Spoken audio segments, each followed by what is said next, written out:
Empires rise and empires fall. All civilizations crumble, ground to dust beneath the feet of those that follow, then scattered on the winds of time. It is the way of things. But once in a millennia, a hero will rise, one born to command, a master of strategy and coin, blessed by the gods with totally awesome micro. A colossus who stands astride the ages, immortalized by deed and cunning. Their name carved into legend as Champion of Red Bull Wololo 5. But who will claim the crown? Will it be Liereyy, the prodigy, the herald of a new age who defends his title? Lightning fast and relentless, can his armies once more dance their way to glory? Or will the great Lord DauT stand in his way? Ageless, wily, he has ruled for a generation from his not-quite-finished castle, crushing those who challenge him with strategies honed through decades of contemplation. Alas, the journey to Wololo 5 is a treacherous one, with danger lurking behind every corner. For some worthy champions, like the macro master Mr. Yo, the battle will have to be watched from afar. Though from this vantage point, he'll be able to study his enemies with a ruthless eye, planning and preparing for the many battles ahead. Or perhaps a new pretender will emerge to snatch the crown, and in doing so, usher in a new age of supremacy. For at Red Bull Wololo 5, only one thing is certain. No empire lasts forever.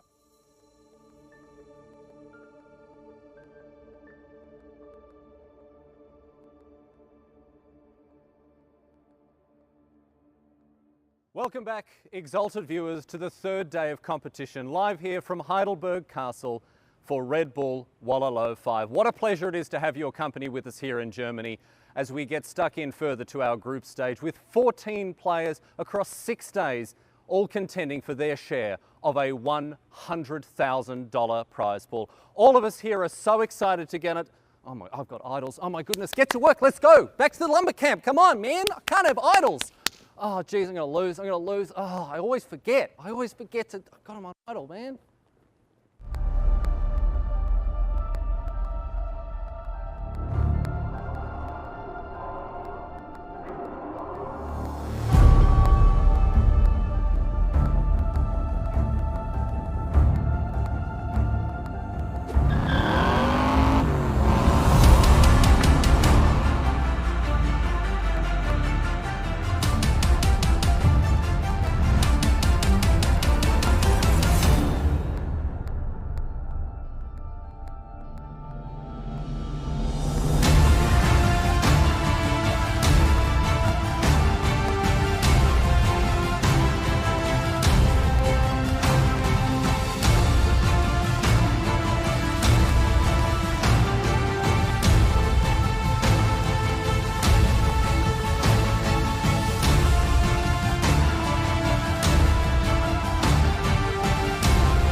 Live coverage of the Red Bull Wololo. The sparks are going to fly. He's killing more crucial units.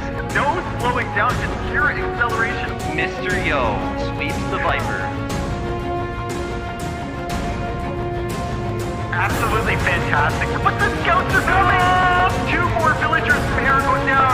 Liereyy wins Red Bull Wololo 2. Great pressure from Liereyy. And this is a great game to finish off this series. Never been seen before in this event. DauT won the championship. Hera will continue to fight on, but I can't see a chance here. He's going to keep fighting. And Liereyy taking it for the second time.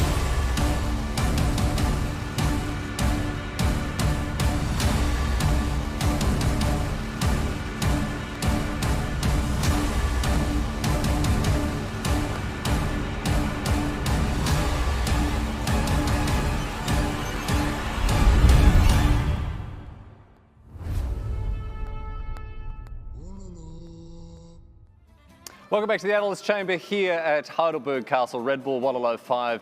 Day number 3, beginning very shortly indeed. I'm joined here by Dave. I'm joined here by Nilly. It's so good to have your company. It's so good to have you around the world, wherever you are, choosing to spend your week with us. It's so fantastic to be able to get stuck into another day's action. Here, of course, as we said, 14 players, $100,000 on the line. And for some of these players, getting very, very close to the pointy end of things. We're going to have some players really going to have to pull something out here if they want to stay alive in this tournament. If you've just joined us for the first time today, there's so much, of course, to get across, and we want to bring you up to speed with some of the stuff that you may have missed, or, of course, maybe remind the viewers that were with us just how fast-paced and red-hot the action was. Now, Nilly, you opened up the casting yesterday. I want to pick your brains to some of the stuff that we saw in the morning. Obviously, we did have some issues on the back end, but some of the Age of Empires that we saw was still just incredible. With obviously the best players in the world, that's just par for the course at an event like this. But we opened up the day with some pretty strong Age of Empires. Yeah, absolutely. Like so many good matches, game after game, and we see the players are loving it as well. Fair play all along, and yeah, lots of people smiling. We opened it up with DauT against Slam there. Slam obviously the favorite, and lots of aggression. DauT struggling to wall off the first game, and that was a really quick one. And Slam looking so good in that one. And second game, lots of aggression by him, and that ballsy fast castle really paying off. Slam taking the 2-0. Yeah, Bales at the moment 0-4 in games. He's going to have to lift here if he wants to get back in it. We move on to our second game, DauT versus TatoH. I know you had your own TatoH, and this game didn't disappoint. Oh yeah, he got to all those cavalry archers, got so many villager kills here as well, just executed so nicely. And Sacred Spring seems to be a good home map for GL players. Followed up then by Haboob and TatoH taking the 2-0 in convincing fashion. Yeah, it was a really good stuff from TatoH. He came back marvellously after day number 1. We move on to our third game. This one was off camera here. We didn't get the chance to see this one live. This was on our backup stream here. But it was Villese who ended up with a 2-1 victory against Nicov here. So Villese improves his position. We suspected that Villese, you know, as one of the quieter and more unassuming players, maybe enjoyed a little bit of a lack of pressure from being in the bright lights of the feature match area. But we move back to our feature match area for this matchup between Jordan and DauT. Yeah, obviously those were just great games. So much fun between them. We were seeing how well they played with looking over their shoulders there. So much micro, so much macro going on. In the end, Jordan taking the 2-1 and DauT now with 0-2 continuing this tournament. Yes, indeed. DauT's going to have to dig deep here because he is 0-2. The former champion's going to have to make his move. We move on now to the back half where, Dave, you were paired with Mem to get across some of the action here, and wow, what a back half of the day it was. Well, another surprise leading off here, Chapoch beating Vinchester. Vinchester, one of the favorites coming into this tournament. Chapoch taking another result after beating DauT the previous day. The next one, Liereyy and MBL. Liereyy, of course, multiple champion here at Red Bull Wololo. MBL, a bit of a wild card. You never know what you're going to get with him. And Liereyy ultimately pulling ahead. But this is a great match. MBL went for some out-of-the-box strategies, and that's what we expect from the Norwegian. Unfortunately, it didn't pay off for him, but it was extremely entertaining. And of course, here comes the final one, speaking Riley. Of entertainment, man, like the way we brought the ship home yesterday, this was one for the ages. TheViper versus Hera. Unfortunately, one of them had to lose, but what a dramatic conclusion to day number 2. Yeah, Viper had so much aggression in those first 2 games. Hera showing off his defensive capabilities, and then an unbelievable strategy at the end. Hera tried to make it work. It was back and forth, and Viper pulling it out. It was just incredible, and if you did miss the action from day number 2, of course, I would very, very strongly recommend you get across that Viper Hera series because it was one of the all-timers. I mean, even now at the end of day 2, we circled the wagons and sort of discussed what we'd seen. at the end of the day yesterday, and already we're saying that is probably the match of the tournament. And it's only day 2 out of 6, so you really know that you're getting your money's worth there. We turn our attention now to the broader tournament and try to bring that into focus for you. Again, if you're just joining us, a couple of new wrinkles in this compared to what you might be expecting from a typical Age of Empires tournament, and we're here to explain them all to you. The first one, of course, is the tournament structure, the format of this tournament. The first 4 days are a Swiss system. So Swiss pairing is often used in games like chess and other strategy games like that. And we're putting it to use here in Age of Empires. What it involves essentially is tracking, as you can see here, the wins and losses for each player and then pairing them based on that record. So for example, today the 2-0 players will play other 2-0 players, the 1-1s play 1-1s, and the 0-2s play 0-2s. Now, this doesn't always result in a clean cut for the top 8, so we do have a system of tiebreakers here, the first being the Buchholz system, which essentially offers you what we nickname a resistance based on how good the opponents you played against were. So if you're 3-1 against, and your loss was against a player who went 4-0, you're in a better position than 3-1 against someone who perhaps went 1-3, for example. So it does sound a little complicated, but it will result in a clear cut to top 8, and those top 8 players will play off in a single elimination bracket, as you'd expect. But as we move into the semi-finals and, of course, the grand final, we go from best of 3 to best of 5, and then finally to best of 7 on Sunday, where we will crown our champion of Red Bull Wololo 5, and they will of course go home with over a quarter of the total prize money. This is a massive tournament in a stunning with a stunning backdrop here, and we're so pleased to have you for it. Now, it's not the Swiss tournament pairing system is not the only wrinkle that we've got to introduce here. Now, as you may expect, players are drafting civs and maps. There is a little change that we've made to the way that this is happening here, which of course has dramatically changed the way that people have approached these drafts. Obviously, people usually used to sitting behind their screens, going through the regular drafting process for Age of Empires. We're going to explain that process now, and on the other side of it, we'll explain what we're doing a little differently here in Heidelberg.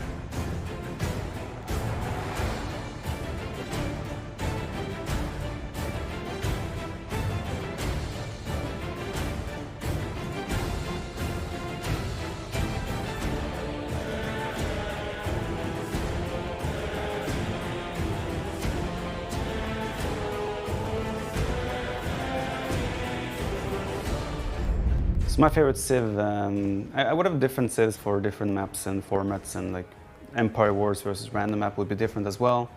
For Empire Wars, maybe TatoH. I enjoy TatoH. The early thumb ring gives them a power spike that is really fun to play with, mass cav vouchers and things like that. So there's been different popular civs throughout. Some has had popularity at the start and kind of fell off depending on either balance changes or adjustments to Empire Wars. Huns were popular for various maps. You had Ethiopians kind of growing in popularity quite fast. Vikings have been a clear pick from the start and still are. And yeah, meta shifts a lot, but it usually depends a lot on the maps. So I wouldn't be practicing every single civilization in the game for every map. I would probably nail down 3 to 4, maybe 5 civs for each map as a possibility. And then I would be focusing on training those civs specifically, rather than just like trying to try every civ on the maps. We have some experience in this game at this point, so using that to figure out which civs are better is the right approach. And in the end, I'll probably end up playing between 15 to 20 civs throughout the tournament.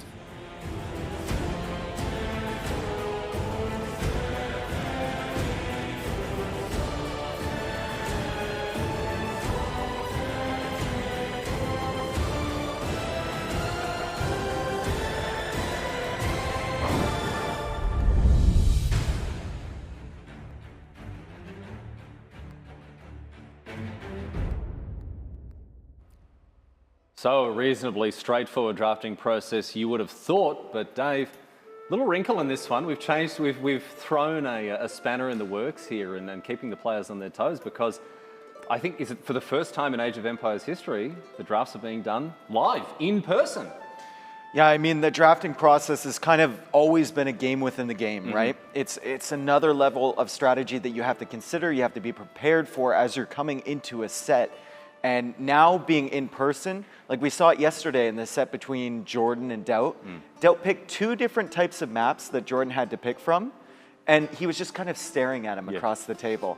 And Jordan was smiling, laughing, like, and then he looked up, saw DauT's eyes, and was like, "Oh, I don't know where to go." Yeah, it has really changed the psychology of this event. It has changed just the drama, the energy, and the emotion that these players are showing at the draft table. It's not all cool, calm, and calculated for the players who are used to doing it this way. They're having to face off and make some tough decisions while being stared down by a 2-meter tall giant Serbian, which is never an easy thing to do. But of course, that's the draft process. We are playing Empire Wars as we get into the games. And for those of you who maybe need a refresher on how Empire Wars works, or if you're joining us for the first time, welcome. By all means, welcome. Age of Empires is, Empire Wars, I should say, a little different from regular competitive Age of Empires. And we're here to explain to you exactly how this different format works.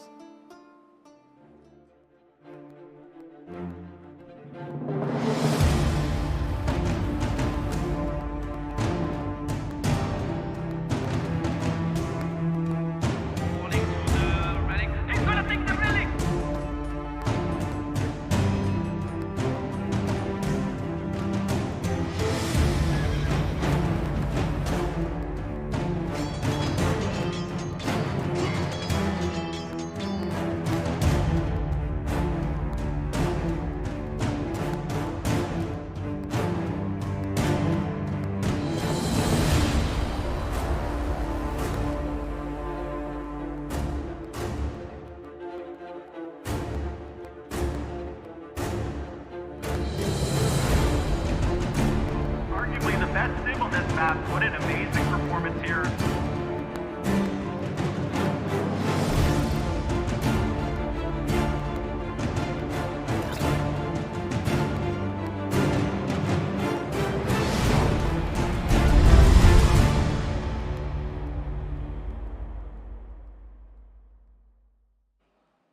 It is fast-paced, it is aggressive, and it's a very, very exciting way to play this game that we all love. Millie, talk to us about Empire Wars, and I guess, again, for players who might be used to sort of random map situations, talk to about what they can maybe expect from this unique game mode.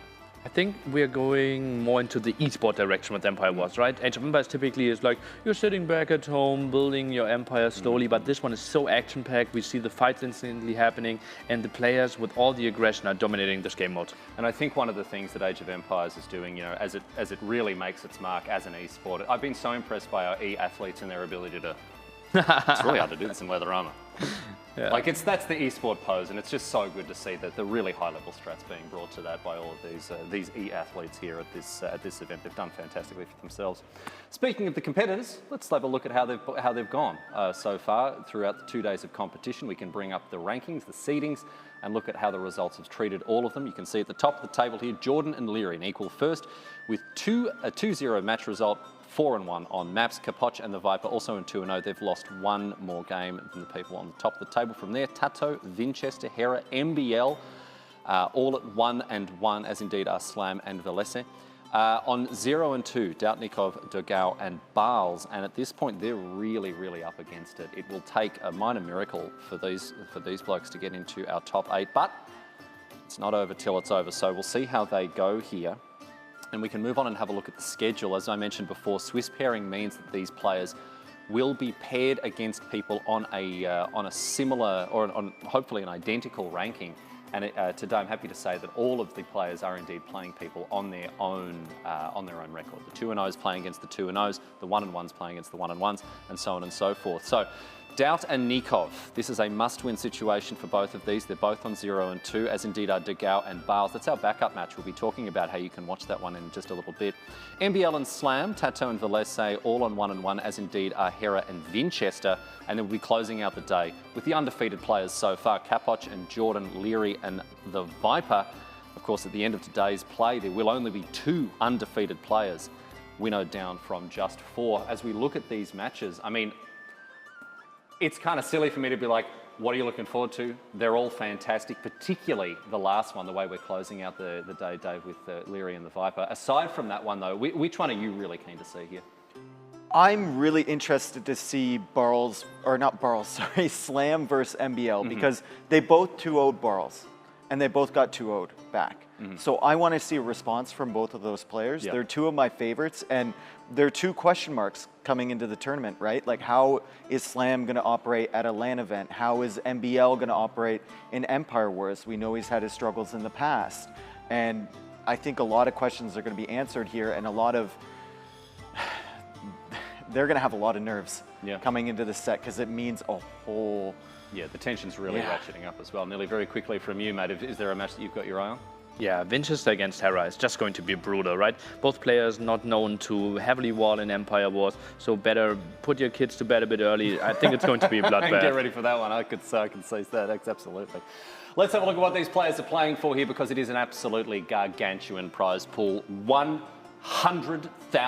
$100,000 on the line here for this Red Bull Wololo 5 event, and more than a quarter of it, the lion's share, going to the player who emerges victorious. And the payout all the way down to 14th as well, $2,500, plus the group stage match win bonus of $250. So a hefty payday for all of these players.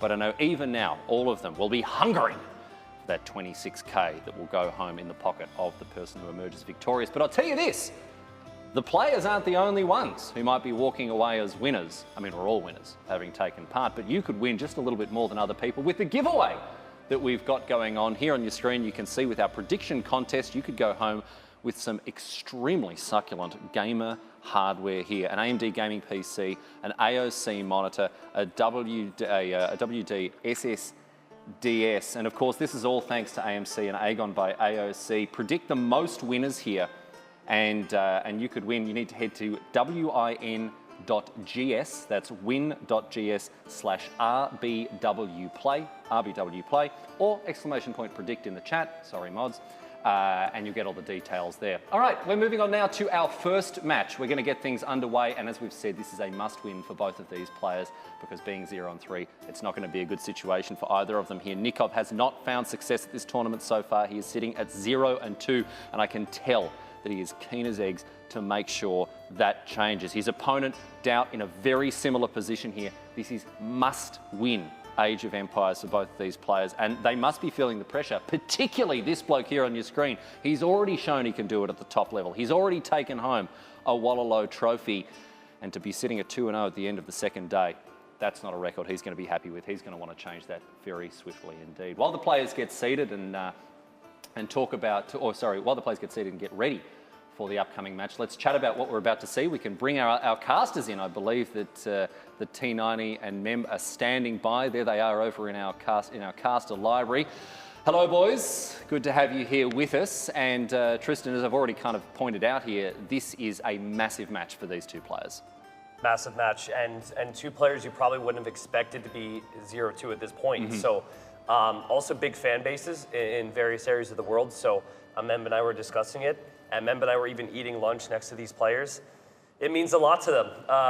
One player may be more dejected than others, but they're going to have to win here, I think, to advance past the Swiss stage.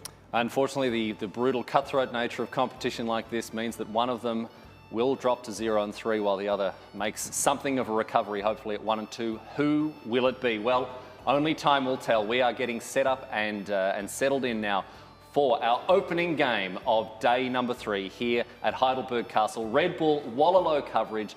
This 5th tournament in this series begins right now. Let's head over to the casters as they talk us through the draft. Let's get underway with T90 and Mem. All right, so Mem, how excited are you to start off the day today? With this series, incredible, because it's the first time that we have an elimination match. I mean, basically, who is losing today has 0 chances to advance.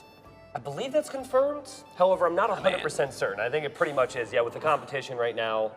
And we're going to have more things to talk about, of course, over the first few matches we do together. Draft is going to begin here shortly, but again, 0-2 for DauT, 0-2 for Nicov. They were close, though, to getting victories against big names. You had DauT, he had Jordan on the brink. And then you also had Nicov with Liereyy on the brink, and unfortunately just couldn't pull through to get one extra win in those best of 3s, and here they are.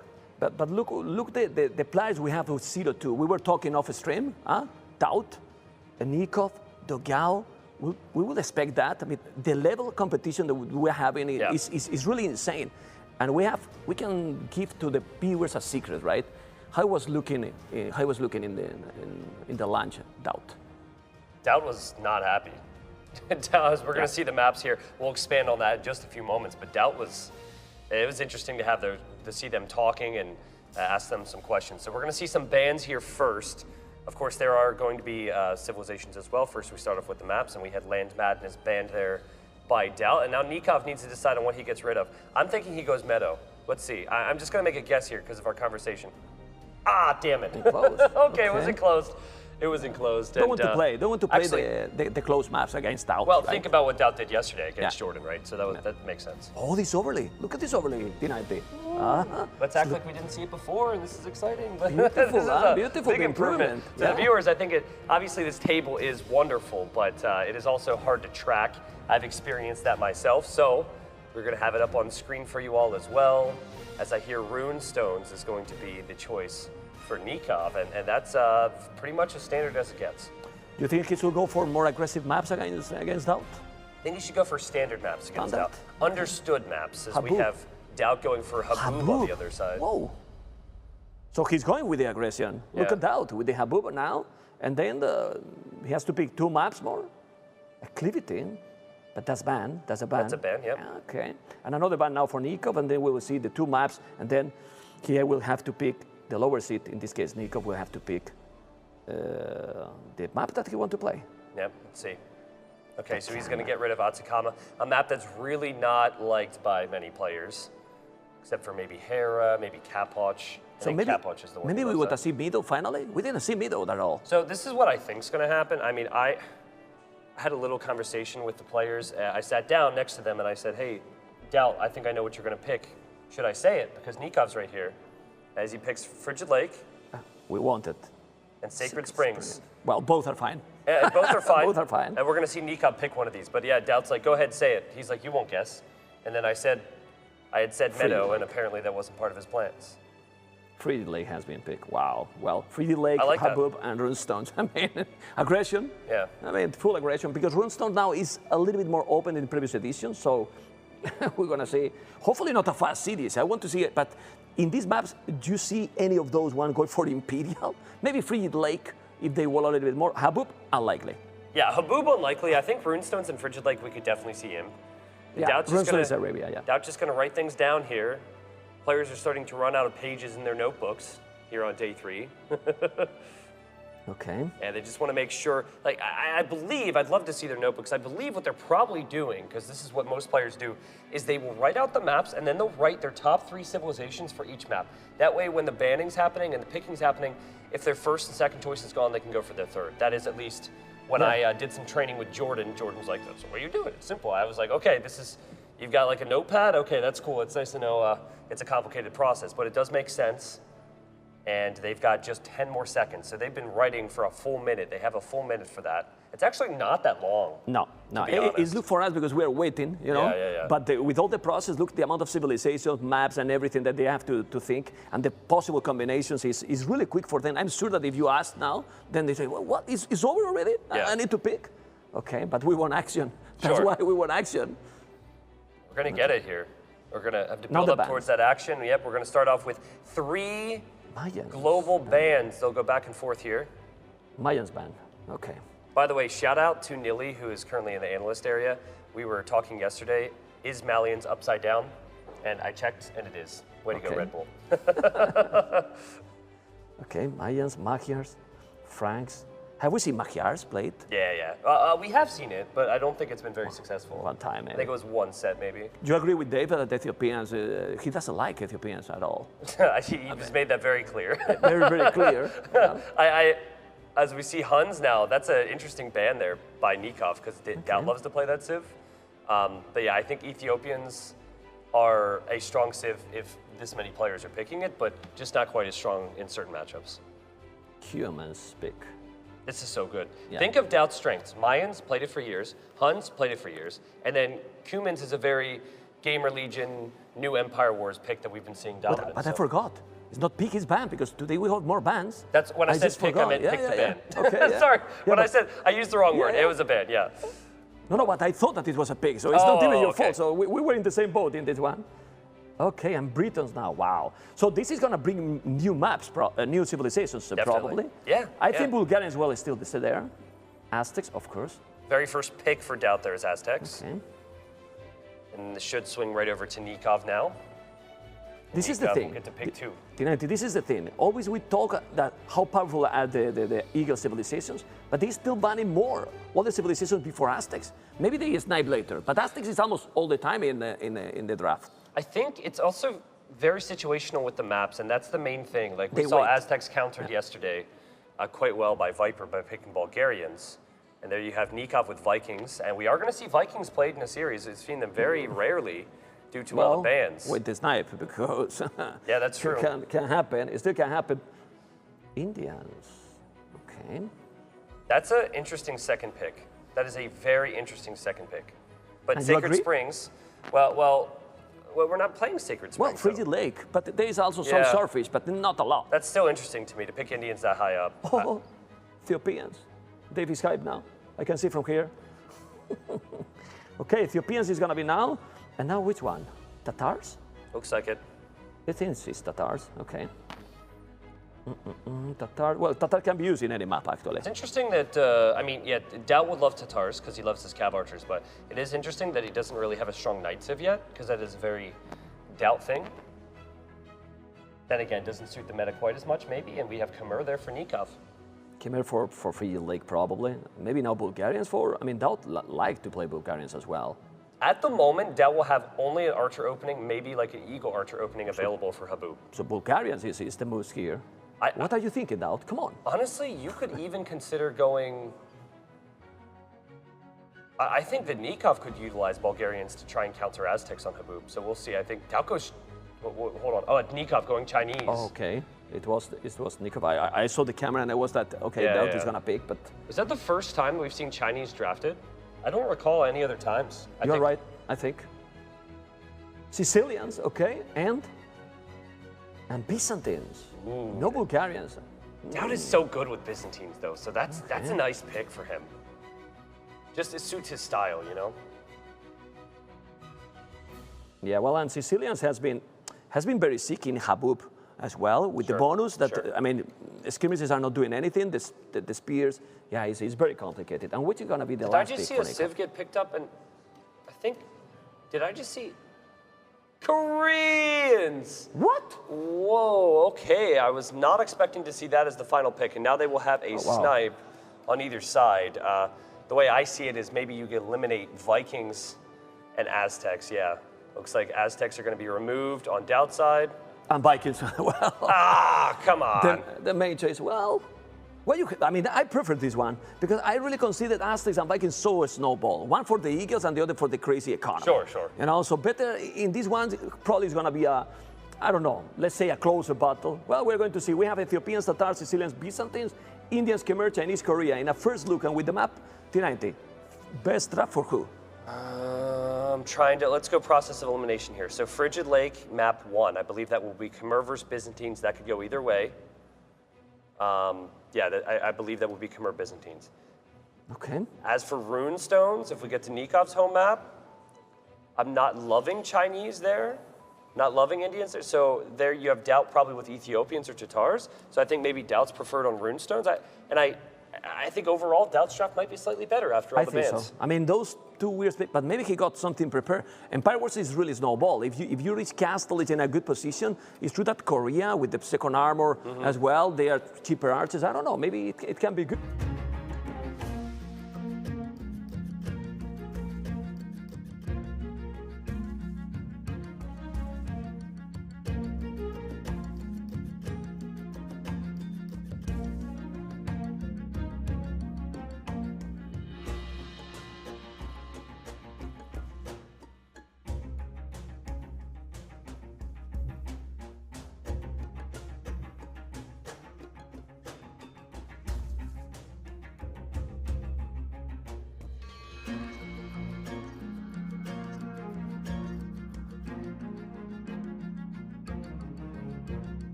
3. So I guess then again, DauT was one win away from beating Jordan, so you have that to talk about. But overall, I think this is going to be close.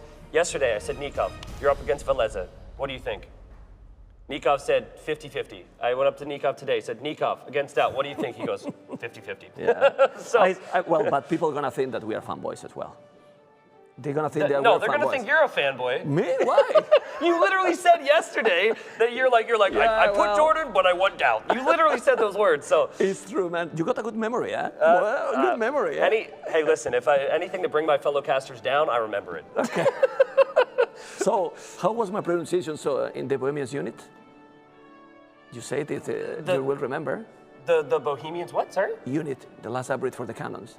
Oh, your pronunciation, yeah. Yeah, I think you said hoof nice, right? You are good. You are good. I think tonight, we actually talked to Riley afterwards. I've been practicing tonight. Okay, let's do it. Yeah, but no, when they pick. Oh, okay. All right. When they pick, not gonna tell anymore. Believe me, I am not known for being accurate with my pronunciations either. But DauT looks like he's getting ready here. I heard that Nicov just had some issues with his headphones, so yeah, that's easy enough to sort out. He needs to be able to hear all the action, of course, and so I pretty much taken either side here. I didn't have the guts to pick either DauT or Nicov, but we should point this out. With this tiebreak system that'll eventually happen after the 4 stages of Swiss, it is very good for DauT actually if he were to win here today, because he has lost to 2 players that are currently 2-0, which would help him in the tiebreak because the players he lost to are then in theory stronger. So the bullhold system definitely would favor DauT. Not that it's too bad for Nicov either, but DauT, that's why I was surprised he was so dejected. We have to motivate him. We have to motivate in the lines because he was telling, I'm out. DauT. No, but I mean, I'm out. And we're telling, you lost against people that is going to have a great score. You need to win, obviously. You need to win today and tomorrow and pray. Yeah. Well, and pray a little bit, but it could qualify for sure. Well, GL had a mental coach apparently in their preparation for this, and Nilly went up to DauT and said, DauT, you have to believe, you have to envision yourself winning. And DauT goes, I envision myself drinking a lot tonight if I lose. So it was this, I don't know. I think DauT just joking around, right? Yeah, and then sure, when he steps up on that stage, it's all game time for him, right? Yeah, but look how serious he is now. He's so focused. I'm sure that now he's not thinking if I have more or less chances. He just wants to focus in what he's going to do. And something happens. Hopefully. Whoa, that fade though. You've got DauT surrounded by, you've got the Lord surrounded by all the maps of the earth and all the civilizations. This is. Now he's Lord completely. I'm not sure what he's saying exactly, but it seems like they are having some delays, so we'll keep you updated when we know, but we're hoping to get everything started here. It was unfortunate that yesterday in DauT's set, like some of those internet issues did kind of creep in during that set, so I think that was a tough thing for both players. I did speak to Jordan. He said that thankfully it wasn't like those things happen in crucial moments. He said it did ruin the flow a little bit, but it was never in a crucial moment. The game was also almost already over. I remember yesterday when there was some of those issues as well. Sure, yeah. Well, let's see if we're gonna fix whatever problem is, and we can keep going with that. With those maps that I really love Habub. You know. Yeah, I want to see I that agree. map. This is if I were to make a top 5 of all my favorite maps in this tournament, I'm pretty sure that both would be on that top 5. Maybe not Runestones because we've seen it a lot more and it's a little bland, but I really love Frigid Lake and I really love Habub. And I think what's exciting about it is the play style can be different. You can open range or stable in either one, and then Frigid Lake you even have the water aspect. We saw yesterday Habub, the Viper against Hera, and even Hera managed to, after losing 21 Villese 0, to go up castless faster. I mean, it was really sick, really insane. Anyway, the players are about to start. Hopefully it's gonna be soon. The rest, okay. So then we are going to see in the meanwhile a beautiful interview with Mr. DauT.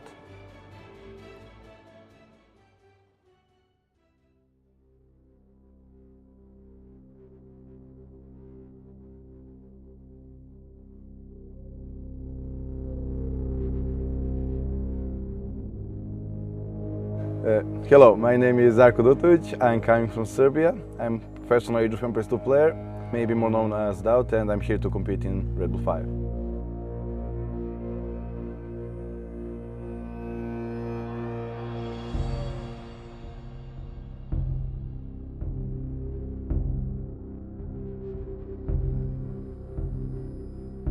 Since the previous Wololo event, our group of the well, Gamer Legion, our team, has been working a lot together with coming up with new ideas. Red Bull is always evolving with the new events, new maps, new meta, new civilizations in the game, so we need to keep up with that.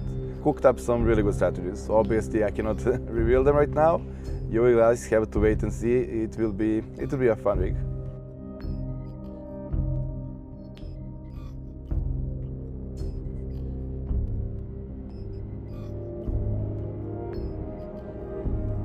One of the best experiences ever, right?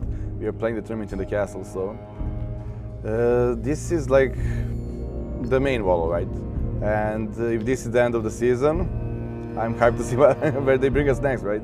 This is one of the best experiences ever, right? I wonder how they will top it up for the next, if there is a next.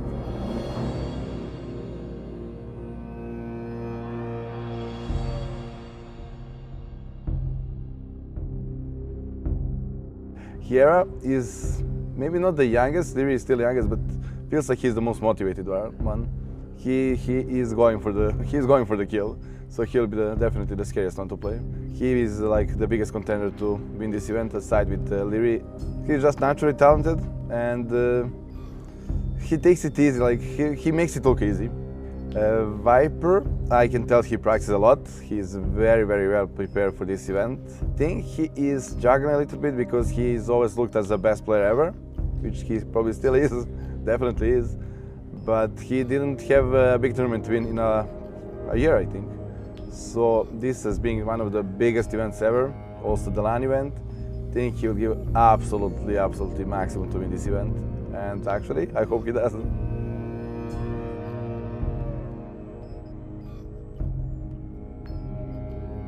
Is obviously the one I won. And not just because of the victory, right?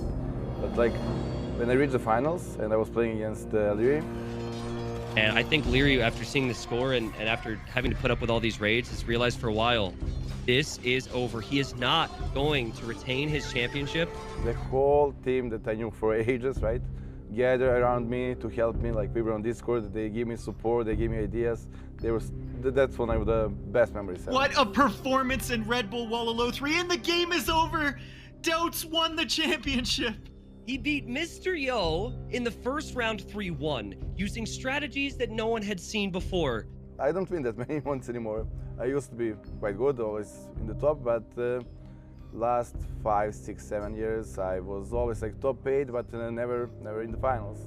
So just reaching the finals was a huge success for me.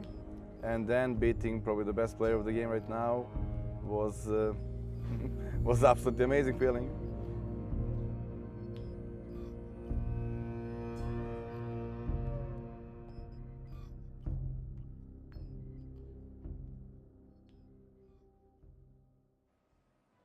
All right, we'll see if DauT can return to another amazing feeling after a tournament. Right now, it's not feeling so amazing, but we are about to get ready. Game number 1. This is a best of 3. Both players need to be clinical, and we talked about it before. Nicov is no stranger to facing up against DauT. He was so close to beating him in Red Bull Wololo 4. DauT beat him 3-2.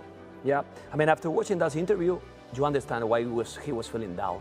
He was feeling incredible. It's like he's remembered like something special. So he put a lot of passion into this event, and I think we're getting into the game.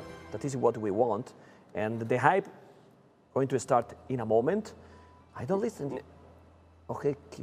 Nicov is being told by Krazini that DauT's having some issues getting into the game. Okay. So Nicov is still trying to maintain his composure. I talked to Nicov. I said, "How are you feeling?" He's like, "I'm chilled. I'm relaxed." And you think it's truth? He said the same every single set. Players are probably getting tired of hearing me ask them those questions.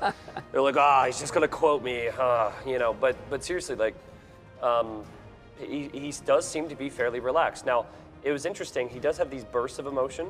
When he beat Liereyy, it's one of my favorite clips actually from this tournament. Is that little fist pump? Yeah. You know, he gave a little excited. But well, emotion there, they should be happy because we are in a castle, in an environment that is incredible. But obviously, everyone wants to go as far as possible. Sure, you know? sure. But I think if you think back, relax after the loss, why am I going to be down? Let's enjoy. I will try my best the rest of the series if I can advance perfect. But if not, well, maybe it's not the end of the world. Sure. I mean, just think about it this way. You know, again, they still got opportunities to fight on. But if there was any disappointment, as Krazini is still helping out DauT here, these guys don't fall asleep dreaming of you know, going down 0-2 in the Swiss stage. Yeah. they're dreaming of deep runs, and for Nicov, he's been around a long time, but it still seems like we're, I mean, he's looking around there, but I don't think they've actually launched yet. So we have to exercise some patience. I'm being told third time is the charm. I believe that. Yeah, we could talk then a little bit more about Nicov, because we were talking behind the scenes. He has the abilities, the skills to beat anyone, but for some reason, he makes some great match and then he doesn't keep that, you know, being constant every tournament. You know, why do you think is that happening?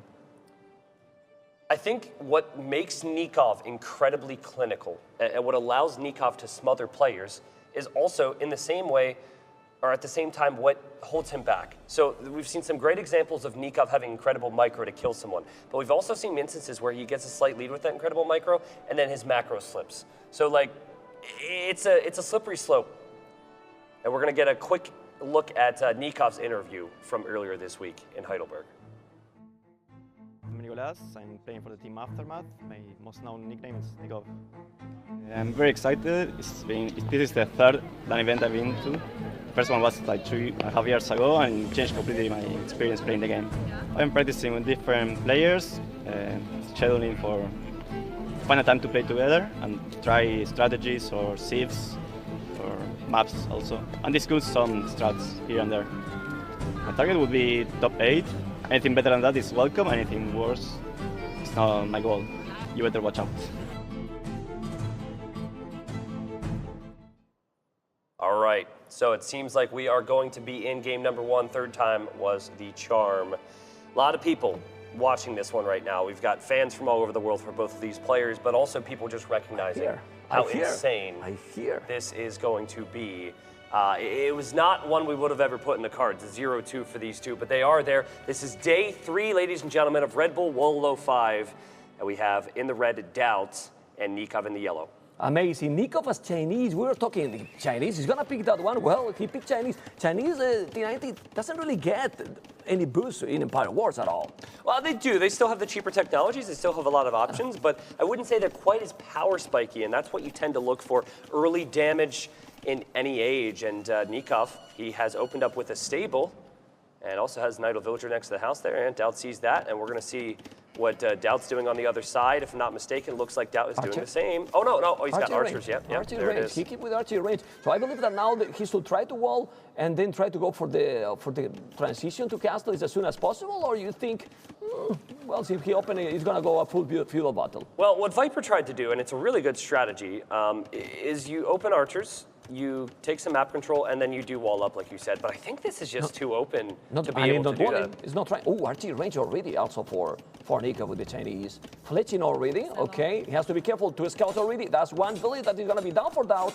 Or maybe not. The spear is coming, but that village is already down. Ooh, I will say, though, on the bright side for DauT, he did kill a scout, right? So that is actually not the worst trade ever.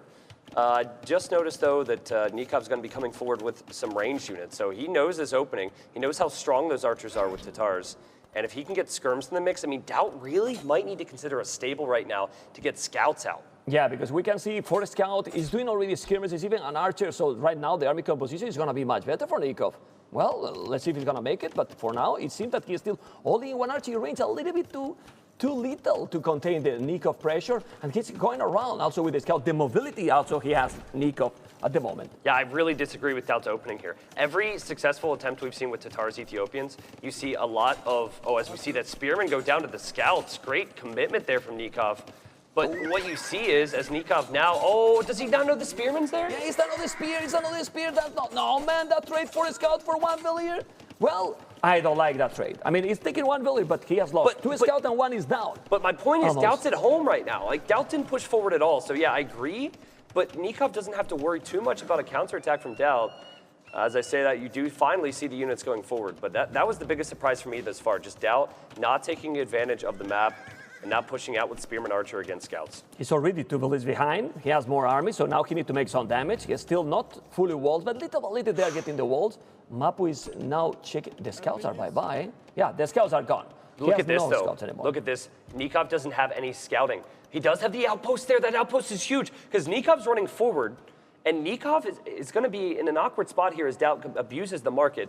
Nikov's going to have to, I think, maybe come home or use reinforcements to deal with that. Yeah, but with that army, he's not going to make anything. And now with the army at Nicov base, we got to see how he's going to delay. This is an amazing position. Man. It's an amazing position. All the farmers with the archers, with the scouts. Look at them on the Villese T90. And he is DauT, the Lord, on the way to Castle Age. He is on the way to Castle Age, but now you have just passing moment here with skirmishers and one archer. DauT will probably have to fight this off. He will be able to. Yeah. But that's not really ideal, especially when you have the other thing on the other side to deal with. Nicov has to defend, and Nicov is defending with some skirms there. But what happened? We don't see that he's going to Castle. Can we check DauT TC map? Because it's queued behind Villese. I think it must be queued behind Villese. Oh my God! Like 3 Villese at least. What the hell? You know, normally I'd say that's really bad, but Nicov has 300 food. So yeah, that's true. I think. Yeah, but in Miami it wasn't the situation. You know? It wasn't the situation. But look at the difference. Nicov is microing both armies right now. He's defended himself. DauT has been running around with villagers. These villagers are running a marathon instead of collecting resources. Kind of looks like that villager that walked behind Millie and Dave earlier. They're in the red dress and walking around with wood in their hands. This is crazy. Okay, well, the position is ideal. It's true that now he's gathering some more resources, Nicov, but he shouldn't do anything. And at home, he's completely fine. He need to wall. He will be up to Castle, but he's going to have, I would say, couple of minutes, couple of minutes with Tatar's Thambrin, and then Botkin Arrow is going to make a lot of damage. Yep, and that's what's going to come down to here for DauT. He sold all of his stones, so this is not a situation where he wants to add town centers and boom. He wants to flood the map with cab archers, probably his favorite unit, and a unit that brought him a championship. But do you remember yesterday, the Viper? 2-3 farmers, hopefully he's not doing the same, let's say in quote, mistake, clone economy. I don't think we can quote that. That's a mistake. Yeah, it's a mistake, okay. He had 30 bills killed and like 2 lost at one point and he still lost the game. But yeah, DauT, you're right. It's not really focusing as much on food income, but he has 500, thankfully. But what I'm worried about for Nicov is if he has a slight hole, even he has a hole. Could He be didn't a wall on the problem right. for him. Mapu, can you check the right? Oh my God! Well, he's gonna wall in diagonal and then he's wall completely. If he's walling that way, he's fine. The thing here is DauT doesn't have crossbows. The situation here will be dramatic if he will have crossbows, but right now, no. And Nicov is gonna go up to Castle with 6 villages more and more army. Great job from Nicov to use those skirmishers. Uh-oh. I still think He's open there with the archers, and now those archers are gonna be with Botkin, and the problem is that is forcing him to make a tower also, and Nicov is still not click up. What a mistake by the Argentinian. He had so much time. Yeah. So much time. I mean, he has been microing here, and this is what I mentioned before the series. Maybe too much focus on the pressure and not enough focus in defense, and those might not be crossbow, and DauT has 3 on food, by the way. I'm getting deja vu here, but you know, the archers could still do some damage. At the same time, this is not the first time DauT's been in Nicov's base and not been able to kill anything. Yeah, he didn't kill anything. The thing here is, the problem is not the archers. The problem will be if he keep open, and send cav archers. But it seems that Nicov is going to stabilize. We see now cav archers already in the wood line. He has to be. It's too much. It's 1 minute and 40 seconds still to castle. It's a lot of time there, but. Still, Echo KD, Nicov, 2 villages kill, DauT only 1. Yeah, and you're Chinese as well, where your techs are cheaper, but I guess if you're Nicov, you're not going to take advantage of that. Nicov doesn't have a single economy upgrade. And if DauT dives through here, if he's able to, it's a little risky right now, Mem. Yeah, it's very risky. See, even doing a knight, because now he's going all in. It's going definitely all in 4 farmers. It's like the Viper yesterday. That knight, how much HP it got, because that knight can make damage. Shouldn't make, doesn't have any upgrade. The archers are coming. And let's see if Nicov is going to be able to hold. If he's holding, the game is still very, very close. DauT has done a really poor job getting value from his units. That's 3 times he's had units into Nicov's base, and he hasn't killed a Vill. Look at the Nicov on the right. Just so much for Nicov to do right now, Mem. And I think DauT is going to switch out of this as the villager dies and the units can run in. I think that we will see a boom for DauT. He's got 3 on stone, so good pressure from him, and we'll probably see better economy behind it. Okay, let's see if he's going to make it. Now he has quite a lot of farming in the front, but the problem here is that DauT it's playing now with the multitasking. Cav archers on the right, cav archers on the left, army all over. What is this DauT? Sending army all over the map. And now what happened with Nicov? Those villages behind the wood line. Yeah, 1, 2, there's another hole. What's going on with the hole? Ay, ay, ay. You need to make a house. Nicov has not done himself any favors here. And DauT is finally, I think, going to take advantage of this. You see him hit the wood line. Cav archers are not going to go down to a few spearmen. And full control for DauT. And you see more red armies moving forward. This is the start that DauT needed here today. Yeah, well, he has already elite skirmishes, but where those skirmishes only two there? And now he's coming with more. He might be able to hold. You need to wall. The thing here, what surprised me, T90, is that he got plenty of time. I know. To wall, really. He got plenty of time, and he did it. Anyway, he's holding the position, and after all this, only 3 villages different, and China economy still can be in a decent spot, Nicov. Nicov, please, for the love of God, get an eco upgrade, man. Get an eco upgrade. You're Chinese. Why would you pick Chinese if you don't take advantage of the cheaper techs, man? That's crazy. But he's so focused, man. And DauT has done such a good job at keeping him defensive. Raiding a lot. I mean, we say only 4 KD, but if we check when you can map, if we check the idle time economy, it should be a lot. 21, maybe 22, more than double. More than double. Mapu TV. Shout out to Mapu, by the way.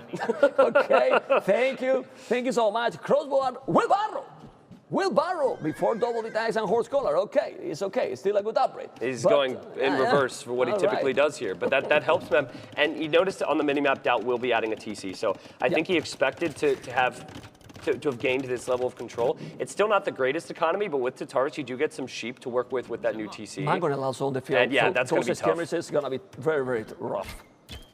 Yeah, Nicov defending with skirms has kind of worked out, but once the siege comes forward, it's going to be difficult. But he's going to show us what his micro's made of here. And good job. Pretty stuff here. No way, Nicov, get out of here. He did a good job, a really good job. That trade was fantastic. And now those skirmishes, he need to go back. Those cavards need to go back even more if he's coming with the mangle. You need to go back, go get the hill, and maybe he should add a siege workshop. Oh, ballistic even for Nicov. That's confident there because at the moment he only has skirms, so I don't know how much ballistics really helps him. But then again, siege is not so good against cav archers. So what sometimes players will do is they'll mix in crossbow, but split a Ruski there from Nicov, and he's already taken that one halfway down. He's doing a great job with those skirmishes.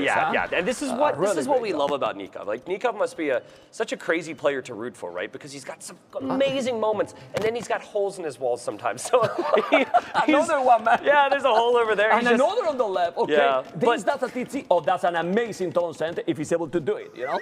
This is sick. This is sick. And finally getting his eco upgrades. He's defending from DauT's push. DauT trying to boom, and more, I'm feeling like this game will go to the Imperial Edge. Double attacks. I'm getting high. Well, he'll advantage now. We will talk about if the game is going to Imperial like you are telling. What we can talk now. DauT. Use it. Oh my God, great micro by Nicov during all the game, but that was a sloppy move by DauT for sure. T90, if the game gets longer and we go for the Imperial, do you prefer China or do you prefer Tatars? It depends. Always with depends. It does. Okay. I can't tell a lie. It depends on the situation, right? And we're going to see a really big situation here. I believe there might even be a hole there. Open? If it's a hole, No, no. Never mind. Okay. Well, Bloodlines was needed by DauT. He didn't have that for a while. And we're kind of seeing the problem with switching out of the early control into the TCs. He's not able to really make any finishing bushes. So, but yeah, truthfully, man, I feel like Tatars have the greater peak. With their Hussars and their Cav Archers, I think they're stronger. I think they are stronger. Strong. It's true that helps, 2 Kunus, but no mobility if the game goes for a longer one. 3 TCs now, but this is going to go for a longer game, for sure. Boso, Bloodlines, DauT but DauT 7 farmers. 7 farmers, while Nicov sit down 20 farmers. Have to be careful against China economy. 7 farmers is with 3 TCs. Yeah, I think what's tricky here is, though, DauT does have the Vil lead, and if you look at the army value, which many viewers might be able to see there, to the right and left of that middle bar, the army value for DauT is just so much stronger. Cav archers are more mobile, Cav archers are more tanky, and he's also got siege in there. So I feel like Nicov, he has been looking for some control in this game, and I think he's just going to find himself in a bad situation as he moves forward. Yeah, the truth, but he's not killing. And now, right now, it's also tricky. He got a few skirmishes. If he's losing those, well, it's bad, but it's not the end of the war. And he's killing as much Cav archers as he can. Now he's going to clean that army, and then he still have army at home, and the game is stabilized somehow. You see Mangonel coming, skirmishes. Remember that he got ballistic as well, so he's gonna deal properly. He might if he's gonna take those scorpions. I feel like DauT is really. I guess he didn't know that there was going to be siege from Nicov. Sitting there with 3 scorpions is not ideal. He's got to back away here. Now, what he could do is do what he's going to try and use the cab archers against that, but that's not so easy. No, this is good army for Nicov because he's very cheap, and with the siege, and also with 26 farmers, he's getting back into the game. I don't know what you think. Yeah, he's 7 villages behind with only 2 town centers, but I definitely see Nicov. Oh my God, that attack round was so sick by Nicov. Yeah, Okay. What's tricky here for Nicov is that in a moment, DauT's going to converge on this army. DauT has a very strong army, and I think if DauT had 1 mangonel, that he would be able to mop this up. So Nikov's got to have some crazy micro. As I think you're right, Mem. He might be waiting to get Imperial Age. But look at the economy. Look at the economy right now. Only 1 minute LTC. DauT, 3 town center, but 5 minute idle. So I don't know. And yeah, he can do damage. Wow. Now he can do damage. An amazing game already. Castle at home, but the Imperial transition is going to be there. The problem, how do you make damage if you don't have a castle yourself? Well, he will probably go to Stone. He could maybe go for Cap Ram. There's a lot of options there. But I think DauT is just, he's kind of playing the late game here. And I can't help but think back to a game between Nicov and DauT, and it just came to my mind. It was on this map. I believe it was Magyars for DauT, and it was Khmer for Nicov. I think I was casting with Dave or someone. Anyways, I forget. All I know is that DauT loves to do this. He loves to post up with castles. He loves to make it very hard for the enemy to kill him. And the fast Imperials can be kind of awkward at times on this map. Okay, let's see if he's going to be able to do the damage with this Imperial Age. He can go. He doesn't have so many archers, so a lot of arbalets will be great. Mainly it's going to be skirmishes, and as you say, what is he adding? More archery ranges, I believe. He's going to make the outpost, but for now, well, he's mining a stone with 3 villages. He needs ramps.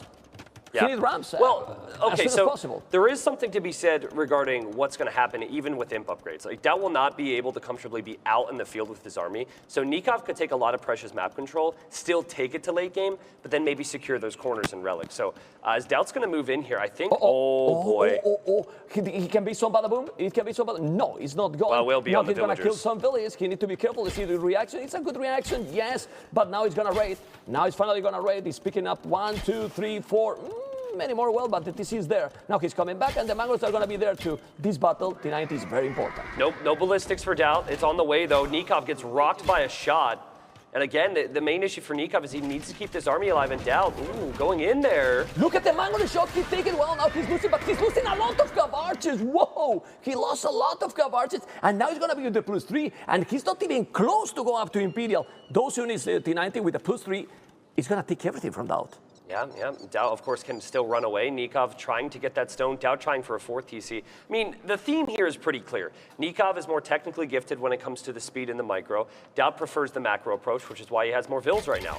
So DauT might not have the micro, but his units are tankier for that reason. Yeah. It kind of compensates in a way. And see Nicov moving forward, which I consider a little risky, but he is 10 seconds away from clicking Bracer, clicking Chemistry, and probably Arbalest. Well, he's 20 villages ahead. That's true. So now Nicov needs to make damage and fast. Otherwise, it's going to be a problem. Look how DauT is starting to use the market. His economy is getting closer and closer to go up to imp. This is another TC that he's going to have. Arbalest, +3, Chemistry. The Imperial Arbors are so scary, but you need to go raid. You need to go raid. It's gonna be not a good spot for DauT. He should not be fighting here. He should not be fighting here because the skirmishers are going to be upgraded. So there he leaves. He has lost a few too many units there, though. Is he moving in the north? Is he moving in the north? Let's go there, Maple. Let's go. Is that TC is going to be up in time? It's going to be up in time? Yes, it is up in time. And he has now all the upgrades with Chemistry. About to be there, ready, but DauT is on the way to Imperial. There's no castle on the right side, Mem. There's no castle there. So if Nicov had the confidence to try and break in there, I think he could run through the palisades and do some damage. But there are a lot of weak units there. He's going to split away from the Scorpion. Good job. And yeah, maybe that's the worry. Just not quite enough. As he now is on the other side. Nikov's micro is sick, and he's going to kill villagers on the stone there. Nice. Wow, this is impressive stuff from Nicov. But DauT's still in this game. He's more than in this game. He's got incredible economy. But he doesn't have like a 30 villages ahead or something. It's like now he's down to 13 only. 10, 13. He did the 3rd town center. And that's good value. That's good value. Okay. That's really shouldn't happen against Imperial but he's taking a lot of Cav archers. How is the military numbers? It's the same. 32 Cav archers, 22, but it's still the mobility here for DauT can give him, and another castle at the back. Obviously, if DauT keep fighting for the late game, he is still in a very solid position. Yeah, those castles are just perfect. That's what I mean. That was the area that was exposed. Nicov didn't pressure it. By the way, I am so unbelievably shocked and upset that Nicov doesn't have horse color right now. Oh my God. I With try China, not. with I China. know. Oh my I try God. not to bring it up because I don't want to, like, you know, harp on too much about this players' identities and some of their quirks. But like, come on, Nicov. They forget so often. Well, he did camel upgrade, but then you check his upgrades, no bloodlines, no skill bar and armor, not Yeah, a it's single not gonna work bloodline well. upgrade, not gonna work. DauT's economy's stronger. Look at that, 47 farms, 26 for Nicov, and Nicov straight up, while he has killed some Cav archers, he has not been able to do a lot of damage with early imp. And we didn't mention heal advantage. He's not getting too much of that bonus from Tatars, but he should go there now. He's fighting, man. The KD is the same. KD is literally the same, 71-70. And oh man, that's heavy camel archer, heavy camel upgrade. Sorry, it's getting forever. It's really getting forever. Where's the castle for Nicov? He's not. He's 14 on a stone. Obviously, he will need a lot more farmers. And well, we prefer Tatars, but the score and the game, it said that the game is 50-50 at the moment. Let's wait and see until these Keshiks show up, because the Keshiks have been queued, and there's already 18 of them for DauT, and the Elite Keshik upgrade is not too expensive. This unit is wonderful against skirmishers. So I think Nicov maybe expects it, which is why he's prepping to do camel, but it's going to be very, very tough. DauT very happy with his position, I'm sure. And then explain me, he did heavy camel. Where's the camels? Well, he's 9 trying to do camels too much. without any upgrade. He's trying to do too much at once. That's the problem.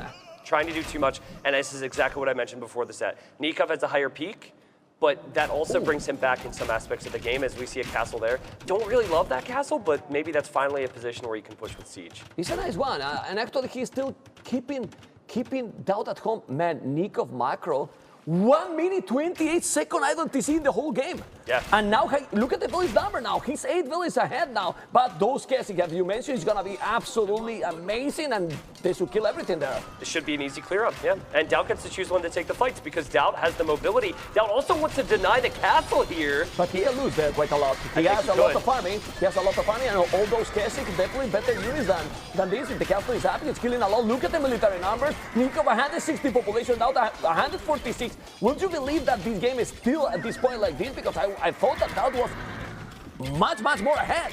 I've been back and forth on that, man. I think Nicov, while he's lacking some upgrades, is at least getting the units out right now. And DauT doesn't have large Cav archer numbers, so camels are really good against Keshik. The Cav archers need to be created again by DauT in the pathing. Oh no! Damn! Sticking a lot there. 34 farmers, 53. Horse collar! Horse collar high, many 34. Whoa. Yes, there we go. Come on, man. I think if he noticed now, he might be, a guy, not a guy. And anyway, those camels, the least screamers, he's gonna take those. Man, look at those Kesik now. Where's the army for Nicov? Well, Nicov doesn't have those upgrades, and that's where the upgrades really matter there, man. But Nicov trying to push here. He does lose the Trebuchet. Great job from DauT to pick that off, but this is exactly the start we would have wanted for this series. DauT has 2 relics if you're thinking long-term gold, but there is golden stone elsewhere on the map, so lots to focus on right now. I just love how both these players in awful positions, right? But they're bringing their all here today. They know the stakes.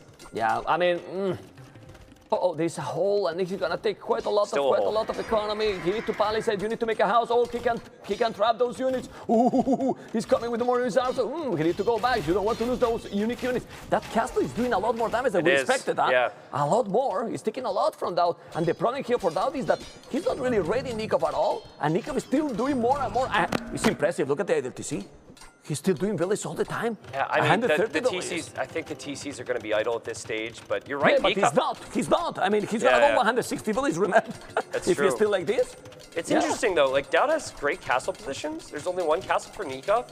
In theory, DauT has set up better for late game, but he hasn't been able to really mass a push with siege, which was Nikov's problem earlier. So this is weird. He's going pikes. Maybe he's going to go even halves.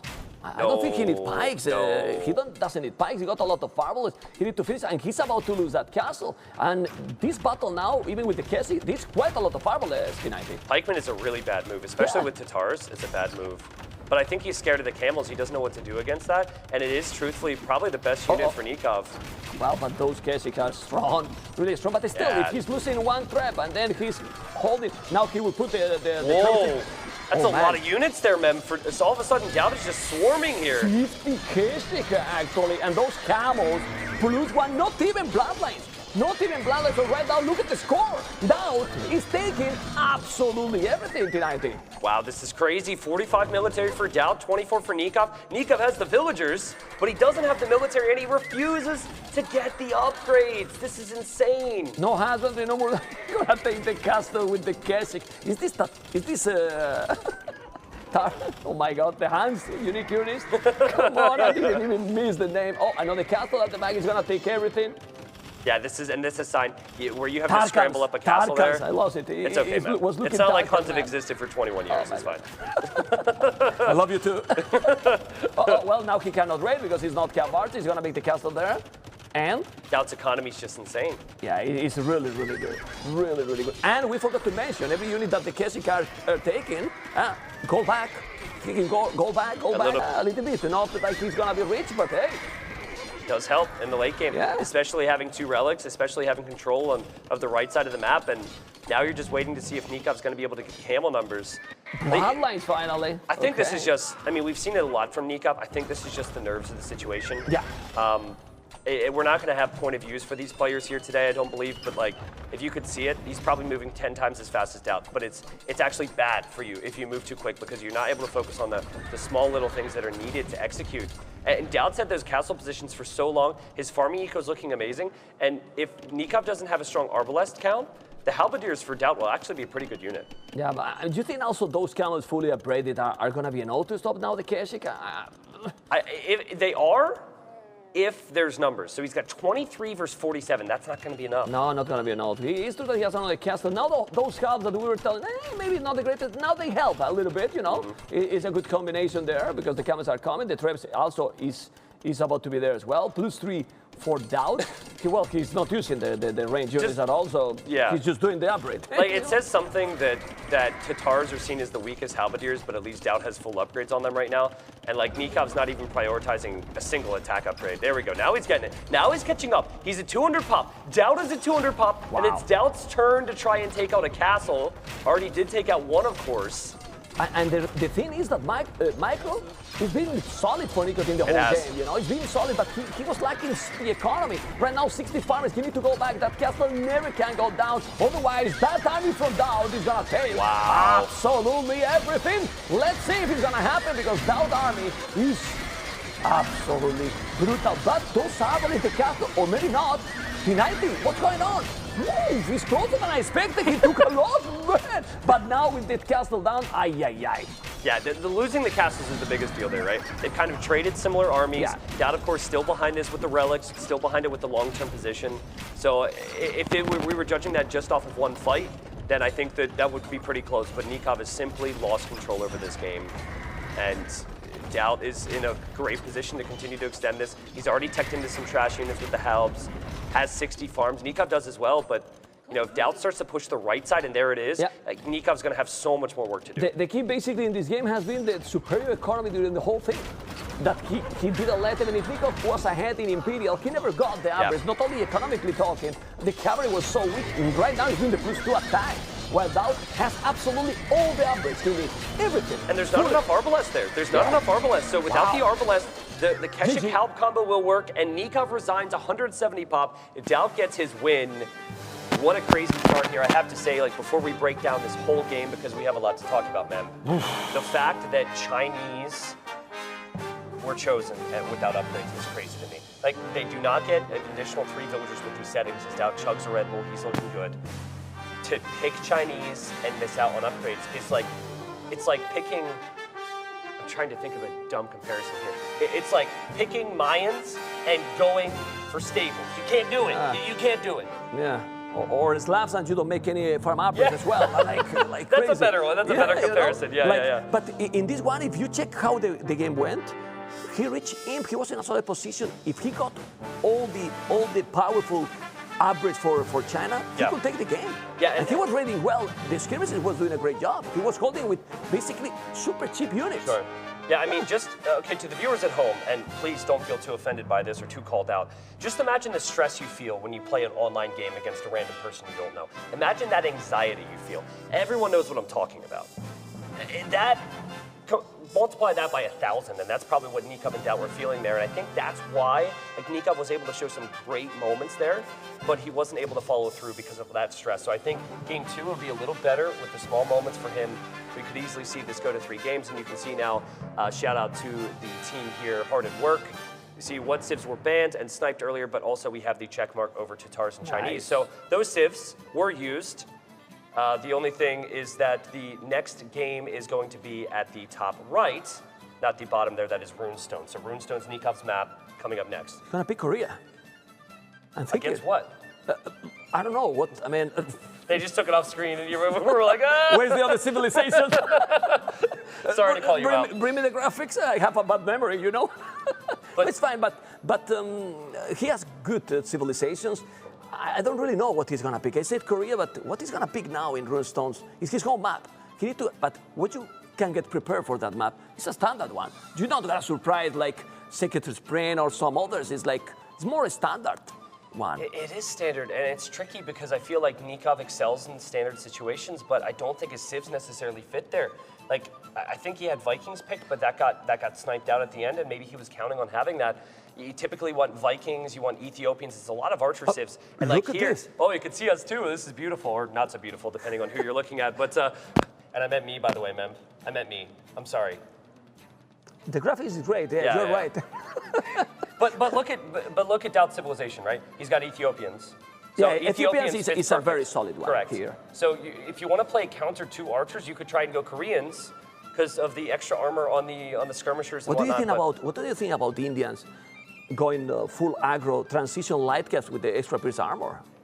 Shouldn't be a terrible one. There's too many terrifying civs for Indians out there. For example, Sicilians, they resist that bonus damage. So if you go camels against Sicilian knights, good luck. If you go Indians and you're up against Byzantines and they just go for full trash, good luck. Well, then he's going to pick Khmer because he didn't pick Khmer on the map that they thought he was going to pick. And that's what's weird. Yeah, like I feel like Chinese would make more sense on Runestone. So I don't know if he got like the order. He wasn't the host and he got the order of the maps wrong and he got in. He's like, oh crap, this is Frigid Lake. But we'll find out soon. Yeah, Chinese it was better pick for no pick. Maybe not no pick, but you know, like. But it was. I mean, it's easy to say after someone loses. If DauT picked Tatars and lost, we'd be like, oh, why don't you have Tatars for a map with more hill? Do you hear, guys? That's the sound of the action. Second game incoming, T90. I don't think they do hear. I think they just hear us. No. Really? They don't hear the game? They've never heard. No, not until. Really? Yeah. Well, guys, they can get hyped because the game is starting. I don't know if I need to make that. 10KB was at this time. 10KB was at this time in the first game. Okay, this seems that this tournament is attracting a lot of people. And there you go, game number 2, Nicov with Indians and DauT with Byzantines. Oh my God, what do you think about this one? This is tricky, right? Now I do think Indians are slightly underrated overall. I do think Indians have potential in this matchup. But the big thing you've got to think about when it comes to Byzantines is that they can kind of counter any civ in any way, with few exceptions. So the good news is it looks like this is a pretty easy wall-off for both players. Actually, no, never mind. I don't know what Nikov's going to do. Look at the wood on the left. On the left, yeah, that's going to be really awkward. Wow. Mapu, don't try to find it. There's not wood. That's actually, I mean, if you look at the amount of wood lines, there are 4 wood lines per player there. But the ones at the back are actually bad for Nicov because it's tougher for him now to wall on the left side. And it's reachable also if he's getting sneaky there with Archer. Exactly. Mapu is a pro, man. Of course. He's a Why are total you pro. acting surprised? No. That's so mean. No. Do you say the same? Have you ever said that about me this week? In that tone? I'm thinking. Okay, silence is all I need to know. Thank you. Now, look at this. DauT's looking to see exactly what Nikov's going for, and he now sees that there's nothing on the range. So if there's no flag, that means units have probably moved out. I got all excited about that, and look at that. The units are moving on the left side. DauT's going crazy. Look at DauT. You can spam army with Byzantine. He has already 4 spears. 4 spears, 1 skirmish. Now he can spam. He's going safe. He's doing a tower because obviously his goal is very, very exposed. Nikov's trying to see if there's a gap here. DauT just got trash units everywhere. It's like full AI army comp. And yeah, Nikov's not going to be able to get in with those archers. And then I'm thinking, let's say that the game go close and then they go to castle. What do you do against Byzantines? Well, you have to get ahead before, right? This game's all about time windows as Nikov's going to lose that scout, which was so essential for him.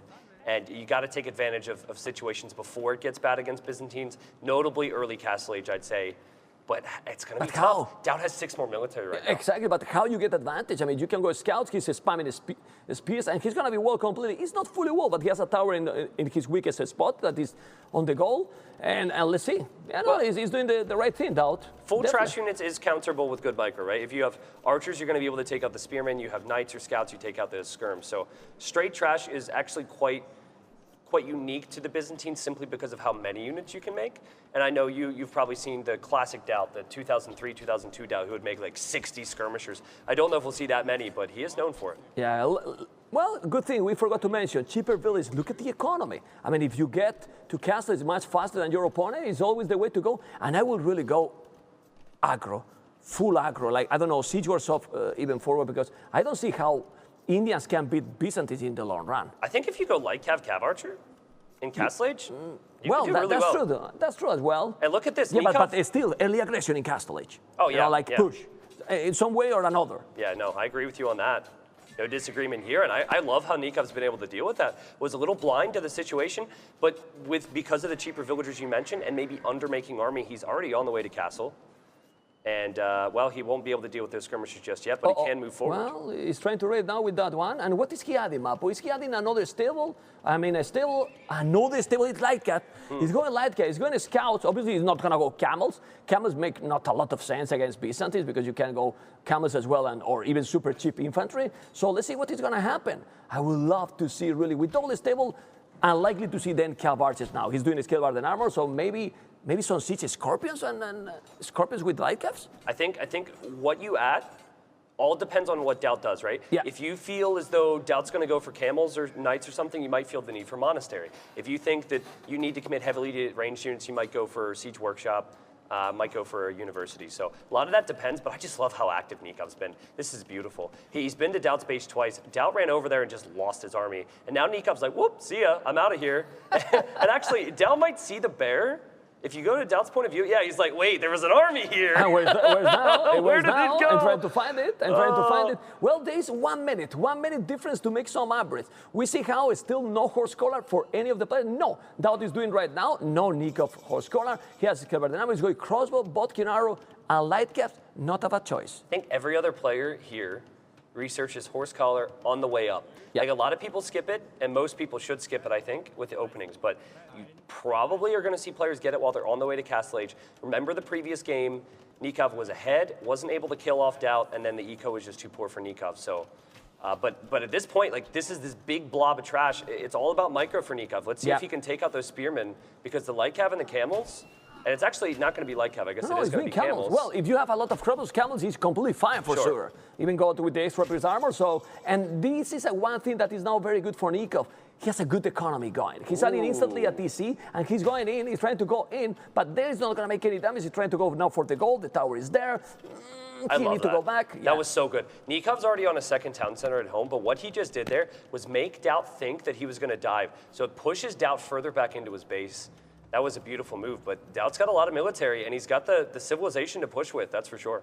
Yeah, let's see if he's going to be able, but he has good amount of army as well. He's doing the university. Okay, so the one who is going to go all in, it seems to be is the Lord. Let's see if he's going to be able to do the job. So this is where, to me, I know that camels are kind of decent. Siege but at home is great. Yeah, that's exactly what I was going to say. I think this is where Siege Workshop is the correct move. And again, Nicov controlling the game. He has more villagers, and he's just going to run away. And hopefully another bear won't snitch on him, but DauT spotted him. Oh, ballistic as well, horse collar finally. I think this battle is going to be so important. Those spears are perfectly located. As you can see, zoom out a little bit. There you go. And those camels, the spears are protecting.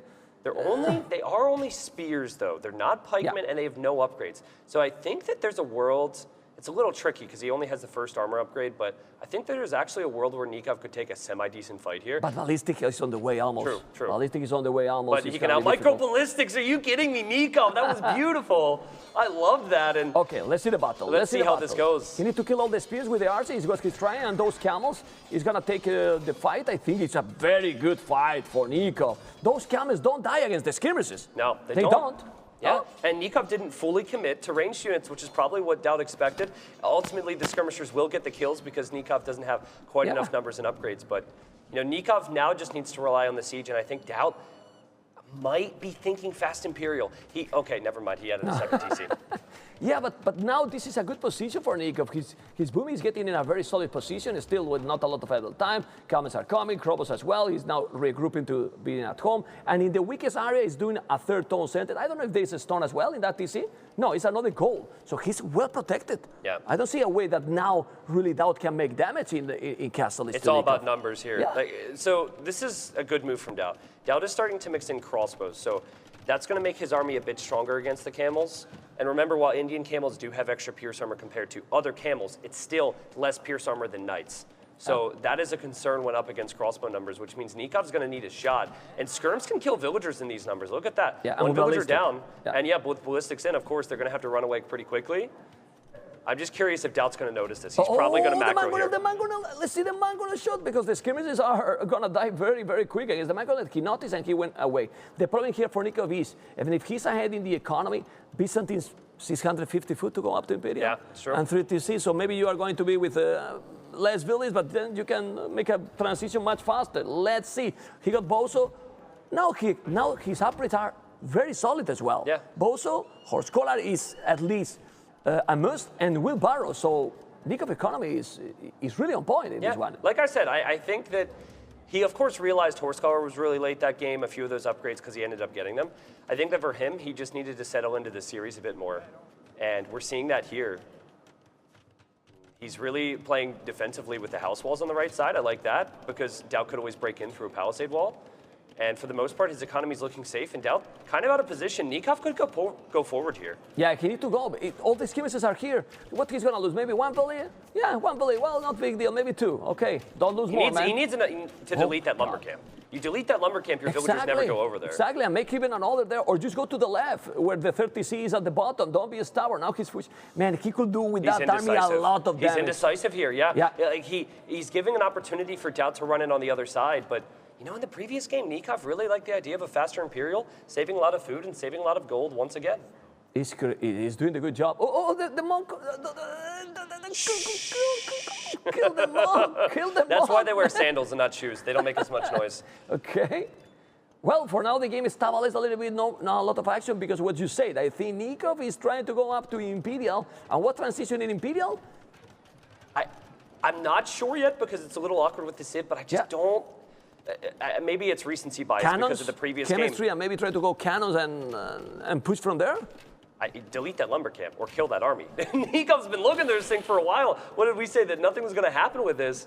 I mean, yeah, how he's able to lose 7 villages basically in that area. Yeah. Seriously, I mean, now he's going to lose probably those arches, okay? But Nicov, the Argentinian, will go up to Imperial if he's doing the buildings, because he doesn't have the buildings to go up. Make the buildings, Nicov. You need the buildings to go up to Imp, please. He's keep building. We gotta watch that army. There, we gotta watch that army here, because the siege has finally made it. Nope, that army's dead. Nothing to watch there. Yep, here we go. Big attack rounds, and DauT splits into the shot. It was a great attack round from Nicov. But this is Scorpions. He might clean. He might clean. If not the one on the right, maybe the one on the left. He might do a lot of damage, and this is a good position. But what we were talking, then he doesn't have the economy. Byzantine's on the way to Imperial as well. Yeah, but DauT might not have army. He might not have army anymore. I mean, I really like the way that DauT just sends an army forward. He might even loot. Uh-oh. I thought he could get through there. Uh-oh. Wait, Nicov thinks he can go around. Nicov thinks he can go around. No, he's trapped. Go to the left. And now he sees it, yeah. But like, well, that's funny, and it won't be so funny for DauT in a moment. My worry for Nicov is that he's really given up military control in terms of where he's moving out. Like, DauT he might not have the prettiest KD, but he is deciding when the fights are taken. Yeah, it looks like he's okay, but he's now 16 or 14 villages behind. Sure. So getting a good economy going, it's true that it's very cheap. Byzantine is okay, but you need a minimum economy even if you have imagine if DauT had one knight there. Oh my God. Like, there's literally nothing except 5 siege units. One knight would clear up all that siege. That's a little iffy for me if you ask, if I were Nicov, I would not want to be in that position. I mean, chemistry is a must right away. I I don't know, man. It looks like this game can, that this series can go for the decider. It's going to be a DauT castle. That he has the old army to hold that one if he's now Nicov is coming, but Nicov army is also out of position, so that castles will be up. Byzantine castles with extra HP, this is always great. And now get another monk. 2 relics already for DauT. He's trying to work for the late game. Why some players, Nicov especially, never go for the relics? Well, it's just he's not the same type of player. It's why he plays for the faster Imperial. It's why he did everything he did in game 1. He's not that type of player. And that's something that is so interesting with Nicov, because he's so cutthroat with his attacks, but it's that other stuff that makes us scratch our heads. But this is what that's open. This is something that DauT might never be able to do. Sneak in at this stage instead of building up for the late game. Nikov's going to get some damage. Good reaction here from DauT. 2 villagers down, probably should be 3. And, no ballistic. That's the problem. Ballistics, yep, no ballistic. Thumbray now +3, and now, well, he's doing the same upgrades, but now, that TC is gonna save the day. He's gonna save the day for Nicov. If he noticed immediately, and he got the skirmishes. Those archers are going to the damn hell. All right, so both civs do get bombard cannon. DauT, though, already has ballistics on his ranged units, and also DauT gets arbalest. So I mean, also Byzantines get siege ram. So I really don't think this matchup is good for Indians. And definitely not. Even though Nicov has a lead with villagers, he's got to put that into more military numbers, which he's been unable to do so far. Yeah, the only thing that I can see here, if he's doing a little bit more farms, he's doing hussars and skirmishes. Hussars, skirmishes, bombard cannons. I don't see Nicov doesn't have any armor upgrades. Like, you need to have your armor upgrades on your ranged units. To put things in perspective, I'm pretty sure DauT could win a fight with equal number of skirmishers due to the fact that there's no armor upgrades. Yeah. Look how fast those skirmishers go down. This is huge. Yeah, they really die so fast. Now ballistic in front. Look at the score, is almost the same. He has been some good army. He will try to make bombard cannons. Ballistic is on the way. No bombard cannons at all. They're getting one-shotted, man. This is horrible. He's killing all. Make the upgrades. The upgrades. This is horrible. And he's behind on the upgrades, too. He's getting ballistics again. Again, the approach to me is just incorrect. To try and rush Imperial when you're already behind in some of these categories, I think it's better to push Castle Age. Didn't see that too much in the previous game. Not seeing that too much here from Nicov, as very similarly, he's actually ahead in population, but he might not have the position. Look at all the little red dots. DauT loves to do this. Outposts around the map, thinking about the very late game. Yeah, well, now he's doing finally the armor. He has a lot of village more, 30 village more. He just needs to stabilize a little bit. Also, the 20 farmers is not enough. Those skirmishers now will do the job, but he's coming around with a lot of farmers as well. Controlling the game. Score lead for DauT. Now he has the castle in the middle, and DauT is getting closer and closer to maybe get the game. We will see. There's a stone wall, more village that he's gonna lose. He has nice wood on the left. He doesn't need to go in that spot anymore. Yeah, it's just so awkward. You know, it's so awkward. And what happens is Nicov has to react there, and then he doesn't have anything to defend here. It is so difficult when you put yourself in this position, because good players, DauT falls into that category. He most certainly does, winning Red Bull Wololo 3, of course. They're gonna just abuse the map. And I'm loving DauT's lack of hesitation here. He might need to back away because of the bombard cannon, but he still knows the skirms are weak. Look at that. Yeah, he's micro, man. Yeah, he doesn't micro. Someone put him like 4 points in micro. I think they need to increase a little bit, at least to 5. What did you give him on that? Another bombard cannon goes down, and DauT just doesn't care. Yeah, the military numbers is similar, but now DauT is getting more and more ahead. He's going deeply into Nicov economy. The score is just jumping even more, and with those arbalests, those skirmishes is doing a lot of damage, and we don't see, a lot of gold, stone, even by a castle. Yeah. He make a castle there to stop, because he's not coming with siege. He's just going arbalest. Well, there is a castle for DauT, and DauT will probably make his own bombard cannon, so I think the castle's got to be more defensive than that, and DauT just has to keep switching sides, get the relics. He's got 3 of them already. Maybe take a deep breath here. The pressure's got to be on him right now. He knows that if he doesn't win this series, he will not be able to advance further in this tournament, and even that is a bit of a question right now. But for me, even though the population is the way it is, I think that DauT's just in the perfect position. Yeah, because also with Byzantines, with 100 villages, you're fine. Yeah. Now you're fine. 100 villages with Byzantines is fine. Very, very cheap units. That castle is definitely very, very nice. And he's going to defend. He needs to go back. But he's going to make another TC. He's not giving up. I like it. Nicov with the 5 TC incoming. The problem is, do you remember the last time that he raided DauT economy? I don't. Well, I can see it right now. Yeah, well, okay. Good timing. Well, but you don't remember. It's just now, right? For the viewers, Mem looked over at me and made eye contact with me the second he said that, so he didn't see what we were seeing on the screen. That was really funny. Okay. Oh man, I think what DauT really could benefit from now is some different units. If Okay, he was let's able see. to go for some stable units now, and okay, we're seeing the upgrades, I think that would change things. Because it's a lot of skirm defense, and Nicov did catch up on the upgrades now. But if he were to swoop in with something like Light Cav or Hussar, I think that'd make the difference. Look at Nicov population. It's so high, but it's crazy. And now more army. No. He's fine. I mean, 140 Villese, more army than DauT. He's stabilized. He did the castle on the left, and now he's coming with more skirmishes, bomber cannons, and definitely DauT only got Arbalest right now. That's why he's doing cataphracts. But cataphracts, we also know, well, he has answers for cataphracts. He has answer for cataphracts. it's a little tricky because you don't want to commit to cataphracts when you don't have the castles. And DauT now throwing army here. Before this was okay. Now this is not okay. I think he's distracted, but yeah. You don't want to commit towards something as expensive as cataphracts if you aren't going to have the castle numbers. DauT does not have the castle numbers. He could lose that castle soon. Nicov holding on. Man, it's so easy to reboom with Indians because your villagers get cheaper each age. The villagers are basically free at this point. But at this point, he doesn't have to reboot. He needs to stop to doing villages. He has that as well. 150. You know? That as well. Yeah, that's a good point. Oh, look at that. Look at that reaction for Nicov losing the bomber cannon. We'll he's getting angry. He's getting upset for sure. The cataphracts are coming. Trebuchet is down. 1,500 stone, make a damn castle. And then make Trebuchet and push from there. Come on.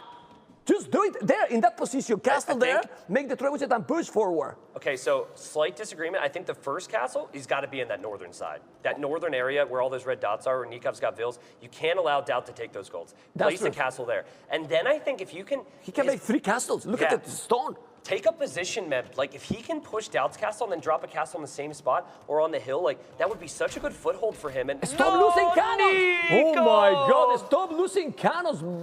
What the hell? Okay, castle on the left. He's gonna make the castle there or not? Now closer and closer to 2,000 stone. Maybe it's gonna make 2 wonders. I don't know. The castle is close to the spot you mentioned. Great one. But the cataphracts are coming, and that's gonna be a DauT castle. Warrior Villiers. He's not wanting. He's gonna notice. Oh, but DauT can see it. Definitely he can. He needs to move the village, and that castle will never go up. Nicov. So again, Nikov's moving so fast right now.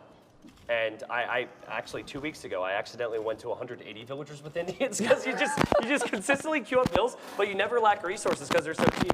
So he's just doing too much, and he's having some struggles here, paying attention to the important things. And he does have the resources to probably field more than 35 military, but he continues to make vills. He's at 163 vills in a 200 population game. Okay, do you think he's Burgundian? Maybe. I mean, what the hell? Well, it's still 1,300 stone. He did a castle at the back to defend. I don't understand why he's not doing a castle there. Like, seriously. All the action is here. Why you don't put a castle there? You got a lot of stones. I don't know. I don't want to sound repetitive, but the castle here is the key. Because if he's getting that elite cataphracts. I don't think the castle saves you if cataphracts come in here. Again, the same problem. Behind on the upgrades. He needs to, like, build 3 blacksmiths all over the map. That way, whatever part of the screen he's looking at, he'll see it. He has good economy. He has a good economy to afford all the upgrades. 4 relics for DauT. DauT with the macro game, T90. Yeah, and that's what we expected. Better map control. 4 relics. DauT will realize he just needs to hold this position. I think what he's waiting for is a big clear up here. Yeah, he used a lot of villages. Look, 151. He noticed that. Great. And then making more. Yeah. He stopped queuing them up. That's good. Oh, look at those cataphracts. Those are cataphracts fully upgraded. The camels are with +1. Yeah, and heavy camels, but with +1. This is just like, this is the same story all over again. Yeah, the first game, the same story. Yeah. And now, total domination, and in probably 1 minute, he will call the GG. When he could have also a castle. GG call. DauT is still in the tournament. You can see his reaction like, thanks God, we keep going. Dave, sorry, T90. Do I look bald? No. Dave, I casted yesterday with Dave, was so hype, and then, well, I call you, and I will call you Nilly, and then imagine. I don't know which is worse. They are not here now, they don't listen, you know? Yeah, so no they're problem. not paying attention. Okay, look at DauT. He feels relaxed. He's still definitely not happy, but with this win, he's like, okay, first day in the house that he's doing my job done. No, he should be thrilled. He should be thrilled. Yeah. We'll talk more about that in a moment. There will be an interview here by our favorite jester, but congratulations to DauT. You can see him there with Nilly now. like next to each other. Sit down, DauT. Oh man, what a big set. Obviously you were 0-2 going into this one. Normally you are one of the calm persons, but today the pressure was on. How do you know? Maybe you tell the viewers. Obviously, I had big expectation, and when you start with 0-2, although I think I played quite solid, right? I don't think I made big mistakes. The players I lost played better, right? And I still believe in myself, and you kind of start to doubt yourself, right? Yeah, well, thanks for that. And well, it still is against Nicov, right? He's one of the best in the world. How did you like your draft there specifically? One year I liked it. Like first 2 sets I hated my draft. This time I think I got all my tips on the maps covered, and I had some room to play, like switch Byzantines for instance, for example. Originally I played obviously something else. Yeah, but it's like you played TatoH, and obviously you got in there at the side where Nicov wasn't able to wall in time. Did you think you won the game there? How did you progress? Because then in the end you got basically to your dream composition. Yeah, obviously he did a lot of damage to me as well. I don't think I won the game, right? It's Nicov, he got macro, one of the best in the world. Few villagers will not make a huge difference, and a bit of idle, obviously it helps. It builds the confidence in the game, right? Then you think if I go to plan, it will be working even better. He managed to stop that, right? Chinese are really good at stopping cavalry archers with the cheap skirm targets. But once we get to that post-team Imperial, there is nothing you can do against Keshiks. Okay, and now obviously 1-2, you have another win or go home match tomorrow. How confident are you? Well, obviously this is helpful, right? Yeah. First time I've been in the LAN event ever, maybe. So yeah, it definitely was my confidence, and have to say, like, we all are here like really good friends. Like, we are a small community with a bunch of friends, and when you win, it's easier when you win at home, right? Here you see you crush somebody's dream for you to like win. And I know it was hard for Jordan as well, but for me, for example, when I saw how Chapoch was happy after he beat me, I was a bit happy as well. Yeah. So lovely, all of them, so good friends. And now we go over to the analyst desk with Riley. Thanks very much, Nelly, and congratulations, DauT, rallying there to pick up a win and move to 1-2. And of course, with the Swiss pairing system, he's not out of it just yet. So DauT fans around the world rejoicing here as we continue our coverage of Red Bull Wololo 5 live from Heidelberg Castle. And what a spectacle it has been so far. The sets that we've put together here, the sets that have been constructed by Red Bull as part of this, and the production team as part of this experience, have just been absolutely phenomenal. Our rich and opulent analysis chamber over here, the pensive and peaceful atmosphere of the caster library, except when Mem's in there, and the tavern, of course, where the players get a chance to come and share their perspectives on the match that we've seen. But for me, really, the highlight has been the war room. The war room there, the way that these players have been able to come in and make their mark on the tournament, the atmosphere, the dynamics, and the drama of the in-person drafts has just been incredible. And it's been quite a fitting backdrop for a tournament that so far has really lived up to the reputation that has preceded it. So monumental stuff here at Heidelberg Castle, and we'd like to thank you for being part of it, of course, as our coverage of this $100,000 tournament continues. And we move forward now to our next match. I'm joined at the caster desk here at the analysis chamber by Master Dave, the Hobbit. Here he is. Look at this. I love this outfit, man. I love this outfit. But not a patch on Nelly, our court jester. Good to have you along as well, mate. Good to have the two of you with us. And we move on to our second match here, which is MBL versus Slam.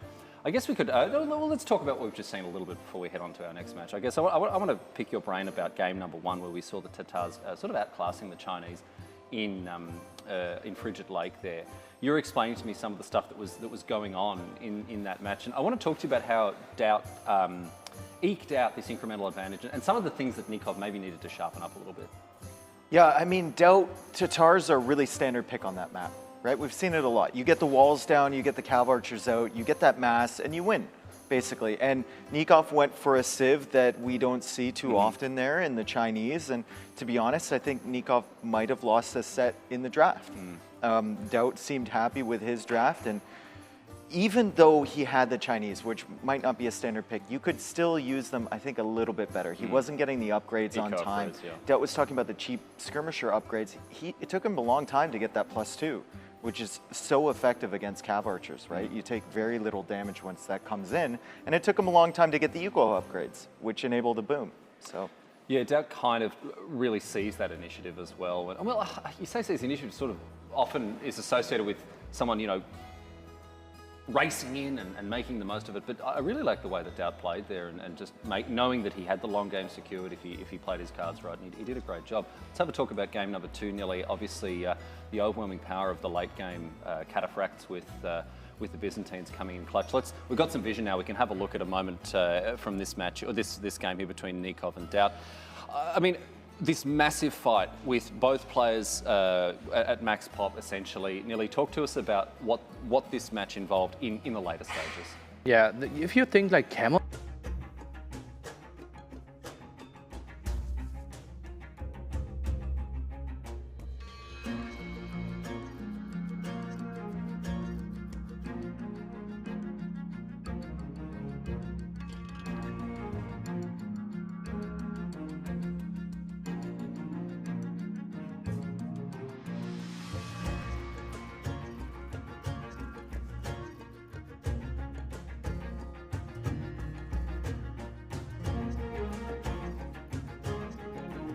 We move on now to our next match, as I say, MBL versus Slam. Now, both of these players are already on the scoreboard. They're both at 1-1 at this point. I know Slam, a countryman of yours and someone you've been chatting to throughout the weekend, Dave. But MBL, again, a bit of a wild card, and this is one of those matches where really anything could happen. I want to ask you, Dave, about Slam and what his perspective might be going. I mean, we know, I say MBL's a known quantity. He's known for being, you know, he's one of Donald Rumsfeld's known unknowns. So let's talk about what Slam might be thinking as he's heading into a match against MBL. I had a conversation with Slam today, and we basically shared the same opinion for him. Mm-hmm. Whenever he does well, it's when he plays in his comfort zone. Right. As soon as he deviates from the comfort zone, then there's so many different variables being thrown at him. He can't use his muscle memory that he's developed over all of these years effectively. Okay. And it just kind of gets out of control. So for Slam, he needs to be enjoying himself. He needs to do something that he knows and something that he knows he has had success with in the past. So we saw that with the Franks against Barles yesterday. He just went a lot of scouts and it worked out great and he won the game. So the challenge then, Nicov, here is going up against the unpredictability of MBL, and Slam's going to have to play very safe here and make sure that he sticks to his core competencies, as Dave said, going up against someone who can play as wildly as MBL. Yeah, it is tricky though, because that's not really where Slam shines, right? Normally against MBL, you want to be kind of the aggressor, which is already really difficult because MBL might be the best defender in the game that we have, especially if we think about Mangle, Micro and such. And Slam, more of the meta player, thinks more in the way of, okay, I will build more units than you and we'll have fewer idols.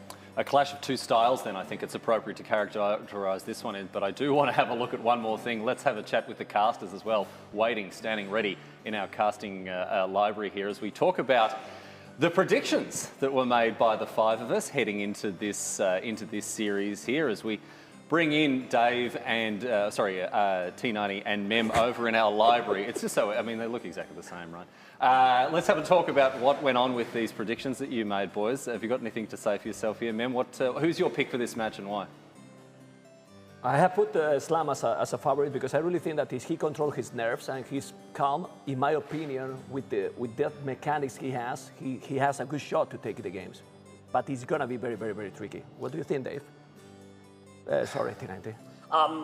You know, and for me, I think I picked MBL because Slam has historically kind of struggled with those nerves. Exactly. What's interesting about this matchup actually is that both players, while they're 1-1, both players have a win against Barles. So they beat the same player, and that player is a player who's down 0-2 and is also going in, seen by many as the underdog against DauT in our off-stream match. So what that means long-term is if you lose here and then eventually win out and then it maybe goes to a tiebreaker later on after the Swiss system, tiebreaker is not going to be so good for these two players. So I think this is huge. It's probably the most important 1-1. Actually, I don't even know. It's the most important 1-1 we will see today. And I have MBL because I think that he will be better over the course of a series. I think I agree with your assessment there, Tristan. I think MBL's got the experience and he's got the tenacity here to take it out. But we will see. I think Slam's a real competitor as well, and it could go either way. Well, the players are getting ready, and it's not too long before we'll be bringing you the draft and indeed the matches. So let's toss it over now to our caster library, where Tristan, T90, thank you very much, and Mem are standing by, ready to bring you all the action. All right, so yeah, I mean, I don't think you are meaning any disrespect to MBL, and I'm not meaning any disrespect to Slam. They're two very exciting players that have been around a long time. But do you think there's a difference in styles in terms of how they play the game? I mean, what the style has MBL? Try to explain. Messy? Exactly. But that's what has made him special. Yeah. And very, very dangerous player. So if he get the game into a messy one, then he's probably going to get the series. If the game, what I mean is, if the game are going more standard, Islam is my favorite. Look at that. There he is. Messy MBL. Oh, with Messi himself. T-shirt, man. Yes. We can tell to the viewers something very, very crucial and nice. Has been very good weather during all days in Heidelberg. Yes. And he was with a sweater. He was like it was in winter. Today is, we're going to start the draft, but today is raining, bad weather, is in shorts. Yeah, he complained it was hot to people who can't take costumes off when he wouldn't take a sweatshirt off. And It's now NBL. it is freezing, and now he's in shorts and a t-shirt, so yeah. Anyways, we will have the draft here, and I think the draft is actually an area where both players have maybe struggled a bit. Slam, of course, having that training camp, having those training partners, not that MBL doesn't have teammates, but maybe Slam has gone over this quite a bit. It is different, of course. Both players are going to have their notebooks. And Cresini kind of giving them the idea that there will be some maps, and then, of course, they'll do the civilizations. MBL starting off with his global ban, and he's going to ban out Frigid Lake, and Slam is going to go for Acclivity. Okay. Which is interesting. It's a good map, Acclivity, to go into those messy games that MBL like it. You can create a lot of chaos in that one. I'm actually a little surprised because I feel like Slam's Archer Micro would dominate MBL on Acclivity. We saw that from Liereyy yesterday. Land Madness. Land's Madness. That makes sense. I think Slam would struggle maybe against MBL with all-in scouts, things like that. And we see Enclosed. I said struggle, by the way. He picked Land's Madness, so I'm completely off base. Slam's like, I will dominate, and MBL likes Enclosed, and now that next one is a ban. That's Atacama for MBL. And I wonder what Slam will want to avoid. Maybe something campy? Not many campy maps here. Ah, interesting. Okay. Sacred I'm Springs. surprised for Enclosed for MBL. Well, he likes to go for the late game, but Islam into the late game is not a bad player at all. Slam did lose on Enclosed already, and we're going to see now 2 maps selected. So. But he said already yesterday. He said already yesterday that the first day he got some technical difficulties. I don't know what it was. And then yesterday he played incredibly well. So let's see. Runestone's pick. Okay, so what just happened there? There were 2 maps that MBL put out. He got to pick, and then Slam got to pick which one was played, and that'll be our first map, Runestones, which we've seen a lot historically in Red Bull Wololos. It's just a little different this time around. And now the players have a minute to write down the maps, think about what civs they want on each map, and then they have to start the draft. Runestone is not a fixed map anymore, but they feel comfortable. You see, it's not being banned too often, and we see Runestones, not all the cities, but pretty often. Sure. So, well, let's see. MBL and Slam known for playing a lot of Arabia. Yeah. That is also the same for every player here, but that just sounds good, so we're going to stick with it. Yeah, what to say, right? They feel comfortable, in that one, and they probably know definitely better what to do. Aztecs is being banned. We didn't see too much Land Madness. I want to see Land Madness. Oh, yeah. I really like it a lot, that map as well. I'm not that fan with it Enclosed. Ethiopians is now the next ban. Okay. Now, we still have yet to see like a really trash civ be banned, like Goths, for example. Yeah. Goths, I mean, Vinchester's back to like, what did you say about my Goths? But, Goths just not too good in these settings. We're seeing good civs being banned out. Because some players are doing like that mindset with the bans. They ban bad civilization. There is more good civilizations to pick. So, yeah. But they are not doing. They are banning really super strong. Well, look, Aztecs, Mayans, Ethiopians. Like I wouldn't be surprised that he also banned Incas. Yeah. To avoid eagles. Okay. Well, we're going to see Berbers there. I feel like. Oh, Berbers banned too. I feel like if the more civs that are banned, the slightly better it is for MBL. I think Slam is probably has a higher peak, but it's more based on the civilizations. And there you have MBL banning Franks. So there's 6 strong civilizations, fan-favorite civilizations, getting banned out. And now we're going to have some picks, and we have Britain's first by MBL. That's a surprise to me. Definitely it is, because I don't think that MBL is the best players with Archer Micro. Oh, look at the civs for Slam, though. He's going to go Magyars and Huns. Huns. Oh, Whoa. man. Both Aggressive. those civs. Aggressive. Yeah, and what's tricky is both those civs are actually top 3 on Land Madness. So even if he doesn't play one of them, he's now taking that away from MBL for Land Madness. Yeah. Well, MBL going to ban Magyars almost 100%. Well, check this out. MBL picks Indians, but that's a great civ against Magyars and Huns. I'm loving this draft. And Cumans, okay. Cumans wasn't big before. It was banned? Before when? In the previous series. It was not. It was not. Okay. I think it was banned by Nicov. Because it's very dangerous as well. Yep. Okay. Now it's a slide. Now you got to think. Now that brain has got to work on overdrive here. I love this draft in 90. This is fun. I'd like to really think fun. it's not the Red Bull flowing through my veins and it's actually the games. But Slam getting close to the end of the time limit there, and he goes for Tatars. Okay. All cavalry, except Britons. Sicilians. I'm shocked. Wow. All cavalry completely. Well, you can make armor with Sicilians, but Magyars too, you can make archers with Bulgarians. I wouldn't call them an archer civ. It's a little tricky. And wait a second, did I just Burgundians? See, what? Whoa! I got to be careful. I mean, this is a big castle, but it's a special, man. Burgundians. I feel as though That's for enclosed. Oh. And it makes sense. A closed map, and we see my favorite tech, Flemish Revolution. Oh my God. Let's hope we don't see that here today. And China. Interesting. Okay. Okay. AM with the Chinese pick. You know, I'm excited for enclosed now. Hopefully we get there, and then we have Bulgarians as the final pick for Slam. This is a crazy draft. This is 5 cavalry civs. You can go some archers, yes, whatever. But they made is cavalry. Wow. So to counter Britons? That's what's going to be tricky here. I think MBL will try and go archers. So he will ban? On runestones, yeah. So I think that Slam should get rid of Britons. Yep. Yep. There you go. Britons is banned. Makes sense. And now MBL. And Magyars, yeah, no surprise. Okay. No surprise. Tricky. So we have Indians, Cumans, Burgundians, Chinese. China is all the archers, but you can go cavalry as well with Chinese. And then Huns, Tatars, Sicilians, and Bulgarians. I hope to see really aggressive approach with these ones. I mean, it looks like it is, you know? So I think MBL is really going to benefit from having Chinese a lot more so than Nicov in the previous series. He's all about getting his techs. He's all about getting skirms, crossbows, knights. He likes to mix up everything. So Chinese, in my opinion, very suitable spot for Runestone's game 1. Slam, if he wants to stick to that meta, might want to go for Tatars to go into crossbow and cav archers, but he might also be thinking about Sicilians because Sicilians have been tricky, and his teammate TatoH has been the one that's really made me think about it.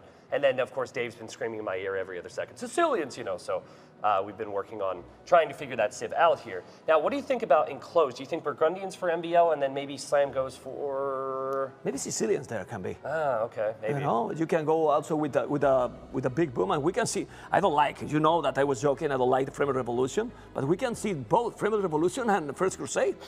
I mean, it's possible. Oh, God. It's possible in my, you know. It's like, that would be incredible. Yeah. That would be those incredible. banners, by the way, I want one of those banners, but... But they said no? I'm not asking. I mean, you're not asking. They're going to say no. You're just saying so on a live broadcast. I don't want to ask either, but I think that'd be really cool. I don't want to ask about, you know, getting into Cobra Car either. So, oh man. I can deal with the castle too. It's fine as well. The castle is fine as well. I guess this is okay. So, anyways, we did get to see a look at the players. They look somewhat composed as they could possibly be. They look fine, right? I think they look fine. They look fine. As fine as us. Well, hopefully not for them, you know. Yeah, it's true. Because look at this. Lots of lights, and we got a big costume, and there's people watching. It's fine. When I wanted to nerd out, I did not expect to have my face. People is wondering why they are changing all the time. We're getting the later one, you know. Sure. Okay. So we've given our thoughts. Let's hear what Dave and Nilly have to say. Thanks very much. Yes, back over here in our analyst chamber, joined by Dave and Nilly, of course. Dave, what was your impression of that draft, and how did it go for both players? I think it was fairly standard, except for the Burgundians pick by MBL, which they speculated would be available on enclosed. I think That's correct, because I can't really see it slotting into any other spot there. We also had the Sicilians from Slam, which I'm excited to see. Yeah, a couple of interesting picks there. Nilly, what's your takeaway? And what do you think of what those two are saying? Yeah, I think but it makes lots of sense, right? Slam, it looks like he will go for lots of Cafarcha play there as well. We have TatoH, we have Huns, Sicilians. You can play them in so many ways. And will be interesting how we match this one up. There could be some Civ wins because I think Sicilians, they would do really well if they get the matchup against Indians, for example. Yeah, right. I mean, a lot of twists and turns to any draft like that, and obviously, you know, we had with Memb and Tristan bring us across everything there like that. For you two, what was the biggest surprise out of that draft? Was it just the Burgundian pick there? Definitely.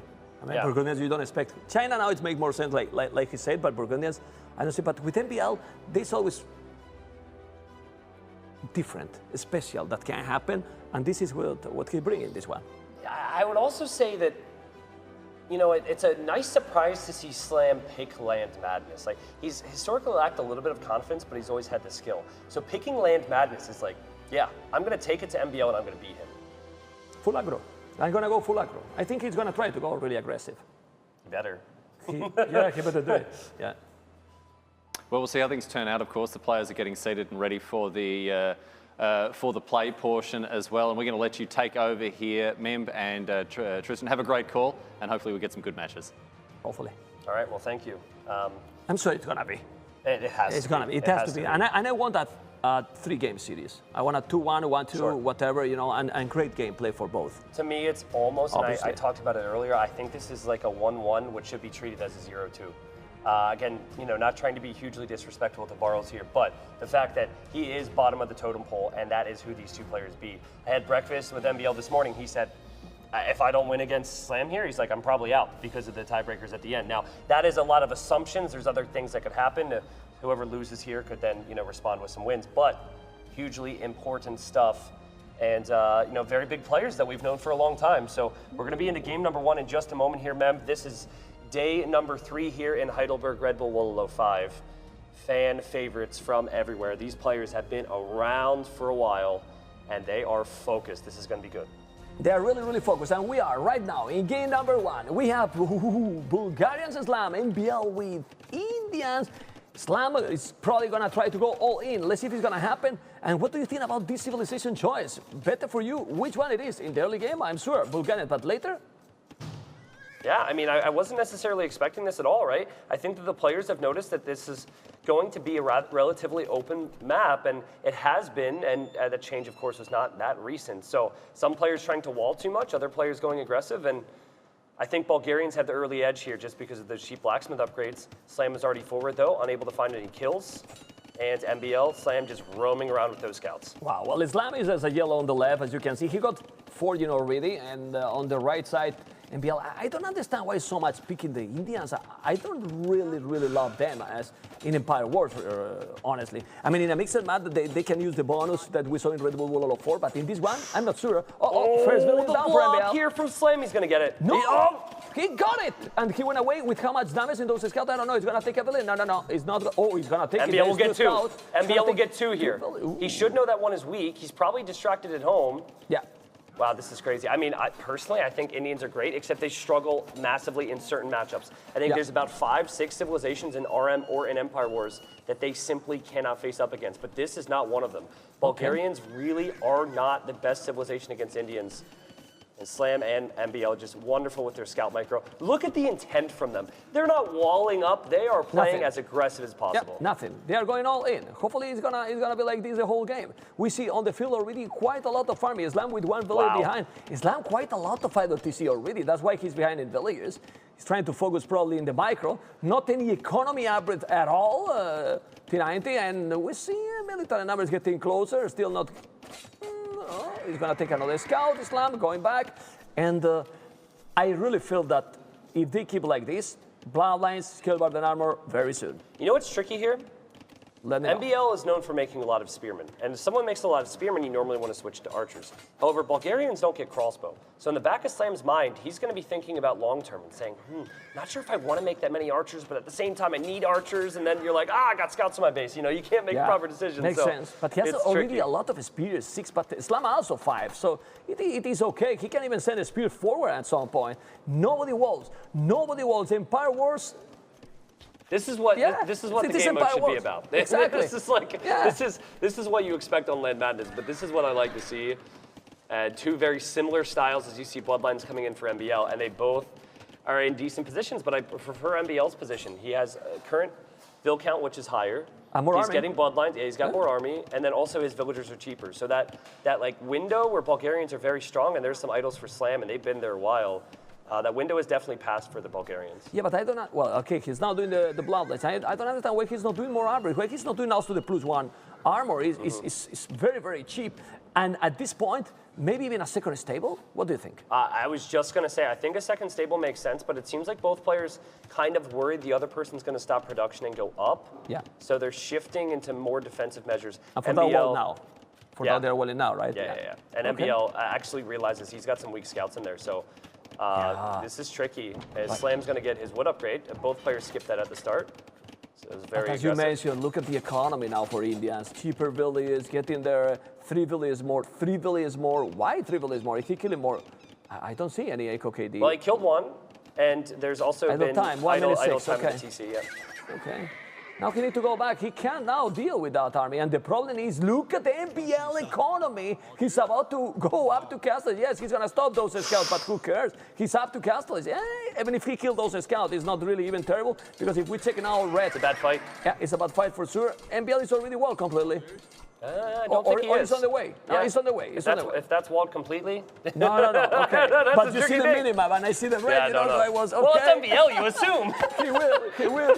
All you have to do is see the name, but this is a problem here. You click up and you don't have spearmen. If Slam realizes this and he doesn't assume, those scouts could run right around here. MBL's got to be quick walling for his life here. And Cav Archer's transition. Cav Archer's transition with Indians. Interesting. I wasn't expecting that at all here. Why no camels? I mean, it's obvious that he's going to go knights. He's going to go knights +2. Knights +2, and now Islam is on the way to Castle. Same villains. Obviously, the timing is different. It's a minute. I don't think that. I mean, it's days a whole. Days a whole. It's true that it's only spears, but can be annoying. Well, I like how MBL added more scouts because, quite simply, spearmen aren't going to cut it for these things. Slam is just going to continue to run around. So good job from Slam to take that fight and get in here. And now he's got the spearmen. This is so annoying. Slam is in a fine position. No, this is very, very good for him. Now with those spears, he's going to deal properly. He's annoying. Trying to get some economy. He couldn't. Did a good job. But now let's go back about the Cav Archer's decision. Like, you need to make a lot of Cav Archers to make the damage. Do you think he's going to have time to mass that amount of army? My biggest thing is, I mean, I think he will because he has 45 seconds faster castle age. My biggest thing is will Slam spot it, right? Because Slam might be tempted to make a lot of spearmen at home and go pikemen against camel. But he has not seen a range yet. So if MBL shows him these archers, which he kind of has to. He did it. So he knows now. Now at this point, Slam knows he can just go knights. One villager down. That's one villager down for sure. He's doing a great job with those scouts because he's keeping his opponent completely at home. Look at the economy, how many knights he can do. If we go to yellow base, he probably is on 3 stables. What? Or 3 Cav Archers as well. Well, I'm not going to play the lottery today. Memstradamus in the hell. 3 stables. 3 archery ranges. Skirmishes. Or Cav Archers as well. Why do you think? Okay, so why do you think Slam went for 3 ranges? Cav Archers as well, I believe. No, not for what for. My logic is, I think that he was scared to go knights against camels. Yeah. So he's like, I've got to go Cav Archers. Good point. Yeah. And now it is worth noting that Bulgarian Cav Archers, his Slam still isn't walled. They'll go around. But the Cav Archers are not bad for Bulgarians. It's just that I think with Indian villagers being so cheap, it's easier to boom while making them. So advantage MBL, in my opinion, as he will get in here. He's getting inside. He's going to take that village. Probably he'll react very fast, but it's not enough. He's going to get killed for sure. One village down. There you go. Can't agree to go that far. He should probably go wall a little bit closer to his base. In this kind of battles, who do you think has a better micro? Slam has better micro, MBL has better macro. MBL's, in general, just going to boom more with this type of a thing. He's more the player who's going to snipe your vills and then boom at home. Slam's going to just win with entire armies, and you can see it's already working so well for MBL. 5 villager lead. and Slam hasn't added a second town center yet. Yeah, and 2 TCs already for MBL, as you mentioned. Okay, let's see if he's going with the micro. He's gonna do the job. Probably when he noticed that he's going Cav Arts, he think, oh my God, if I went full Knights, it will be great. Yeah. Really, the great. thing that's tricky though in Empire Wars, and this is why MBL I think is further down on people's pecking order, is that everything develops a whole lot faster and it's a little bit more prone to aggression. So while this is very much like an RM game at this stage, I think that MBL's ability to boom greedily and defend is not maybe quite as strong as it would be, in a normal game. But still, I mean, his army count's looking fine. Yeah. The difference, though, is that Slam has ballistics. So, I mean, Slam having ballistics on his Cav Archers could mean he wins every fight. As I said, he's going to win every fight. Oh, God, that hurts so much. He needs to be pushing out right now. This is precious time for MBL. With a couple of camels, this is a real problem. I think that the score is a little bit tricky right now. The advantage for me, it's brutal at the moment for MBL. I mean, a lot more villages, more army, 3 toll centers, only 1 toll center. Slam. Yeah, just kind of expecting ballistics to do something, and he's just been pushed. And this is the opposite of what you need here. And MBL is just happily booming away. He has 10 more villagers now. Slam is still only on 1 TC. If MBL holds for another minute, he's going to be ahead by 2 more, and then 3 more, and then 5 more. It's just going to get crazy. Yeah, but these Cav Archers are going to be now very dangerous. Why? Ballistic is already there. Thambrin is on the way. Sure. So those Cav Archers, and it's not a lot of skirmishes, only skirmishes. Yeah, he's doing all great. You don't have to believe me. Shut up, man. Because now he has the counter. You don't have to believe me, but I was just going to say, how long do you think until MBL clicks Elite Skirm? And that's why I reacted like that. It's a very MBL unit. But it also makes sense here. I think with any other Civ, he wouldn't be able to afford it right now, but he's going for it. Okay, but now he's taking villages. 2, 3, that's the magic of ballistic. Magic of ballistic. Magic of ballistic. He's taking everything there. And now Bill is different. He's not that big anymore. Yeah. So he needs to push. He's doing a second tone center, cheaper in terms of stone. Do you think he should try to catch up on Boone? Well, even if you don't think he's doing. Yeah, he's got the way. Yeah, 3 TCs. So, I mean, Slam, like he did before with Scouts, he could really control the game here. Being down by only 8 villagers isn't a big deal because it's about to be 7. And this is the type of pressure that MBL invited. He still doesn't have the second armor upgrade on the skirmishers. He actually chose to send his Cav Archers forward. I like that fact, but Slam likes it as well. Gonna kill a lot there, gonna kill a lot there. Even with the food, he's gonna lose all the food in those counter. As you can see, how many? 1, 2, 3, 4. We gotta see the other side. God. We gotta see the other side And here. the other side, what is happening here? Oh, but he go back and he has army to hold. He has all the upgrades. That is enough army, in my opinion, for Slam to hold. Yeah, he has ballistic, he has Thambring, he's fine, and he's still killing here. Both are attacking, going really, really aggressive, and the game is getting closer and closer. Villagers cost food. Elite skirmishers cost a lot of food. The armor upgrades cost a lot of food. He only had like 15 farms, and now he's lost so many vills. MBL is just trying to switch into something which really isn't realistic for him, and Slam is doing what you should do in Empire Wars. Take the control, and then boom, this is a different playing field. Wow. Where's the difference in Villese now? No difference anymore. 53, 55, even more army.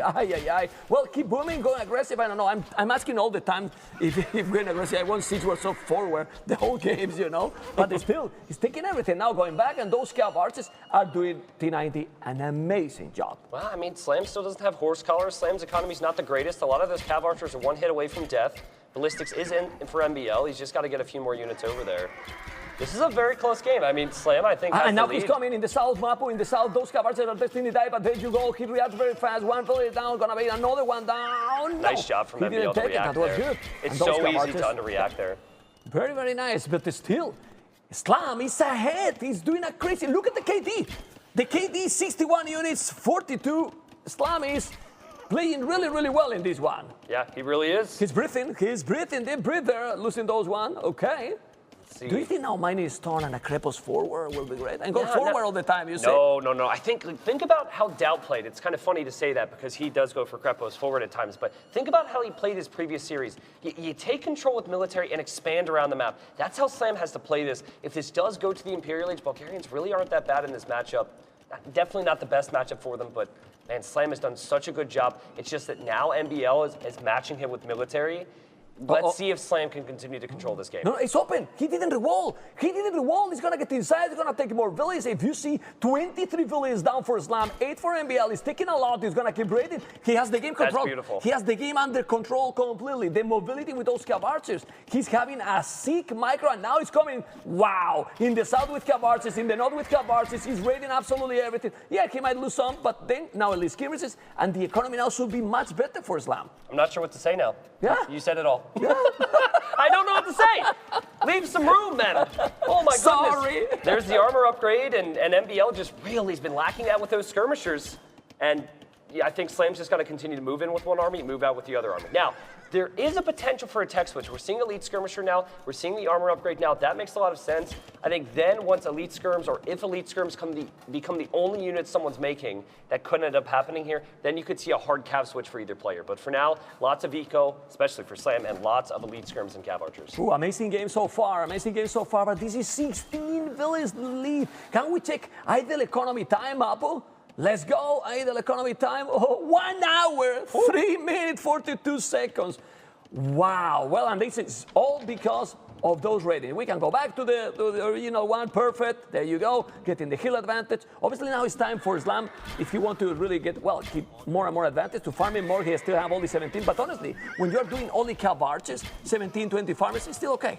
Yeah, it's fine. Yeah, you'll start to float a lot of food, potential for that tech switch like I mentioned. I just like how Slam isn't hesitating too much, but he's got to be careful because MBL, he's so good at staying alive in games. You've got to do more damage to him to kill him off. You can see it there. MBL's expecting it finally on both sides. Wow. And MBL taking some pretty solid fights here. The army count is so close. Wow, so close. Do you think now maybe adding some light cat will be worth it for Slam? I think for Slam it makes sense because he has the cheaper blacksmith upgrades. I think trying to do like those blacksmith upgrades with any other civ would be tough. It's also tough though because there's a lot of Cav Archers, so maybe you just continue doing the same thing. My worry with Slam, he's taken some good fights, but his macro is slipping. He still doesn't have Horse Collar. He doesn't have as many farms as MBL, and he's not saving as much food as MBL because MBL's villagers are cheaper. So Slam has done more than he would maybe have dreamed to do in this game. 26 villagers killed.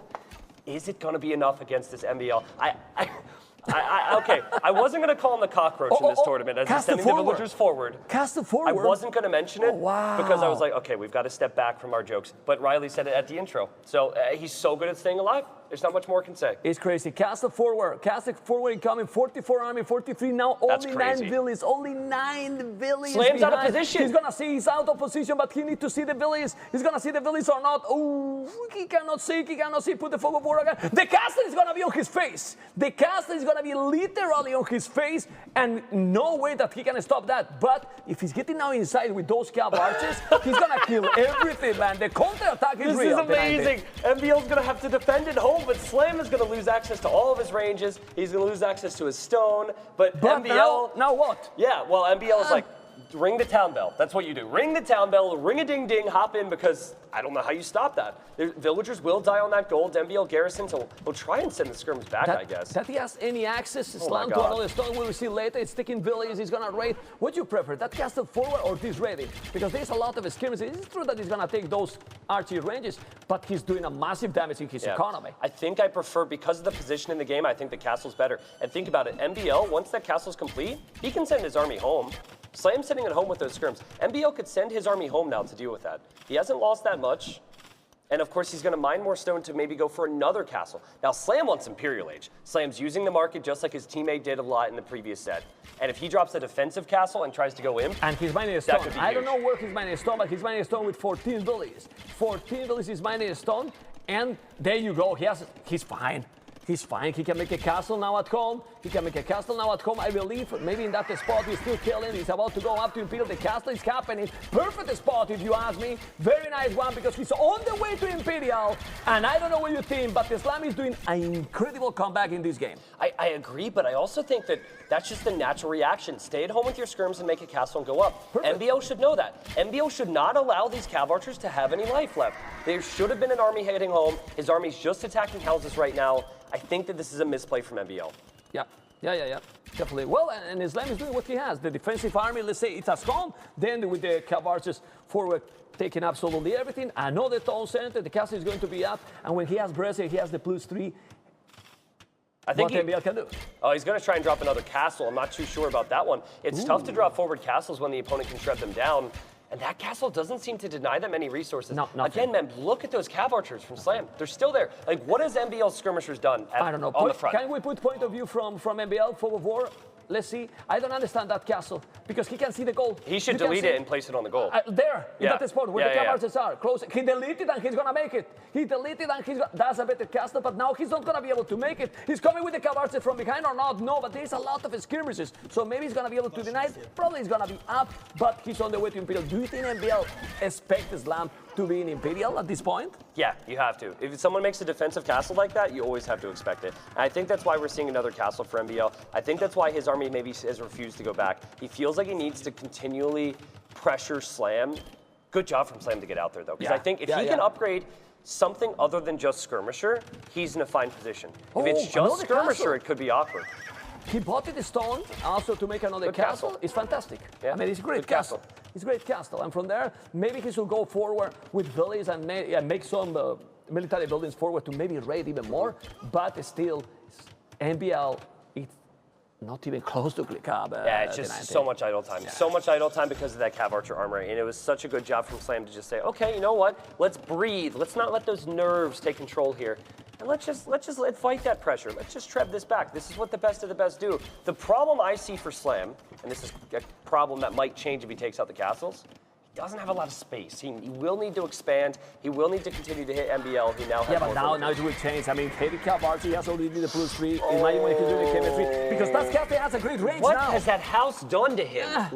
Why has he wanted to attack that house so frequently? Even the Cav Archers there are going to take out MBL skirms. MBL's falling apart. No. This is game. This is game for Slam, and it was in a perfect position. It really was in a perfect position. What a great game by Slam. He's now going to make the trebuchet, and then the castles are down, and from there he can push completely. Yeah, I mean, there's one treb. MBL can't really engage that, right? Perfect positioning for Slam, who wants that stone back. He is completely out of stone. And at home, wow. Yeah, and now your Castlade skirms aren't going to really do too much there. You're going to need to have numbers. Look at MBL, how he's selling his soul to trying to go up to Imperial. The Cav Archers are in, and still, do you think it's an ult, even if he's going up to Imperial now? It shouldn't be, but MBL's notorious for staying alive in games he should die in. And the populations are fairly close. Again, always deceiving with Indians because that's how cheap their bills are too. What is crazy? It's really crazy that 55 Villese kill. No, it's not. It's not possible anymore. Look at both players. Slam taking the first win. Wow. Was an incredible performance by the Canadian. It was. Did you see that look on his face there? He was like, whew, I did it. And still, he's just like, wow. Oh, a little smile. They probably said something to him. He smiled. I was taking lunch with him, and I said, people say that you look too serious, that you are very nice in this stream. Are you going to smile? I will try, but I'm the same. It's just my face. You know, it's what it is. I would not be smiling if I was up there, that's for sure. And I would not be smiling if I was MBL right now. He goes back to the book, back to see the civilizations. He's probably like, man, I could have done this better, could have done this better. I had a lead in that game, how did I throw it? But again, back to the approach. It was a good game, huh? It was a great game, but the approach from MBL, he was ahead and he did keep it. You have to prioritize military first, even if it's just another 30 seconds, 1 minute on 2 TCs as opposed to 3. It can make all the difference. And MBL's he's not happy. He's not happy with that game. I can't speak Norwegian. He probably noticed exactly what the mistakes he did, what you are talking about. Oh, of course. I did that, why I did that, and when I could have done a lot much better. Because I'm sure that he felt that he was ahead. Yeah, it's really important to push that out of your mind. I think MBL's quite good at that. Yeah. I think that, like, if Slam would have lost the first game, I think that maybe he would let that dwell up in his head a little while longer. MBL has won and lost a lot of big series against big names. He's hung in there. So I think for him, he's going to be very focused on this next game, and it will be a very different game on the map enclosed. Ooh. Do you think? There's actually 2 options. You've got Cumans and Burgundians. Both are fine. Yeah. You got the point. Not Chinese. If he be Chinese, we live. If he be Chinese, I'll make that bet. I don't know if Red Bull. I don't know what one of the villagers will have to cast. They won't be happy, but okay. Now, Cumans or Burgundian, what do you think is better in that one? It definitely depends. It does depend. But I was trying not to say depends, and you ruined it. I'm helping you, no problem. Yeah, I think so. So the tricky thing is, Cumans probably not for the 2 TCs, but Cumans for the cheaper military buildings is very strong. It's just that is it that strong on a map with it closed where there's a greater distance between the two players? So if MBL wants to take the approach of booming, I think he should go Burgundians. Never seen yet in this tournament, by the way. Yeah, and then if he wants to go for aggression, he needs to go for Kumans. Aggression can work, booming can work. I've seen it all work. I also have seen Sicilians on enclosed before, and Slam has that. So I don't know if that's necessarily the Civ you want, but it's just that wild card Civ. But having Land Madness as a potential, third match, Sicilians makes sense in that map because Sicilians can be very good in Land Madness as well. Doesn't he have Huns as well? He has Huns too. Yeah. But Huns cap arches then, for example, in that one, and then you do similar rating to how he did in the previous game. Yeah. Should be solid probably. And then Sicilians just all in with, I mean, whatever. bonus with whatever because you get the bonus. The Yeah, other it doesn't teams matter. don't get any bonus, right? It doesn't even matter. Yeah. Your civs are just better, or your units are just better, not more exciting. It's like, oh, look at this. We have also it here. I'm shiny, man. Shiny. Why is They that? try and put makeup on. This is hot. It's very hot. It's really, really hot. The games definitely keep us energized. We jump up and down and everything when they don't see us. Hopefully, guys, you are enjoying. We're very, very happy to have 13,000 viewers already at this time on a Wednesday. No, it doesn't look too bad, right? But we want more. We want more because these games deserve more, a lot more. So hopefully you enjoy, guys. Because if you don't enjoy, what do we have? Oh, game is starting. You know that's not for offensive purposes, right? No, that is armor. That is not something. I'm always thinking in the aggression. You play Black Forest. What are you talking about? That's long ago. 1v1 so much. Oh, So- okay. Oh, All right. I say this live with oh, I regret that. Anyway, we listen the game. What that means, he's gonna start the second game, and we're gonna see if this is Burgundians, Cumans, Sicilians. Let's see, because it's very interesting. Let's go, Mr. Tinete. I hope it's Burgundians. No, it's Cumans. We've seen way too But many it's damn Sicilians, Cumans. but it's Sicilians. Okay, But all it's right, Sicilians. tricky. So I think the approach is going to be military then mem as we settle in here for game number 2, best of 3. Both players have won one set and lost one set so far throughout the first 2 days. And oh, look at this, MBL. Eating the TC. Literally at the scout, this is so bad. This is really bad. Did the TC This is shoot the really water bad. buffalo? No, it didn't. Okay, maybe it did. I don't know. But that's horrible. Losing the scout in 1 minute. It's really terrible. Did he see the resources? I mean, well, the gold's always on the outside of that little Yeah, that's stone true. terrain. So, That's and the true. woods. This is probably not the map where you need the scouting intel, but that's certainly what the biggest thing is. He needs to know what his Slam is making. yeah, and now he doesn't know. Yeah. Also, MBL got housed here, so this has been an awful start for him. He's trying to go for more production with cheaper ranges. Getting pop cap definitely does not help. So Slam with a mental edge, I think, right now. And what is the problem here? I don't like this opening for MBL. I'm telling you why. It's so far. Yeah. It's so far. I agree. I prefer here stable. Yep. To go for because What now- about a second TC though? Well, he's doing. So that's good timing. I mean, this is definitely what he needs because with that double archery range, it's true that he is not investing a lot because it's very cheap. And now Islam is the one who has a scout and archery range. But Islam need to explore that second TC tonight. This is, I'm a little surprised this is the first time we're seeing Cuman's double TC here, because Yeah. when the devs made the military buildings cheaper, it basically enabled you to make military and add that second TC, which no other civ can do in feudal, of course. So, that to me is actually a pretty wise move for MBL here, and I think it suits his style, right? He's very good with the macro game, and not so good at times with maybe holding the map control, which we saw in game 1. So Slam also has nowhere to hit. Like if the TC's there, you have the berries, you have the gold. Perfect. Where else can you hit with your scouts? Yeah. Now It's you crazy. can't. Now you really can't. And you cannot make towers at home. You need dungeons. So, Yeah. and now he's gonna see the TC, perfect. He can see the town center, and I want to see his reaction. He's coming with archers. Those archers got fletching and armor. It's dangerous position now for Slam, really. It is Yeah. a very dangerous position because he can't really defend at home. I think he can defend if he scouts it, right? Those archers could be Oh, but really he's fine sneaky. if skirmishes. Yeah. Okay, he's fine. But he Then might, he's but he fine. might not see it. I don't think he knows about the archers. See what he's doing? He's paranoid now. He's paranoid. He's going to send his skirms to the other side. He's like, he might hit me. And no! Well, Islam reaction, one bullet down. Oh or my maybe God, two. that's huge. That's all Okay. MBL needed right there. And all the food also. He's gonna take maybe another. He's Should gonna be send another it. No, villager no, down. No, he got it. 2 villages down. And when you are against Cumans with 2 TCs and also losing villages, you know that you are not in a great spot. Exactly, it's a horrible feeling. So really what you do after that, rush your way to Castle Age and then try and put on some aggression. And aggression has been the name of the game for Slam so far here. Sold his stone. I love this logic because you're not, well, I guess it's tricky with Sicilians, but I don't think you're gonna be able to catch up all that well with the boom. What you can do is you can kill fast. And I think if he goes directly into Knights, already has the stable, he could just swarm MBL's TC. I think he knows that he has to go forward. I mean, you cannot catch up anymore with the economy. You don't have a stone. You're not going to make any other TC. So he needs to go forward. And those arches are going to be there when when we're going to be in the next cities. It's so far, man. Like, look at those arches. They need to walk a lot. And this one skirmish is perfect. Just to know exactly that he's coming. Did he patrol that skirm? And if he did he patrol it too far? Because if he's just clicked it. Okay. Patrolling? Okay, he patrolled.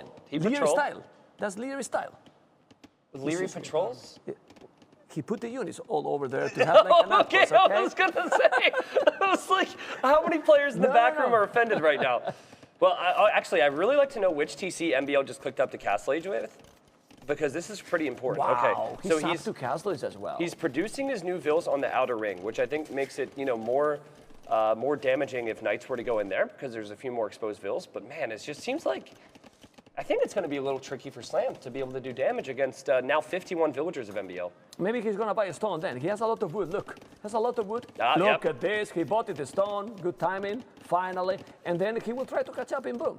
But you have 1 minute. You are not going to catch up 14 village with a 1 minute advantage. You do build your TC faster. I kind of like going 2 TCs maybe and then prioritizing military just because the tricky thing is you're going to be pumping out villagers while the opponent's going to be pumping out military in the mid game. So you need to have, oh wow, okay, all right, he's going to try it. 2 TCs then. But I don't see how he's going to be able to make a lot of military, and MBL will be able to, so I really like MBL's position. No, it definitely is good. I mean, he has 13 villages more, he's with the Kumans, but now he has to go aggressive. Look at that scout, that's cool. He brought the scout over here just to, he doesn't want Slam to see that. 4 tone centers. What? 4 tone center for Slam with Bozo, and now how he's gonna make damage, MBL. He has all the tone centers protecting every single resources. Stone, gold, and also you are not gonna make damage on his base. So if now MBL is not doing damage, Slam will catch up and will surpass his economy. Yeah, well, Slam can't do damage to MBL either, right? There's still 100 stone for MBL, so he could just go 3 TCs. Already has a 10 villager lead. So I think everything we've said over the last 2 minutes tells us this game could go on for a while. It will. Yeah, I'd like to see MBL use that scout. Ooh, he made it. He know that he's coming, but this is still open. He should send the scout to the right and make the skirms chase it. Okay, well, he's or fine. Or you could do that. He's fine with those. No. Now he's going back. Slam senses something's up here. It's a little bit greedy, but he has 16 on foot. Actually, he has good amount of farmers to produce with 4 tone centers. MBL is the worst player to play against. That's so sneaky, man. Okay, Slam's like, is there anything there? No, there's not. There might be a hole. But he's expecting. I think he's expecting that he. And look at the scout. He has the scout as well. So annoying. The PC is there. Yeah.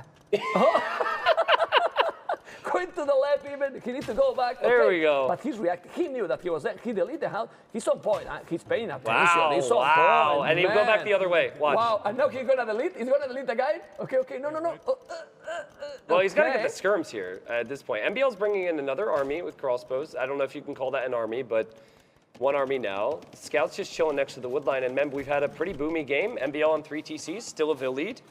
I'm down for Imperial battle. We have not seen a lot of Imperial battles, so I'm down for going for Imperial. And with the civilization. How about we go to the time limit? Let's just go extreme. Yeah. Well, time limit, can happen in this map, actually. I think so. It's one of those. It's one of those. And right now, Villese are getting closer and closer. Least skirmishes, 4 tone centers. And in Imperial, I prefer Sicilians. I prefer Cuman's late Castle no, Age. they have Hussars also for the late game. Well, maybe, I don't know. Those Cavaliers are insane, but Cuman's got Paladins. Yeah. So, this is the tricky thing right now for Slam. I think he needs a monastery because he only has counter to the crossbow. And there is a monastery there. The knights are going to shred everything he has. He's just not getting elite skirm. MBL goes in. Great job from MBL. So a bit more map presence for him. Slam trying to keep that Scorpion alive. Don't think it'll happen against 2 knights. No, it won't happen. He's taking 1 village. He's going to maybe take even another. It's now with Botkin. If it was with Botkin, probably he could take those knights, but it wasn't. No ballistic alpha. And this is a 4 tone center. Knights on the other side there as well. Slam's got to react. He did lose a villager next to the berries. So this is all kind of a product of Slam's decision to try and catch up with the boom. But I have to say, Mem, he's only 10 vills behind, and he's got 4 TCs. So he could definitely hold here. Yeah. He's doing it. He's getting there, it seems. And he has lost 5 villages. If he didn't lose those 5 villages, he will be already almost with the same boom. Yeah. Look, it will be the same boom already. Not bad. Not bad. Army definitely soon, stronger for MBL right soon now. He will have a stone to make a castle. He's mining a lot of stone. That castle is up in 5 seconds. Yeah, it will. Yeah. When he places it, yeah, it should be pretty quick. He has the monastery now, so he's definitely well set up to be. Oh, this is maybe a mistake. Do you think now MBL should go for all-in castle because he's doing chain barding armor as well?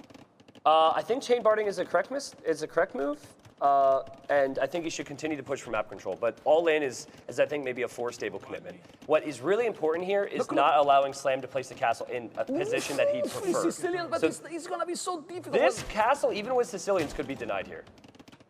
If the Knights come in. Got the skirmishes, the Knights are coming. Even with Sicilians, he's a DauT castle. He has monks. He has monks eastern in the castle. Okay, MBL gave up on it. Yeah, I think he probably remembered the monks were there. Yeah. This is what Slam will probably try and do on the other side. But did you happen to remember the game that Slam played against Vinch on day one? Yeah. So Slam in that game kind of just tried to go for everything, and that's kind of the struggle with Sicilians. Is that they do have a decent tech tree, but nothing really exciting. It's all about that resistance to bonus damage that's good for them. So I think Slam is really struggling to know what to do. He's booming, but he does not know what to do. But Lightgas also, I think the transition to Imperial here is really, really crucial. Honestly, I don't know what you think. We can see Slam already he's not taking any ability. He has no ballistic. And now Golds have mine. No, Will Barrow. He has Horse Scholar, Bozo. He's having now a solid boom. I love this from MBL. He's doing this so often. Like, think about it. If Slam tries to go Imp, he's going to be upgrading skirmishers. It's nothing to be afraid of. And MBL has 80% of the map.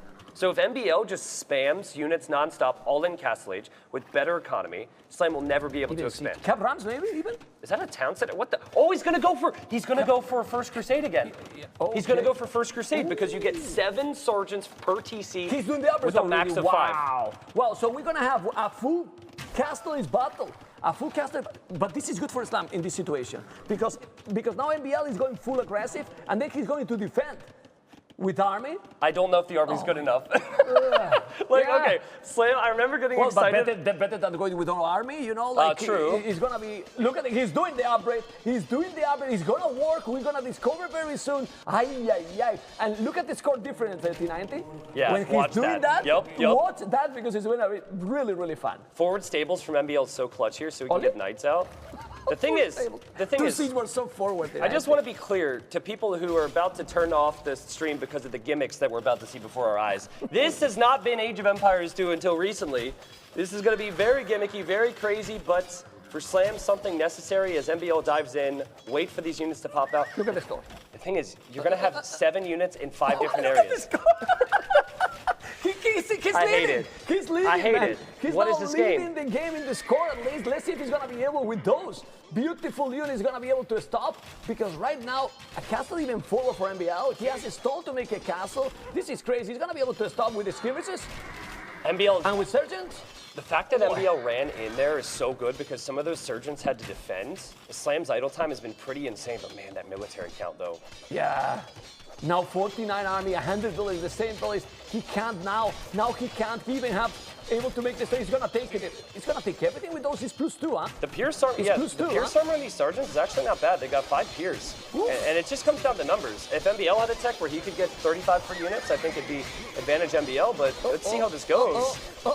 Look at the army numbers still. Look at the army numbers and these 44 farmers, 50 on gold. He has a storm soon to make another castle. Look at the right side. A lot of knights. Look at that right side. MBL's going to push the other side. Wow. And that's you know what? It could have been more aggressive, but I think there's a good fight for MBL on the left at least. He's still keeping MBL is keeping Slam back in his base. Yeah, he's pretty good. No, look. It's Sicilian castle. He can see it. He's going to make it. Well, but those villages, look. He's going to make the castle in seconds. In seconds, he's going to be able to make it faster. He's going to make faster. Oh, my God. Well, the Sicilian villages is going to make in a moment. Castle is up. We got to see the left-hand side here. This is huge. Slam's trying to expand. If Slam cannot expand here, Slam's going to have real issues. As Slam's trying his best, Slam's population is identical to MBL. Both castles are going to go up on the other side. Keep in mind, Slam's got like 40 villagers not working right now. You had villagers building the castle. You have villagers trying to build the TC on the left. Yeah, but he doesn't know what to do. He also sent a lot of villagers forward MBL as well. You know, and if you check the economy, they are far from going up. What is this? Another siege war shop? How many siege war shops he's doing? One more. Yeah, but how many he got already? Look at that KD right now. This is ridiculous. The KD for MBL, I'm actually quite surprised, is somehow positive. The Sergeant's not really showing to be all that strong for me. Capped ram for MBL. He can just ram that castle down. Yeah, but now up to Imperial Islam in a moment. Ooh. Up to Imperial. For what though? That's my question. I've wanted to know. It's not going to be Sergeants. It's not going to be skirmishers. What do you make with this Civ? Halbardiers is Arbalest. Maybe, yeah. Half Arbalest, if you check, well, they're fine actually at this point. Yeah. If he switch. I think Arb would do quite well. Yeah, and now he can't, even with the cap rams. Ooh, cap rams in both sides. Whoa. I love, yeah, and man, you know this about me. I love all-in castle ages. This is insane. Imperial, maybe now he shouldn't go Imperial and should go all army Islam as well. I don't know. I think he's so far, like remember the game 1?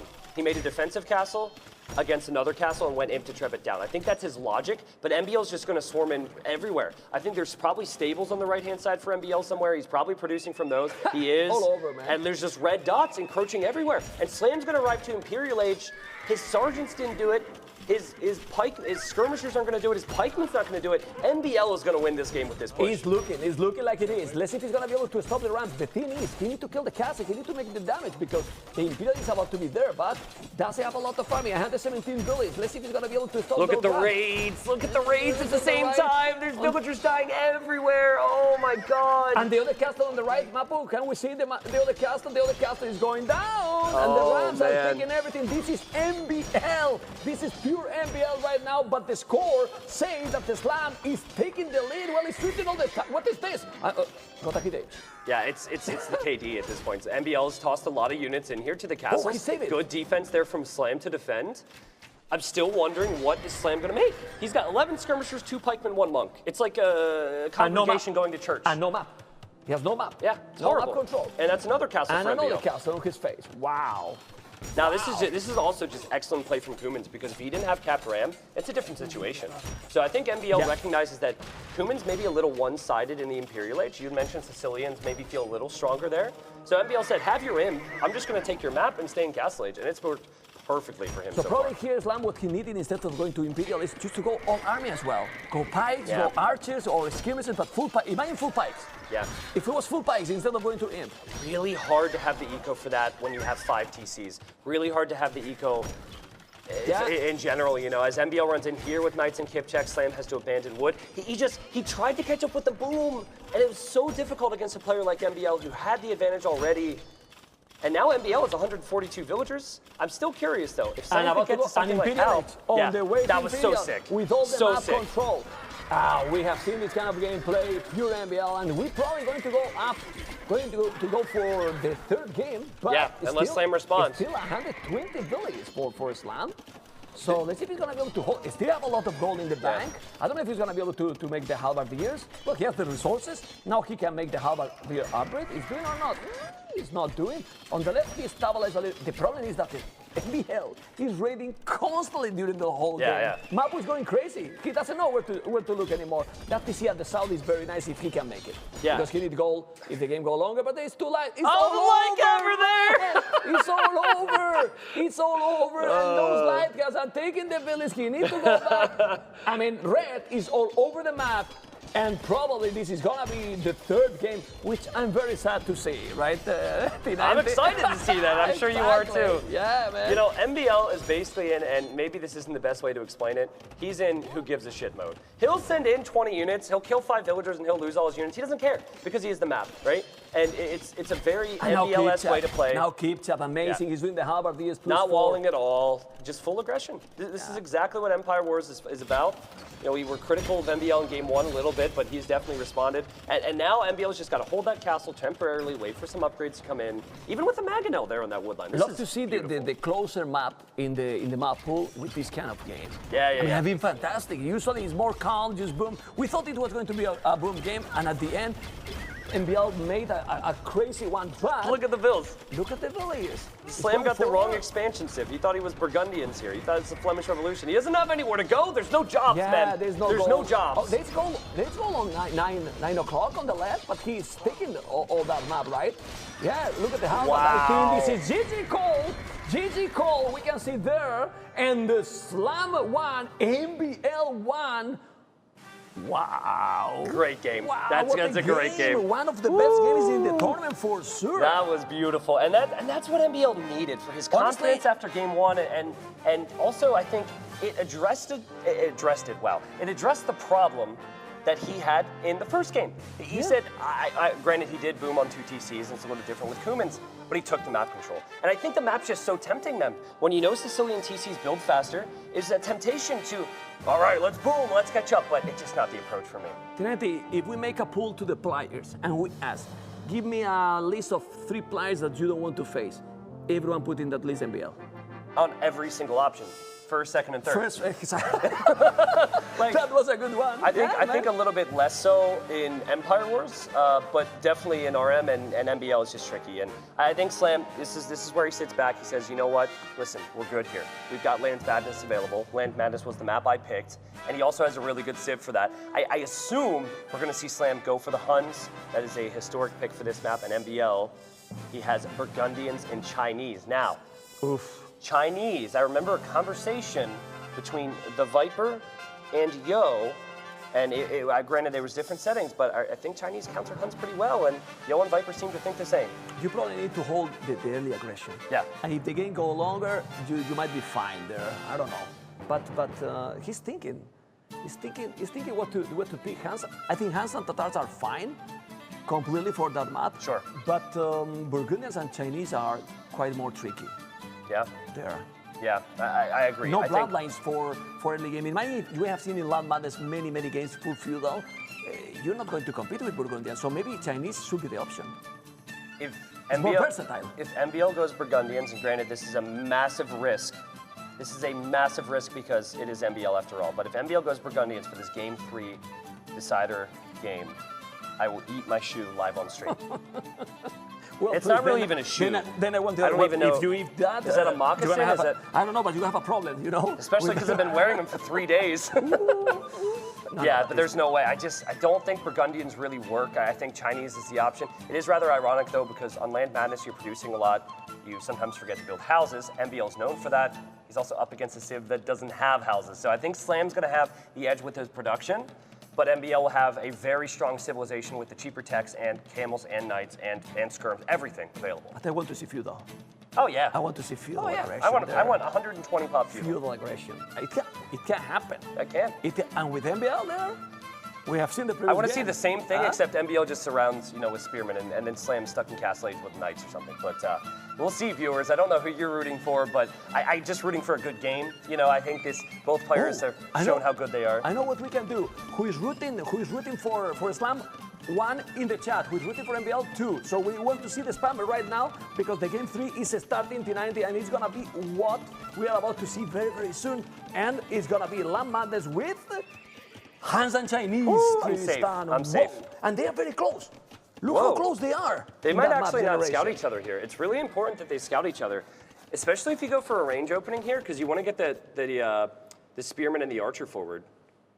And you can see the direction they're sending their scouts. They're both kind of to that left-hand side.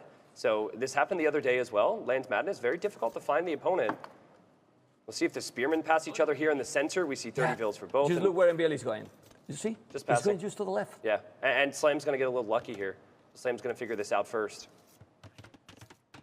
This is a tricky spot for NBL right now. His gold's forward, his berries are forward. The thing about Empire Wars is all that pressure comes in right away, and sometimes you're just a little unfortunate with where things are located. He's got to defend from that, and Mempi finally, somehow, was able to defend from that. It looks a little scary for a moment. He's fine. He's definitely fine right now, but we see that no walls, and also walling in this map is pretty much useless or tricky, yeah. Good job from NBL with the start, not getting pop capped, which is a thing to worry about at the start here.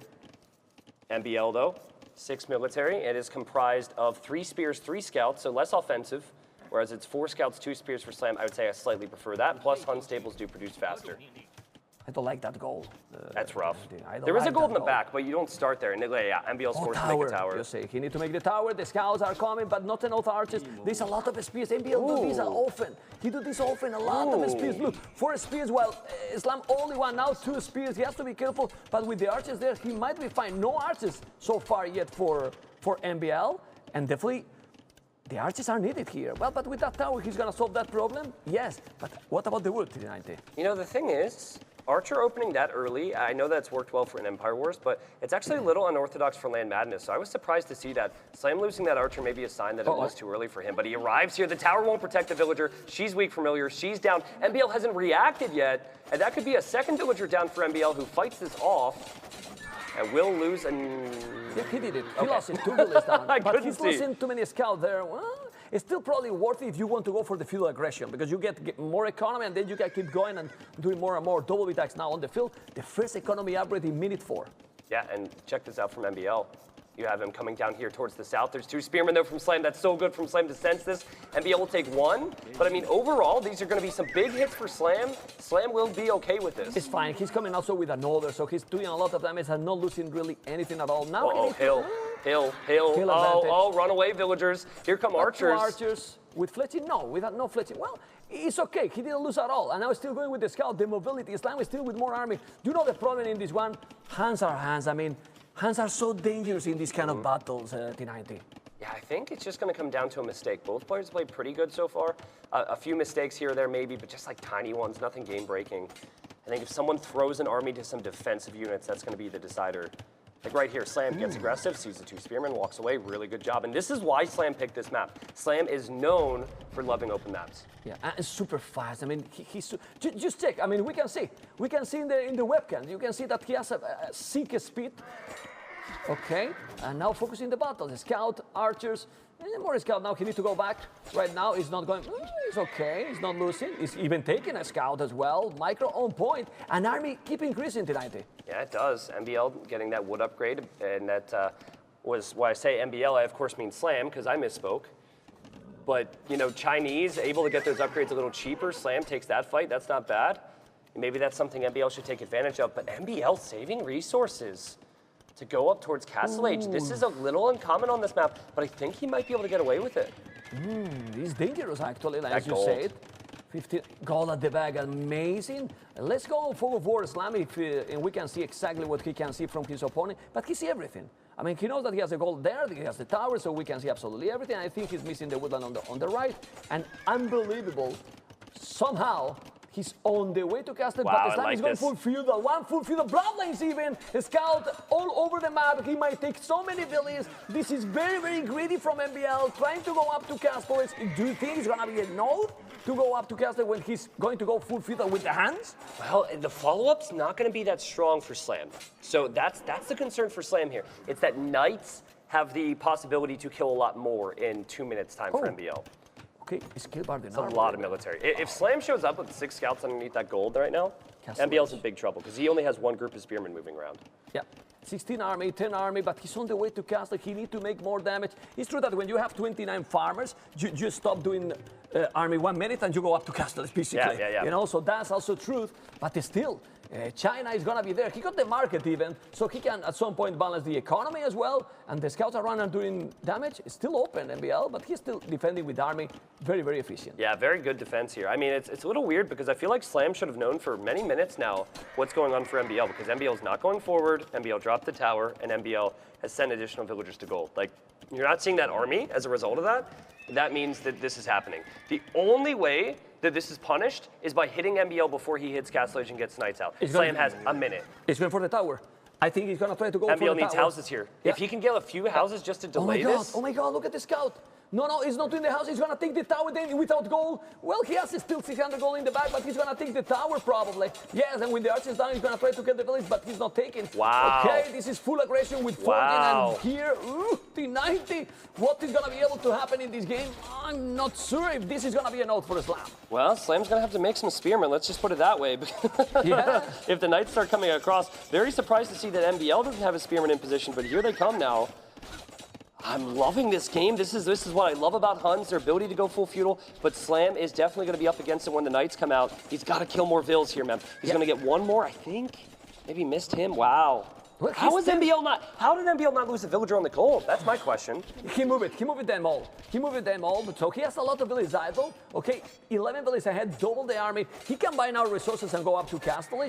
He has quite a lot of gold, but the knights are coming. And now how you can defend with that? Double barrel at home, probably. I think Slam's got to be more aggressive with these scouts. He's got 2 groups of scouts. Use spearmen and archers to defend, something else to defend. You cannot just be using scouts to attack knights. No. That is an awful waste of all that food and all that military. He's going to send in another group if MBL still has the spearmen there. Yeah, this is so good for MBL.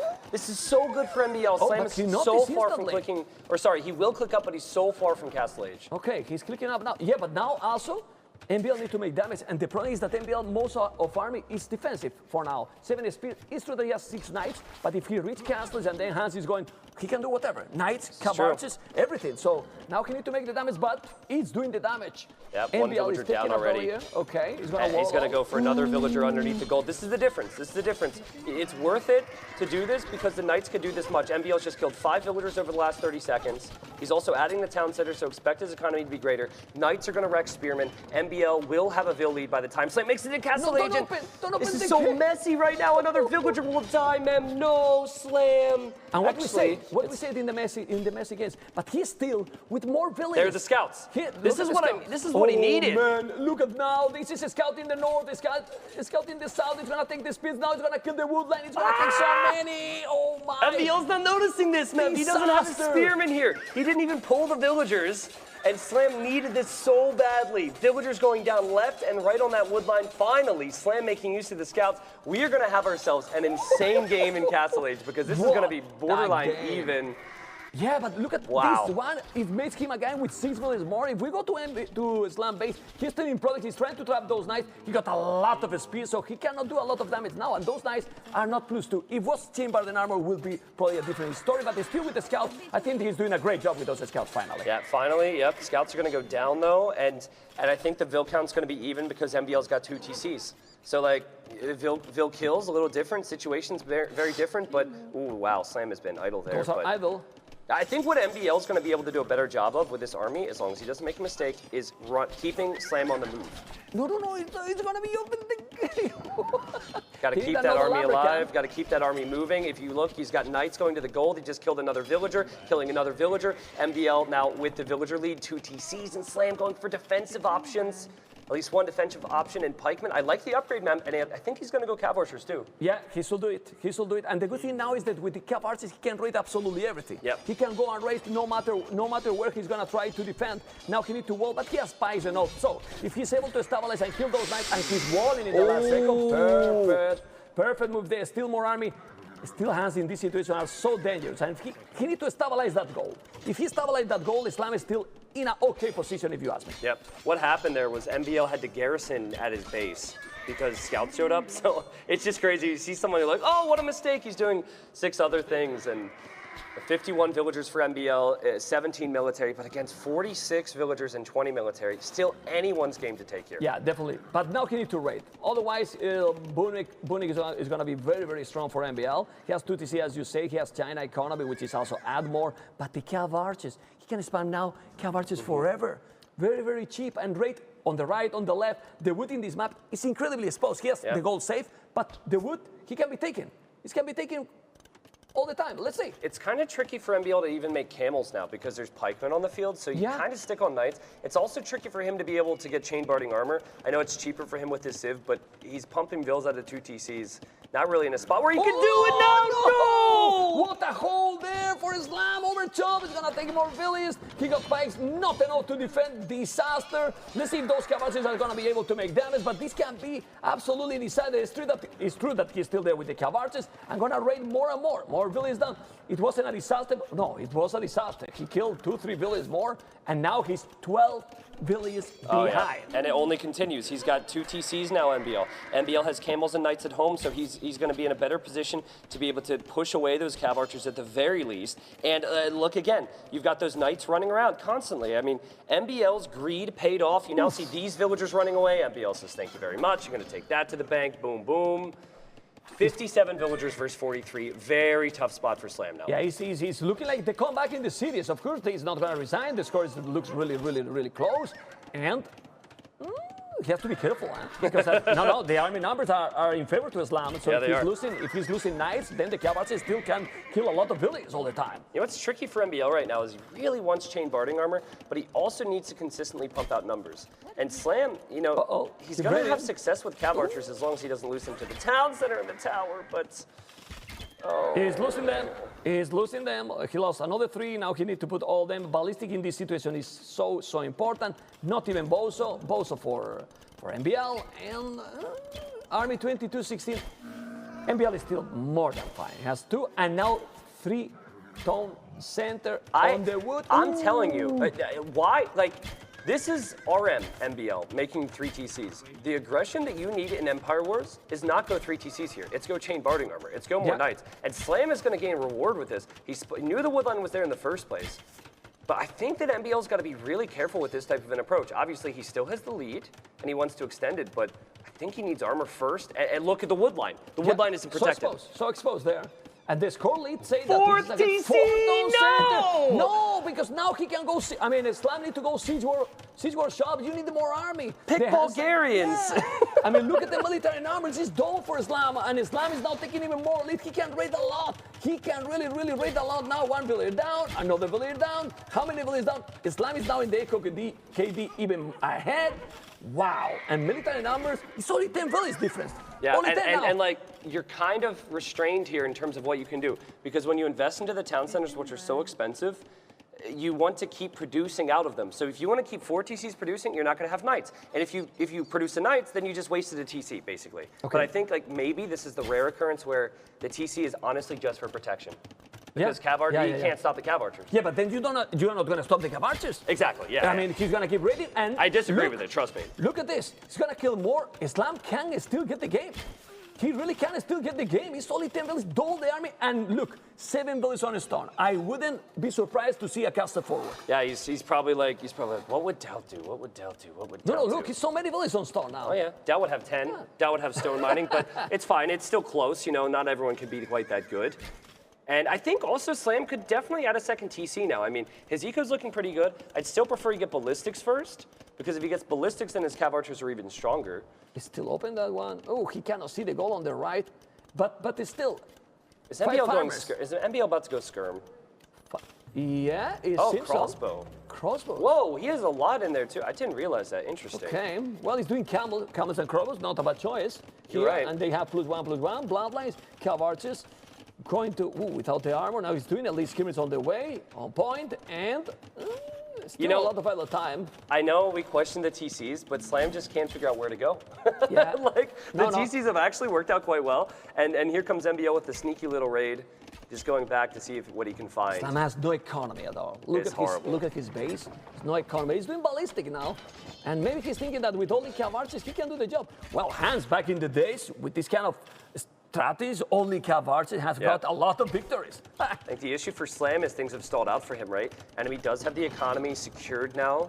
And MBL starting to tech switch into a lot of different things. Crossbow with full armor, full attack, plus ballistics. If he can combine that with some knights, could be pretty strong. But Slam at 43 military. Cav archers, with these numbers, should dominate those crossbows. Yeah, I mean, he doesn't have enough army, MBL, to counter. Not at all. And he has 22, but 2 skins, 1 knight, 7 camels, 2 crops, like nothing consistent, you know? This is so funny. It's like, at this point, the TCs having ballistics is OP. Oh gosh, and MBL wants to trap this army. You have to be careful. Yeah, but those are many cav archers. Those camels are dying. They are definitely dying, but now he can trap those. He's coming with the crobos. I don't know if this is good for Islam. We will find out very soon. Now he's trapped completely. He's trapped completely. You need to go away. And a house, MBL. A house, something just to block these things out from running. Oh, it's a shame. He could have trapped everything there, but what a clear up. What a clear up, Yeah, he killed it a lot. But now he keeps coming with more cav archers. 350 on a stone. Still trying to raid on the right. What about a siege war shop here? 5-tone center. Seems solid. Come on, man. Come on. He's going to make 6, 7, 8 all over the map. Okay. You know what would be sick? I think he made like 6 yesterday, too. Yeah. You know what would be sick? And I think Slam is unfortunately running out of military. But if he could go for like Mango Cav Archer and drop a forward castle between two of these town centers, MBL would really struggle. And Slam's saving the stone for it. He just bought some stone as well. He's going for a castle forward. And then a castle forward siege, and with those Cav Archers, how do you stop? Well, the problem is, where do you get the castle down? Because MBL has similar military numbers now. Yeah, that's true. And with the lead skirm. But the good news is that this army for Slam is pretty good. He has a lot of full HP Cav Archers. The other army was all weak from earlier. But MBL also having the hill with ballistics is going to get some value out of this at least, and he's going to have time. Slam's not pushing out. Slam needs to be pushing out. I don't think this is a great fight for Slam. Oof. But he knows that he needs to kill, no matter what. Why? Because he's thinking to go forward. And look at the castle, he's taking almost 3 TCs. I mean, he's going all in. He knows that he needs to put the castle there. How many villages is there? How many villages is there to make the castle? Mapu, I need to see how many villages those. He said, no. In my opinion, he needs more villages to put that castle. I'm going. Mapu TV, I'm going. Guys, but MBL's army's out of position. He's attacking a mining camp. He's going to be able to do it, but where he's going with the Cav Archers? The Cav Archers! The Cav Islam! Bring the Cav... Where's the Cav Archers, man? He's going with Mapu, man. What the hell? Bring the Cav Archers, man.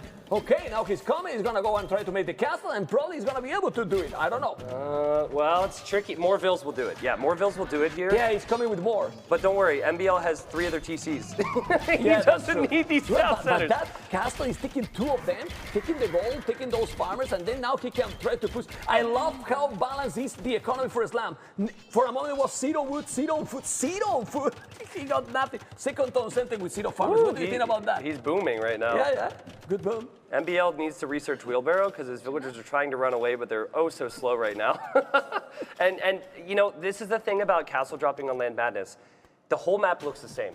Yeah. Your wood lines, your golds, your stones, it's spread out all throughout the map. So as long as MBL has the presence of mind to realize that, MBL should say, I'm fine, and just expand to other resources. What Slam needs to do, I think he's going to do it right here because MBL doesn't have military, is stop the expansion. Check this out. Oof. Those Cav Archers could kill all those villagers. Yeah, and that 22 villages different can be a way. Can be really a way. Oh my God, if you see this, it's still taking. There's a lot more villages going to the north. He can see them. Oh my God, he can take a lot. He can really take a look. How many? Let's see. 1, 2, 3. Oof. He's still losing some units, and he needs to keep them alive. This is, you know what I hear in my mind right now? And this is a little terrifying. Sometimes I have nightmares about it. I hear Nilly. And Nilly's just like, I don't understand when he's talking about MBL because the way MBL's playing, but he's ahead in this game. Slam is doing what the meta is for Empire Wars. He's trying his best to come back, and it's such a good game right now. I'm loving every second of this. Another TC. 6 town centers, solid. And Islam now with 2 town centers and 0 farmers, solid as well. Okay, let's see. Because so remember, this is what it is. You need some farmers. Come on. Yeah. I mean, 56 villages for a while, but he's still ready, being so annoying. And the score is slightly close. I think, It's fake. No? It's not fake. Okay, the score doesn't appreciate that. It's a very real score, but man, how does Slam ever get better eco? He's killing Vills, but he doesn't have eco, and I think that's going to end up hurting him here. Unless he's going to kill more villagers, but he's on the stone. Oh my God, and he's with ballistics, he's going to take more and more. Man, he has killed 45, you know? 45. The problem is, it reminds me yesterday TatoH game from the Viper. Yeah. Man, I agree. Really, there's a mangle too. What the hell? Still more army? What part of the GL training camp said make no farms? After Nilly, he's not going to tell you. I mean, it's weird how we've seen that twice from GL members. It's crazy. Like, he's got the wood. One farmer now. But I think he's just focused. You know, I think it's no. Yeah, he's focused, distracted, and trying to micro, and knows he needs to as well. 7. No, it's the 6 now. Oh, he's going. Oh, he didn't see it. He did see it. He did it. Don't go panic tonight. Well, I was myself panicking. It's impossible not to panic when casting with you. I can't believe what I'm watching. It's incredible. Look at the Vill difference. The Vill difference is almost not there anymore. He lost those Cav Archers. He's taking a lot. Coming now with the Crobos. He needs to move back to farmers. Oh boy. Well, if he's doing some economy. Oh my God. Yeah. Big moment. I'm sorry to interrupt. Slam just doubled his farming eco. He's at 2. 2 farms. T90 farms. Let's go. But why you are doing a 3rd town center? Please make first farmers. 3 town centers when you have now. Okay, 3 farmers. Unbelievable game. What about a couple of targets? Well, no, don't have food. Don't have food.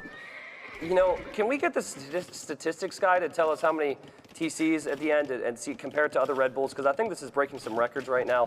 6-ton centers, man. 6-ton centers, 72 Villese, 57, but he needs to keep the pressure. Yeah, Slam's going to struggle with that now. Yeah. On Villese, not this. You cannot lose the Cav arches. Still 20 Army, 23, 15 Villese ahead. And the economy average without Villese is impossible. It's coming on the left to do what? Left with some Cav archers. But MBL might be distracted here. Yeah. He is distracted here. He's distracted for sure. But thankfully he has his upgrades and he noticed it and he's going to back away. Mango's actually quite weak there. Look at the score late. You put so much focus on the score. No, I know, but what about the score here? It's crazy. Yeah, it is confusing, right? It's confusing. I think. You know, and I guess we could maybe discuss what that is, but I think it might have something to do with scouting, actually, because MBL's just been stuck in his base. It's the KD. KD for that as more well. Bullies, also positive KD. He has to kill with the Mangonel. In my end, I don't know how with 20 Bullies behind, and now double the army. Now MBL seems to stabilize, and it's going to be so complicated that now he can take this game Slam, even if the score lead is still increasing. Nice micro from MBL there. Beautiful. Oh, can he take both of them? He will take both of them. Oh, that could be it right there. Slam needed another push. I think he just saw him sigh big time, and we might see the GG here shortly. And look at MBL's reaction.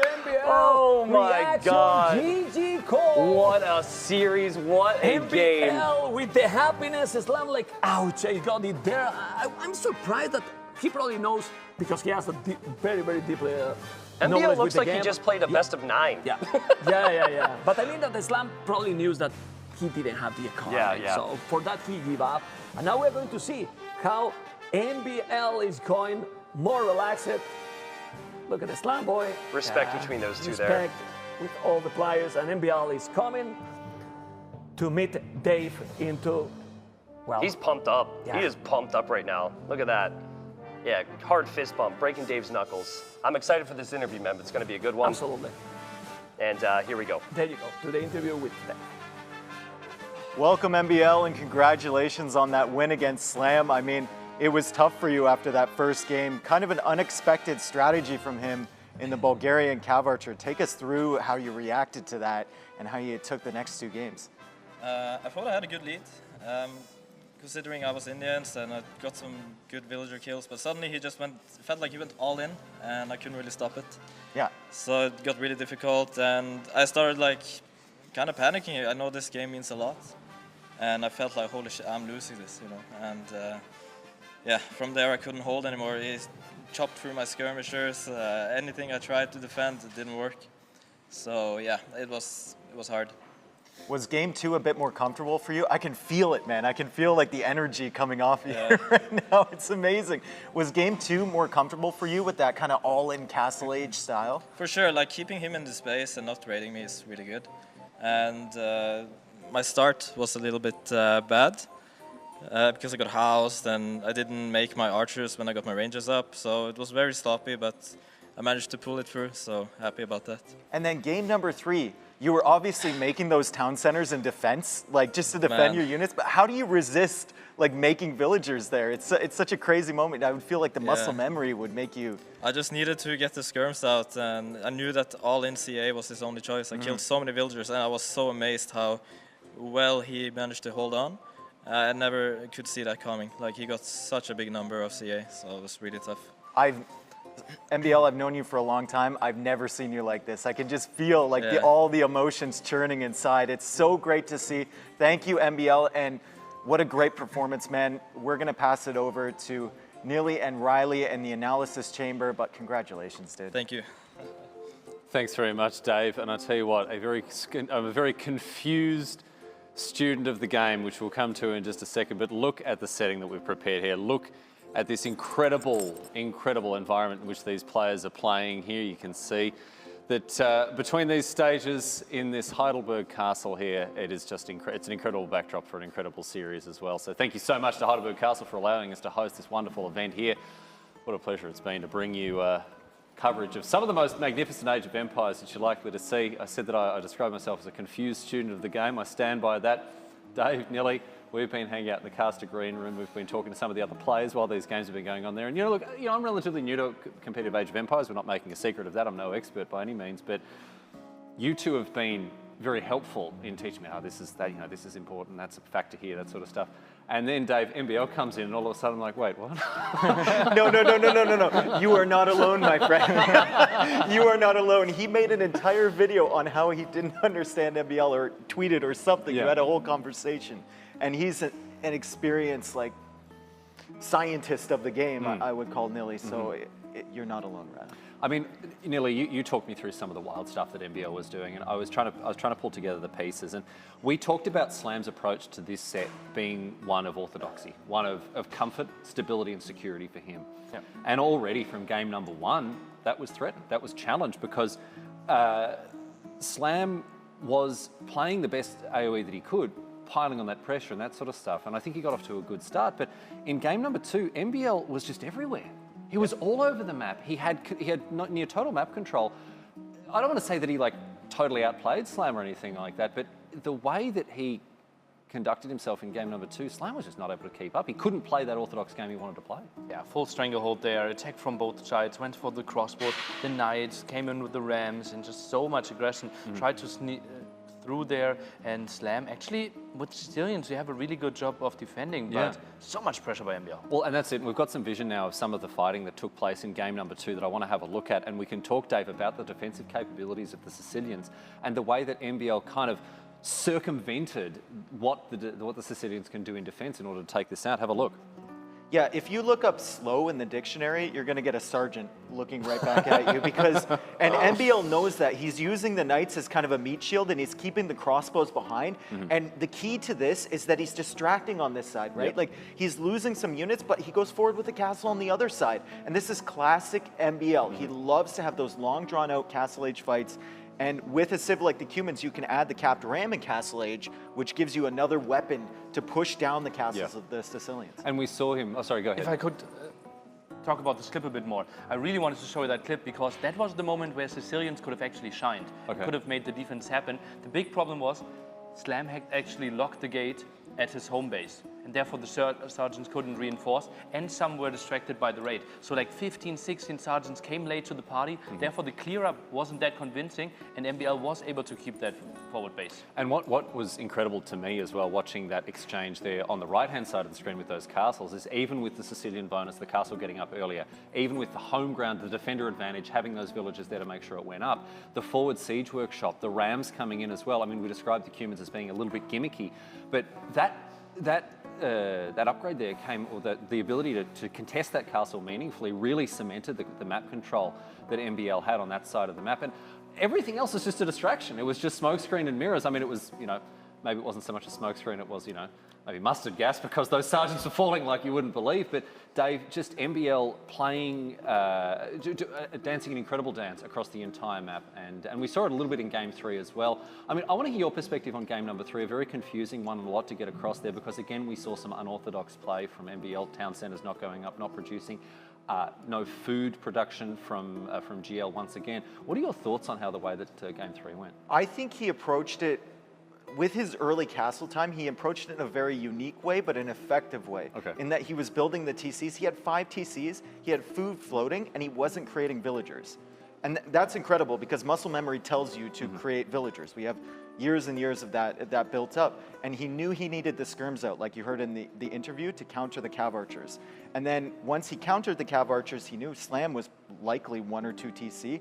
He could boom after that. So as soon as he killed a number of the cav archers, you saw him queue up like 8 or 9 villagers, and then the game wound down to its conclusion. It was a remarkable set, really. I mean, one of the ones I think we always say you never know what you're going to get with the NBL, and he really did perform quickly, becoming one of my favourite players to watch, even if he does absolutely bamboozle me at every turn. But I'm looking forward to seeing more from this bloke. He improves to 2-1. Slam now at 1-2. He's going to have to dig deep, and already in choppy waters. Let's have a look at our next match, however. Coming up, it is TatoH versus Villese. These two players, of course, both indeed on 1-1 as well. So let's see how this matchup is going to pan out, because both these players, again, going to have to dig deep to make sure that they stay alive in this tournament. Between the players and the casters, we kind of went through and gave these players some ratings. Nearly you were the mastermind behind this here, and obviously savaging DauT with some pretty full-on BM here. But talk to us about the ratings that you've given, or that we as a community have kind of given these two players. Yeah, as you can see, very, very even matchup there. Macro strategy, both are masterminds there. So good. We gave the slightest of edges for TatoH there with his crossbow micro. Also really, really good when it comes to mangonels there. And yeah, love how they approach. And this has to be a 3-game set. I think so. Like, these players are very evenly matched. And one thing that's really impressed me about TatoH in particular is his confidence under pressure. You know, this is a guy who can execute, doesn't get flustered, is able to hold it together through pretty tough situations, and so we'll see how that goes. I'm told the players right now are actually heading into the war room to get themselves seated and settled here. And look at this bloke. He's positive, right? He's out there. He's ready to go. He wants to have a good time, but he is here to do his business and to do it well. And I've been really impressed with TatoH. I know that a lot of people around the world are big fans of this bloke. I know that for many, he's their favourite player, and they'll be pulling hard for him. Villese, on the other hand, this guy, I tell you what, he plays a close hand. He's a quiet and he's a reserved bloke, and he's an inscrutable opponent, and someone that you've got to be very, very wary of, because his clean, precise and technical play will definitely get you. But I want to know what both players here, Dave, are going to do in order to leverage what advantage they can against their opponents. I think Villese has to be looking for mistakes and capitalize on any mistakes that TatoH makes, which is very difficult because TatoH doesn't make mistakes. Yeah. But Villese is just so solid. And TatoH, I mean, TatoH has all his team members here. He's got all of them to help him with strategies and preparation. Villese is very much alone in this situation. I know some of the players are helping each other, you know, come up with strategies and whatnot, but I think TatoH has the advantage coming into here. What are your thoughts, Nilly, as we head into the game? The players are getting ready for the draft. So very quickly, Nilly, what are your thoughts? TatoH 2-1. All right, excellent. Okay, well, I've got Villese for this one, and I'm hoping to see the Finn get up and about, because I do enjoy watching the very surgical way that he plays. Right now, however, we're going to head over to the draft table, and you're going to be in the capable hands once again of T90 and Mem casting our 3rd game here from Red Bull Wololo 5. Did Riley just call us capable? Yeah, well, maybe. Maybe Wow. we will be able. He didn't even accidentally call me Dave this time. Anyways, it's hard to say that, it's crazy that we could possibly say that this is more exciting than the previous best of 3, but this could be more exciting than the previous best of 3. Another situation where they're both 1-1 and they're both absolutely insane players. Really, really important. I don't know if you have the same feeling. I feel that TatoH, I don't want to say that he was underperforming in previous tournament, but has been not really in the list. This TatoH we have seen till now, it reminds me that TatoH that was, like I like to say, in another level. Don't know what you think. Okay, well, you know what's interesting? I feel like Villese doesn't necessarily have that trait. Like for hidden cups, you try and pick up Villese. Well, he does everything right. He doesn't have anything that stands out. TatoH may be a little bit more creative. TatoH with his demos, you know, things like that. But if you looked at the true rankings, you look at performances in these tournaments, there's a reason Villese is ranked above TatoH, and it's because TatoH just has been underperforming in recent times. So Villese, I think, is a player who, I think Villese is a player who overperforms in many ways, and we'll see if that extends here to the LAN. We're going to have that draft here starting between the two of them. Of course, if you don't know how this process works, we have it all drawn out in our war room on this amazing table. And oh, it actually looks like we are going to have the bands and the picks and all that displayed in this nice little setup here on the sides. I think it will be a little easier for viewers to understand, at least with us explaining it alongside them. It's going to look quite nice and make sense for us in just a moment. Wind is the first one. Okay, Wind so is the first one. Yep. And that is a band. That is a map band. So we're gonna the map bands, the Civ bands are gonna sit in red. The picks are going to sit in the normal wood color, and then the snipe later on we'll explain. But yes, Clivity band there by TatoH. Yeah, this looks very easily now to understand for the viewers. You see, guys, improvement every second. Haboob is there. Except with the casting. Okay. That's an interesting pick by TatoH. Yeah. You know, he did win with that earlier in this tournament, so I think he's going to have his eyes on that. And Lands Madness, oh my God, this best of 3, it's going to be incredible. We want this, man. I love these maps. We want this. We want these maps are incredible. Do you think? Do you share with Nelly that 2-1 for TatoH in this series? It can be either way, in my opinion. I do, and I think it comes back to it could go either way, but I actually wrote Villese in my predictions. Okay. But I think that TatoH's preparation, the team he has behind him. Kawasan. Have we seen Kawasan? That goes a long way. Now, Kawasan was picked once but never played. Yeah. It was just banned there by TatoH. So the 2 in red were bans. And then Aftermath and Wade selected by Villese. TatoH gets to pick which one he wants to play from that, and that will be game number 1. And TatoH selects Aftermath. Weird that Villese would pick Aftermath because TatoH picked Aftermath as home maps in previous sets. Okay, and now they're going to take the notes. So those are the maps already. Aftermath. Interesting. La Madness. Okay. I just want to know who got the phone call to have to develop that piece of wood overnight. Like, that was our idea not too long ago. Some guy's like, what? Are you kidding me? We have to do it now? Age of Empires? I thought that game was dead. Anyways. If this game is dead, yeah? If this game is dead, oh boy. It was dead, but now we've got crazy things going on. We have recovered pretty well from the death. Reboom. Reboom. We had one villager in the corner, walled in, fortified wall, wouldn't resign. Never resign, never give up. The maps are amazing. Haboob, La Madness, 10 Aftermath. Very tricky. I mean, how to play Aftermath? Like, the meta in that one. Well, I think it's got to be scout civs, and I think we're going to see civs like Kumans, Huns, Franks. That would be my guess anyways. We have seen some non-scout civs played there. I just don't think it's too dominant. But what makes it tricky is, since it is day 3, we will have 3 global bans, and that's going to be what starts off our civ draft here.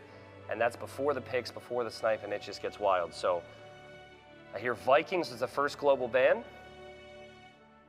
And I got to make sure, I'm going to put it in the right area. Yeah, there you go. So we're going to have the bans on the other side of the table. This will also be on screen here. Wait a second.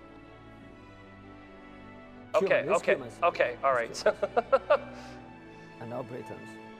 Okay, we can see perfectly fine now. And also with the overlay there is no way to get wrong anything. And Magias is there. Magias are now 2 more bans, and then we are going to go into the picks.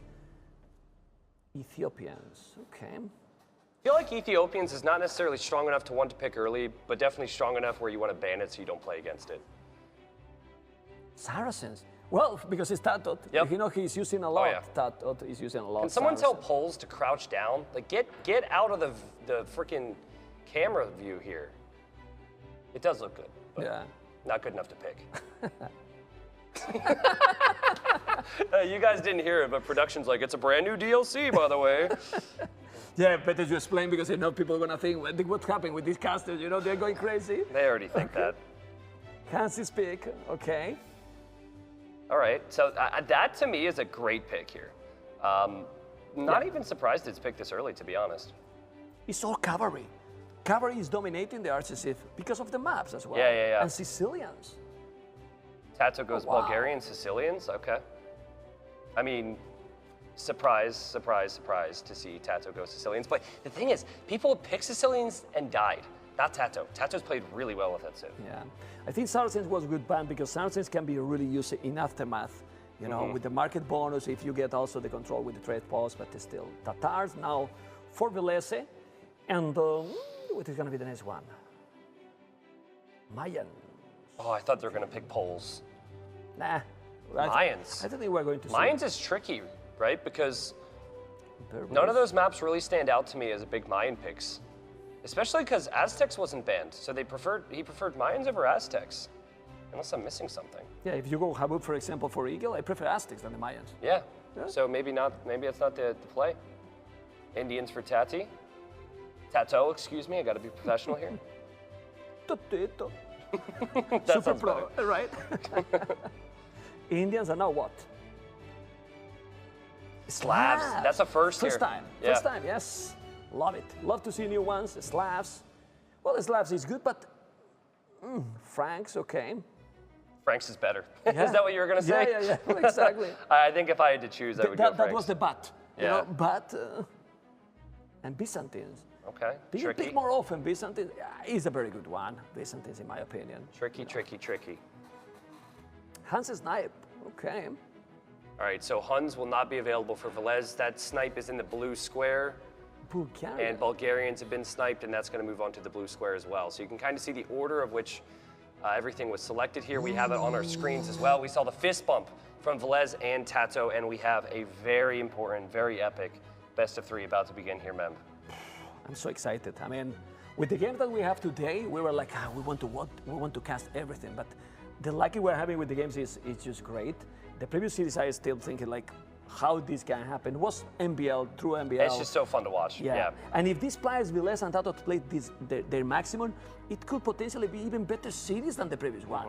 But hopefully they are going to play their maximum. We can see now Villese in action again. We couldn't see because it was in B stream yesterday, if I'm not wrong. So let's see if he's going to be calm and all to go with his play style. And TatoH, well, TatoH has been playing very, very well.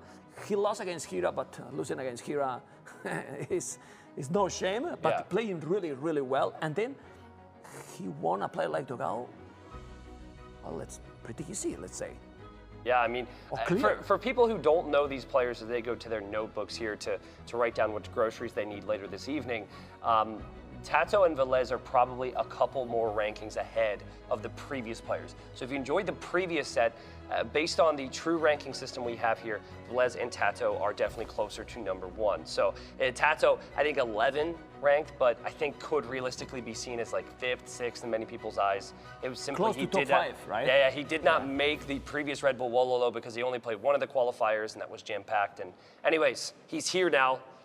He's looking to relax, and I spoke to TatoH at the conclusion of day 1, and he basically said, I think every single player played under what they can do. He said, come day 2, I'm going to play better, other players are going to play better, and he did play better yesterday. So I think that this still is very nerve-wracking. It's still tough to play in this environment, but I believe that these players are going to bring the level even higher today.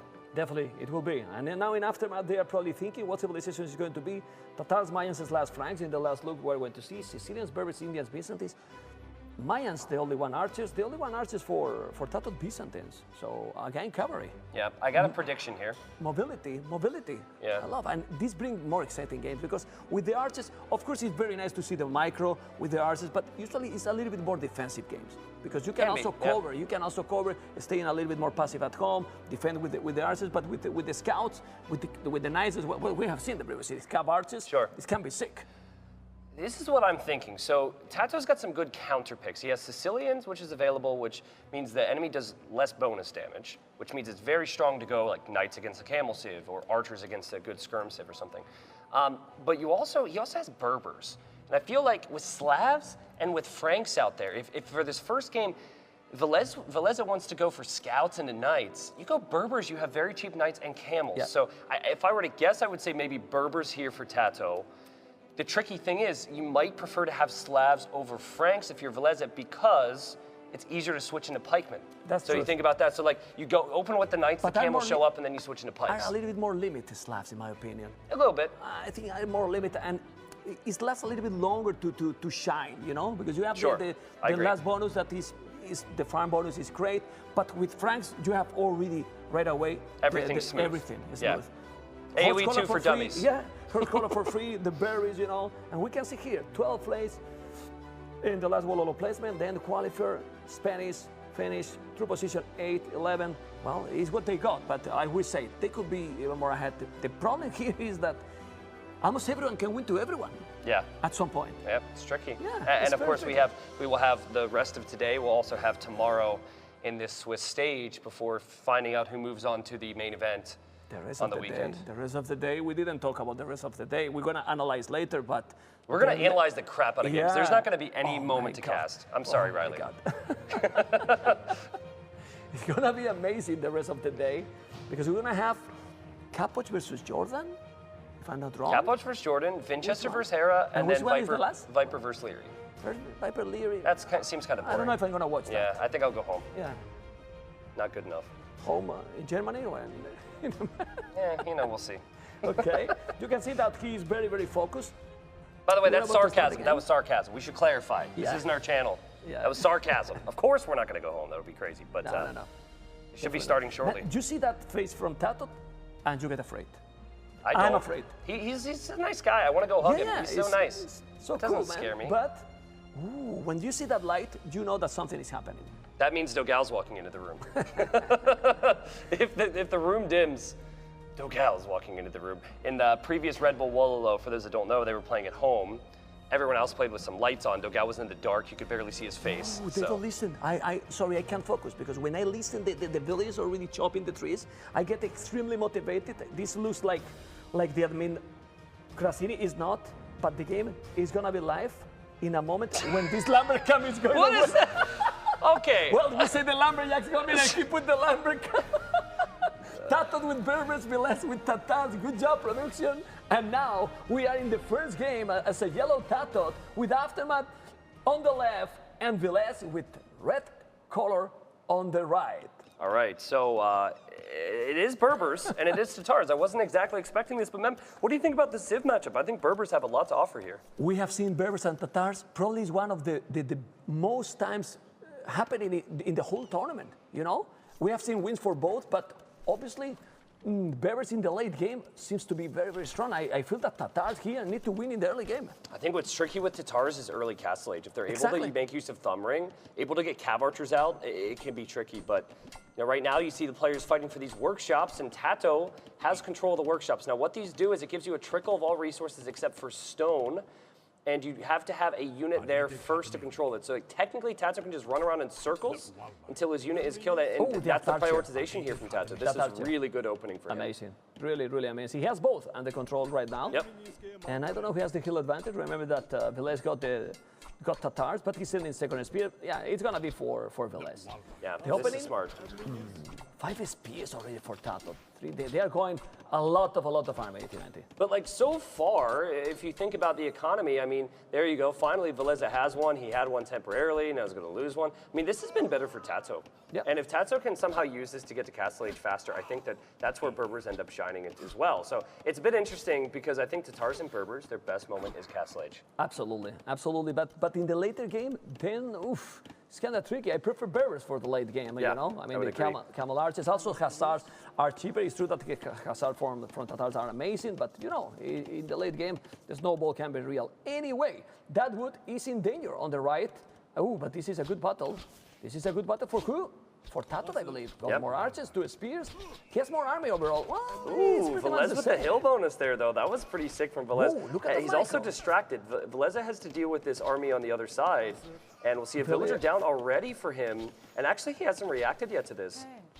Well, the archers are coming, but he doesn't have an oath, and it's still one trade pot for each player. He's going to lose another villager. Lost it. 2 villagers. Well, this trade in that early game, it's really, really important. 2 villagers down for the Finnish player. Yep. Yeah. Good news is that TatoH's had a little bit more TC idle time, a little bit micring for TatoH, but TatoH will be very happy with this.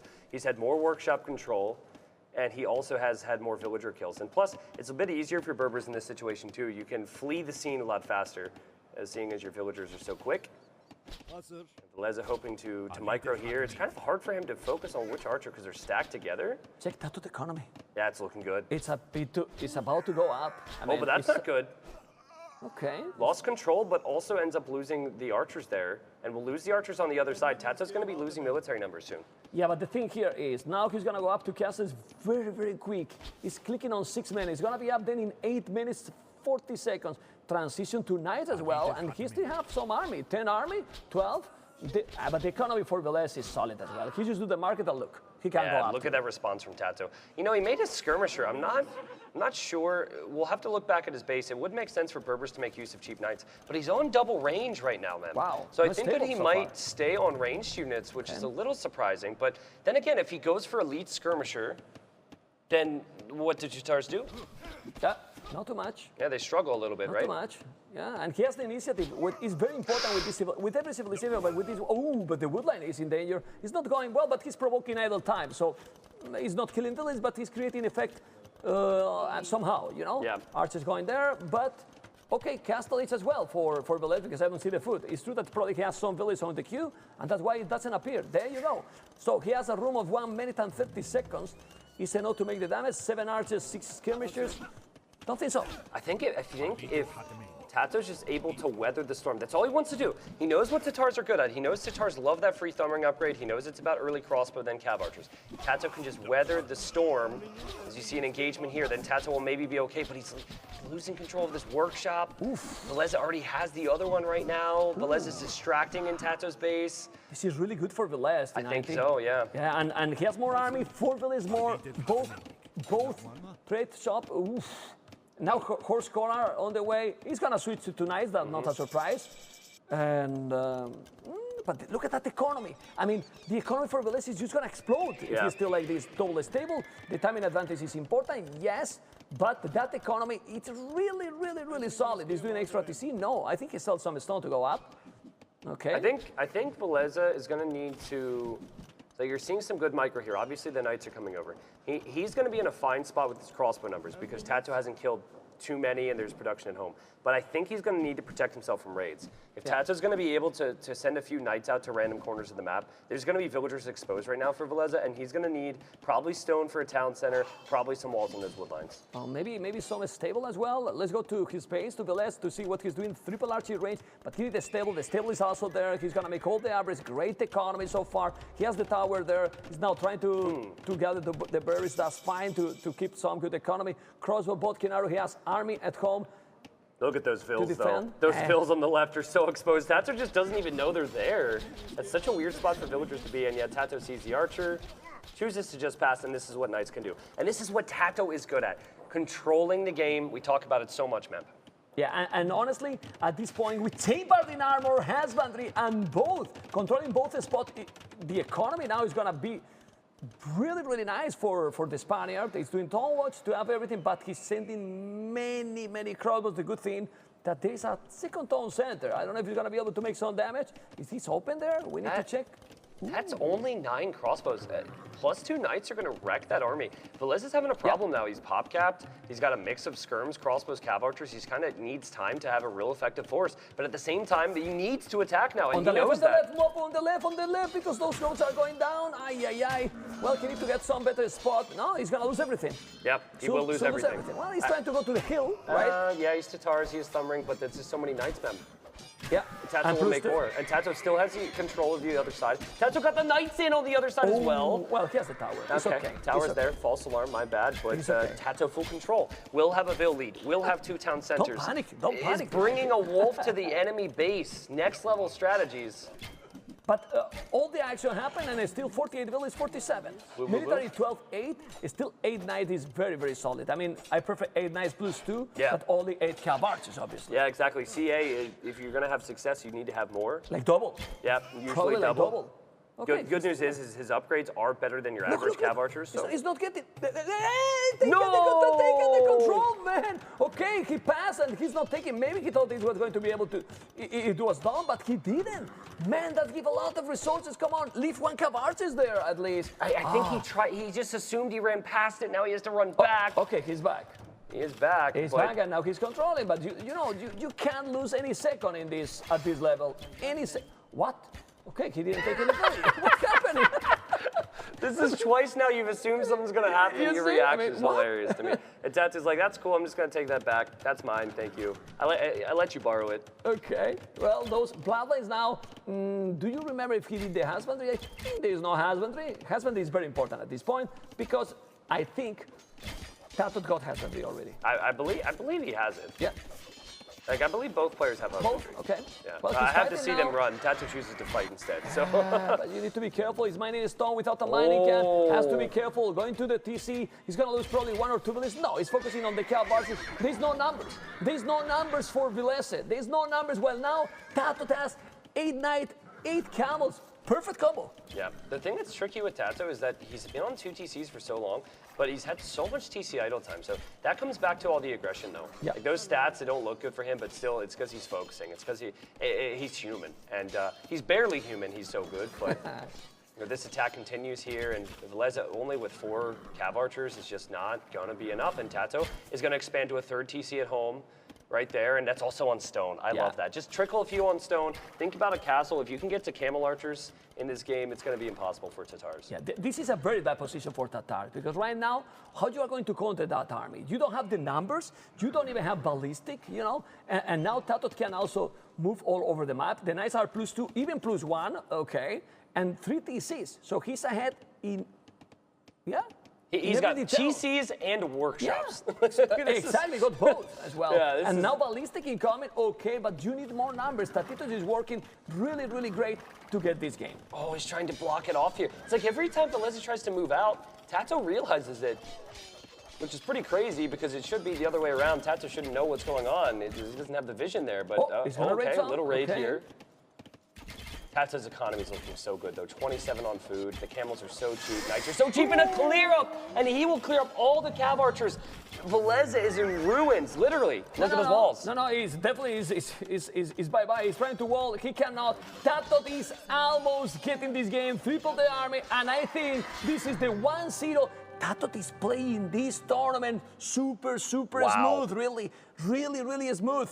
He was about to beat Hera. He did a total domination against DauT, and this first game, another total domination. It was just clean victory. I mean, he seemed to know the map a lot better. And remember, there were options. He had 2 maps that he had selected, and it was Villese that had selected the maps, and TatoH sniped that option. So I got the order wrong in my head, but I feel like it's a bad option to give TatoH. Clearly, he loves to play that map. He showed it right there, and also, I think he might have predicted Tatars. I'm not sure, but Berbers just felt so strong there. I really feel that what you say is absolutely right. Like, he filling that map, that's not a standard map.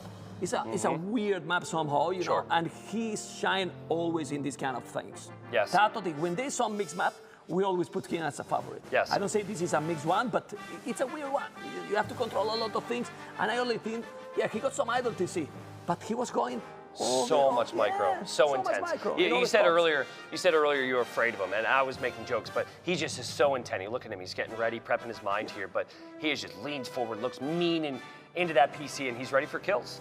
And for Villese, now it's going to go to his home map. We'll see what that is. I believe it is Lands Madness. Yeah. And of course, Villese will be able to play similarly, just will not have those little workshops to fight over. Now, we have Franks, we have Slavs, we have Mayans available for Villese. Okay, and now we're going to see what Riley has to surprise for us. Yes, well, welcome back here to our green room. This is where the players and the casters have been hanging out between the games, and you can see that everyone's enjoying being able to hang out, watch all the action from the comfort of the green room here, and some of them, I'm not going to say exactly who, has been even the pre-game routines, a couple of push-ups in the back here, which has been quite incredible. But look, we have been very generously been given use of this castle, and I'll tell you what, we're making the most of it. An absolutely stunning backdrop for this magnificent event, and back here, we're enjoying the time that we have to watch the games in comfort here on these screens, and it's been fantastic to be able to enjoy the event in such an opulent setting. Anyway, just a bit of a sneak peek behind the scenes. It's back to the caster desk now with T90 and Mem. Yeah, we've been hanging out there when we have the time. And we will. Yeah. For like 2 minutes. At some point, don't worry, 2 minutes, right, during the whole day. But it's a great place. It's a great place. You can see more, a little bit more. What is the amazing place that we are, Mr. Yeah, it's amazing. Yeah, it's huge. It's huge. I mean, castles were meant to be big, not small. We're in a, let's say, this is a small part. We're in a small part. You cannot imagine how big is this castle. Yeah, it's huge. Yeah, it's incredible. It's really amazing. Well, let's go back to the game. Land Madness. Do you think Land Madness is a good choice here? Well, we're going to discover. Land Madness, TatoH Indians, Villese Mayan. You know, a year ago, I would have said that TatoH screwed here. However, Indians are a little more competitive against Mezzo. I believe Villese probably expected it. He had Franks and Slavs. Indians are a strong counter, so Villese didn't want to be put into an uncomfortable position and is going to go for Eagles, Archers, Spearmen, things like that. He cannot make scouts, which is so common on this map. Yeah, that's the problem. And then how you are going to try to push the Mesosif here? It's going to be complicated. You know, it's an awkward situation here. I didn't expect Naya's also. I did not. Here, no. Like, I think it's a low confidence pick. Like, I think that going Slavs or Franks could still be solid against Indians. But anyways, a little surprised to see that. TatoH running forward with that scout. Of course, he can do that. He starts with that. There's no horses for Villese. And let's see TatoH, wow, microing away on that side as well. Really good start for him. He is feeling confident. Yeah, you can see how TatoH has moved all the villages from gold. He has 17 on food. Remember that the economy for Indians is really great. India's economy. Ooh, didn't take it. He's trying to snipe, but he can't. He can't snipe. He's going with the scouts away. Good thing is to keep the Mayans far from your base. I believe that soon he will also have an arching range because you cannot keep going only with the scouts any longer. Oh, Eagle there getting some hits. TatoH's got some real good value in terms of HP loss here, or HP damage. His scouts are all remotely high on HP.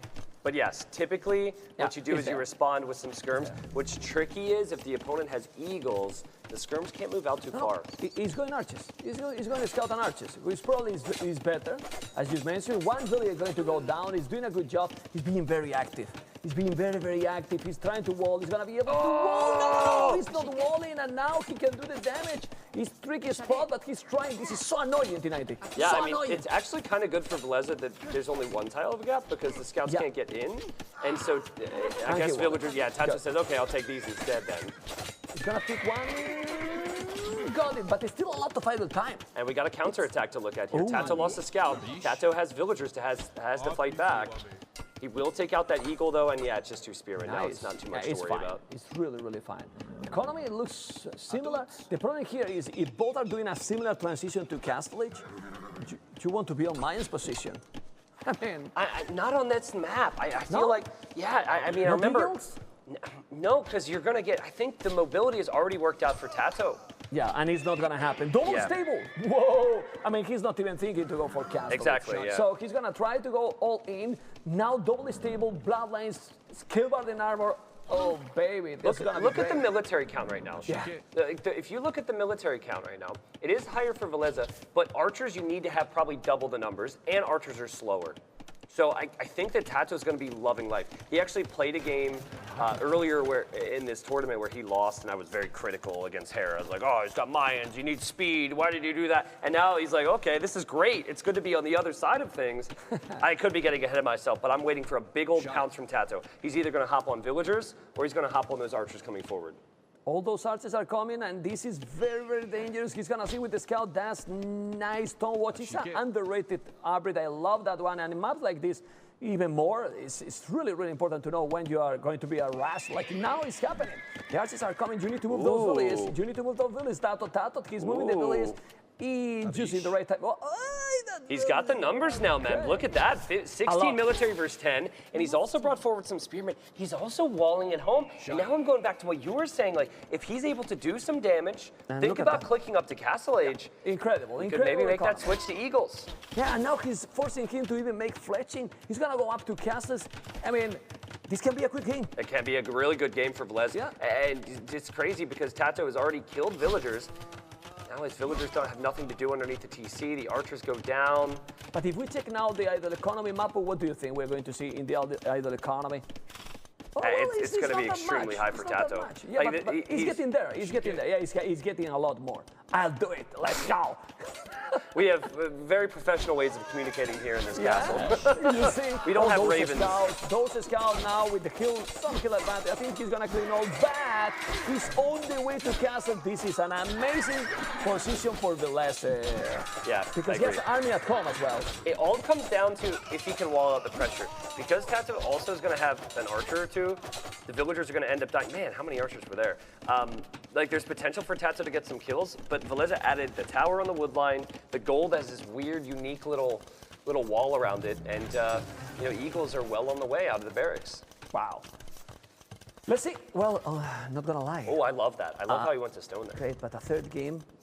Please. I'm not very sad, right? Come on. Let's see what TatoH could do. Yeah, but let's see what he can do. He's doing forging as well. I really think that he wants to commit in. There's a hole between the market and the house. There's a hole. No, there's not there's not a hole there. Like I said, no hole. Okay. He's fine. He's really, really fine. He has triple barrack incoming. Triple barrack incoming. He's gonna go for Eagles. 3 Eagles on the queue. And also he will have some crossbows. His combination is just gonna be amazing. He don't need TCs. 1 TC Mayans, all army, all in. And TatoH is still not even close to go up. It's great position here for Villese. Villese's macro is so sick. He made so many archers. Yeah, man. He got upgrades on the archers as well. He lost the archers. He didn't do a ton of eco damage, and yet here he is. Just the difference is TatoH spent a lot of food. But he didn't lose the village. He's saving it. Wow. He's not losing anything. Now he's gonna make a house. Perfect momentum for him. He's in castles already, and now Eagle Warrior on the way. Wow. He can make the crossbow upgrade as well. Oh well. And now time for raid. But TatoH bought everything to go up to Castle Age. Okay, so if TatoH can find those stone miners. I know that that's not specifically what he's looking for, so he probably won't go that direction. But like, if he finds that, what that does is the army has to come back for Villese. He needs that. He needs Villese to have to react to this. There, he sees a mining camp. He's going to be like, what?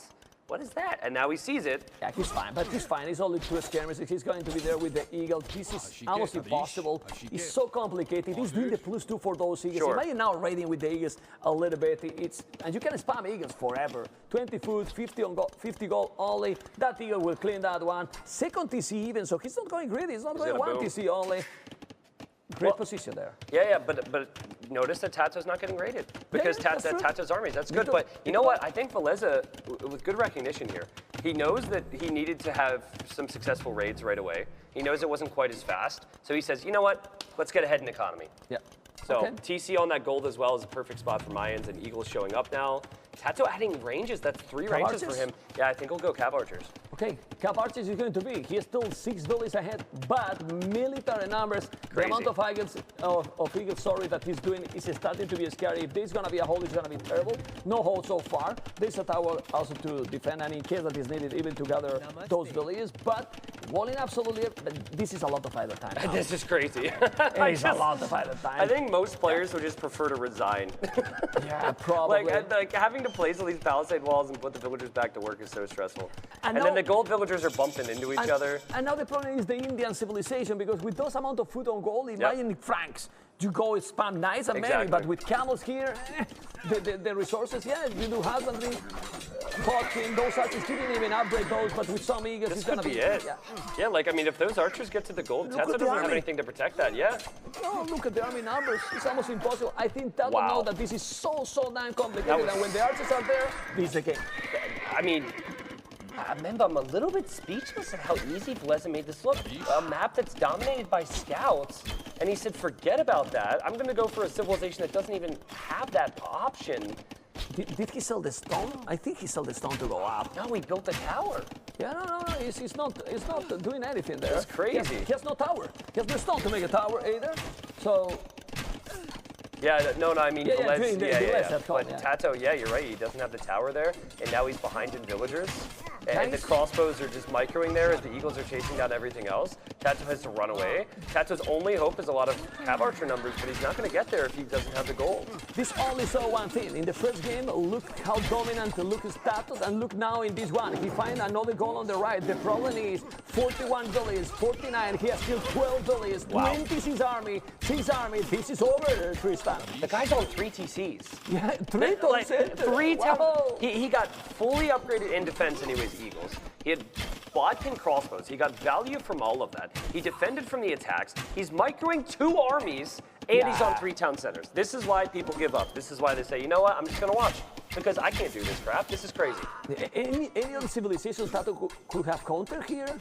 Well, I don't remember even the choices right now, but I still don't like a lot of Indians, you know? Okay. I think they have the economy, but I see them limited in well, look at this. They are only with Cav Archers responding in many situations, because the camels, I don't know, even camels can be countered with pikes, you know, so I don't know. Well, it's a little tricky, right? Indians have historically always struggled against Aztecs, Mayans, and Incas. And then against any civilization that would make knights or scouts, they're very strong. The thing is, that's what TatoH expected. He expected Franks, he expected Slavs, he picked Indians, and Villese just totally mind-gamed him. And that's not something that's typical for TatoH. Normally, he's on the other end. Normally, he's tricking someone, he's surprising someone. I mean, kind of running out of things to say at the moment, Mem. TatoH's, of course, here to fight. This is a $100,000 tournament. You should fight, you should play on. He does have decent army count, but Villese, 54 villagers, perfect economy. Even the amount of stone he has is just perfect. About to build a castle somewhere, whether it's for defense or offense. Yeah, he's in an ideal position, only 1%. It's true that, I mean, TatoH keeps trying because he has a good amount of Cav Archers right now. But if you check the amount of Eagles, 17. And you can also add more barracks if you want, and keep adding Eagles constantly all the time. And in this map specifically, you can raid as well. You cannot wall. Yep.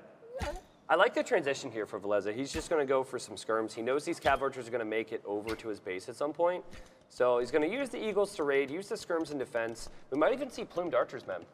If you get the skirm crossbow upgrade and you make a castle, might as well make some plumed archers. It's possible, but the Eagles are coming at home. Yeah, he's gonna pick a few Billies there. He has a tower. He's gonna kill some Billies on the wood, but also there's Eagles on TatoH base, which is gonna be very, very, very dangerous. He's gonna be, well, a massacre here. Yeah, more villagers going down. He's of course not creating additional villagers either because he doesn't have all the town centers.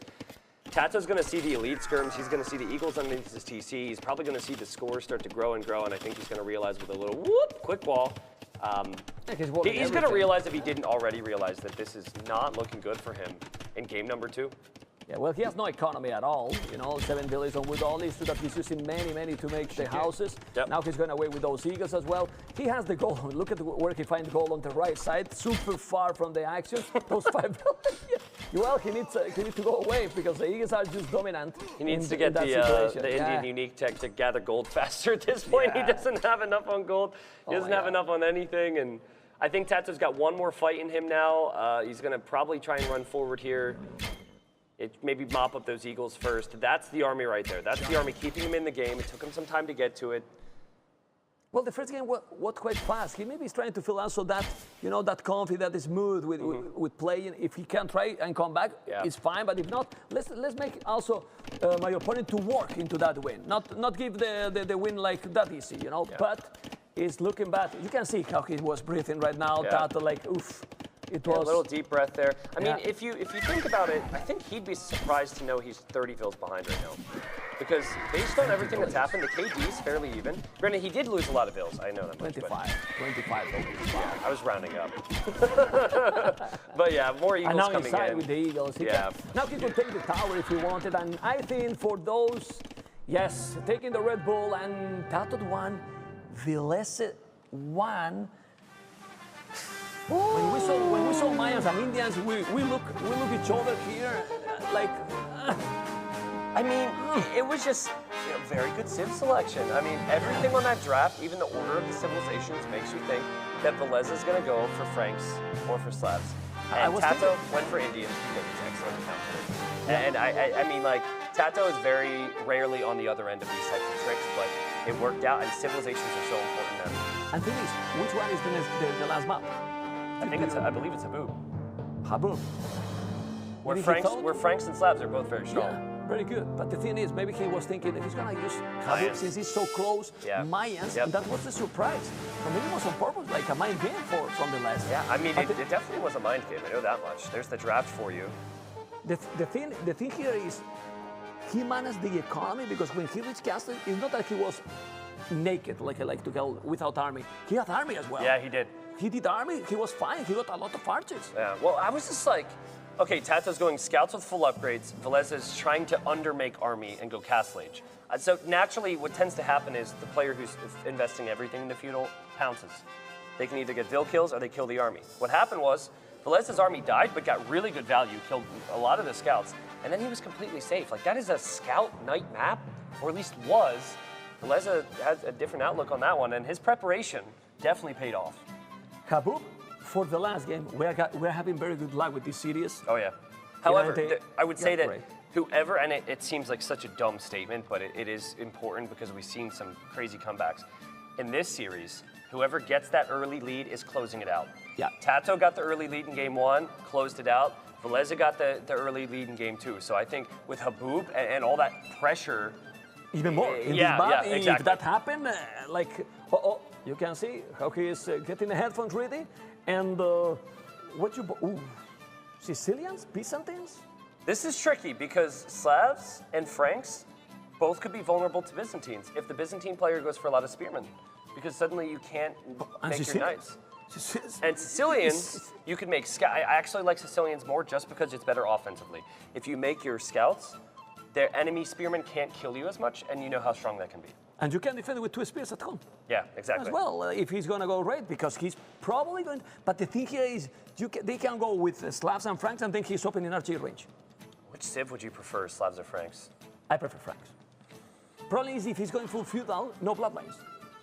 Yep. No bloodlines, and here full feudal, it's more than a possibility anyway. They're flicking a lot. I think Villese will go slabs. I believe so. And you know what, guys? We are about to discover in like 30 seconds or even less, because I'm listening the action. What? Is that the action we're listening to? Oh, because they are going to work. Because the game is starting. The game is starting, as you can see. And Sicilian slabs, we got the answer. TatoH has a yellow on the left, Villese on the right. Ooh, what a matchup. And up opening, what? Archery range. Archery Mr. range. T90. Yeah, now this is what's tricky here. TatoH's going to do the same. And look at that, Villese taking one of TatoH's strategies from earlier. That was used against DauT. He tried to take out the goats. I don't think he hit them. The scout somehow survives, but TatoH needs that food. Ma'am, talk to me about what happens if they both go for ranged units here. Well, Sicilian has the advantage, no matter what. I mean, you make skirmishes, you're going to counter the archers massively. And if you go archers, well, you are fine. You know that the opponent is not going to be able to do too much. I mean, it's just, I prefer Sicilians here. Seriously, even more in this short map, like, so close, fletching. Is this a second archery range? It is. Yeah, it's the exact same thing TatoH did against DauT. I see the scout in the middle. Villese sees this. Now, Villese, is he going for a range there? Is that a stable? I think he's going, yeah, for another range. So you're basically going into like the same units, only Sicilian units take less damage with these units. So it should be advantage Sicilians. However, Slavs do have the faster farms. There will tend to be a lot of eco in these games, and I think Slavs could win out because of that. And TatoH, losing an archer also will lose HP on the skirmisher. Not very good pressure from TatoH so far. I wouldn't be really surprised to see a stable soon from Villese. I don't know what you think. I think he should do it. Oh, yeah. Well, not quite yet, but I think like over the next couple minutes, it's an option, yeah. And TatoH again! TatoH again losing an archer. Villese really snowballing just like the previous game. 3-0 KD. Oh my God, right and now, another one. 3-0 KD. Well, now he's getting one, and now is where the skirmishes should dominate. Complete those archers, as you can see. Skirmishes versus skirmishes, there is no problem, to be honest. The scout is there. Now he's going to try to kill the spears. He need to be careful. Wow, Man, that micro from Villese. Oh my God. He's on point, man. He's on point, Villese is here. And remember, guys, that this game is crucial for both players. They will be 2-1 or 1-2. Yeah, exactly. Yeah, I mean, this could change the future in this tournament for both of these names, and there's such big names here. TatoH, though, I think while he's probably underperformed with the micro so far compared to Villese, I say that as Villese, little dodge there, little fight. TatoH's just got the better units here. And he also has more units. And more army, exactly. And here comes some scouts. Now, if the spearman goes down, TatoH realizes this now. Suddenly, all those weak skirms get picked off, and it will go down, and decent hits from the scout. However, one scout's already down. This is a crazy game. But TatoH is sacrificing economy tonight. Look, 41 seconds out of TC already to try to put more and more army, while Villese 0 seconds in this kind of map. How you can be 0 seconds? Even if you have a small mistake, you get 1-2 seconds. But these guys are so good. You know, it's crazy. And having that micro. Yeah, exactly. It's a difference in how you producing villagers. We saw from Jordan when we had to go to his point of view during technical difficulties yesterday, is setting your TC to a hotkey so you can produce villagers while you're not even looking at the TC, and I think that's probably the difference. Yeah. It's probably what he's doing. Yeah. But TatoH's out producing. Like, TatoH's kind of playing this like he's Byzantines. Yeah, he just has so many units right now, and it could end up working for him.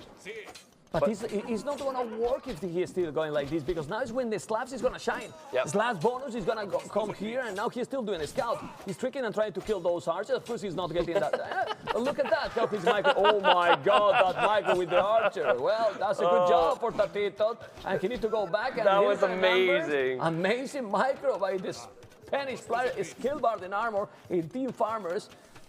Okay, I know we exaggerate a lot as casters, but if TatoH were to have a couple scouts show up right now, it could kind of end the game. I mean, Villese isn't having the most success with his scouts. He needs to take that goal if he wants to make any archers, and without archers, he can't defend from scouts. So, I mean, spearmen aren't going to cut it against Sicilians. TatoH has been queuing up unit after unit after unit this game.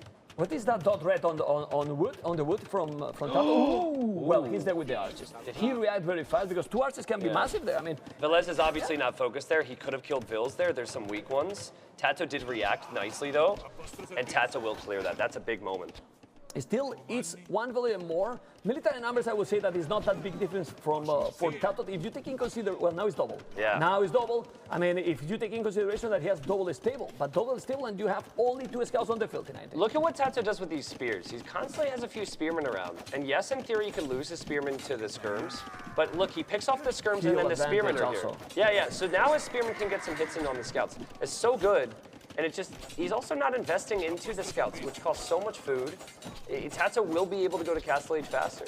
Yeah, he's having there's a lot of gold as well. Oh my, he sold everything. He sold the stone, he also sells some gold. He's on the way to Castle Age, and that only means that TatoH is in a beautiful position to dominate T19. Yeah, the Villese, though, not too far behind. Actually, the fact that Villese had to build that tower means there's not stone to sell and then food to buy. That's what TatoH did. So you see what he's had to do. He's had to buy some food, but he doesn't have any stone to sell, so he's not quite able to click up. Plus, he invested into the scouts. Plus, he got the upgrades. TatoH's going to be going knights, and this is going to be tough for Villese to stop. And that's the problem with Sicilians. You have seen that he was spamming, as you said, with like if he was Byzantines, you cannot counter. Yeah. He keep pushing, and the skirmishes are not enough, and he needed to invest a lot on the scout, but somehow he managed to go up. Villese knows that he's behind. Yeah. And if he has the score like this, he knows that his opponent is on the way to Castle, and that's why he's volley like this. So much for knights, by the way. 3 ranges for TatoH. That kind of surprises me. Yeah.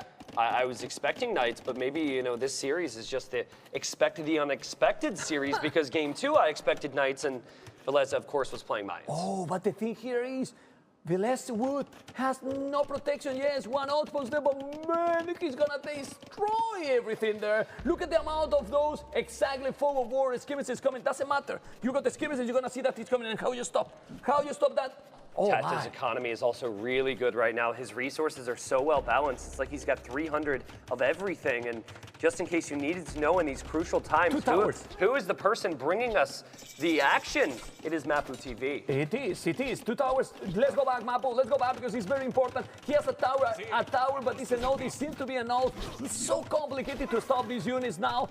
Still not getting any loss. Walling absolutely everything. He needs to run away with those 4 villages. The tower is going to be up in time. Yes, it is in time. Wow. Can Villese hold from this? I mean, he's got to run with so many vills. TatoH happy to sit underneath the tower. He switched to put the village on the right, to the left. Whoa. Okay, he still lost 1, but he's so complicated. Yeah. And now how do you stop that? He's just now in castle. This is a beautiful position to TatoH. 23 army, Villese 4. Yeah, I think this is over. I think TatoH's going to win this. I mean, Villese doesn't even really have tons of res floating for knights. No, what? He's obviously going to try. Yeah, he's got a little bit, but not much. And TatoH could do, I think, some monks behind this, or just more crossbows, maybe get the ballistics upgrade. Now, what you don't want to do is boom here. Yeah. You don't want to boom. You have to expect the knights, and you have to counter that somehow. But you can't actually boom. And also, he has no stone. He's taking more villages. 1, 2, 3, not anymore. Okay, the knights are +2, not yet. He's on the way, and he has 3 knights on the queue, and that's all. His economy. Yeah. He has the tower, and still 0 villages on wood. Crazy. 0 villages on They're wood. still in the tower. Yeah. I would be in the tower. I don't want to go out and chop wood. Yeah, well, he needs to move those 3 villages as well, as far as he can. But it's looking so bad and so great for TatoH. And we will have to look on his face because, I mean, if the score is so close, it's tricky. Again, that's the score. Knights are very strong. What TatoH needs to do here, because he's going to lose this army or very close to it, he's got to switch in with that other group he has in the middle. And he could just go right back to that wood line. Yeah, there you go. He's going again. Also getting ballistics is TatoH. It wouldn't surprise me at some point, and it looks like at least Capture Age tells us there are monks on the field. Maybe that's more defensive. But TatoH just playing Haboob in a different way, but maybe in a way that makes sense in terms of approach. Just be aggressive. Do not give Villese time to stabilize and get more knights out. And as you said, he doesn't have any defense at home, to be honest. He has the monastery, he has only 1 monk. He's doing another TC finally. He's going to be very quick. Sicilians, remember? It's going to be fast. It's going to be really fast. He's sending knights on the right, sending knights on the left, but TatoH has army. He's going to have also, well, he has ballistic already. The monk, no, he's going back. But is there any hold on the wood? He converted. Oh, he caught the full HP one as well. That could be 2 kills. I actually agree with what TatoH's doing. I just said be aggressive, and then seconds later, TatoH made me look like an ass because he went back home. But at this point, he already knows that Villese is kind of in an all-in situation. So there is an argument for, oh, whoops, surprise. The monk's like, nope, sorry, buddy. But yeah, maybe Tata was just a little worried that he would run out there and there'd be siege or knights. So fall back for a moment, stabilize, and then push back out against Villese. Yeah, but Villese is doing a good thing. And remember, we forgot to mention Slav's cheaper siege as well. Yeah. So you can go and try to spam. Now he stabilized. 10 on wood, 16 on foot, 20 on gold. He's got a lot of knights. He can go now, a lot of knights, just one TC and full siege. And this is why I'd said I think Slavs are superior to Franks on this particular map, because it allows you to do more with less men. Good point. And Franks, also bloodlines, you know, in case that in feudal age is needed, and, and he did it. Okay, Chimba. That's very TatoH-esque right there. 5 crossbows, doesn't want to send everything forward. Let's sneak and do damage. Yes, that's a 3 good TCs. sentence. Yeah, but still, if he's still now in this map with 1 TC push, it could work. It can work. It could work, yeah. Now let me ask you this: do okay. Sicilians get redemption? I don't remember, to be honest. Why you ask me that, man? Oh man, they do. Your look of I don't know. That's why I asked you. I thought that you wanted to got me. You didn't get me. I think they do. Slavs got it. I know Slavs have it. Come on, man. Okay, he's coming with the he's coming with the scorpions. Okay, professional casters, guys. Stritionists. Yeah, I mean. And now. This is crazy pressure from Villese. And the Rangers are there. He could eventually back this up with some Rams, maybe. Oh, good pickoffs there for Tato. There's potential for Villese to bring this back. I will go Rams. Uh-oh. I will go also Rams. He got the Scorpions, you go Rams, you kill all the buildings. Yeah. All the archery range, you kill it. Now he's probably going to convert, maybe not. He converted, that got a good one, but it's tricky position. Villese start to have good amount of army. He's going to drop a castle on Tato's face. If my God! Good point, man. If Tato doesn't deal with the front, there's going to be... You can add all the TCs you want, Tato. In this map, not the way. In this map, not the way. No. No, he's gonna take that knight. Well, there's a monk. Oh boy. He's gonna, that's huge. Those knights getting converted means the scorpions are gone, which means Tato might not be able to, it means he won't have to give up the front of his base. Would you get inside? I would get inside maybe and get villages. You get trapped. Watch, there'll be a house on the left. Go away, man. Go away. No. Villese. Go away, man. It was tempting, but that was definitely a mistake. Well, you should never do that. He lost everything. Yeah. He lost everything. Well, I was just asking. No, it's okay to ask. It's Rams, fine. knights, in monastery. But Villese, I like the game because Villese is reading the game perfectly. He knows that he has to play like this. It's gonna work or not? Well, we don't know, but he's doing the right call. But you know what's good about those knights being back there is that Tato's chasing. Oh God, are we gonna see a lion kill a knight right now?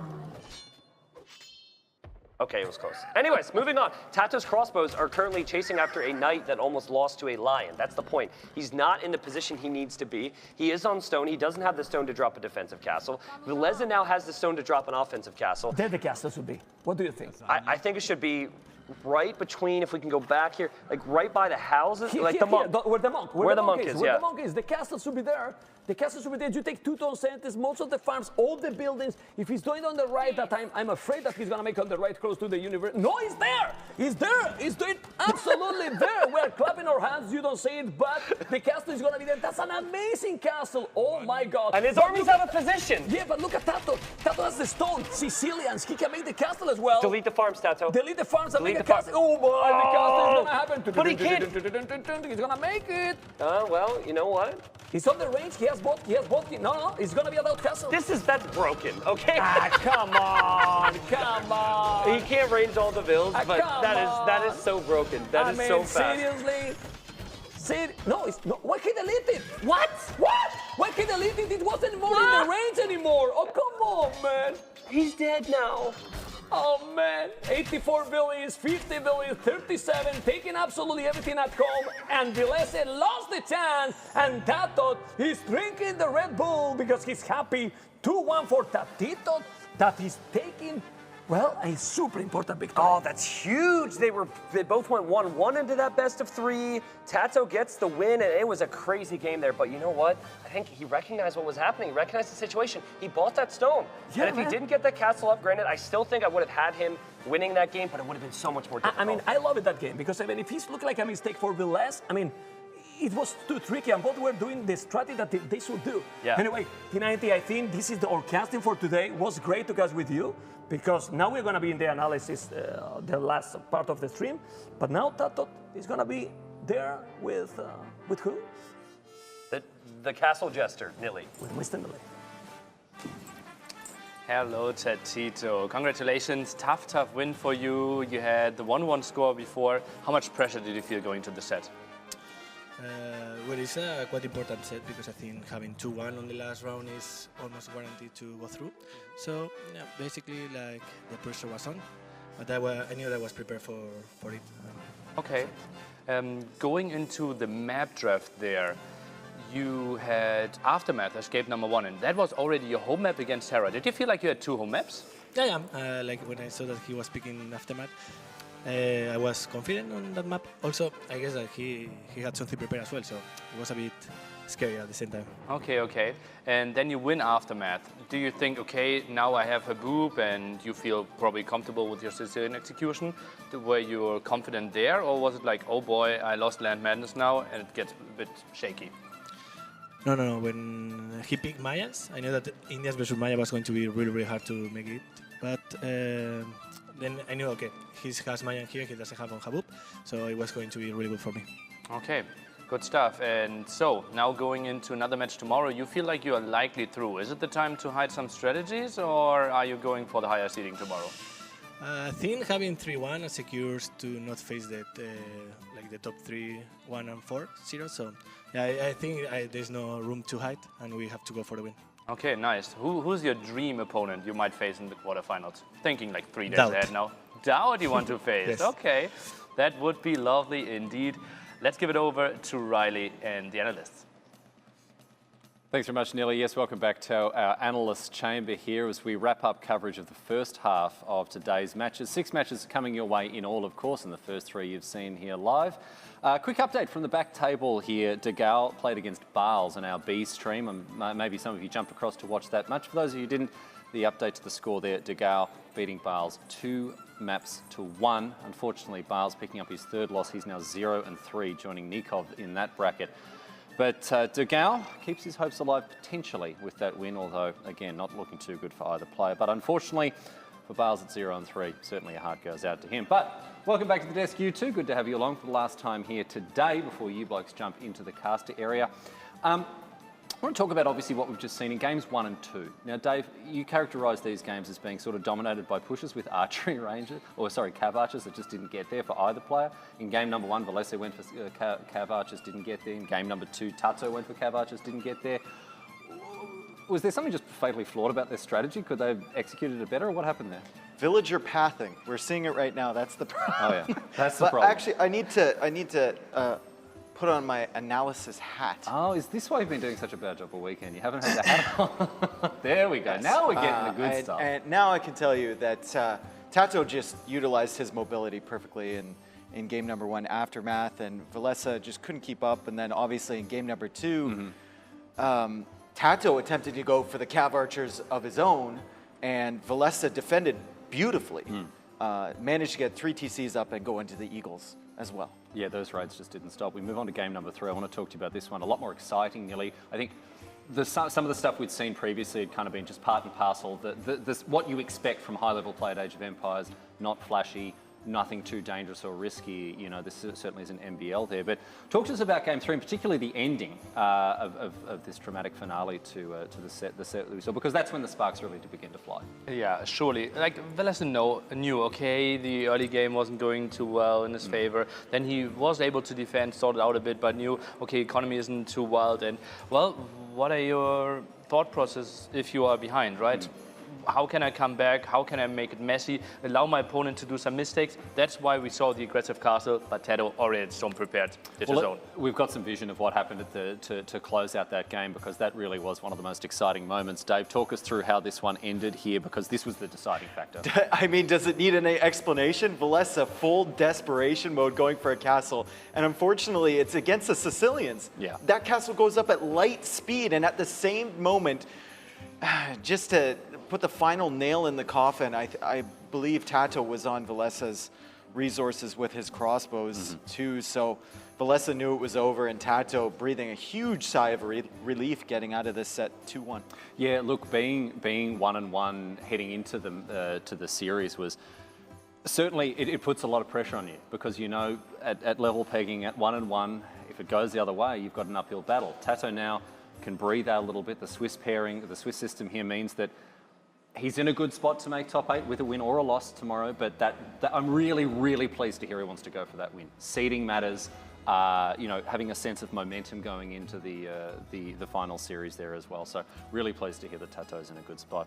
My friends, we move on to the second half of our coverage today. And for those of you who are perhaps just joining us, welcome. By all means, welcome. It's so good to have your company here at Heidelberg Castle, Red Bull Wololo 5, the $100,000 Age of Empires 2 tournament coming to you live from the heart of Germany. And it's wonderful to be able to bring you coverage of this magnificent event in such an incredible and opulent setting. Again, if you are just joining us, we've got a couple of things to bring you up to speed on, such as the schedule, the structure, and the prize pool, of course. So let's get into that and have a little chat about what we've got coming your way. On the other side of this, let's have a look at our castle, the venue, the backdrop for this tournament. On the other side of it, we'll be welcoming you into the second half of the show.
The spectacular backdrop for a tournament that has indeed as well been spectacular. I tell you what, I've never, ever had the pleasure to host an event like this before in such an incredible and opulent setting. My goodness me. And of course, the party don't stop. We've got so much more Age of Empires to bring you. We're not even yet halfway through the action for this week. It continues to broadcast all the way through to Sunday, and we do hope to have your company for every minute of it. For the rest of today, let's have a look at what we'll be beaming straight into your eyeballs here from Heidelberg. You can see our next couple of matches. We've got Vinchester up against Hera. This is a must-win for these two players, of course. They're both on 1-1, and they really do want to continue to string together success as we push towards the top 8. And then finally, Jordan and Chapoch, Liereyy versus Viper. These are the 4 undefeated players in our field, and that number will be winnowed down to just 2. Only 2 players will be able to walk away from today undefeated, and we can't wait to find out who they are. And of course, with success comes rich rewards. Let's have a look at how much money is on the line here. As we've said several times, $100,000. $100,000 on the line here, with the lion's share of it going to the player in first place, a full $26,000. That's more than a quarter of the total prize pool, lining the pockets of whoever reigns supreme here in Heidelberg Castle. And again, with this much money on the line, you know that the players are going to be bringing their absolute A game. But as we said before, they're not the only winners. Even you at home can contribute to the, you at home will have contributions made to you, I suppose, as part of our prediction contest. If you head across to win.gs, that's win.gs/RBWplay, or type !predict in the chat, sorry mods, you'll be able to enter this competition, thanks to AMC and Aegon by AOC. If you predict the most winners throughout the weekend, you could be one of the lucky recipients taking home these exquisite and most succulent pieces of gaming hardware. The best of luck to you if you choose to join win.gs/RBW Play. So get across that one and make sure you're in it to win it. Now, there has been a little bit of chat about a notable absence from this tournament. Many people have been asking about a player who unfortunately wasn't able to join us here in Castle Heidelberg. And obviously, we want to provide some answers and some context when it comes to Mr. Yo. And so to do that, we actually got the chance to catch up with Mr. Yo and get his perspective on this situation. And we'd like to share that with you, what took place when we chatted to Mr. Yo right now. Hello everyone, my name is Mr. Yo and I come from China. I play Age of Empire 2 in the high level and I was the champion of the first Wololo Rebel tournament.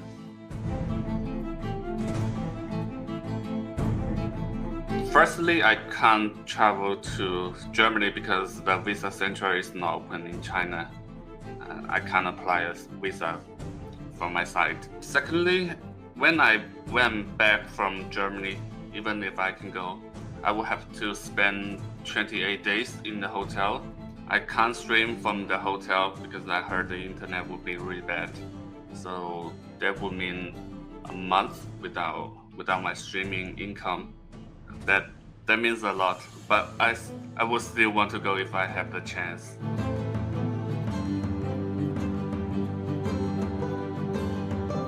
I was really frustrated and I don't want to miss any S-tier tournament in Age of Empire, especially with such a high price pool. Yeah, I was really sad.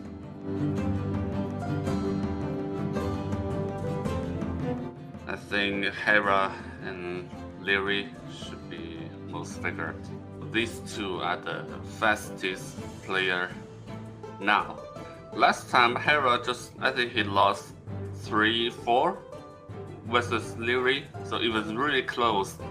Yeah, that's why I think they should be in the grand final. I would still say maybe Hera. Yeah, maybe Hera. Because last time it was really close. It should be the time for Hera to win at least one time.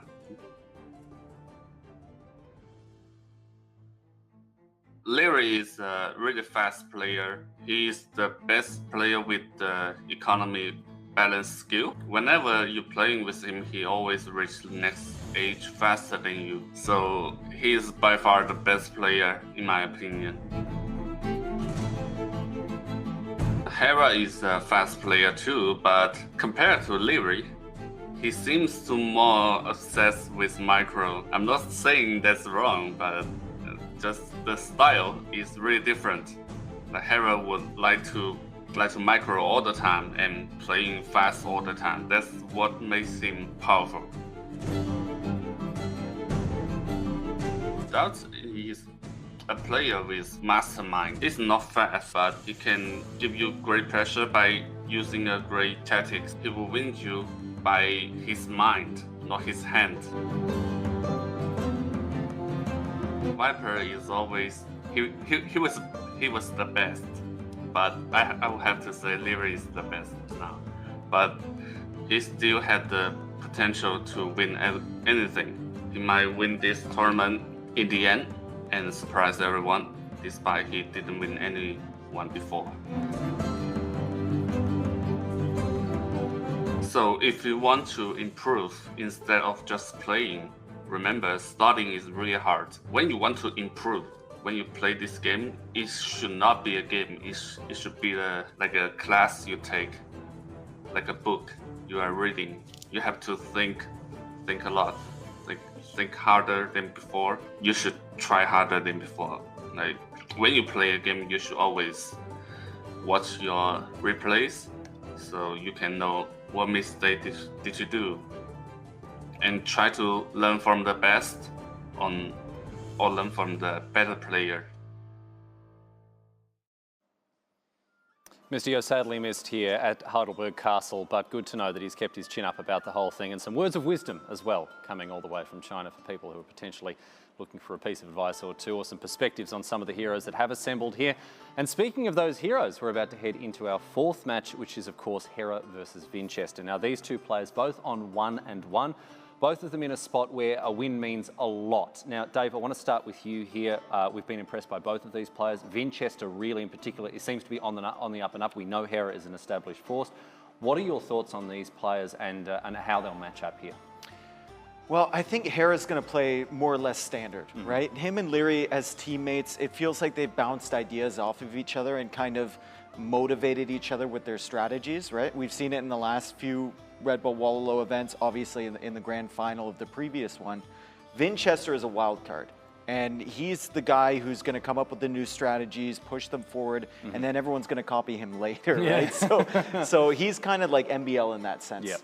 You know, he's going to come at you with something unprecedented, unexpected, and you have to figure out ways to deal with that. Yeah, we do know that Vinch loves to go rogue nearly, and Hera, as an established identity and really an established titan of this game, has got to be on the lookout. You know, he can't rest on his laurels here because Vinch is going to keep him guessing. Yeah, absolutely. Or, well, not really keep him guessing, right? If you have his archers in your wood line, you don't really need to guess where his army is. You're already under so much pressure. Vinchester is so wild, and Hera needs to react perfectly to that aggression. But of course, Hera is up to the task, you would have thought, and we're going to get into things and see exactly how it goes. With these two at the helm, I'll let you move over to the caster library now, boys, and get yourself settled in there as we get ready for our fourth match. The best of luck to you. I hope you break a leg. Here at Red Bull Wololo 5, the $100,000 tournament being played in a literal castle, my friends. I never thought I'd live to see the day, but it has been a spectacular event and it has been a spectacular experience for us all here. And the spectacular nature of this event continues ever onwards. As we head down to our war room now, I believe the players are getting ready to head in and draft before they sit down to do battle. And as we get stuck in to coverage of this fourth match, you'll be left in the capable and loving hands of Dave and Nelly. Did you also have those ninjas chopping onions next to you during that? It was really tough. I don't know. I looked at Nilly, and Nilly's not an emotional kind of guy, and we were both watching Mr. Yo, and I think we were both feeling the same things, and probably the people in the Twitch chat or wherever you're watching, we're feeling a similar sadness. He's just such a nice Mr. guy. Yo. He is. As soon as you meet him in person, you realize that he's such a good person. Okay, but I mean, Mr. Yo can't be here, but fortunately for us, we do have Hera and we do have Vinchester, and here comes Hera, and he's walking in with some swagger. Oh my goodness. Look at this, determined to get the victory here. Villager can't even keep up with him, has the banner behind, gets the headset ready, and here comes Vinchester, and some swagger there too, Nilly. Yeah, Hera reminded me a bit of like a McGregor walk in there, right? Yeah, certainly very confident, and oh, look at that, Vinchester, he's ready as well. That short clap, like, let's go. Do you think Vinchester brings a notebook this time? No, I already talked to him. Okay. Because he was sitting there and actually was writing something down in his notebook, was studying it, and I got him, what, you're writing something down? And he's like, of course. And then he explained to me that he feels like he has more time not using his handbook, right? He thinks it through, Okay, and that he makes says, sense. like, nearly, it's only 3 maps. Yeah, I mean, it makes sense. It's, if you don't want to track the maps that they ban, and have that in your mind, and you're only looking at the maps that are picked, then it makes sense completely.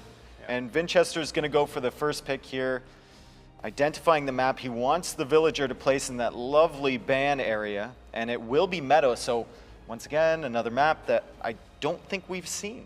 Yeah, indeed. We still have 2 maps that we have not seen yet. That is, oh, good that I prepared that one. But Meadow, certainly one of those. People don't really like that one, although it was used in earlier versions. Sacred Springs, the ban here. This overlay is so beautiful. Oh God, it's so good. It's the best scene I've ever seen. And Kawasan is the map pick there. Ah, we have not seen Kawasan. From Hera. That's another one. Yeah, exactly. We have seen it picked, but not played yet. And now the pick, Land Madness against Hera? Land Madness against Hera. This is what I'm talking with Vinchester. It's not just the execution. Like, he has the attitude, he has the ego to go for maps like this against a player of Hera's caliber. That's like a real bold statement. I would have easily seen Hera picking Land Madness as one of his home maps. And there comes the ban for Haboob. Wing and enclose being offered. Hera didn't even let them line up the maps next to each other. He went for winged right away. It's like, no. Don't offer a second thing. Winged is fine, winged is fine. Lots of units in your face. Hera's second ban, I believe, was... Looks like a bit Haboobish there, right? If I look in the back there with the wood lines. Yeah, we're trying to remember here. I believe it was Haboob. Yeah, it was Haboob. Nice. Okay, now preparing, and you look at that. Vinchester said, like, I rather take the time, think it through my head. And he said, like, I don't want to waste those 5 to 10 seconds writing stuff down that I already know. It makes sense. Maybe we'll see other players adopting that type of mentality going forward. This has to be a banger, right? Both players so aggressive, and well, we wouldn't be surprised if this would be a 2-0 match either. No, I mean, it feels like whoever wins the first game is going to carry momentum to the next one, right? And odds are that Hera, if it's a 2-0, it's going to be in Hera's favor. But I could easily see Vinch taking 2 games in a row. Yeah, in a best-of-3 setting, like best-of-3 will favor the underdog. Wasn't the last time they faced a 2-0 for Vinchester? Oh. With the Bulgarians' execution there on Acclivity. I think that might have been Red Bull 3. We will look on that one up again. But for now, we will focus on the draft. Looking for the global bans for each player now. And it looks like Hera's going to go for a Saracen's global ban, his very first global ban. And Vikings global ban for Vinchester. Obviously, we saw Hera utilizing the Vikings very, very well on runestones previously in this tournament. Tatar's ban for Hera, and I believe Huns as well. Okay, I see a lot of cap archers running around there. He apparently doesn't want to play against these. And indeed, I did look it up in the meanwhile. 2-0 at Red Bull 3 the last time they faced, so maybe a mental advantage there as well. Ethiopians, Vikings banned, and now goes for what looks to be Franks. Okay, so bans the pretty standard maps that we have seen so often throughout all that, and add stacks after that one. As his first pick. Aztecs as his first pick, okay. Vinchester, is he a player you really think about when you think of Meso civilizations? Not really. Yeah. Oh, yeah, I think so. Oh, Cumans and Magias here on the other side. I think with Aztecs, is it maybe a bit to pick it away from Hera as well? That might be a strategy too. Just accepting that it might get sniped and you won't be too unhappy. And looks like Berber's Bulgarians. Bulgarians is a civ that I think of with Vinchester. I think he's one of the players that popularized this civilization, especially with a map like Winged. Yeah. It will be so aggressive, and I absolutely love that they are going for that one. This has to be just fireworks. Obviously, Britons for Hera obviously loves his crossbows. That might be the snipe from humans are there too. Yeah. I know. I rethought that as soon as it zoomed in. And then we're still forgetting Magias, right? Yeah. Which seemed to be like a standard ban or snipe throughout the whole day as well. Okay, Khmer for Hera. He really loves those, right? If he gets to his crazy 70 farms, he's basically unstoppable with them. But obviously, it will take quite some time till we get to that one in Empire Wars. Now, Vinchester's taking his time here, and he's going to go for the Sicilians. Okay, so other than the GL players, I believe it's only been Villese that's played Sicilians? At least the game that I remember, yeah. Yeah, so now a non-GL player, again picking them. But also, think about it, right? Every day we get more bans here, so we have to go deeper into that civ pool. Yep.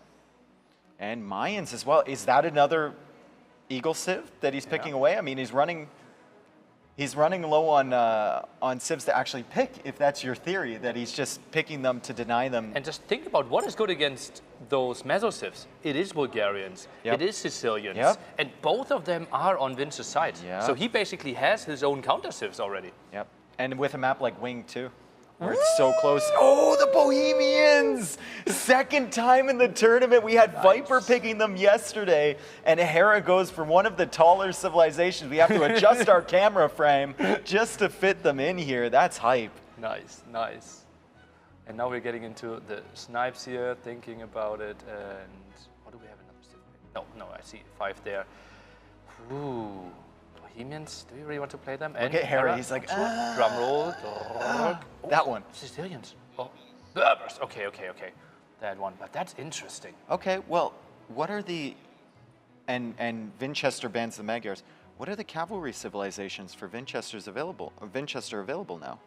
All I guess Sicilians. Bulgarians and Sicilians, there's... Kind of. Yeah. But do you have to go for them? On Winged, you can easily play ranged into Eagles. We have Land Madness as well. Maybe, but Vinchester is known to just go those 2 archers, 2 spearmen, go for all that aggression, and then somehow still has map control, although he doesn't really have the mobility. He does have 2 Mesosivs for Land Madness too. And we saw how well Villese did with those. Yeah. Beautiful map control and awareness there, and those Eagles just dominated. And apparently CA not the great counter, and we have most CA civs banned, so will be tricky. What? Did the knight in the background just shake? Yeah, that's Krazini. It's like... You know what his favorite genre of music is? Metal. Okay. I thought I'd get a chuckle out of you, Nilly. Come on. Thought it was medieval folk music, but okay. Okay. So we now see Hera thinking about all the civs there, even headphones off. That's a bit like when I turn down the music when trying to look for a parking spot. Yeah. That's him saying, I want to ride here, let's take off the headphones. Probably not even music on them. Yeah, Vinchester not writing anything down at all. Still not writing. He said he wanted to save time there, but I guess he just memorized it on the trip back, and... He knows. He's a great mind, apparently, and he was so clear with how he thought about all those civilizations as well. And he even said like, yeah, I have my home maps, maybe I'm A, I might even get 2, but I also know, okay, some of those maps could be good for Hera. So like lots of thoughts going into this one. Now we have the full overview again here, and it feels like very many strong civs here, but I think Vinchester's Aztecs and Mayans really shining. Yeah, and I'm looking at Winged as a map, and I'm looking at Bulgarians, I'm looking at Sicilians, Mayans, Aztecs. All of those are viable, in my opinion, on that map. And we're looking over at Hera's civ picks, and Cumans?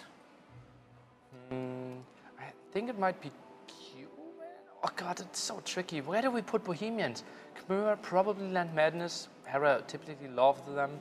Britons, I see probably on Haboob, and Cuman swinged.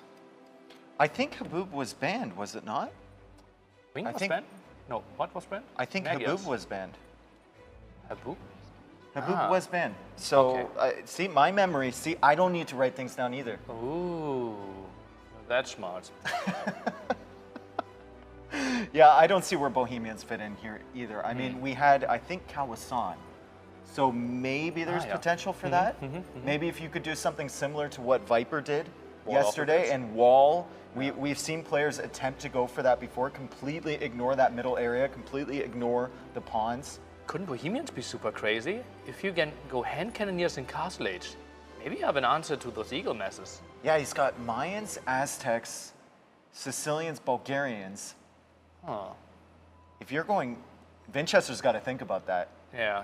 Like Vinchester that's really has complex. to think about that threat, because you really want to be going into something with decent archers and maybe decent cavalry as well. And yeah, decent archers, probably not something we will have for Bulgarians. So maybe save Sicilians for Kawasan.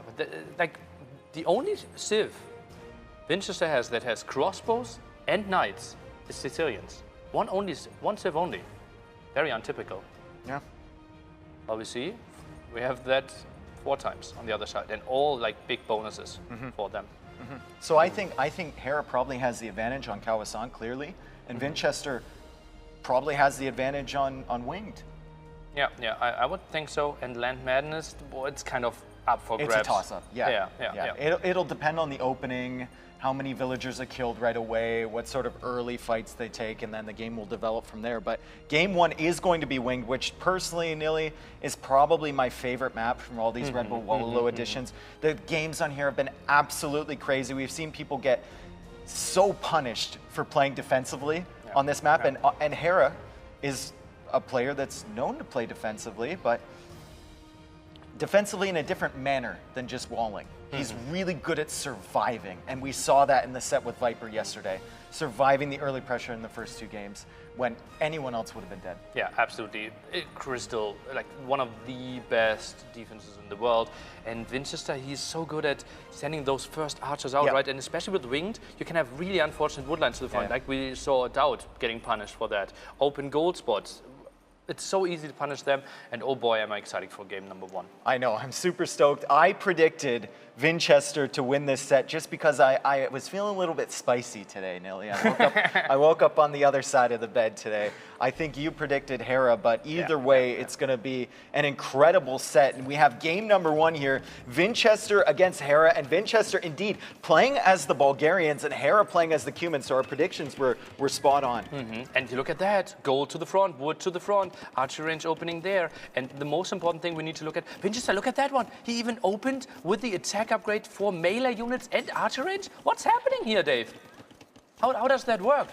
Well, he's utilizing the Bulgarian Civ bonus. But with what units? With the 2 spearmen? No, he's taking a risk. We saw it in the last Vinchester set as well. Is he debating? He takes a risk, man. He gets the upgrades early. He banks on the fact he's not going to take too much damage, and then he'll flood back across the map with that upgraded military once it gets it produced. That's interesting. Now the first spearman obviously wins the scout fight there with a +1 attack. Also interesting that he's going for an archer there. Double archer range production on Hera's side, but not too much gold. Looks like the aggression. That's indeed what we want to see, Dave. Yeah, and Hera's going to have enough in defense here. He's going to have the archer range, the stable, enough to push Vinchester back across the map. I'll be interested to see when these players go out for the dock. It's such tricky timing on this map. You really want access to that fishing economy, but you want to spend wood on units and production buildings. Both going aggressively, but missing each other just slightly above that one. Vinchester doesn't see it, but now he runs into it. 2 archers. Should be the better fight for Vinchester if he actually finds the engagement. We'll see excellent micro here. These 2 players are known for it, and with these small amounts of units, it's really, really delicate stuff. You have to keep your spearmen alive. We saw Vinchester pulling that away at the last second, and we see him heading in with these 3 archers, trying to get some good early shots on Hera, but now the spearmen are a little bit out of position. Hera's going to get some good shots on those, but none of them go down. And suddenly Vinchester has 2 scouts, 3 spearmen, and 3 archers behind, takes out 2 archers from Hera. Oh, this is going to be tricky. If the archers go down, the spearmen become so much more efficiently, and Hera actually with double stable here. This is going to be tricky. And the scouts all go down. So low on HP here, needs to disengage, and yeah, he has 3 against 3 there, but can't really take that fight. Behind this though, Vinchester did add a stable himself. And he's going for a dock. Going for lots of production. So he's figured out the timing on that. And that, you know what, Nili, that was super impressive from Vinchester not to lose any of those archers. Yeah. And they're all on 1 hit, basically. Yeah, they will pay off in the next engagement. And now, with the scouts at the front, those archers actually won't take that many shots, so it doesn't really matter how much HP they have. Yep. Is he looping around? Oh, that's ballsy. That's ballsy. He's still very open at the front. Oh, no, he's got to go back. He's got to go back when he sees that army. And Hera obviously spotted him as well. So Hera's going to send his archers back across the map and kind of delay Vinchester. I don't think he's expecting to do too much damage with these scouts. He's just trying to hold the army at home while he gets defenses and military built up at his base. Yeah. Very, very wise of him. And we see bloodlines now. We see +1/+1 on those scouts. I think Vinchester needs to add some stables to really capitalize on those upgrades. Yeah, his stable production so far only limited to 1. Hera's going to go up there and spot that dock, which is a good piece of information. I don't know if he can do anything about it immediately, but that'll tell him that Vinchester's investing more wood there, might be a little bit slower with production. And if he wants to at some point, he can go for a dock of his own and he'll open fire ship instead of fishing ship. Oh yeah. Well, that could be really good, but you can already see Vinchester has the fire galley queued up as well, so he wants to contest, he wants to control that pawn. And Hera now going for bloodlines and the +1 attack. This is going to be a long feudal age, Dave. This is gonna be tough, Nilly, because that whole backside of Vinchester's base is open. But speaking of open, so is the front side of Hera's base as Vinchester comes in here with the archers. Hera forced to pull his archers back in response, forced to make a tower on that wood line. One archer goes down for Hera, another archer goes down for him, and the scouts are in on the tower, but the scouts are in on the gold from Vinchester, and that's 2 villagers down already. The wood line back there is exposed. Crazy stuff. The tower might be denied here if Vinchester hangs around. Hera coming in with the archers though, and the tower's up, and it feels like Hera got the better trade out of this situation. Oh, the question is maybe Vinchester could have gone for a defensive tower there himself. Needs to run with the villagers. 5 villagers down already, might be 6 pretty soon. And Vinchester not really sending in his army. What's happening here? They're just there's no spearmen. There's one coming over there, and Hera has the armor upgrade. He's got forging, he's got bloodlines. One spearman is not going to be enough here as more villagers continue to die. We're looking at the eco KD right here. 7 villagers lost for Hera, or no, for Vinchester, and 4 villagers lost for Hera. Oh, now take the fight. 1 scout, 1 spearman. There's still army chilling around. Look at all those villagers. It's so much idle time. Hera with a beautiful aggression. I like how Vinchester's villagers just don't seem to care. Like, they're still chopping wood. Oh, do they? Look at how idle they were. So many idols here. Holy moly. 9 idle villagers at this space, this time in the game. Oh my goodness, they're just hiding behind the trees, aren't they? Oh no. There's the man on the farms. There's another guy on the trees. There's a couple women hanging around those trees as well. And the scouts are in again. There's 2 more up there. Excellent observation there, Mapu. Now trying to defend, tries to go for the counterattack again. The good thing though is that he has the pawn. That will give him a chance to increase his economy. And he's patrolling. He's waiting for Hera to go for a dock of his own with that fire ship. So that's good stuff there. Good awareness from Vinchester. But speaking of awareness, maybe a lack of awareness of those idle villagers. He has 5 of them currently. He'll know now that the scouts are coming in. He'll be tracking that army. And the spearmen finally there for defense of Vinchester's base. Just look at that last column. 56% worker efficiency over the last minute. Yeah. This really shows you how much he had to garrison, how much he had to run around, and you can see there's so much idle economy. Yeah, and Hera's utilizing the mobility is insane here. He goes to the wood line, he loops all the way around, he comes with another army to that gold. He can just engage straight up with those spearmen, and he's going to be killing villagers the entire time. The humans seem pretty insane here with their production. Oh, but finally, nice clear up there at the left-hand side, but still losing more villagers at the right. 12 villagers done already. And production thanks, we see there on the side. Everyone give a big thank you to Finn and Matt for making the internet work better today. Thank you, Finn. Fingers crossed. Thanks, Matt. It stays that way. A Herculean effort by our production team yesterday to get everything back on track. The scouts from Hera still running around, and now there's archers here, and this is just disaster for Vinchester. Army value, look at that, 580 against 1.5k. How can he defend against this one? And we have to ask, should Vinchester have had a defensive tower?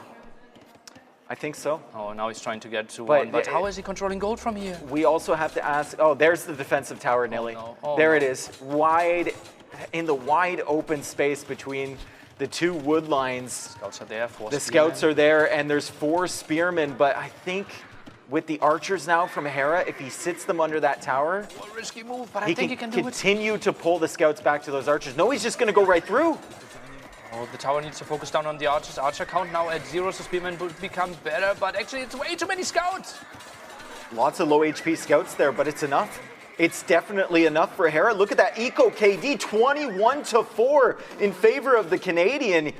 He's just running over Vinchester right now. The only thing in favor of Vinchester is that fishing economy, but I don't think it's going to be enough. Hera's just all in feudal, and more scouts into the gold and more archers behind. So any spearmen in defense are going to get cleared up by those archers. I think Vinchester might be calling the GG. Oh soon. man, Hera is relentless. And how do you ever get onto gold, right? Now you invested the tower far back into your woodline. You have to go for some spearmen, but Hera just so good. Continues with his archer production to stay very cost efficient. Yeah, he's got like 4 different control groups right now. He's having the time of his life with scouts. He runs into a couple good hits from those spearmen, kind of running around the army, pulling them back to his archers.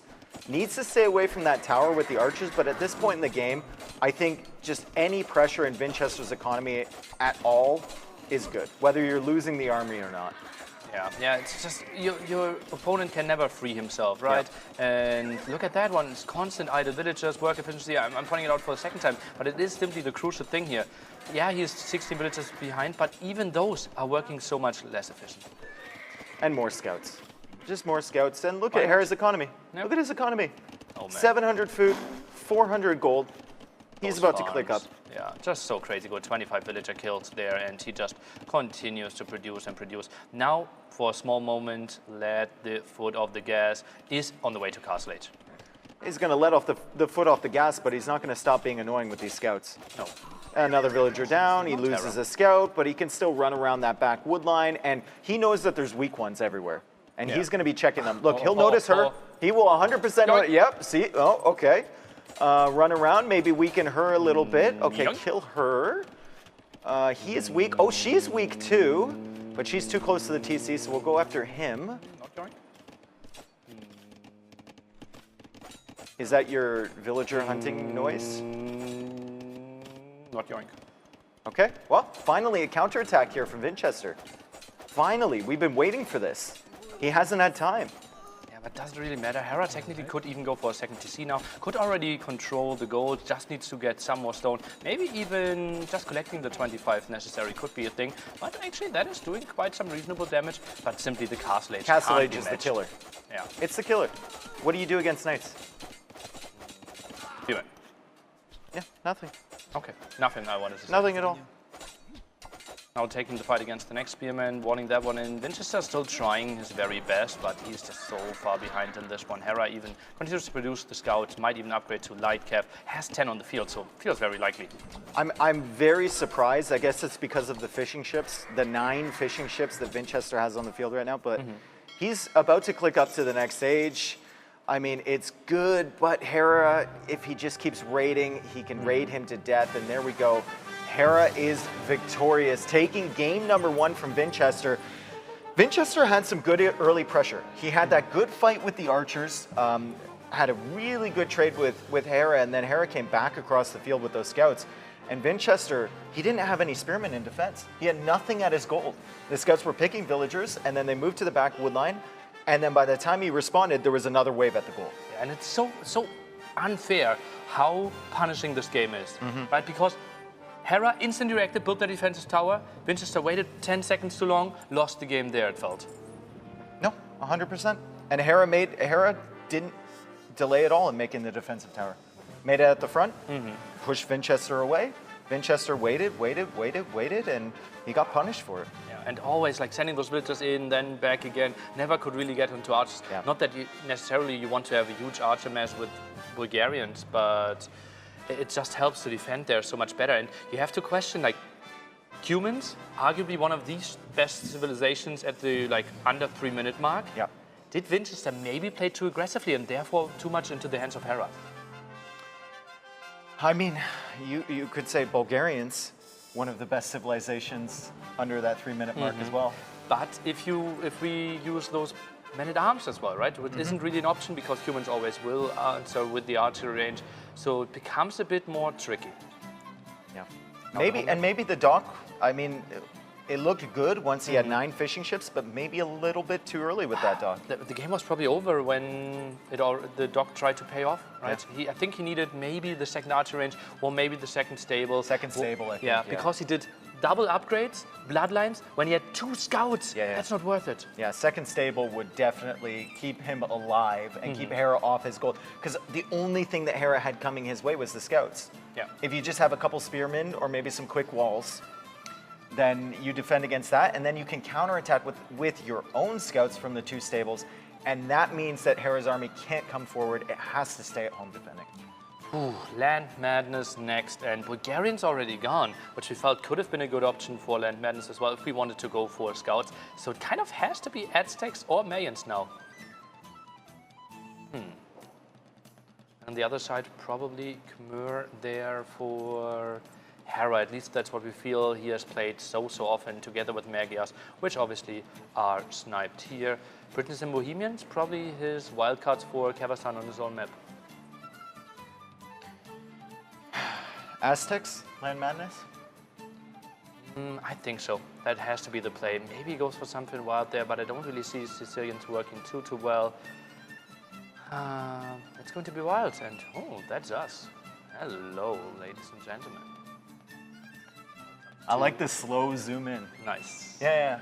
You could see me shining from a mile away, but it just slowly pans in, you know? Yeah, I couldn't see myself because I'm not that easily visually to be seen, but I just looked next to you. I am top 10 most luminescent objects in our solar system. The other day we had problems because actually planes wanted to land here because they thought, like, with all the lights. Okay, let's not. Okay.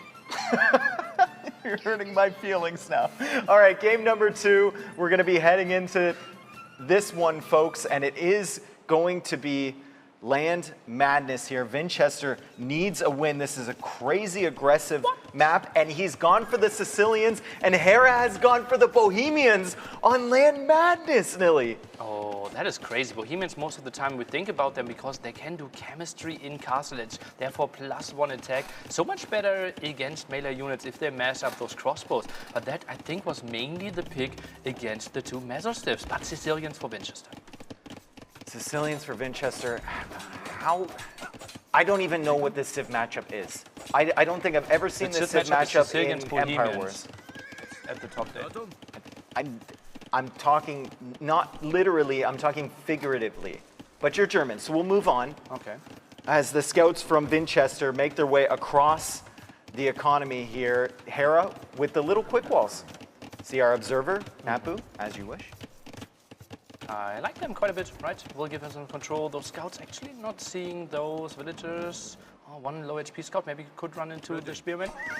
Yeah, that's a good pick there for Hera. To take out that scout early, that's a little bit of extra damage. Obviously, the scout is going to die quickly to villager counterattacks, but it will give him more damage to potentially pick a villager. And another little doink there from Hera. So Vinchester has to head back towards the middle of the map. He's going for an archery range now, in addition to the stable he had previously. And Hera, where's the military from him? He's going skirm spearman against Sicilians. Seems like the worst option to me. Okay. Sicilians, they take less bonus damage, and spearmen and skirms are the Are units all that bonus damage. Yeah, Yeah. That's the only thing they can do. Yeah. And we see Vinchester with the mobility here. He's wandering around with these scouts, constantly poking at the villagers. Although credit to Hera, right away on this map, he was walling in, making the little walls around his resources, around his wood line. He can quick wall that at any point around the berries, around the wood line in the south, and that's just keeping him safe from the scout pressure. And every time Vinchester heads in here, Hera has spears in defense. Yeah, but look at what Vinchester's doing. He's just poking in here, poking in there. Yep. And then he'll meet up with the archers In hockey, later. we call that forechecking.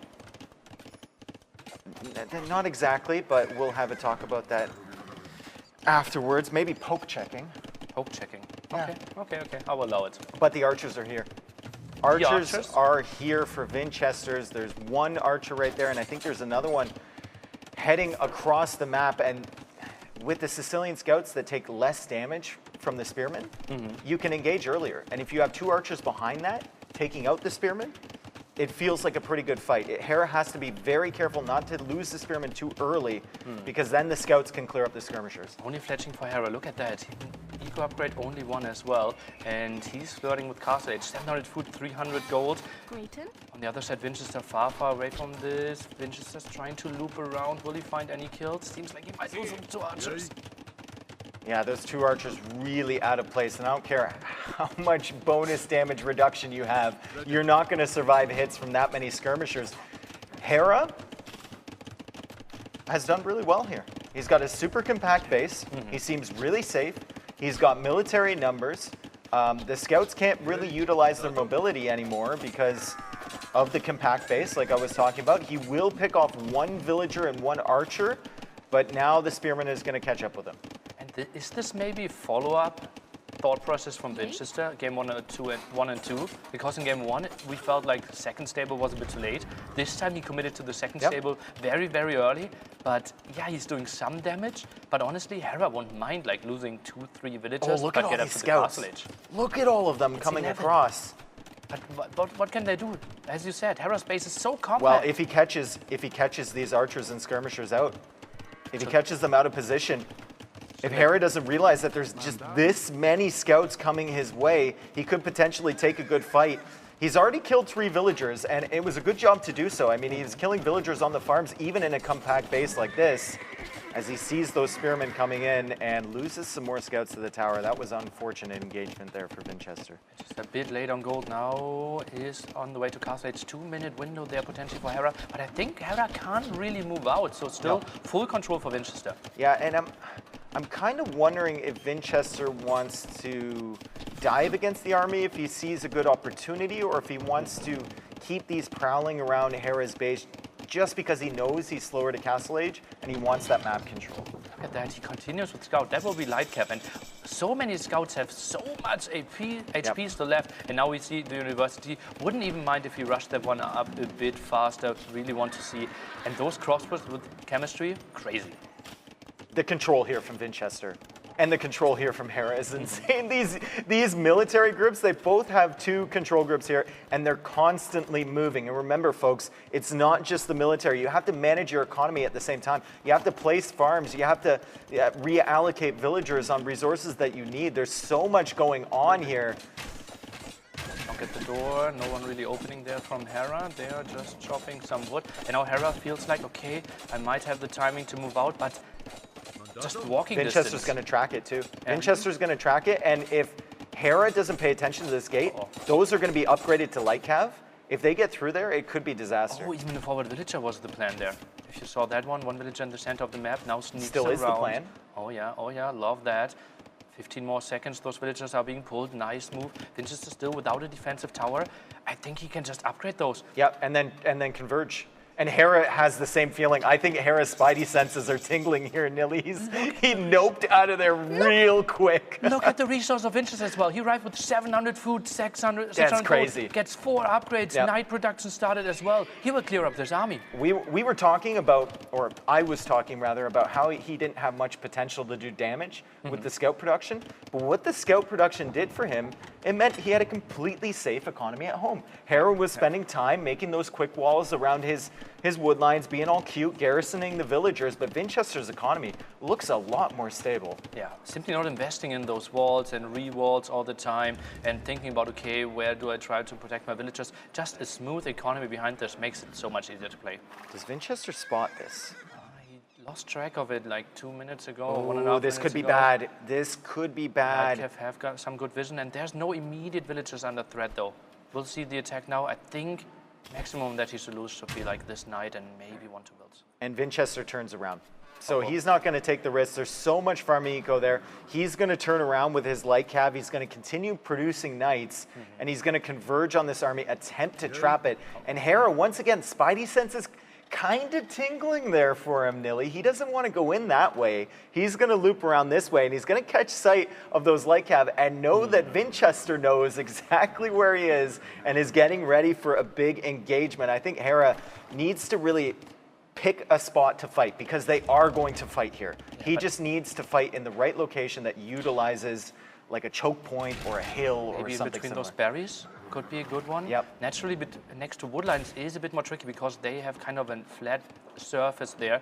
And something we have to mention, Hera still without ballistics, only clicked it now. There's a lot of tension right now in this game. Oh, You could cut this with a knife.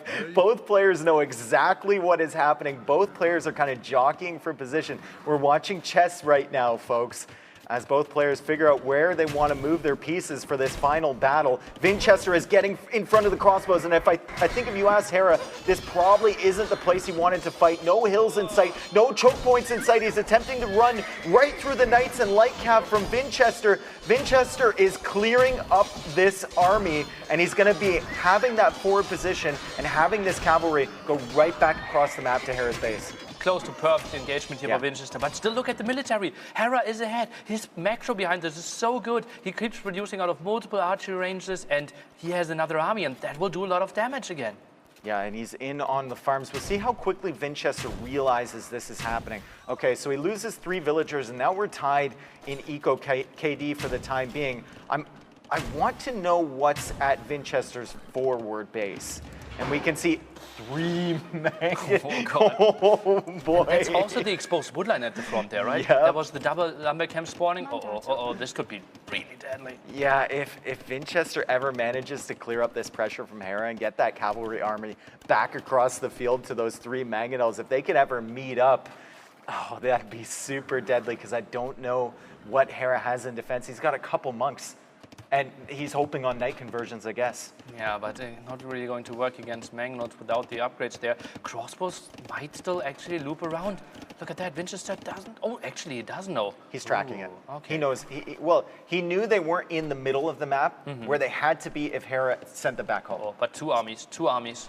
One at the left, one at the top there, and I think there might be lots of exposed witches. Yeah, this could be so bad. Oh no, Dave, hold my hand. There's a gold there. Maybe Vinchester's senses will start tingling here as that crossbow army comes in at the top. Look at the villager count behind this one as well. Oh, this could be so bad at the gold. This will be a good fight for Vinchester, but that's not the main story. This is actually the main story. As the Mangonels come in, there's fights happening at 3 different locations here, folks, and the players are microing in every single one of them except this. Vinchester does not notice his villagers dying on the gold. He's going for a second TC to the left, and he's not going to get away with a single villager from that gold. I think losing 7 there. Oh, that hurts so much. Maybe some outpost could have been an option there. It is just so... He did such a good job of tracking the main army. Yep. Meanwhile, he thought, okay, now I'm the clever one, doing the main attack through the center. But Hera, even one level above that. Yeah, Vinchester is clearing up armies here, but Hera is clearing up economy, which will be more necessary as we get later into the game. Another army clear up from Vinchester, and this now is the point for Vinchester pushback. Hera does not have an army coming his way. He's in on the wood line, and if he ever gets those knights and the light calves back across to the Mangonels, he could have a serious push into Hera's main base. He could have some serious villager kills here too. Yeah, that's really nice. Obviously he has forging, so only 4 hits to kill a villager. And Hera's army is all coming this direction. Oh, if Vinchester goes over to the top side. Oh, hand cannoneers, and they are so good against Mangonels. Remember, Bohemians, they can research chemistry in Castle Age. Not only +1 attack, and let's see if there's micro bomb. That is disaster for Hera, losing 3 hand cannoneers right away, but they have so much damage output. He's still going to be able to micro them effectively against the Mangonels. Good attack round there from Vinchester, but all 3 Mangonels going down, and now Vinchester saying, I thought there was wood here. Well, wood was there, but no villagers to kill. Now can jump on those hand cannoneers, will be good. Just imagine he had the knights there as you wanted to see earlier with the Mangonels. Could have protected against the hand cannoneers. They could not have microed. And then the big attack with the Mangonels. Now Vinchester, a bit of wind out of his sails after losing the Mangonels. Yeah, I mean, I think he was banking on making a big push there, knowing that he lost some villagers on that gold, knowing he was probably a little bit behind in economy. But Nilly, I have to say, this is one of the most interesting Land Madness games I think I've ever watched. Land Madness, I've seen a lot of them, and they often deliver, but that one feels a bit special indeed, especially because we are witnessing Bohemians for the very first time in an open game as well. Yeah, and so many light cap too. Like so many scouts on the way up to the next stage, so many light cap, big engagements against the crossbows, and we can see Hera. It's funny here because in many ways it feels like Hera is using the mobility in Castle Age better, but he has the slower units. He's just sending them out at the correct times. And once again, he's into the farming eco from Vinchester. And you have to question, like maybe Vinchester could he have built some more farms in the back, maybe another mill there, but he had so much map control when he placed them. He maybe never felt like, okay, this guy only sitting at home with his crossbows, shouldn't really get to my food. Even after all this damage though, Nelly. 61 villagers, Hera, 65. Okay, so close. But also military army double, but Hera obviously the more costly units, and the cheaper units, therefore army value relatively close. What do you think Does about Vinchester the need siege workshop? That's what we're on the same page because I was literally about to ask that question. But once again, for what, the 4th time this game, Vinchester completely surrounding Hera, the cavalry, coming in at the last minute to save the day and wiping up another crossbow army. Unfortunately for him, there's one more on the way, and it's probably going to go right through the fog of war. Vinchester will never see it, and it will appear at his gold once again, or at that TC at the back. Maybe Vinchester doesn't want to go for that second TC because hand cannoneers are on the field and Mangonel's not really cutting the chase anymore. Smaller armies here of Hera. This is going to be interesting. Oh, tech switch for Hera. He's going into infantry. And what's so special about infantry with Bohemians? Why don't you tell us? Indeed, they're 25% increased extra damage there. Yeah. So they're way, way better against the knights. And that should be a nice addition. And maybe the clearer becomes a bit more tricky. Ready. The archers are in again. This has to be so tilting. Yeah. If you're Vinchester, and Oh, the question that you dodge. asked me, the question that I was going to ask you is, does he need a defensive siege workshop? Maybe just even a couple scorpions. Yeah, Scorpion's even better than Mangonels against crossbow because 7 armor against 6 armor, and with chemistry, actually you do 2 damage against Mangonels, but only 1 damage against Scorpion. So Scorpion actually the better choice. No attack stance on those crossbows? Well, 5th Army now, cleared up completely. We look at the KD, and it is going to finish off after that fight at, what, 93 to 60. So really impressive KD, but we've seen this before. This is deja vu right here for me. No. Are we moving backwards in this game? What's happening? We've got the Capture Age replay feature here over and over again. This is the 3rd army Hera has sent in on this side. He sent on 3 or 4 on the other side as well. And there's another follow-up. He's into pikemen too. The first time with pikemen, and that makes such a big difference. Now the raid over here, that's something we have not seen. And now the raid into the wood line there. Can we see some quick walls? We see some monks. How many conversions can he get?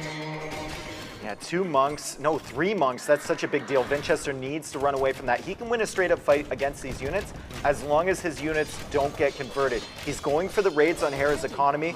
Gonna kill a few villagers here. The first villagers he's killed in a while, and cleaned up another army. But that was the second knights. army at the front. That one is still alive, and most of those knights are going to be hurt now. Not really sure if he can win another fight, but look at that great raid! Yep, ignoring the army completely, going for the villagers. He knows Hera's ahead on eco, and look at the villager count! The villager count is evening out again after all that effort from Hera, and I see a forward castle foundation there from Hera, but can he get away with that? Now the big surround here, and again, the villagers were actually in the This is the 8th time! Oh god, and the crossbows were attacking the TC there, and that's why there were so many knights getting another beautiful surround. Can he get this castle foundation down? Where's the army to support it? All the armies have died, and remember, Vinchester? There's a donjon next to it. He's trying to build that one. I'm not sure if that's going to finish, though. I think he doesn't have enough knights. Where are they chilling? The knights are at the back. The knights are heading back across, and there's more pikemen coming here from Hera. There's more crossbows coming here from Hera. Oh, this is I close. think Vinchester needs to try and draw the pikemen off and attack the villagers and just deny this castle right away. Hera attempting to go for the quick walls here. Donjon won't have pledging, so that's going to be close. I don't think this is going up. I think it's going to be close. I wouldn't be surprised if Hera sends some more villagers because he might win the military fight here. Villagers are going to be pulled back. Just clear up all the knights and finish the castle in the second attack. There's 1 villager, 4 villagers building this castle. Now 5, now 6. Okay, 1 goes down, 5 again. Vinchester not really targeting those villagers. There's a couple 1 HP, 1 hit villagers there. The castle will go up here. The strength of the production from Hera, it's been insane. There's always more crossbows to replace the ones he's lost, and now a Bohemian castle right at the front of Vinchester's base. His economy in the middle is idle. His knights are gone. Is there an answer here for the Russian? I don't really think so. Bohemians just feel fully dominant. Look at the military count, 55 to 3. 55 to 3. And this is after Hera has lost 162 units, Nilly, and we're only 30 minutes into the game. Hera's production this game has been absolutely insane. Castle there for Vinchester on the north side of his base, so he's going to be able to push this army back, but I don't think he's going to be able to deny that castle. That castle is going to be sitting right in the middle of his economy, and so are those crossbows. Oh yeah, now everything is blocked completely here. Still some more villager production there from Vinchester, but look at that, no military queue. And where are the answers? I don't see them. The answer is a TC at his forward base. Okay. Which apparently he has just placed a foundation for with 1 villager, so we will check back with that villager in 15 minutes when the TC is up. Sicilian TC, Dave, 7.5 minutes. Oh, it's Sicilian TC, you are correct. But yeah, so many villagers dying here. Now 1 knight on the field, 1 knight on the queue, make it 2, and... Oh, he has to run from there too. Hera's all over the place. How did Hera replace his army so quickly? I have no idea. 3 archer ranges. His macro is unbelievable. Yeah, look at how focused he is as well. And Vinchester, he knows, oh, okay, it's not looking good for me. Still, like, technically, like at the top, we should see in that area like yellow military, red military. Yeah. I don't see a lot of red. You know, Nilly, I'm thinking about this game. Against the pressure, against what Vinchester brought, I don't think there's a single player in the world other than Hera that can be in this position right now. Yeah, this was just the patience that he had as well, right? He was completely swarmed over and over again by those scouts and all the clear-ups. Like, I would have lost motivation to lose my army. Yep. Yeah, and he realized he's just buying himself time. I'm just giving myself time with these armies. I'm on average, I'm killing like 3 or 4 villagers when I go on, maybe 5. And I'm going to lose them, but I will have armies to replace, and the pikemen are killing the villagers there. The crossbows are sitting in the middle of Vinchester's economy. Obviously, he doesn't want to give up. He doesn't want to go down 2-0, but it looks pretty inevitable Vinchester's right now. building a ram. There is a counterattack going on, and I think it's not even there. It's a defensive ramp. Really? It's might. Oh, look at that Oh, one. it's there. He might house him. Ah, quick wall the ram? No. No. Just kill it, and Hera has to be really happy. Goes up to 0 and 2-1 in series. He didn't even. He just took a sip of the Red Bull. Okay. Well, he's very confident apparently. Yeah. All right, rightfully so, right? He's Forward castle! Forward castle with 2 villagers! That's the answer! Sicilian castle, Let's Nilly. go. Do the math, how long? Not enough, because 2 villagers can just kill it there. But 13 minutes, 37 seconds. It's unexpected. Oh yeah, that's nice. It's like having 4 villagers. Ooh, no, is it? Is it No, like no, 3? that- 3 no. then. Yeah, not even that. I think math is complicated in Age of Empires in that regard. Okay. Yeah, it is. Another TC for Hera. That's only 3 right now. Only 3 TCs with this amazing economy. And Vinchester even buying himself more stone. He's really fighting this one through. Like, he is taking some crazy motivation this game. Yeah, and that castle, unfortunately, is going to be denied. We see all the flashing dots on the minimap in Vinchester's base, and it looks here like Hera has taken game number 2. That might be my second favorite game of the tournament. Okay, I could see some good reasons there. How calm he played that one. I can't understand that one. I would always go way too wild, try to do some damage, and then he just took so many good fights. And Vinchester, it looked so good with his army units, like army usage. Well, it was a chess match in every sense of the word. Like Vinchester tried something amazing. Hera knew exactly what he was doing, and we will soon kick it over. Memb, take it away with the interview with Hera. Mr. Hera, congratulations. Thank you very much. Were you much stressed in the last game? I was stressed. I mean, he was cleaning all the time with the the arches, and then Dave was like, okay, he's killing all the arches, and then you are going with 20 arches all over the map. How can you explain that one? How can you keep that production? Yeah, so like I actually expected him to go Aztec Romanian, so I wanted Bohemians to do like a hand cannon. So I was always like since he went Sicilian, I didn't know what he was doing, and I decided to improvise by going for a lot of ranges, and I went for fervor on the villagers to get really good eco to afford a lot of ranges. So it was the eco. With 2 TCs, you were pushing complete all the time. You were raiding all the time. I mean, it was an amazing game. I wanted to talk also about the first game. Is Kumans now that ahead with Bulgarians, or do you need to have a perfect execution? It feels like both civs are pretty good. They have like Bulgarian Spike is a little bit stronger early because they get the upgrades faster, but Kumans save a lot of wood, so both can work, and that was a really close game.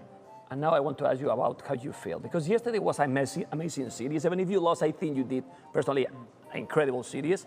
But how you were feeling with this? Because 1-1, you know, it's tricky. You can beat 1-2 for the last one. How you feel at the moment? Yeah, I'm really happy. So I was this was kind of a must-win day for me. So I'm really happy to actually win, and yeah, it's just relieving. It's just relieving. Okay, obviously I believe that even if you are 2-1, you are going to go all in. You want to get the 3-1 and get the best opponent possible for the last one, right? Yeah, absolutely. So, like, even now, next game, I will still try hard. I mean, I try hard on ranked games, so I'm definitely going to try hard next game. I don't believe that you try hard. Nobody believes that you try hard, guys. Hera is in another level. Thank you, man. Thank you, bro. Thanks very much there. We're hearing from our winner, Hera, and good to see him get up in that game against Vinch. We knew it was going to be a contest. We knew it was going to be a real clash between these two. But at the end of the day, Hera proved that he's obviously got what it takes to make a very, very deep run at this tournament, and improves now to 2-1, of course, after his loss yesterday. Bouncing back very, very nicely indeed, and good to have him back in the winner's circle. Don't count Vinch out just yet, of course. Still a lot of Age of Empires to play throughout the weekend, and I'm sure we'll be seeing more, or throughout the week, I should say, and I'm sure we'll be seeing more of Vinch. We'll open it up to you two now. I know, Member, you were keeping a close eye on the game throughout that, even while Tristan and I nipped out for a very quick dinner. So, Mem, what are your impressions overall of what we saw there from both of these players and how this series was contested? I have not seen a player trying to attack more to Hera, like Vinchester did in that game, and was useless. Every time he was attacking, was killing, and then Hera was having more army. I mean, was killing, I don't know how many archers he killed in that one, because they finished with the KD in favor for Vinchester, and he still lost the game. I mean, he still lost the game. What was an amazing game. The second game from Hera, to watch it one and over and over and over. Yeah, so many lessons to take from that, T90. I mean, what's your initial impression of how the constant, unrelenting pressure was backed up really by just this production that almost seemed unbelievable? I think in particular game 2, it was just his approach with Bohemians, Civ that we haven't really figured out quite just yet. Right. But you know, Viper forgot yesterday Bohemians affected by fervor, their villagers affected by fervor. So Hera mentioned that in his interview. You also have the free mining upgrades, and then you put that in the hands of Hera, and he's just going to have a constant unit queue. And that's something that like is so important in Empire Wars especially, is a strong follow-up. And so like, I wish occasionally we could even show the player point of views, which we may have to do later on, just to give you an idea. But like microing an army, and then using control groups to toggle up, create more units from TCs and also from the ranges is impressive. So Hera really made that look easy. It is absolutely bananas. And, you know, again, as someone who's a bit newer to the game, watching people who are playing, it's a very, very different experience to what you see on your screen. And I was blown away. Like, I watch people streaming, watch people actually, like, they seem to be in 15 different places at once, and how they manage all of these resources and all these, you know, not just literal resources in wood and food, just time and energy and effort and keeping things in their brain zone. It is just absolutely incredible. Absolutely incredible. All right, well, we move on now. Have a look at our, it looks like we've got, our next match is coming up very shortly here with Chapoch and Jordan. We're moving into our 2-0 bracket here, but before that, a special guest here in Vinchester. We can see Vinchester here just standing by, and it'll be good to catch up exactly with him and see what's going on there. Right now, let's see what he had to say as we headed into this tournament.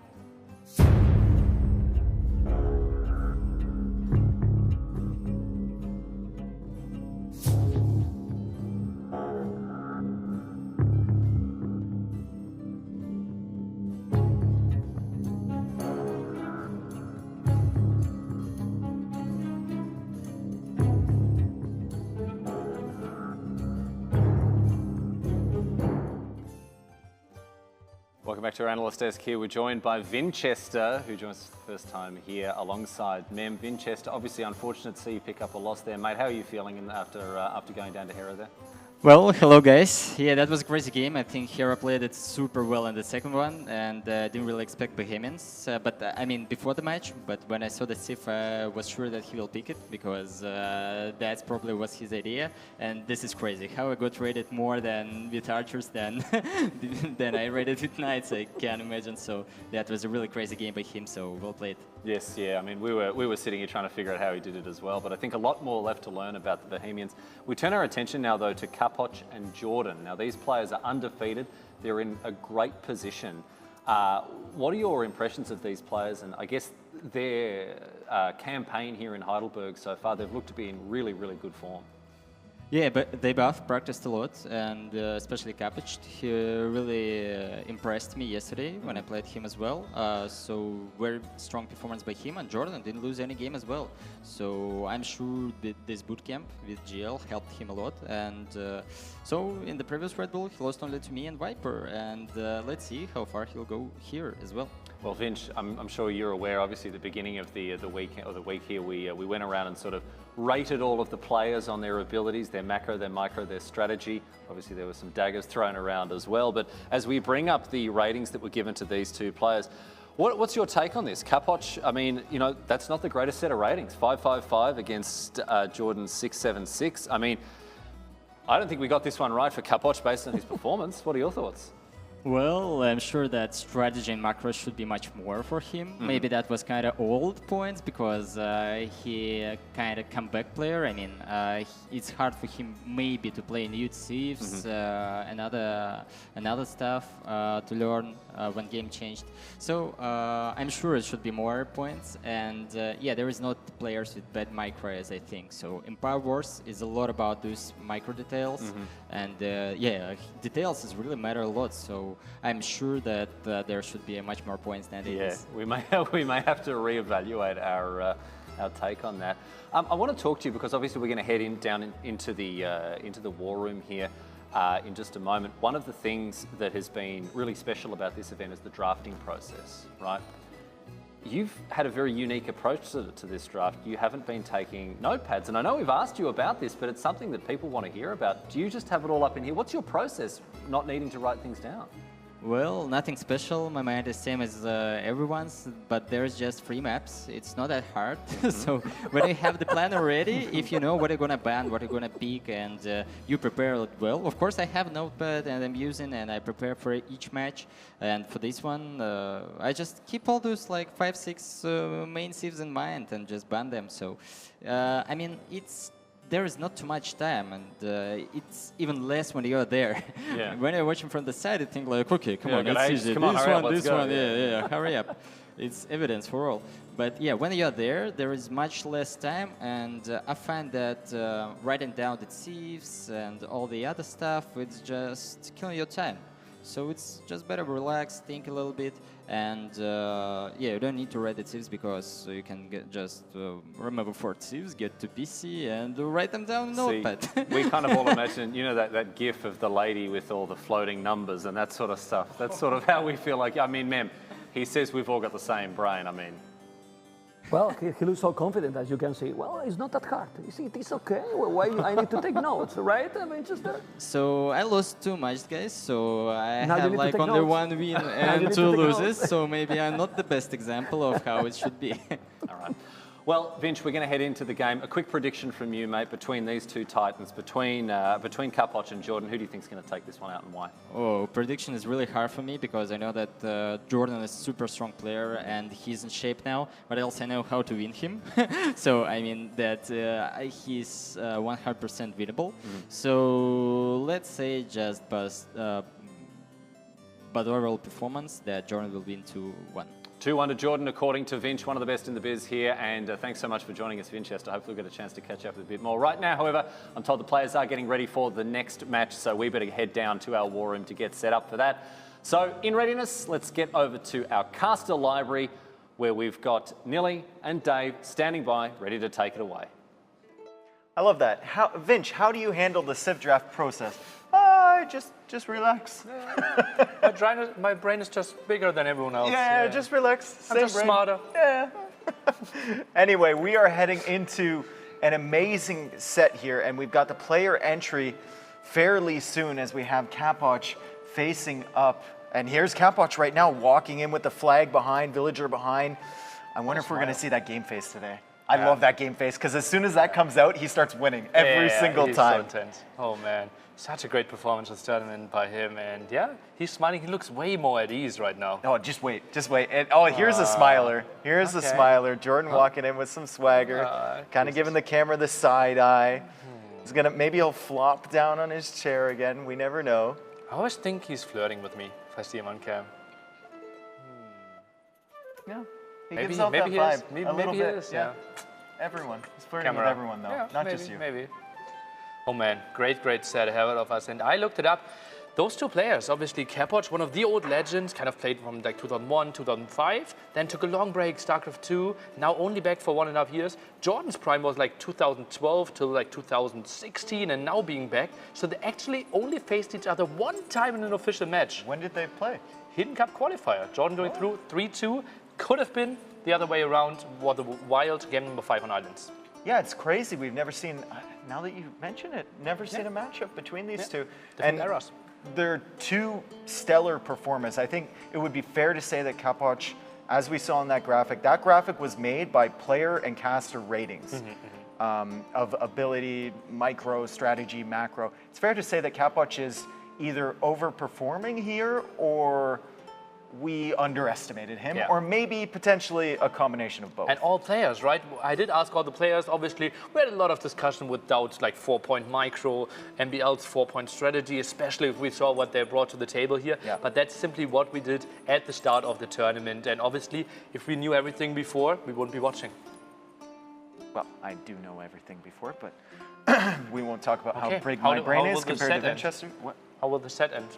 The set will end Jordan taking it 2-0 against Chapoch. Thank you for watching. What's the final score in the second map? What's the map? The score will be to be determined. What are the civilizations? Thank you. We will be making our way into game number 1 soon, and we have a focus on Jordan coming up here for you folks at home. Oh, look at that. One. So he obviously doesn't have the biggest history in Red Bull tournaments, right? Because he was very late coming back and he is not really that active for so long.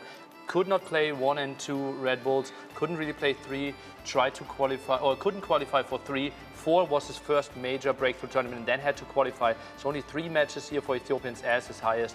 Magyars, Vikings, Tatars. Quite a bit of a mix. I like the graphic here. We just don't have, it feels like we just don't have enough games to really go in depth here, but I love the fact that it shows the average player's win rate there compared to his win rate, even though the 100% he has is only for 1 game. But we saw Ethiopians, 33%. Again, I'm telling you. Yeah, you don't like Ethiopians, No, I just don't, certain players can use them. Okay. And we are now ready to start the draft for this series. We will see Chapoch once again going up against Jordan. What are your predictions here for this draft? I just looked carefully at that slide before, and we saw some of the home maps of Jordan were really standard maps. Like Runestones obviously was typically the map number 1. And then the Meadow, Frigid Lake, something we have seen very often. So I think he will go with maps that we have seen very, very often. Probably maps that were part of Red Bull 4, most likely, because that's the only one he played.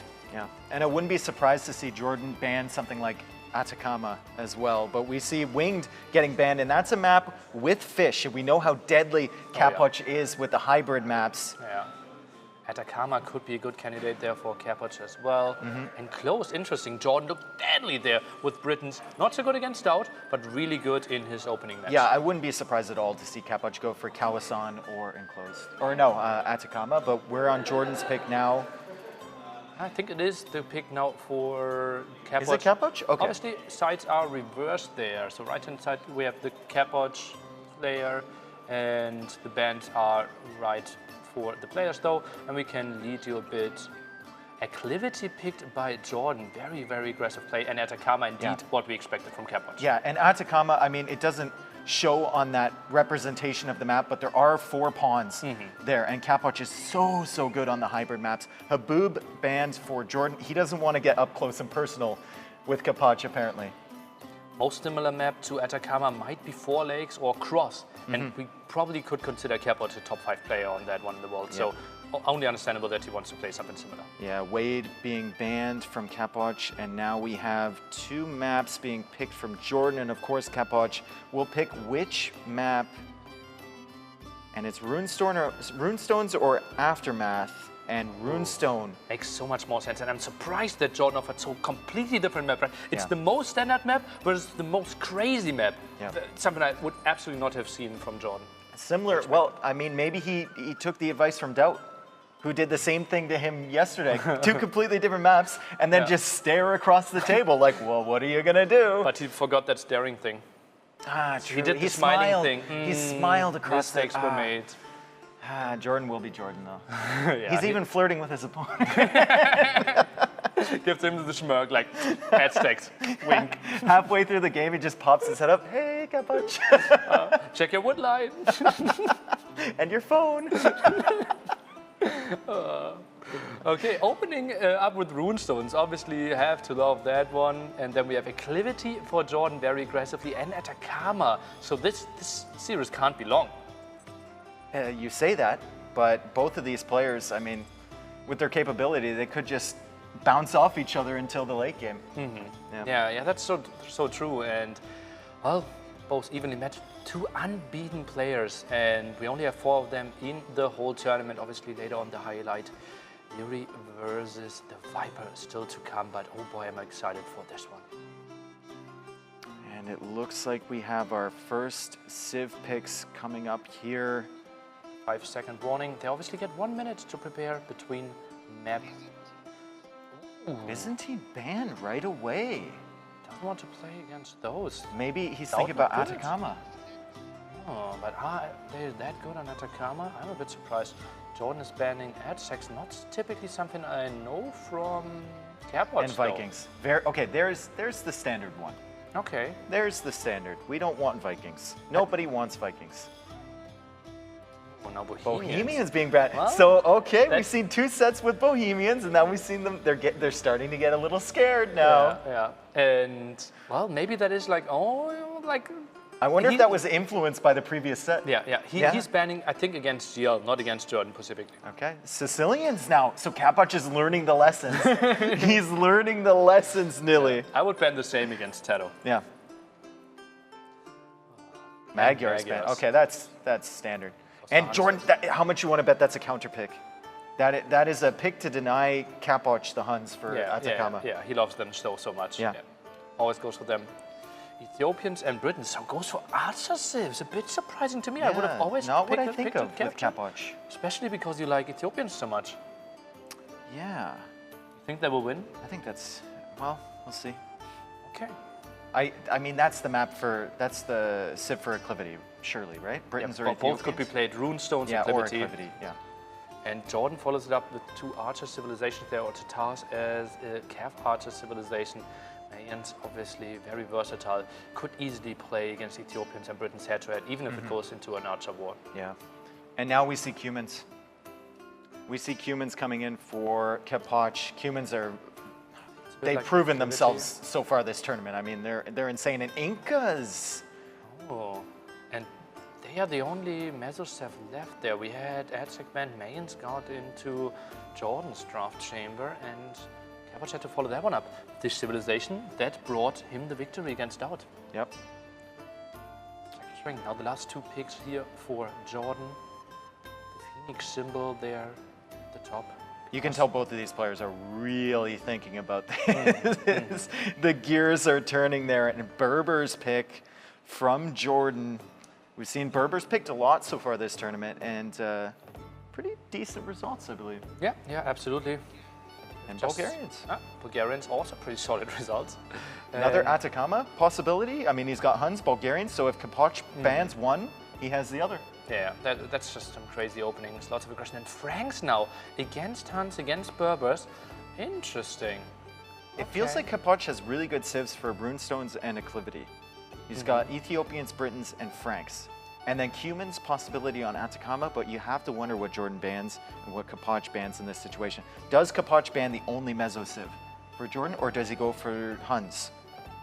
He didn't ban any AdSex Mayans. I don't think he's that scared of them, so I think he will let him Mayans and is rather going to ban Huns. But Bulgarian, what? He's banning Bulgarians. What? He's banning Bulgarians. That is so interesting. Okay. So he doesn't want to face up against that probably on Atacama. He'd rather face up against the Huns. Why are you banning number 5? Like, didn't he pick Incas before Bulgarians? Yeah. Okay. And maybe it's like an emotional attachment, you know? He beat DauT, he got through that series unexpectedly, and now he's just in love with the Incas. Okay, and Ethiopians is getting banned on the other side. Makes lots of sense. No. Makes lots of sense. No. Makes lots of sense, and we will start with game number 1 pretty soon. No chance for interrupting there. And look at the beautiful castle, even finished. Not really something we see too often. And did Krasini just change? It's always moving. Okay, They're always moving him. Ah, on the platform there. Okay. Yeah. Those are the civilizations still left over. Burgundians still could have been picked. Some civilizations that we have never seen picked before. Celts, Burmese, Lithuanians, Portuguese. This was an interesting Civ draft. We could see Chapoch with the Bohemians global ban, the Sicilians global ban. as well, and then sniping Bulgarians because he doesn't want to face up against them, presumably on Atacama. We saw Jordan going with the Huns pick first, presumably to deny access to that civilization for Chapoch on Atacama. Feels like they're all playing around that one map there. Yeah, seems like they're really prepared in that set. And obviously, those are the maps that he can prepare pretty well, right? Because, you know, Chapoch liked to pick Atacama. And Chapoch, he analyzed those and took away the civilization that we have seen shine that we probably would not have expected, let's say, a month ago or 2 months ago with Bohemians and Sicilians. Oh, you mean Bohemians 2 days ago?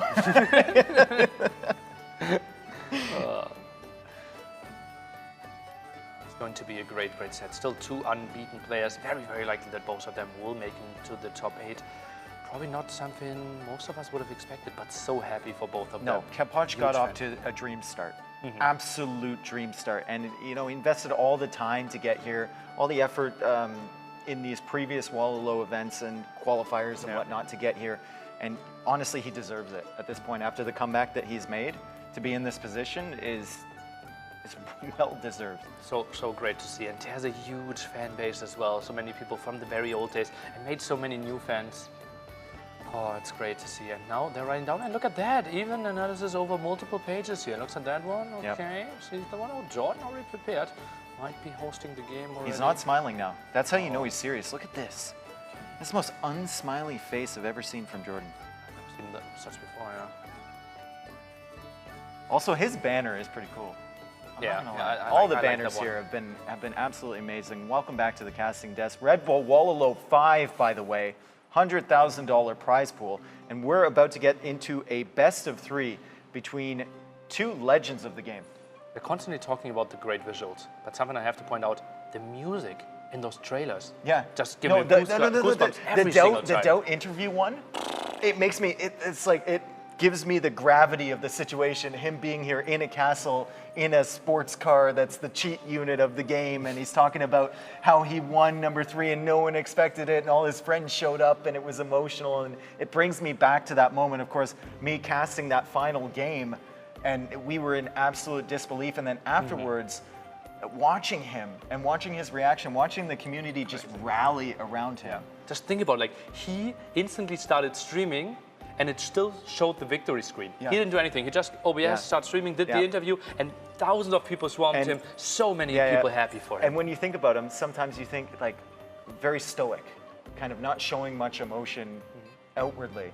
And you could feel the emotion pouring off him, just like I felt it today with MBL. I could just feel the energy. It was insane. It was electric sitting next to him. Like, you could tell he was so happy. He didn't know how to feel. He didn't know where to look, what to say. And I hope to see the same thing from one of our competitors, the one that is going to win this set here, because it is a big deal. I know they're both up 2-0. I know losing this set, in the grand scheme of things, they can afford to.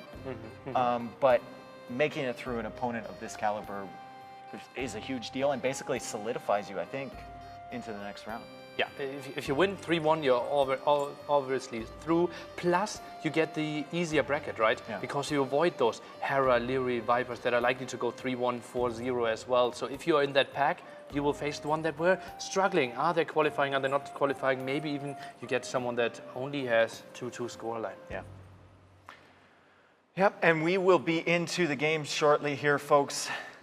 Game is apparently loading right now, and I'm excited, especially after last set, because we saw that, I saw the Bohemians pick, and that's not the game I was expecting, and then we just got an absolute, I said it about 3 times, we got an absolute chess match, and you could tell when Memba was talking about it too, he's like, I've never seen that many armies get surrounded in 30 minutes. And That's still crazy. winning, right?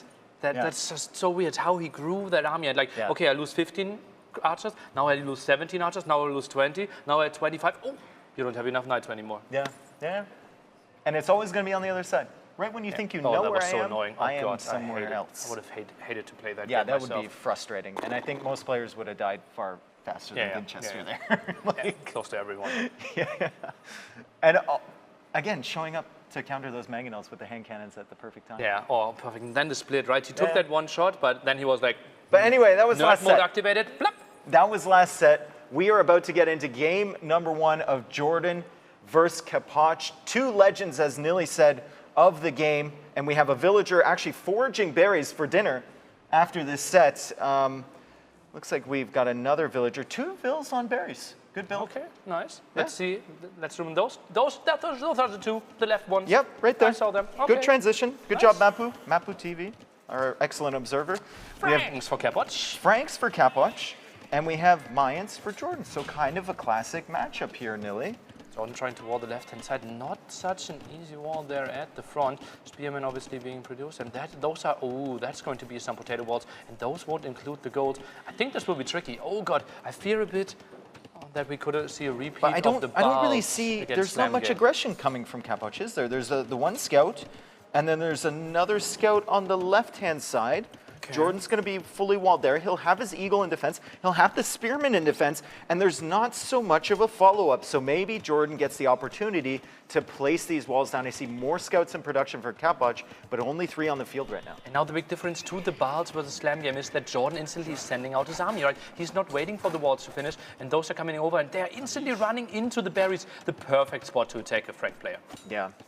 And we see Jordan attempting to save this villager, and he's not going to. So good early pressure there from Chapoch. I think if Jordan were to trade a couple villagers in order to get his walls down, he would make that trade. But look at this pressure from Chapoch. 2 different scouts. He's going to pull both of them back. Jordan will arrive at his army simultaneously, and Chapoch is walled there at the moment. Jordan's going to bounce right off of that, look for some other places to hit. Chapoch, unfortunately for him, losing one of those starting scouts, but Jordan with a lot of idle time. And Jordan relatively lucky, to be honest here, because his eagle was lost at home. So he only sees his base. That army went forward, and he got instantly to the berries, forced some quick walls, but now is getting caught off guard with the skirms. Won't do much here. Good opening for Chapoch. Yeah, for anyone relatively new to the game, you have a general idea of where your opponent's base is, but it's always a risk when you head straight out to the map. Chapoch could have been a little bit more right or a little bit more left on the map, and then it takes you an extra minute, and by the time you get there, the enemy has units in defense. But it looks like Chapoch already has units in defense and is going to catch this army out. Oh yeah, nice action there. 4 skirmishes here will be absolutely enough to chase that away. And look at that, even double eco upgrade here for Franks. Obviously they good micro get from both. The upgrade. Can he save the villager? Looks good. Nice. No. Trying to quick wall her, trying to save her, and he ends up saving her, but still, that's more and more idle time for Jordan and more distractions as well. And scouts around, and yeah, still not finished the wall. Now only finished the front. 5.5 minutes in, that's still bugging out villagers. Market not finished. Ooh, such a shaky game, and Chapoch will have such a smooth transition into Castle Age. I think Chapoch will be happy with the damage that he did, and not just the one villager that he killed, but all the idle time, all the distraction for Jordan, right? That stuff, it affects everything in your play, especially when you're trying to get up to the Castle Age quicker. It means you can't drop farms as fast. It means you can't reallocate villagers as fast. And Chapoch behind this is going to go for walls of his own and continue the pressure with the skirmishers. Obviously, Woodline only with 2 villagers saturated there, so can easily pull those away. Not the biggest losses, but small, tiny damage. Sees that the archers are at home and has to be happy. Technically, Jordan could go for a counterattack, but he obviously wants to sit at home and wants to get crossbows first. He might wait. He might go for a counterattack in like 20 seconds or 30 seconds and want to arrive at Chapoch's base sneakily right as he gets those Castle Age upgrades. We see that all the time, you know, kind of sacrificing that first crossbow army, and here he comes back across the field.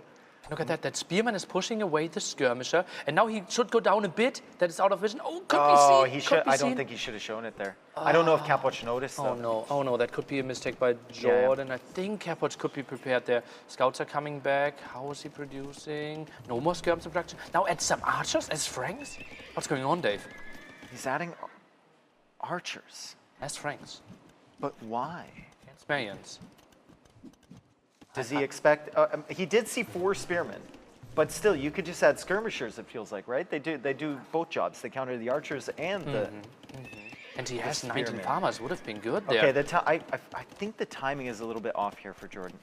I would like to see him arrive right as he gets the crossbow army upgrade and the bodkin upgrade, so he can actually do damage to these villagers. He's giving Chapoch a lot of warning here, running around the walls. We'll see if the walls for Chapoch are complete. He will have them complete by the time Jordan arrives, but unless he thinks that wood line goes to the edge of the map. Surely he's not going to leave that open. Oh, not if he sees it for sure. Let's see. There could be good timing. Sends more villagers in there. I think he has no idea this could be so bad, Dave.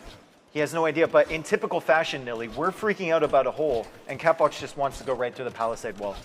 Or sorry, Jordan wants to go through the palisade wall, and Chapoch will have a TC on that goal by the time these archers get in. He's also making houses on the right side, so if Jordan wants to come in, he's going to have to funnel his crossbow army through there, and Chapoch, notice that hole, places another house. Yeah, and maybe he does the repeat move that we saw on Enclosed on day one, to close his eyes and go through there, but I don't think that will happen. Maybe finds 1-2 villagers, no, even goes back. I think you could make a case for going right through those TCs, but Jordan doesn't have all that vision. Yeah, he doesn't really know where the he doesn't know where anything is, so. Could be 4 or 5 knights already waiting there, and indeed they are still at home, so very wise decision to go back there. Could have been a clear suicide move.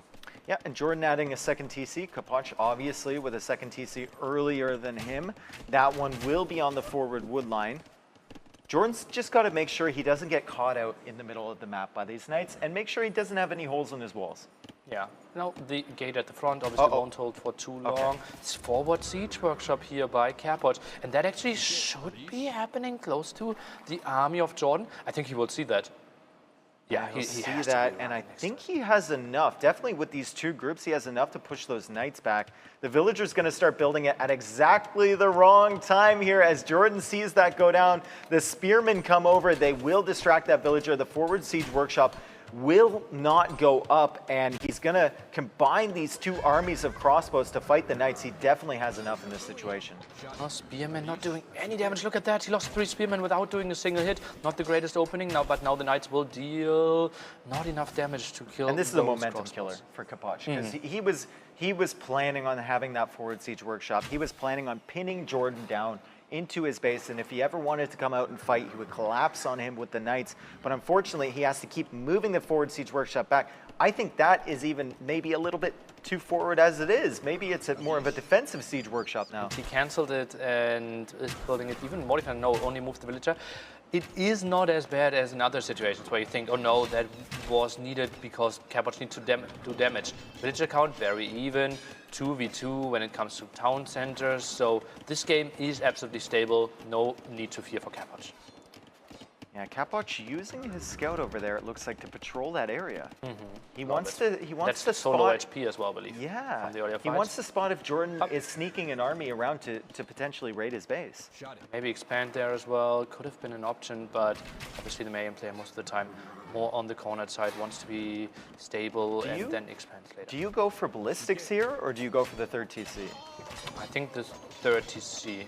Because your opponent won't really give you that many fights, right? Ballistic works if you shoot and move in targets, but this one is just either Chapoch is, look at that one, and Chapoch is way too good. He would out micro ballistics as well if he runs away. So I like the 30C more. Okay.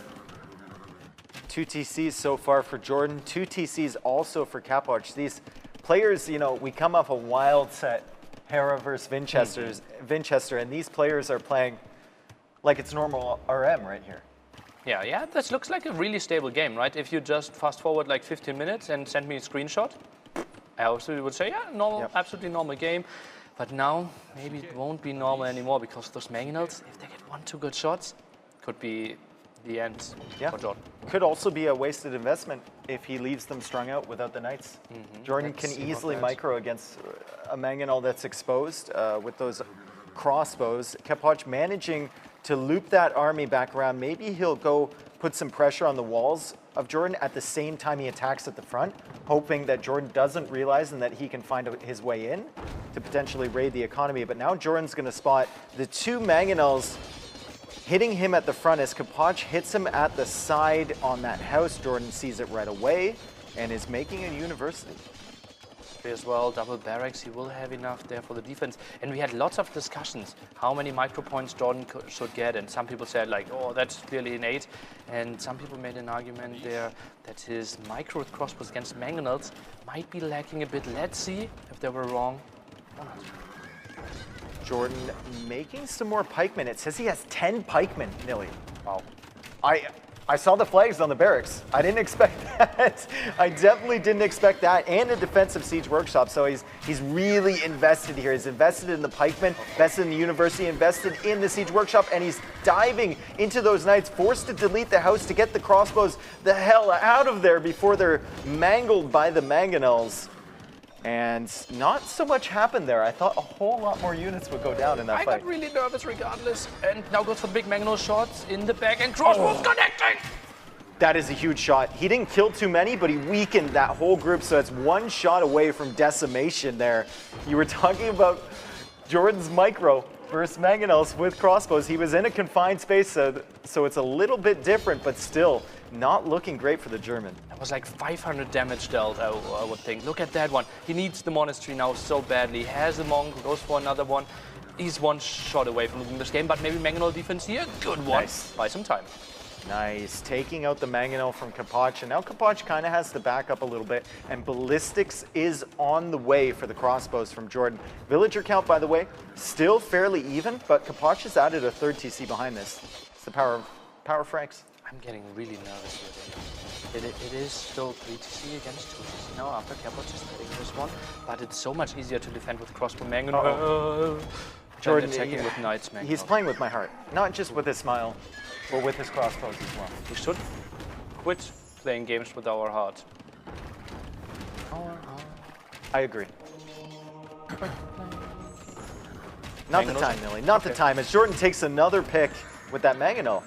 He's been pretty good with the mangonel micro so far. I mean, catching Chapoch off guard. Chapoch attempting to go for the attack round there, but Jordan not quite making his way in. Scratch. Ooh, and now the healing, that's so important. That's so much value that he's gaining back there. Very heavily housed here is Jordan, 137 out of 135. Not really sure how that's happened. Now expands to the right-hand side where we actually had the scout earlier, but apparently pulled that one away.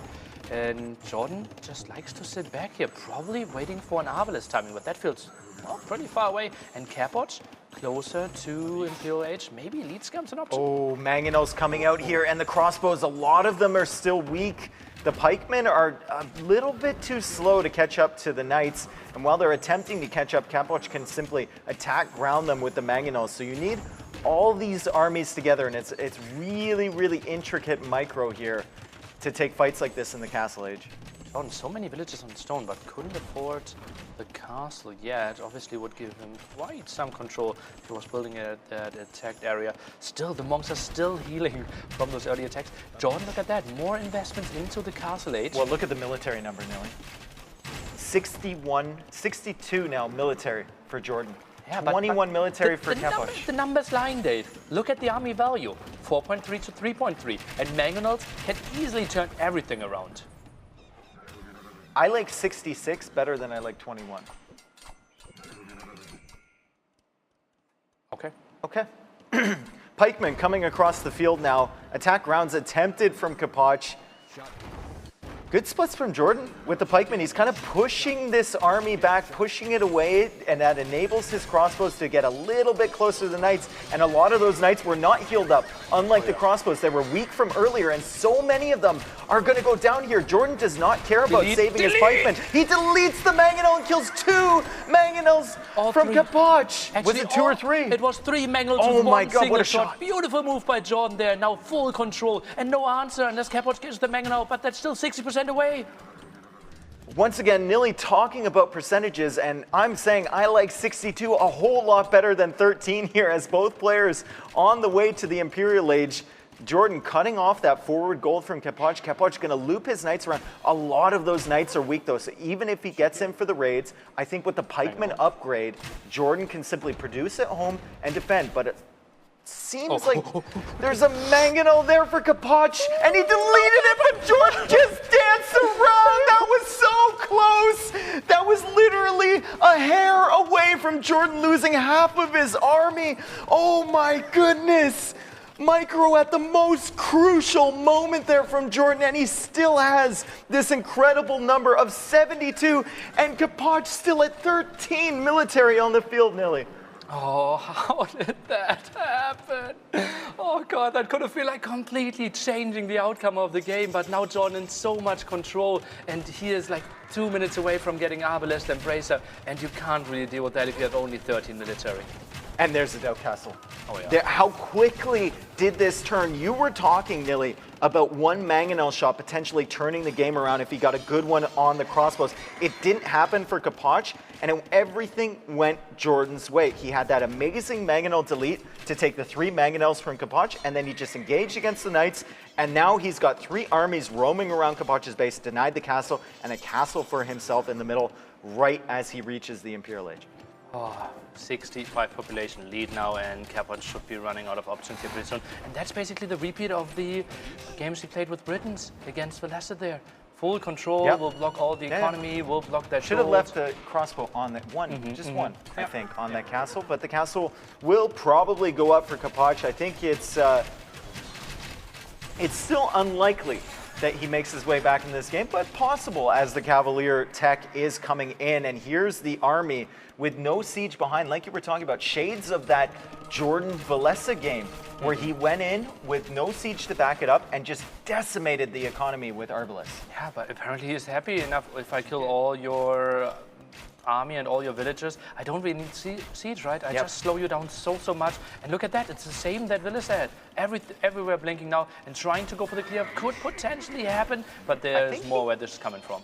There's a chance with proper micro here, he can just clear this fight and not lose too many Arbalests. It all depends on the micro, all depends on how he dances around, and that's going to give him vision on this incredibly exposed woodline back here. If Chapoch doesn't win this fight, he needs to win this fight because there's so many villagers farming, chopping wood and everything, and another wave of red is making its way across the middle of the map as Jordan sends his reinforcements towards Chapoch's exposed economy.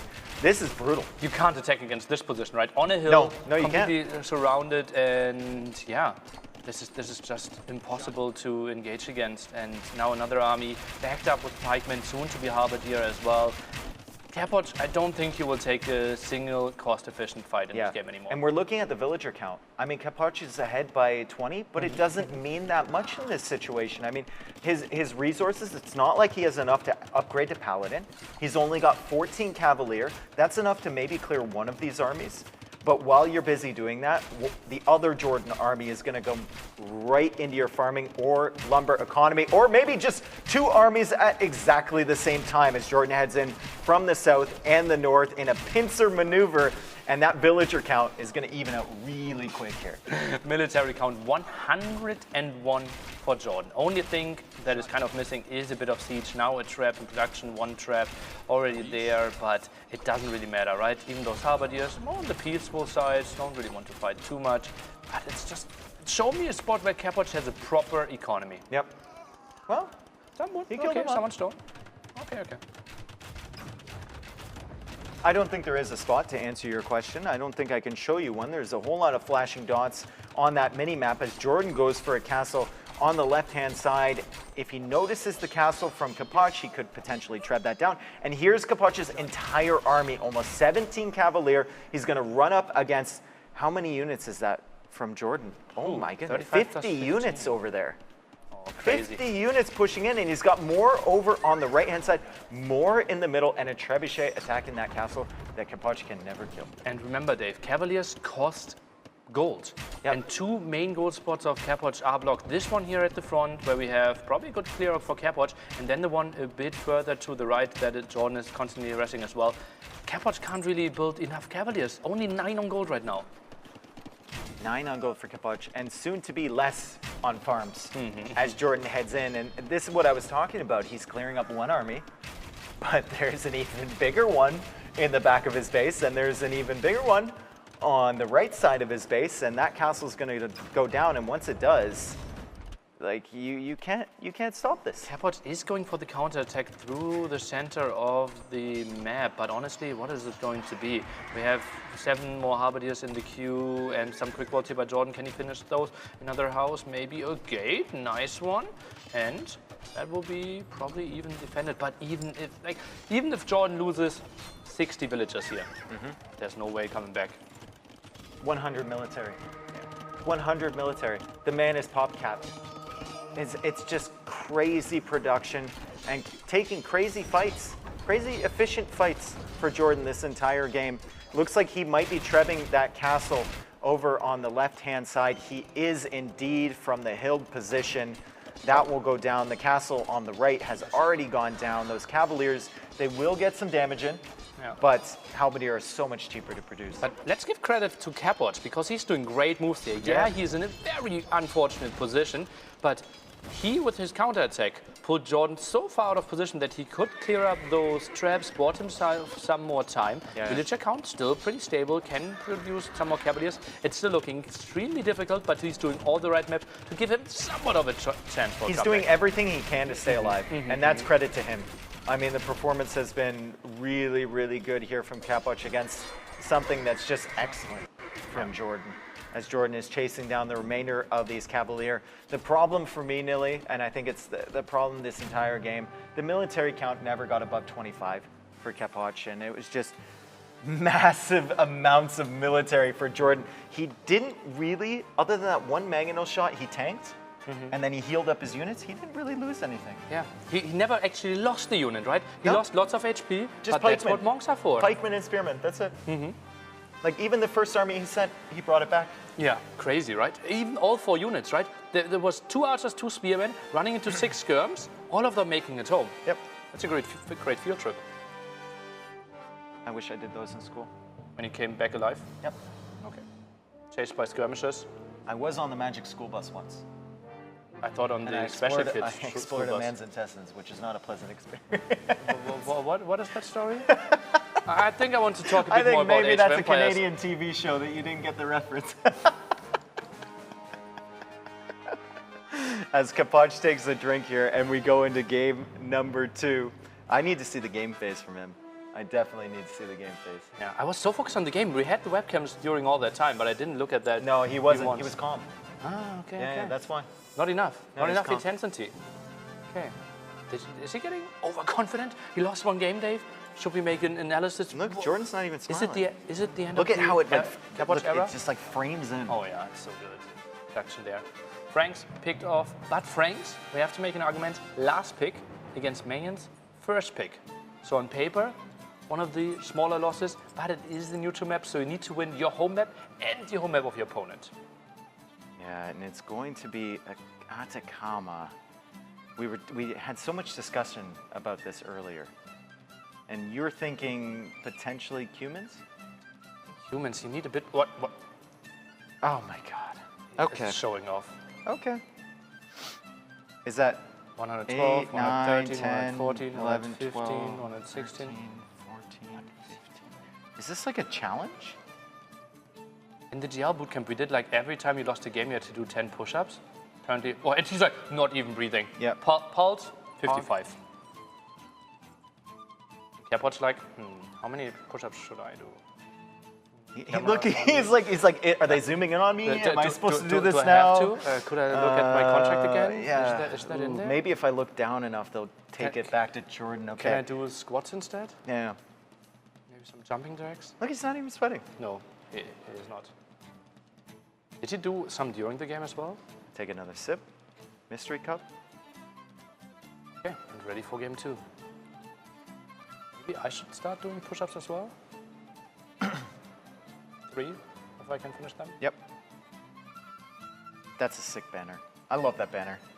I love all the banners. Yeah. I keep saying it. Every single time I see one, I'm like, oh, that one's amazing. What can we say? That We one's also say great Age of Empires game, because the games are great as well. Yep. So it makes sense. Yep. Give credit where it's due. Okay, so you're predicting Cumans for Chapoch and then Huns for Jordan? Yeah, seems to be like the obvious picks there. You can build just the scouts into CA transition, also contesting the pawns is so much easier with Huns. And I think you need something with horses. Therefore, Cumans feels for me, or to me, like the only reasonable choice there for Chapoch. Distances are normally very long, mobility a thing. The question is, do we maybe think, okay, he's going Huns, so therefore I need a counter to pick against all the potential cavalry archers that we will see in Castle Age? I still think humans are the best bet.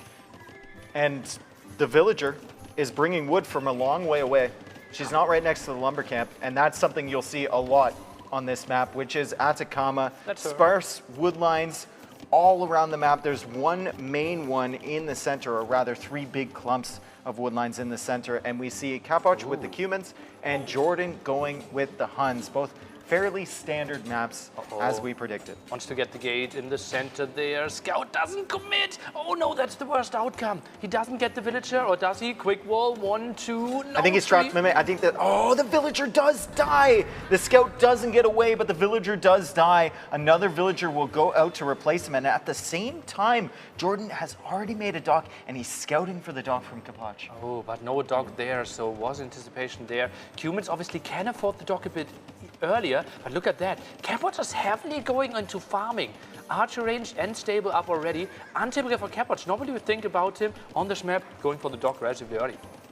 Relatively early, but usually after he's applied some pressure. Okay, you know, okay. like maybe like 4 or 5 scouts in, and then he'll go for the dock. He's got the timings down so well. We can see the archer range and the stable from him.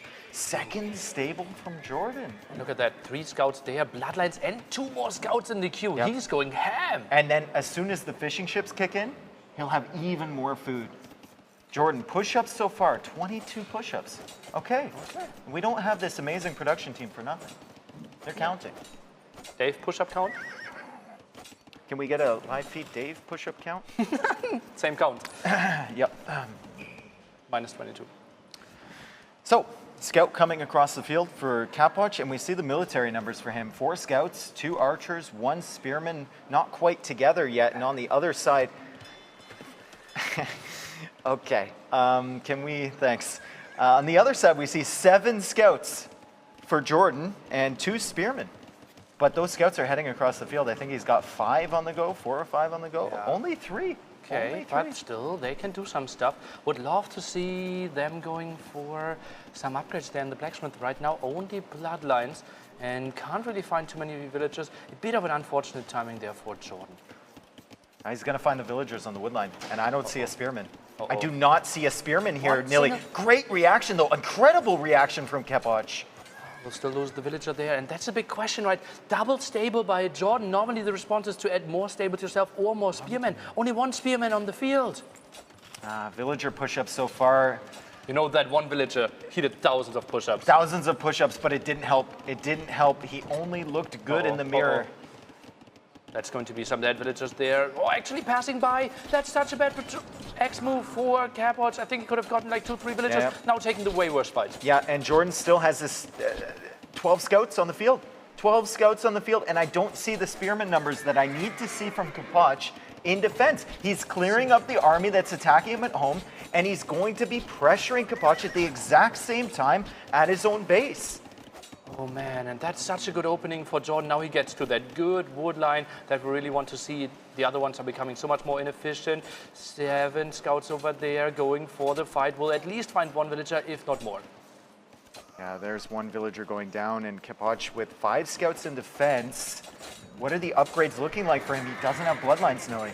+1/+1, so reasonable fight, I would think. Jordan only now getting the Jordan next wins attack this. upgrade. But Jordan sends more villagers over. This could be a short game, Dave. Yep, more scouts coming in from Jordan. And remember, Jordan is up 1-0, so the pressure is really on here from Chapoch. I expect to see that game face making its way into this game pretty soon, and potentially a comeback. We've seen some wild comebacks from Chapoch in these Red Bull events. If Jordan keeps pressuring him like this, he's going to need one. Big difference here. Hans, 20% faster working stable. Look at the queue of Chapoch.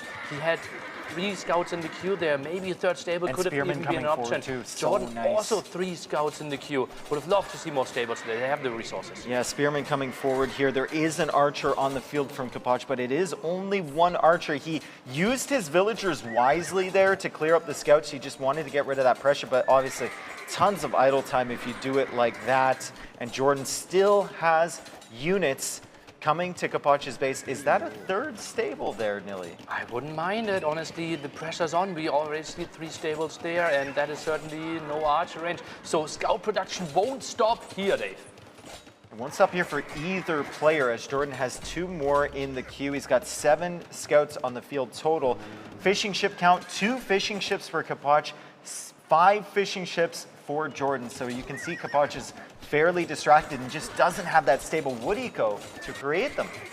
Oh boy, and that forward tower will be so annoying. Out of the vision here for Chapoch. DauT still winning that fight. 6 military to 5. Really low. They're trading blow for blow. Yep, and he needs, I mean, he's got 200 wood in the bank, so maybe he just doesn't have enough time to create fishing ships at the moment. Yeah, I see he added a third one here, but he's going to be pushed off of that main wood line now, and he's not going to like that at all because that means that he has to go to those super exposed wood lines at the back. Thank you, Mapu, our excellent observer, for showing that. No, he's going to go all the way around. And that's so exposed. That is even more exposed than the ones at the back. He walled himself off there with the 2 houses and the stable. Wouldn't even mind to see maybe a house being deleted there to reinforce that area a bit easier. Now some spearmen being added. Jordan keeps on producing more and more scouts. Floats 300 gold now. Maybe Archer's an option, or do you want to see a market?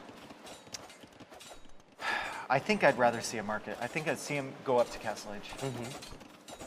Lots of sense, right? Archers in small numbers, maybe not really doing too much. On the other side, we have 1 archer for Chapoch. Did add one like a minute ago. He can see that wood's being chopped there too. Oh yeah. He can see that. He's explored it before. He's looping around with the scouts, and maybe even a market to buy yourself 100 stone to get another tower behind that. Yeah, I don't like this tower, right? Because Jordan now could build another tower Yeah, behind the and wood it line ranges all that wood line, but doesn't get ranged by the tower. And Jordan is now sending villagers on stone for himself. I think he's thinking about that.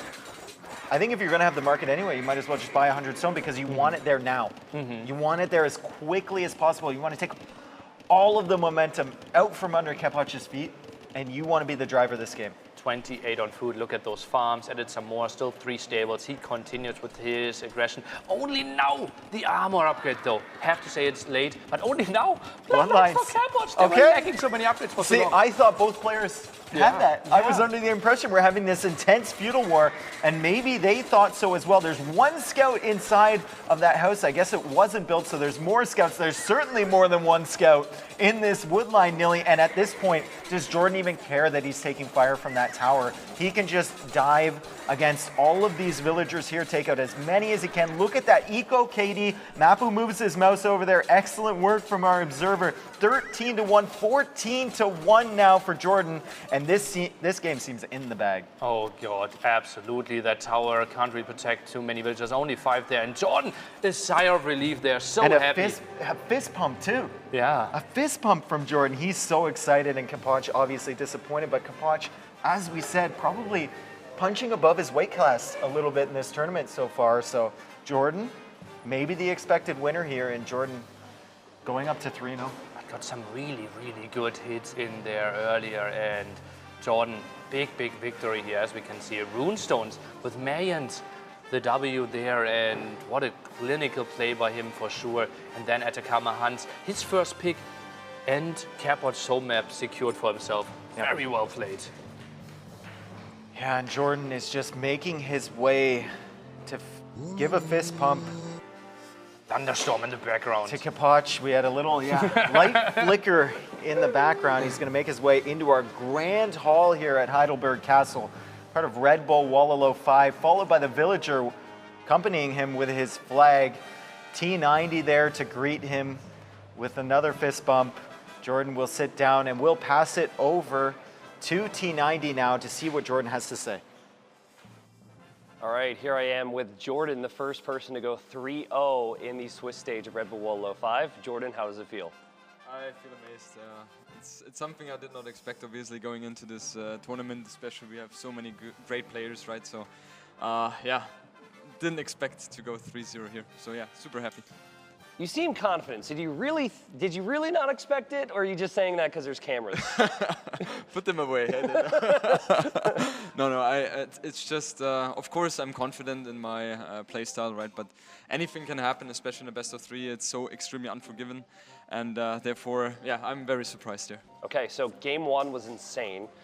You were pushed back into your base, tons of crossbows. Like, was that a level of like intensity in terms of defense that you have not felt yet at this tournament? Yeah, definitely. And you know, when I was in this position, I was always thinking, because Hera and Liereyy, they are the very best in doing what they are doing, and I was thinking they are often in that kind of position, and what would they do, right? And I think I made the right calls there, worked out well, and I had a very lucky mangonel shot. I think you saw that one. Okay, so production really wants me to ask you about the push-ups. So let me tell you this first. Okay, so you win game 1, and then you start doing push-ups. I don't know if Chapoch saw it, but I said to the group, I'm like, I hope Jordan loses this game now, because it would have been a funnier narrative. You of course won. Why push-ups? Because I think that's the first time you've done push-ups on camera. I felt today mentally not as fresh as I was yesterday and 2 days ago. And that was because I had only 4 hours sleep, so I had to find a way for me to keep my body really going, and that's why I did the push-ups. It was not disrespectful or any means, right? Okay. It was just for me to get blood going in the body. All right, awesome. And then you move on 3-0, put you in a comfortable position. I believe regardless of what happens tomorrow, you are still going to be in a good spot. So, how are you? Sorry, I can't handle production's questions right now. They really have good questions for you here, Jordan. But again, what type of feelings does that give you, knowing that you are going to probably move on to the final stages? Yeah, it's just super great, right? Because my initial goal was to qualify for this tournament. I was able to do that, and then I was just like, okay, anything which happens. I did a lot of work and preparation, right? And now getting into the top 8, I think with 3-0, I'm 100% in. And that just makes me extremely proud and happy, right? And I know there are a lot of people who are cheering for me, and they will be happy as well, I guess. Okay, so we have one more best of 3 today. Yeah. And players we know quite well. We have TheViper and we have Liereyy. Who do you think wins that? I think Liereyy is going to take it. I mean, Viper is playing extremely well, right? Yesterday he had a phenomenal set. I think the best of so far in the tournament against Hera, and it was just mind-blowing. I think it's going to be a bit tougher against Liereyy. I think his style is very good against Viper's playstyle. And I think Viper will lose that one, but I'm sure we will have a great set. All right, well, Jordan, thank you again. Congratulations. So looking forward to seeing more. Thank you. Yes, indeed, and I was very interested to see Jordan with the push-ups there. It was something that I have to say, a little bit of a sneak peek behind in the green room. He's not the only one. There's been a couple of people, Bales, a few of the other players have been pushing up, and I think they were. I walked back to what seemed like a competition between the matches there. They were like counting and saying, oh, now you do that sort of stuff. I was going to get involved, but I'm wearing like 20 kilos of armor, and I didn't want to embarrass them all by doing more than them while suited up like this. So I thought I'll just let it go. Of course, trying to pick my battles there and make sure I don't want to knock the confidence of these players. It's a big enough setting for them to have to deal with as it is. We're joined now by T90 and Mem back at our caster desk. Of course, good to have you both here, and thanks for picking the brain of Jordan over there. It's a big win for him, and I'm very pleased to see him at 3-0. A quick reminder, on our backup match, we had DauT versus Bales, and unfortunately Bales going down now. He moves to 0-3. DauT picking up his first win of the tournament at 1-2. But again, losing the first 2 is definitely an uphill battle now for DauT as we head towards our top 8 ultimately tomorrow evening. But let's focus on what we just saw in this match here between these two, between Chapoch and Jordan. Game number 1, I'll turn to you, Tristan, to get your thoughts on this. Obviously, just an enormous massive archers put together by Jordan. He was pushing to Imp, wasn't he, to try to get the bonuses, the power spike with Arbs in early Imp. And he rode the wave, man. Those mangoes, those knights, they weren't good enough. Such a tricky position to be in. I mean, like, Chapoch had the unit comp, had the position that he needed to close that game out. We were talking about it in the back room. That many knights, that many upgrades with Franks and economy advantage. Chapoch must be asking, like, I think he even looked at his screen, like, how did that happen afterwards? It was incredible. And like Jordan in his interview with me referenced Hera and Liereyy. I think Liereyy in particular is known for just like sitting back. He's like, okay, bring it on. Let's go. I'm going to get to Arbalest. And that's what happened. So it was a beautiful, beautiful performance. And I feel like a performance that should give Jordan fans a lot of excitement because he doesn't typically play that style. Yeah. He typically plays kind of like Chapoch was. Yeah, but what we saw was just magnificent. We've got some vision now to show you. Mem, This was one of the biggest moments of this match here, this mango shot. It was just absolutely terrific. Check this out so you can... Oh, man, talk us through what's going on here because it's I just... I can cast if you want. Just He's coming with the wild. arches. Look at the arches. He's coming with the arches, but the mangoes are there, and then the mango... Well, he's going to take all the mangoes with one shot. It's just amazing. I mean, I think I was casting at the same time, but, well, you can see that was already game decider. It went completely now for Jordan. But the amount of farming he was having was just incredible. So it's also worth clarifying the situation with the mango there. So if you, and this is going to seem so dumb if you're new to the game, but if you, and we're going to see a delete here that makes no sense. It didn't quite work that time. It didn't quite work that time. Yeah, but basically if you, when you're firing uphill, the enemy will receive 25% less damage, but since this game is 21 years old, you delete the mangonel while the shot is still in midair, it forgets that you are at a disadvantage. So it did full damage and was able to take out 3 counter units, essentially. It's one of those things, you know, I've been talking to some people who aren't necessarily super familiar with the game, and I've been learning as well more and more about it, and then on Discord we're just like, why did they delete the mangonel? Like, why did that? It wasn't under anyone. This is a pro tournament? Like, come on, like, why would they do that? Did his finger slip? What's going on? But I was saying, no, you know, there are all these little tricks of the trade that you can use, you know, the area of effect as well, the full damage as well as the fall off and whatever else. So just bizarre to see these plays, but it generates some of the most wild moments. Sure. But look, ma'am, I want to get your impression of game number 2 as a whole. I mean, we move out of game number 1 into game number 2. Jordan continuing to apply the pressure. Obviously, concerned about his psychological standpoint. He did those push-ups, he reset, and it worked for him because he came out swinging in the second game. Well, with the hands, you get 20% faster production. So if you want to compete that, you need to have more stables than your opponent. He could do that with the Kumans. He never did it. He was always ahead with the stable production, and he did a very early dog in that Atacama. He never got pressure at home. He got the initiative for the minute 1. Honestly, I think Jordan is playing incredibly smooth. He's with a 3-0 for a good reason, and I would love to see who is going to play tomorrow because he's going to be one of those, TheViper or Liereyy. Well, speaking of TheViper or Liereyy, that brings us very neatly to our match of the day, of course, and what else was it going to be? TheViper, a living legend of Age of Empires, facing off against arguably the greatest player of the Empire Wars format, Liereyy. Already 2 titles in his pocket here, and he's going for a 3rd. He has a 50% win rate at these tournaments, and I don't mean when it comes to sets and series and maps, I mean when it comes to trophies. But TheViper is his challenger this round. No one's been able to touch TheViper so far. 2-0, both of these players undefeated. But this is going to be an enormous challenge for the Snake here because he's up against one of the best, if not the best in the biz, as we said, the young gun himself, Liereyy from Austria, who has taken out 2 Wololo titles, looking for the 3rd in this dramatic finale to the Wololo series. And of course here, 2 Titans collide. What are your thoughts, T90? What are we going to see in this Clash of the Titans? I believe everyone except for this guy here said that Hera was going to beat Viper yesterday, and that is because Viper has run into some obstacles in recent Red Bull events, and that would be Hera, Liereyy notably, but some others as well.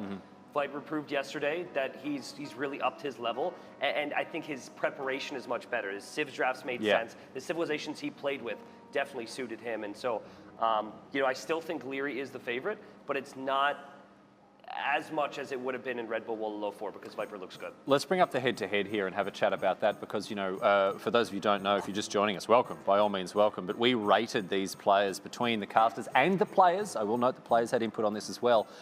And you can see here Liereyy, just full marks for micro. Of course, he's a micro master, 8 and 8 for macro and strategy. TheViper falling off a little bit, and I think we're going to be revisiting these rankings, Mem, because Empire Wars has been a bit of a monkey on the back for TheViper. He hasn't had a huge amount of success at Wololo, and that has opened up the field for new challenges. But I think Viper here in Heidelberg is in the same kind of touch that he's been in years past. And I think we've got to revisit this analysis. I think so. But anyway, the problem here is that we are being used with TheViper winning all the tournaments. You know, without winning any tournament, he is still top 4 rank there. So actually, he was in a final. I think he was also in semifinal. He has been always very close to semifinals, if I'm not wrong. The Viper has, for me, is one of the best players, if not the best still, you know. But it's true that for this set is, I think it fit, I don't know what you think also, T90, it fit so good for Liereyy gameplay?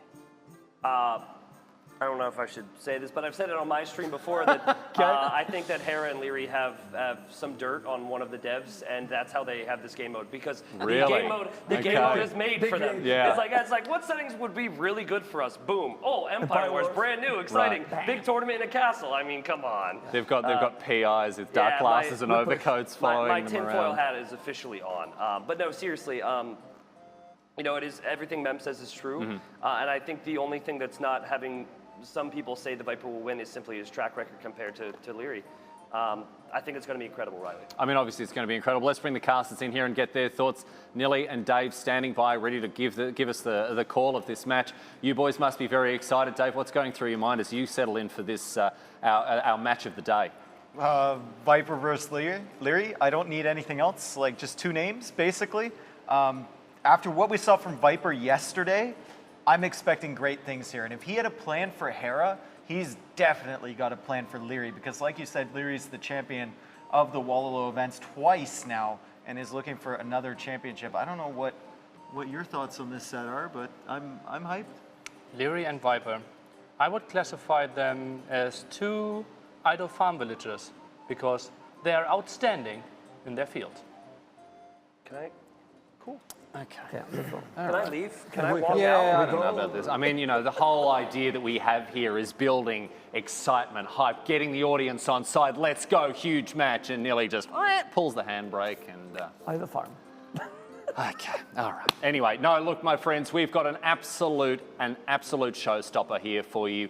The Viper, one of the greatest, if not the greatest player of all time, facing off against the two-time Wololo champion as their respective quests for their share of $100,000 in prize money continues. Live here from Heidelberg Castle, this is the match of the day here at Red Bull Wololo 5. Your casters, Nilly and Dave.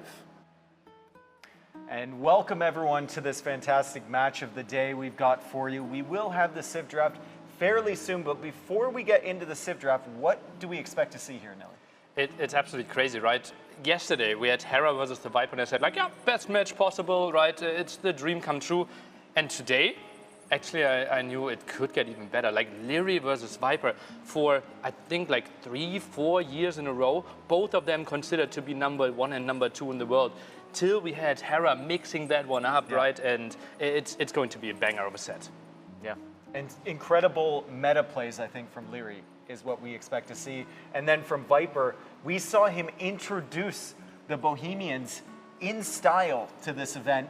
We saw another player in Hera adapt or come in with that build in mind to this tournament, potentially, today in his set. And I believe Viper is feeling good. Let's hope so. There obviously is a lot of talk, right? We heard that he had some problems with his wrist, but let's hear it from him.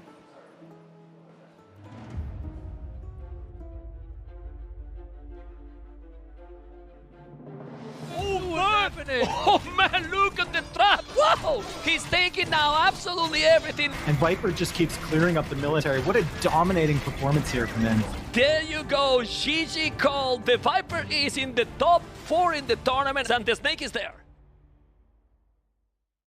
So I'm Örjan, also known as the Viper. I'm 29 years old from Norway, currently living in Germany. I'm a full-time Age of Empires 2 content creator and competitor, and I'm representing Game Legion. So working with the computer as many hours of a day as I do, I use the mouse a lot, and that has unfortunately led to some issues in the shape of a B9 tumor, also referred to as a ganglion cyst on my wrist. Yeah, it's not been great. It hasn't been painful, but it does obviously impact my work in a negative way. It very much varies how it affects me. Sometimes I will play 1 or 2 days and I will feel completely fine. Other days I will be playing 1 day or just an hour and I'm feeling in my wrist that I kind of have to stop playing because it's just already uncomfortable, and I know that the more I use my hand there and then, it will just get more and more uncomfortable. So I definitely have to take breaks and stop kind of when my wrist tells me to. So the preparation for Wololo 5 so far has been a little bit lacking on my end, but I've been helping my teammates prepare for their qualifiers a little bit. And obviously we'll be training a bit online now going forward the next couple of weeks, but the week before the actual event in Heidelberg, we will have a boot camp in Berlin in the Game Legion Gaming House. So we're gonna get all the players there, and yeah, looking very forward to that. And we're gonna enter Red Bull Wololo 5 as prepared as we can be. I love LAN events. I'm always looking forward to meeting teammates, opponents, rivals, everyone. The Age of Empires community and its players are just so good to be around. Being able to meet up, and especially now with COVID been affecting the world so much for so long, and it's just going to be nice to pretty much meet the people you have met online and known for a long time, and you haven't been able to see them for a long time. So looking forward to that a lot. So being one of the more popular players, there is obviously pressure, extra pressure coming with that. It's the type of pressure I want though, right? If you weren't one of the popular players or the ones with more success, you wouldn't have that type of pressure on your shoulders. The Wololo Empire Wars style suits me as well. I've still had fairly good results overall if you look at it. It's just, I guess people are used to me winning more than I have accomplished so far in these events. I still think I fit Empire Wars nicely as well. Maybe not as good as normal random map, but I still think I fit this playstyle, and I think I can still perform to the point where I can win an event, and what better time than now. There's no way he can stop this wave. This game is nuts. And you know, it's obviously unfortunate that he's had those issues, but I think the really key point in there is that he's ready to go. Yeah. And that he feels good coming into this competition, and he doesn't think it's really going to hold him back. But we are going to make our way into the Civ draft here between Liereyy and the Viper. We'll see what the Viper has in store. Now, keep in mind that 7 out of 10 rating that he had on the graphic was from players and casters, and it was initially a little bit higher until we realized it was all around Empire Wars and not his other performances in RM. And if we think about it, the hiccup that he had, semifinals, Red Bull 4, the set against Villese, I think it was Red Bull 3. So, well, it was a bit tricky, right? And we had lots and lots of discussions, but in the end, that's something that we came up with. And now we start with the first ban here on Lierey's end. And it's Wade. Okay, well, the map that we saw yesterday from the Viper against Hera, Liereyy doesn't want to say. Is it Wade first and Bohemians first? He's having nightmares now? Winged, I like that one as a ban for the Viper, very aggressive map. Yeah, that's one of Lierey's go-to maps, I think. Just super close to each other. And Aftermath is the pick, and that would be a map that I would think Viper would enjoy, just because it's new, people haven't really felt it out yet. He can formulate a strategy. Maybe a 7 out of 10 strategy. He played the shortest game of the tournament there with the Hunt 3 archer range opening, so really punished his opponent there nicely. Atacama, another wild map here. As we just saw, it can be really brutal, mass units, where Liereyy really shines. Strong home map pick for him. And we're looking for another ban here, and it looks like Kawasan will be banned, so still haven't seen this map in the tournament yet. And Meadow. No, not too gimmicky there. Lots of strong eagle players as an option. We could have seen something like archer range executions, and now we get into the phase where after those two bans, Liereyy offers 2 maps. I think something like Acclivity could be good, something like Runestones should be good, and I think that looks like Haboob and Runestones. Okay. Haboob or Runestones, okay, so Haboob is really aggressive, really close to enemy. I think... Give me Haboob, give me Haboob. If you're in Viper's position, I think you'd want, Haboob.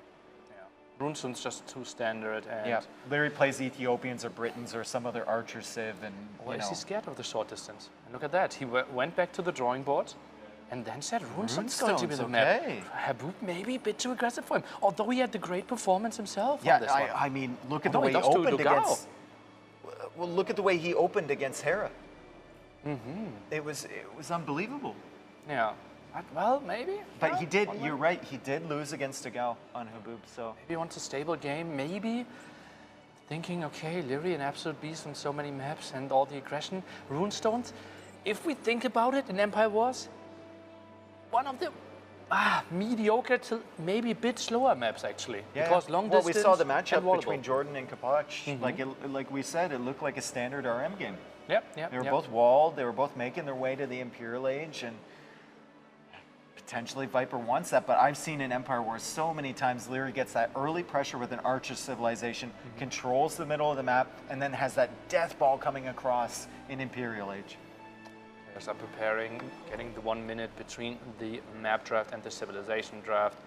And then we start with this one. Ooh, it's going to be intense. What's the wildest pick that we will see, Dave?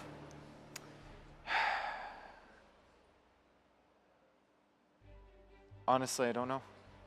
I have no clue at this point. Aztecs. As the band makes so much sense, right? Remember Red Bull 4, basically dominated by Eagles, dominated by Liereyy and Hera. I think I would even go Aztecs, May, and Incas. Just get rid of them. Look at this. Look at this. We called it. We called it. See you later, Wade. See you later, Bohemians. And Sicilians as well. Liereyy does not like any out-of-the-box strategies here. I think maybe the wildest Civ pick we'll see is the Teutons. Okay, okay. Well, I wouldn't mind that. Hans band there as well. Liereyy obviously loves those. And actually, that's interesting. Viper, he had Hans, won a game, has Aftermath as his home map, and now banished them? Yeah. It's a bit over my head.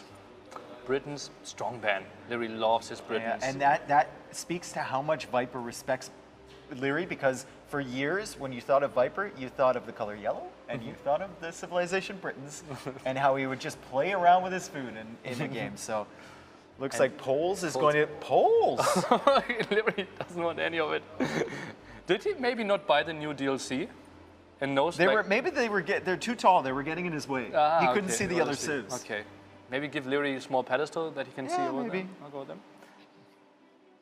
Humans now picked here for Viper. He gets another one after we had Magias. The big question for me is, in what chamber will we see Mayans? Saracens now for Viper. Humans and Saracens.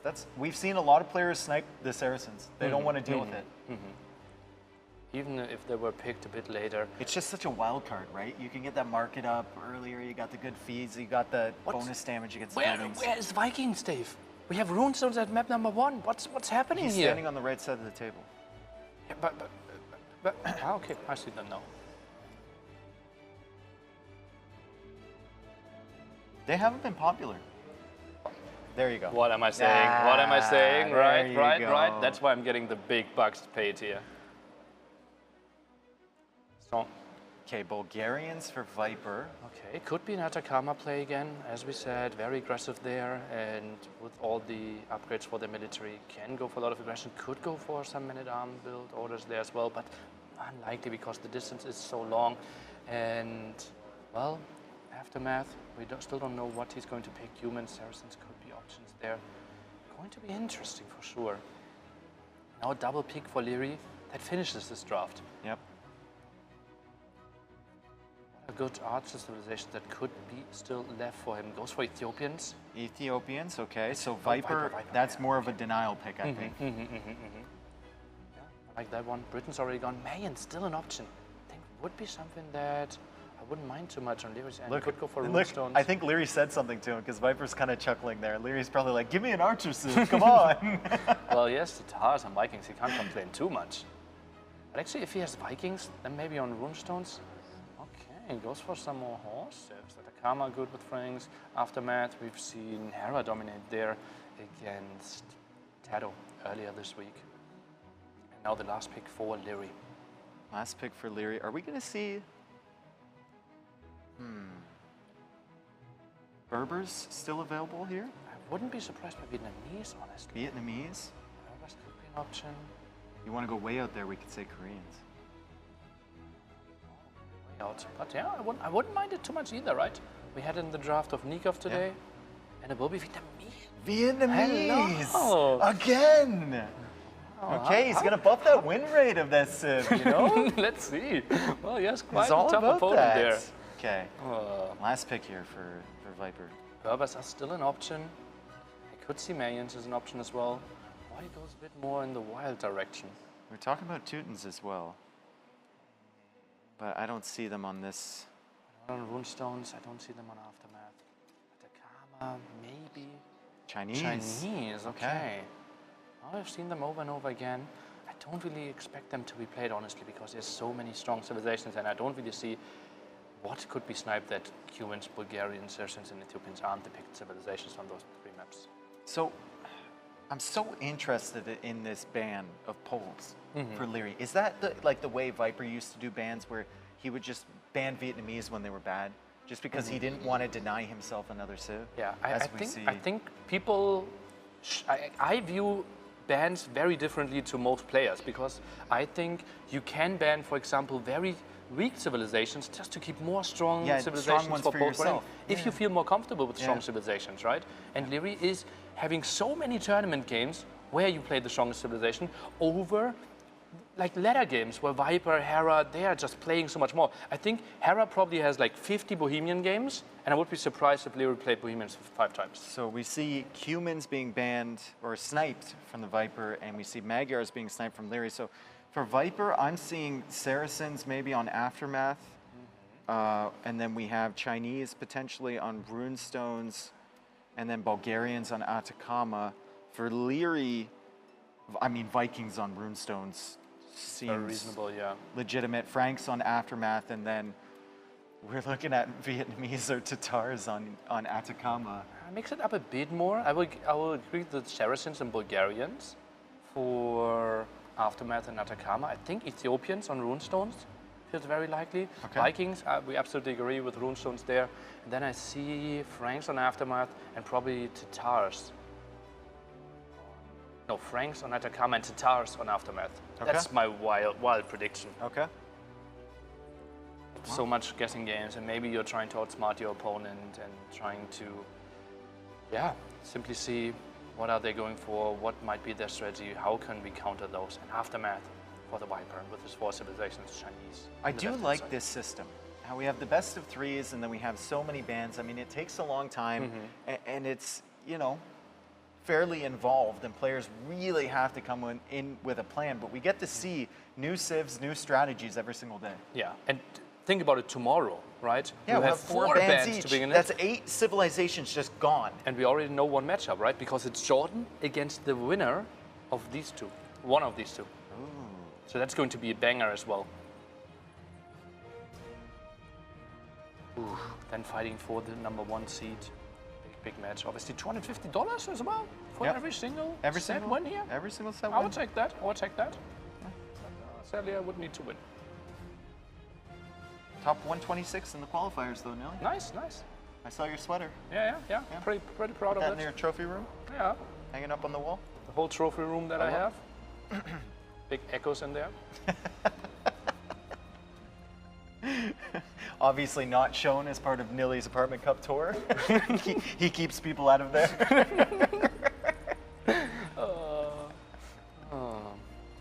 Well, that's happened. Oh God, I'm like normally with this drafting system. Yeah. We wanted to have a lot of diversity and get away from this like Runestones as game #1. Yeah. But oh boy, am I every time happy if we get Runestones as an opener. Yeah, because it's the greatest map to open a set, I feel. Well, and it's really nice because of the ban system, right? So you're not seeing Runestones with the standard civs Not that Vikings we see. versus Ethiopians on Runestones, that would be boring. Or the mirror matchups that we've seen before, or something like that. You're seeing players really have to pick wisely on which civilization they're going to use. Yeah, you're absolutely right. Yeah. Why are you laughing at me? Because we will see Vikings against Ethiopians on Runestones. Oh, like we see, okay. we already saw 50 times. But yeah, I like your spirit. Overall, not okay. this Overall, yeah. Overall, we have seen some wild civilizations for sure, and had lots of mix-ups there. And oh boy, it's getting dark inside there. Have we seen Vikings versus Ethiopians in this tournament so far? I know we've seen something versus Ethiopians. We've seen very little Vikings in general. Yeah. Villager. Oh, they were idle.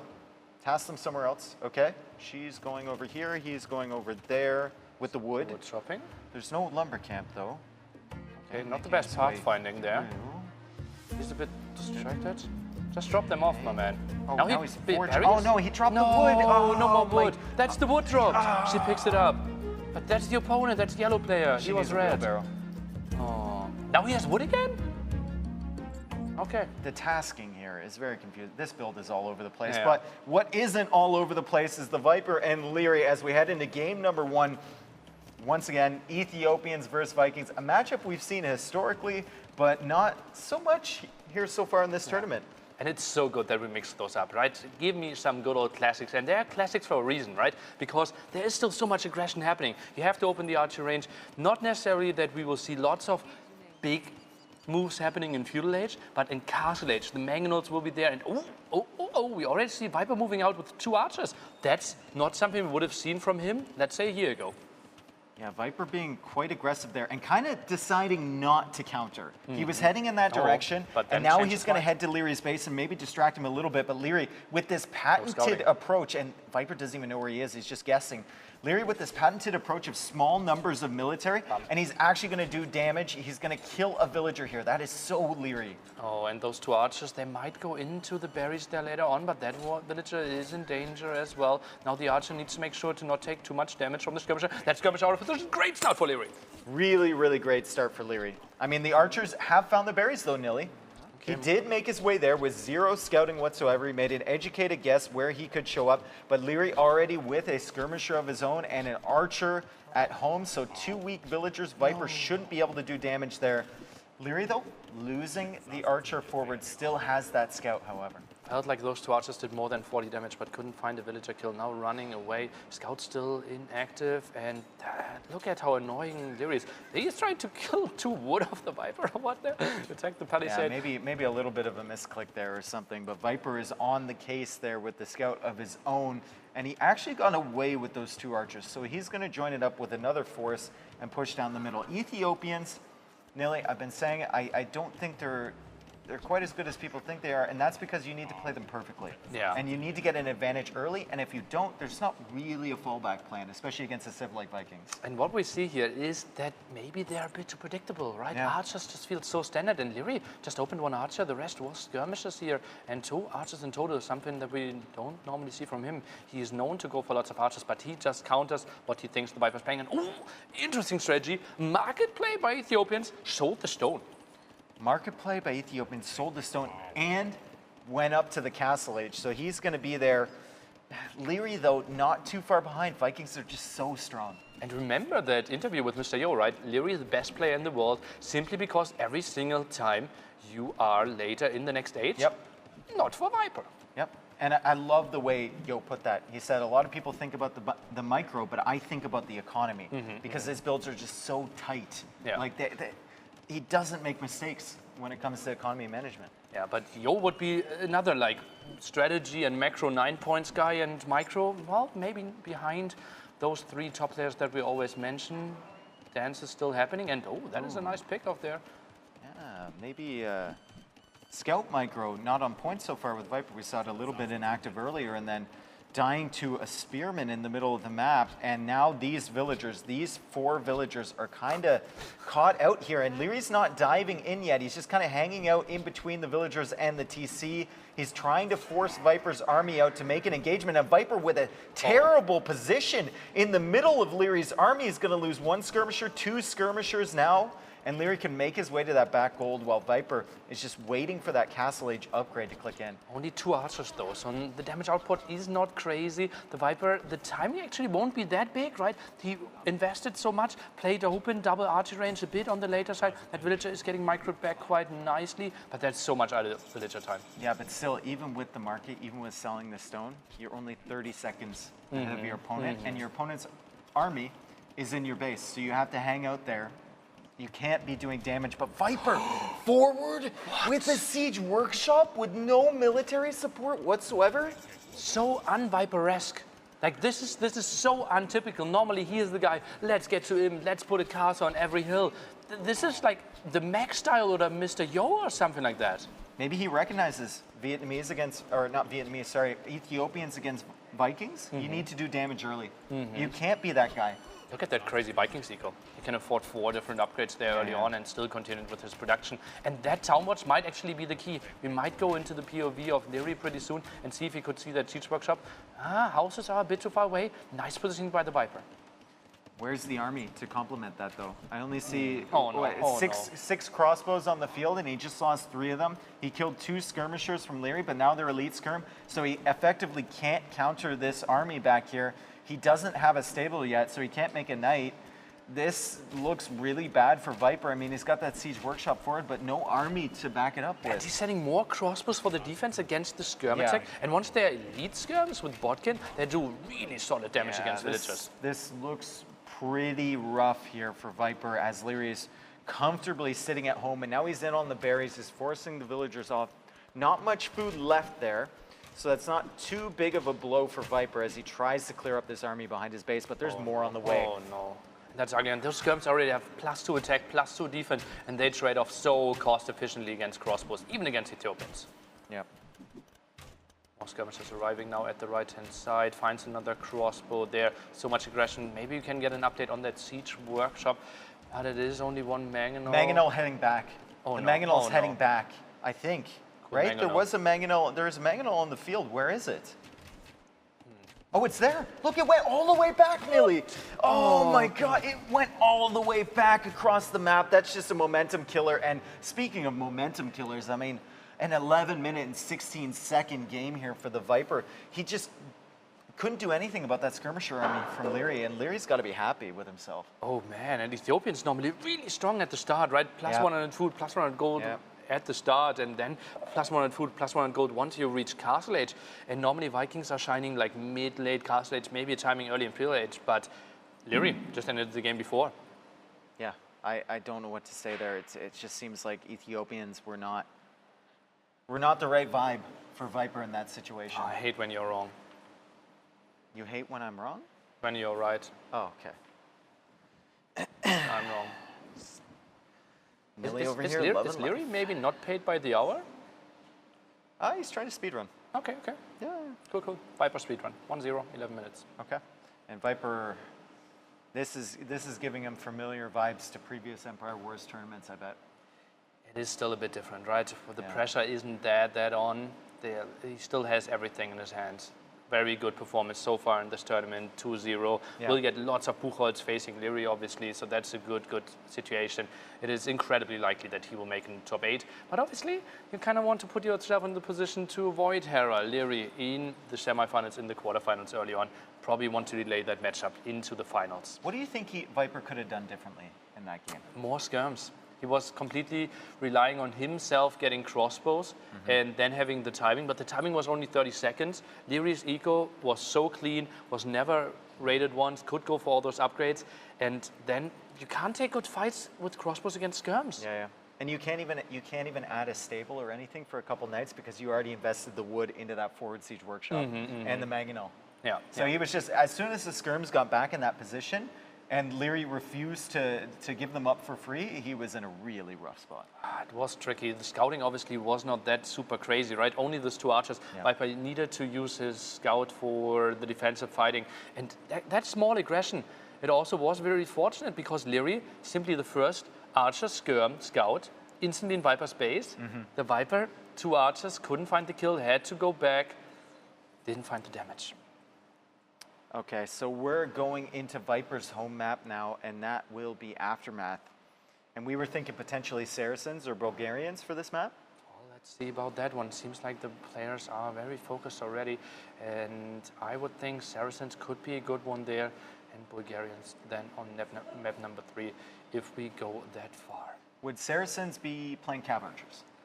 Would Could Bulgarians, be a actually, good after option. Slam set today, would Bulgarians be playing Cav probably Archers? that. Okay, and we are already 1 minute into this one. Scout fight is relatively important. Liereyy wins this one, and that is a bit of the lag factor in this one. For everyone who is new to this one, those are Liereyy trade takes points, that Liereyy one takes too. both of them. That's the most devastating start for Viper. I mean, they both went out to the same trade workshop. Viper loses his unit, and then Liereyy is 1 step ahead with the Spearman to the trade workshop on the right side. And that trade workshop looks like it was closer to Viper as Viper takes back the first one. But it looks like Liereyy was really quick with that Spearman out to the right side. Oh, tricky situation there, and it is a small lag factor in this one for sure, but Viper now reclaiming the left one and will reclaim the right one. And this one is roughly 4 villagers worth, so nice economy boost for the Viper now, but better start obviously for Liereyy. Okay, does Viper immediately put down a market here? He already did, so Okay. we're expecting something to happen pretty soon in that regard. Only one archer range now drops the second one, if I saw that one correctly. Nice scouting by Liereyy. And Knows what's Lierey's up. not contesting. Stable even. Lierey's not contesting the trade workshops at all. He's going market too. But that's But a late Viper's market. already used it. What? Viper Look at the already resources. used it. Is this deathmatch right here? Oh, Lierey's going to figure out that the prices are not so good for him. I mean, it's not the biggest blow in the world, but it is something, especially since Viper has both of these trade workshops under his control. Such a good opening now for him, and look at that Look, one. Liereyy the can't get market up. used. Yeah, he's using it even more. Now, Juggles. Oh God, he has to now invest some more wood into getting more gold. Potentially gives this one up, not really camping with any units. And Viper, he is fine with 1-1. And adds a second stable? That would be full knights. That's not really what I would have expected from And look at this Saracens. archer. Annoying. This archer's going to be so annoying to Liereyy. He needed all of his resources to sell, to buy, to do something, to go up to the next stage. He doesn't really have that many units at home to counter. And this suddenly looks like a reversal here, with Archer using small amounts of military to be incredibly annoying. But Liereyy now with some archers on the field will be able to kill that and bring his scout back to distract a little bit. But Viper and Liereyy both with one trade workshop under their control. Look at how wild they're playing. You can look a bit at their hands with their mouse and keyboard usage. They're pretty intense, although, and that was even the phase where not too much was happening. A forward villager here? Is that another siege workshop? Surely it is, right? Why else would you send the villager that way? You know your opponent's most likely going into archers. It can't be a monastery, so it's likely to be a workshop, as Viper still has the spearman there, and Lierey's going to attempt to pull that spearman away and then take over control of that trade workshop with his own spearman. But Viper will not wander too far. The archer now coming in, so it should be a matter of time if Liereyy pays attention and pulls his spearman back. Both players are going to micro their hearts out over there. And Viper, it looks like he tried to take back the one on the left side and will indeed take it back. So this is literally back and forth here. I think the left-hand side was uncontested though, and Viper might have controlled a bit too short while he already reaches castle blades. Instant second armor upgrade there. Viper even annoying there, and there will be lots of knights. 10 archers on the field for Liereyy. And Liereyy can't be expecting knights. Well, he's going to see this villager, and he's going to kill this for villager. quite some time.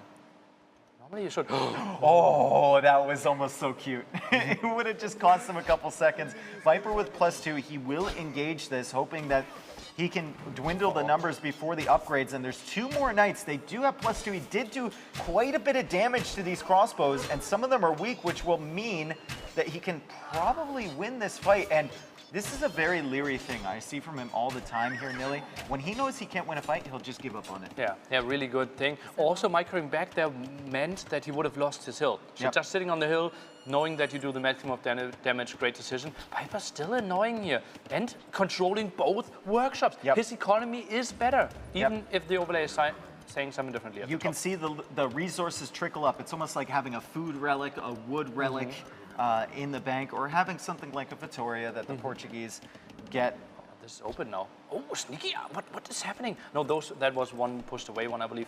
Knights not getting in. No overshot there. Those are good quick walls, or good preemptive walls by Liereyy. Very clever. The worst thing that can happen to you in a position like this is to have random knights in your wood lines. And Lierey's desperately trying to build up his cav archer numbers. He does have 3 archer ranges, but there's the forward siege workshop from the villager from Viper and a scorpion out on the field.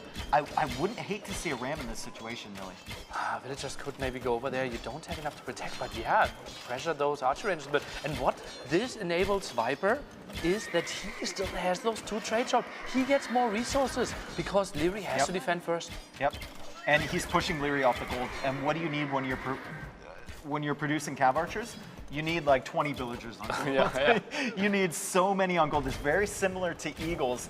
More scorpions coming in, more knights, more camels coming in from Viper. He's got to be very careful not to just trickle them in and lose them one at a time, because he still needs those numbers so the cav archers respect the scorpions and give them distance.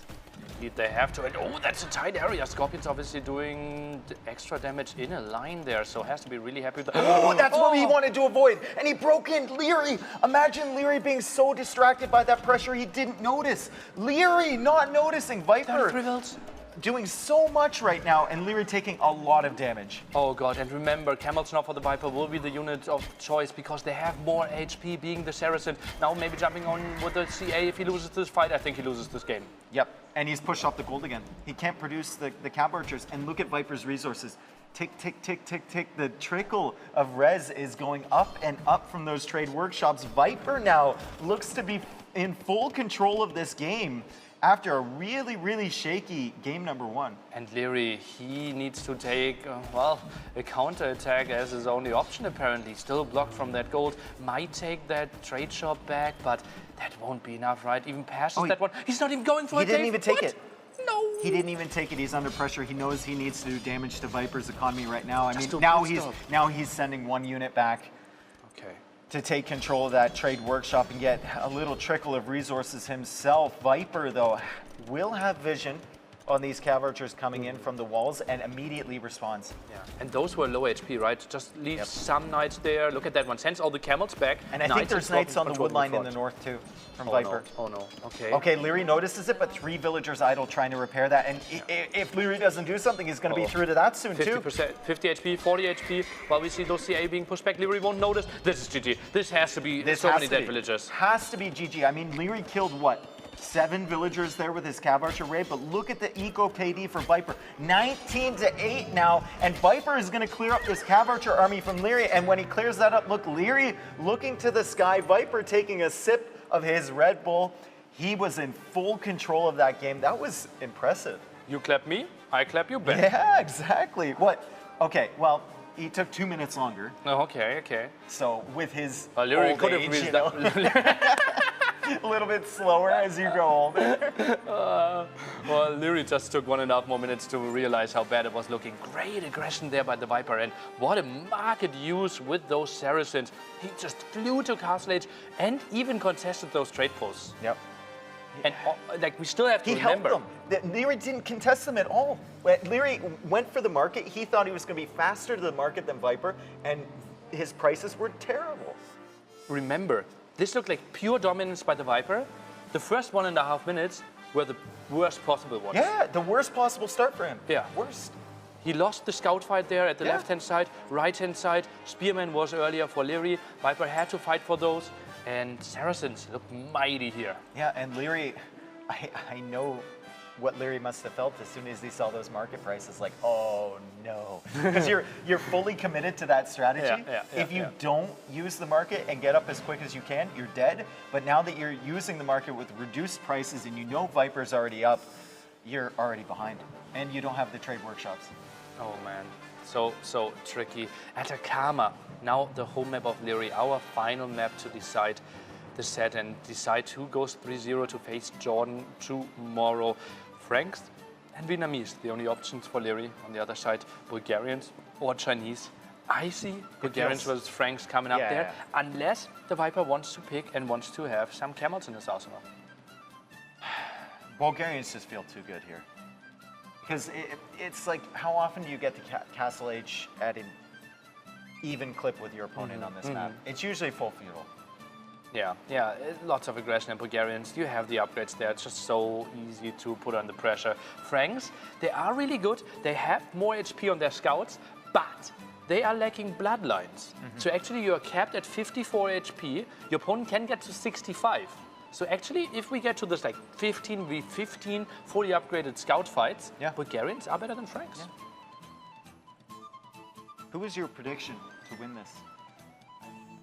I said Liereyy. I said Viper. Okay. I think, anyway. Makes sense. I don't really remember. I think I flipped a coin. And there we see the overview. I said Viper. Hey! There we go. I'm a believer. I didn't know. And Riley, Mamp, and T90. Okay, they went for Liereyy. Well, makes sense that we were split there. 1-1 the score. 1-1 the score. Going into game number 3, we saw 2 really quick, really dominant performances from Viper and from Liereyy. But here we are on Atacama, and we see Bulgarians for the Viper and Franks for Liereyy. Franks scouts, as Nilly was saying, are super strong early, but they fall off near the end of Feudal Age. Both scouting in the wrong direction. And the Viper might think that's actually scout number 2.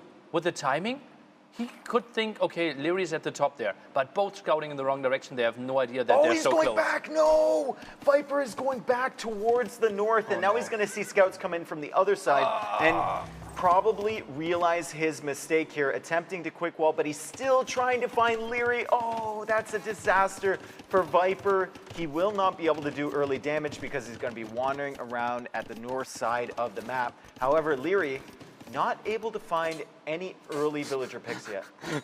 Viper fighting more against the wolf than against Liereyy right now. Luckily, he continued to produce those spearmen, but now two archers caught off guard there in the center. I think Liereyy could even jump on them.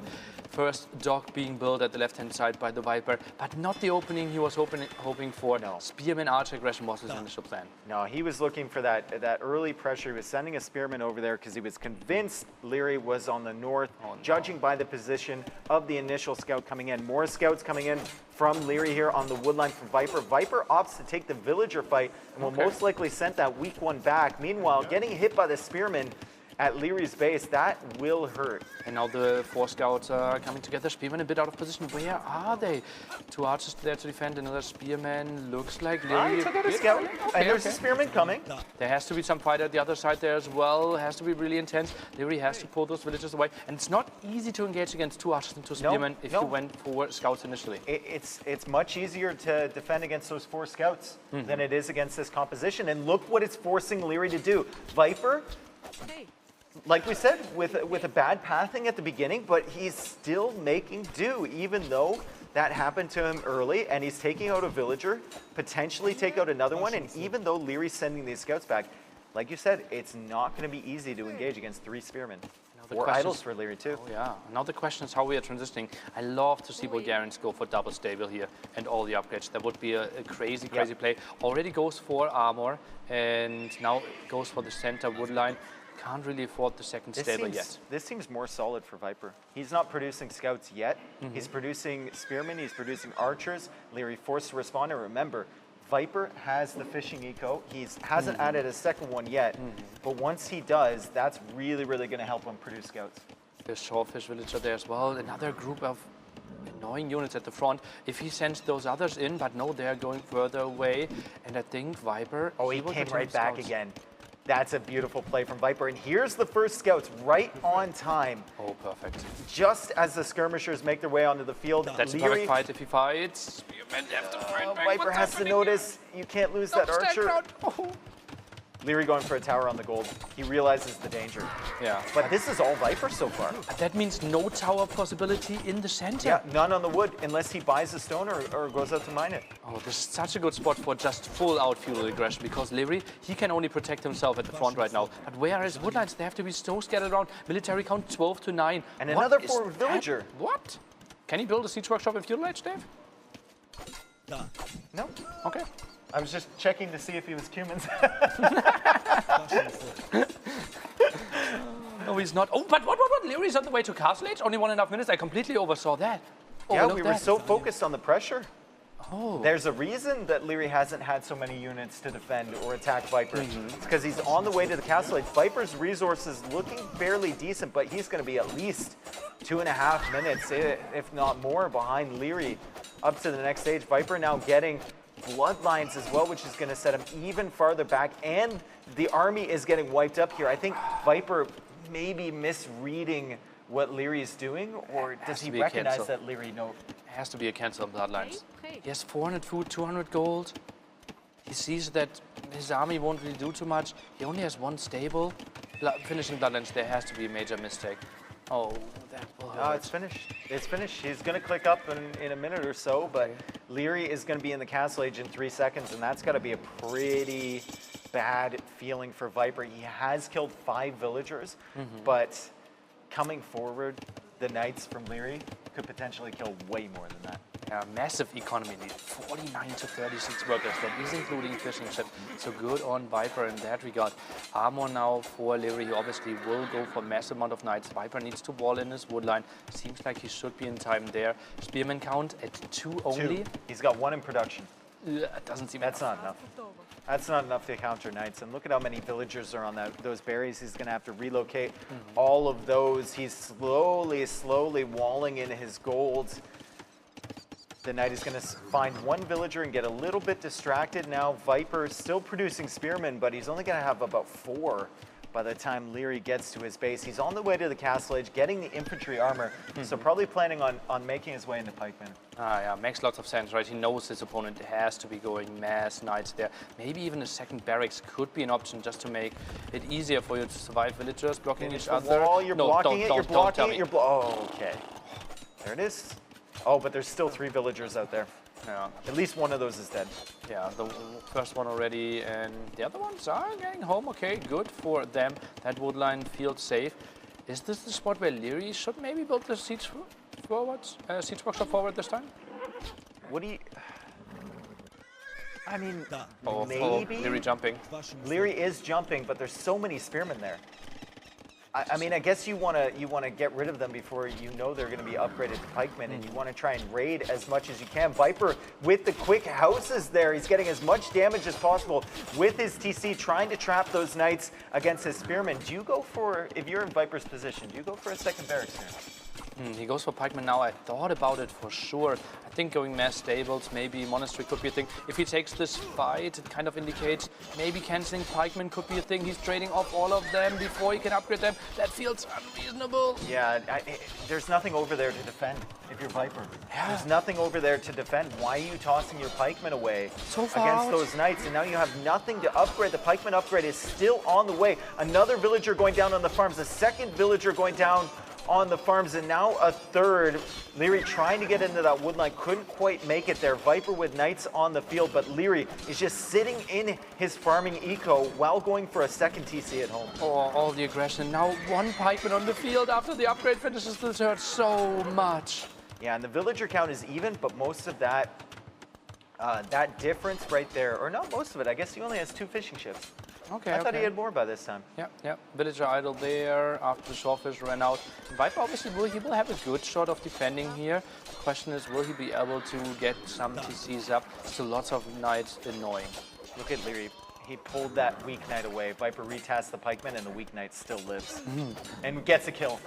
Oh, so sick, so sick. And now knights are running away. Still so incredibly annoying. That scout at the bottom annoying as well. Knights wanted to go for the counterattack, but Liereyy doesn't give him enough breathing room. Viper needs to defend first. Yeah, Liereyy, even behind all this pressure, Liereyy still hasn't chosen to go for a DauT. Oh, crazy. He surely should know that this map has a dog, right? Sometimes we had different Atacama versions, but yeah, he saw them being played. He is watching most of the games over at the green room area or the chill area there. And Viper seems like he's defending with the help of the pikeman. Yeah, he survived. He survived somehow, and we look at the villager count. I mean, it's 47 to 43. Liereyy with a second TC there. Viper with 3 of his economic units being fishing ships, which has kind of kept him in the game, even with only 2 on the water. With that villager on the shortfish and 2 on the water. Yep, really solid for sure. And I still have to point out, while the game is, well, slowing down a little bit, think about it. Pikeman upgrade, like 30 seconds too late, I would think.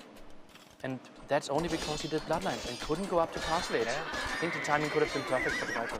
Yep. Or he could have just pulled back those spearmen before he engaged with the knights, and then he has an army of 6 pikemen. But Viper now with some raids on Liereyy, looks like he's going to kill 1 villager and continue to be annoying in Lierey's economy. He's got some pikemen at home in defense, and Liereyy just kind of attempting to raid him to death at the moment, continuing to kill villagers on the farms. But Viper now on the gold from Liereyy, so another villager goes down. Wouldn't be surprised to see her go down. Okay, that's 2. But Lierey's still hanging out on his farming economy. Viper should really not stop with pikeman production. I think they're helping out so much now. The village is ungarrisoned though. Although the raid was in there, quite of a ballsy move. It seems like he has enough knights. The pikeman looks pretty scary as well. And finally the Viper with the TC. Yeah. He couldn't really justify one before that point. He was in frantic defense mode. Still running around, I think, with 1 knight at the back of Lierey's base, but Liereyy is on the case with that. This game, I would say Liereyy has a firm advantage here, but you never really know what's going to happen on this map. We've seen it so many times. 1 night raid can change the entire complexion of a game. Clearly, and the Viper, now only the 2nd eco upgrade. Liereyy already looking at 4, and it feels like husbandry on Lierey's side, and Viper does not have it, so he can get away easier and can chase down units easier as well. They were still going into that farming eco. That's been idle for so long. Oh god. Oh Like, god. Yeah. like the first 3 minutes of Castle Age, that Idle farming eco has economy been there. garrisoned. Over an hour in the of TC. idle economy, simply Yeah. because he had to send those villagers into the TC over and over and over. Crazy. 23 minutes for Liereyy. So there's the difference right there. In addition to the villager count that you see on the screen. Liereyy, though, with more idle TC time than Viper. Okay, well, he had the second TC a bit faster as well, so that is obviously adding up because they had so many big raids and, well, villager advantage or worker advantage at 8. Oh, Viper those again knights are has to weak. send them. Oh, yeah. those nice. That's a hero pikeman right there. Oh, might get 3 kills. Oh. The other friend will take 1. Okay, we and will give him. Lierey's still- We will give him 1 kill and 1 assist. 1 kill, 1 assist. Sounds fair. Okay, not quite the hat trick. Okay. Lierey's still running into TCs with like small groups of knights. I think that stage of the game might be over. And Lierey's just starting to realize that we're getting into larger army numbers now. You can't just be tossing them into TCs. Viper has indeed stabilized, and you're going to need to come forward with a bigger force. Are we really though? I thought so as well, but Liereyy keeps on doing what he's doing best apparently. Those small raids and that's something you can easily overlook, right? You're actually fighting at 3 different angles. Oh, walls, but it seems like Yeah, the it's the Viper is Viper. fine. It's the Viper. He knows. He knows, okay. He knows. And there's a decent amount of pikemen on the field now for Viper. Yeah. He's got 4 over there. He's got, I think, another couple over there. 1 more in production.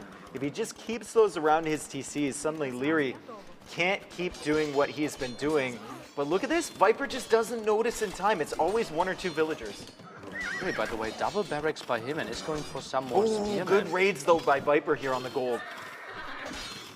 Really nice by him and forces some idle time. Still way more red dots running over. Liereyy with the population lead. Now the pikemen are taking the fight.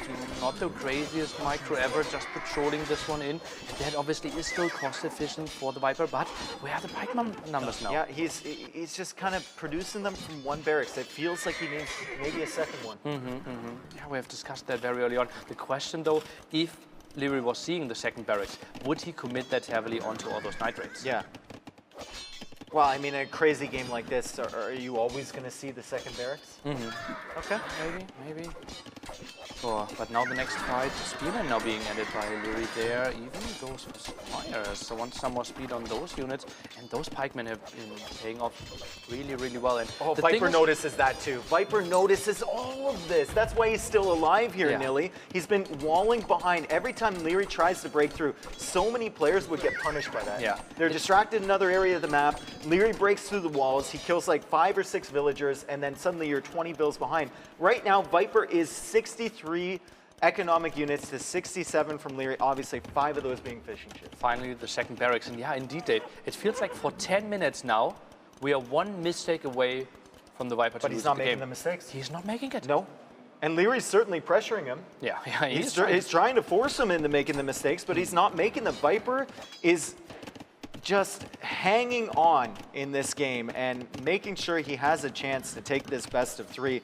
Obviously, the second barracks, like we said, coming in, and pikemen now for Liereyy coming across the field. So it looks like Leary's kind of timed this switch very nicely. Yeah, really nicely. And Viper could even make an argument for going like a pikeman longsword composition to be a bit more efficient. Oh, that wood line. He is not walling in time. Liereyy on the other side is trying to get that one a bit better. Viper with the house behind it, but oh, those villagers are trapped. And I think no one is really working on that house right now.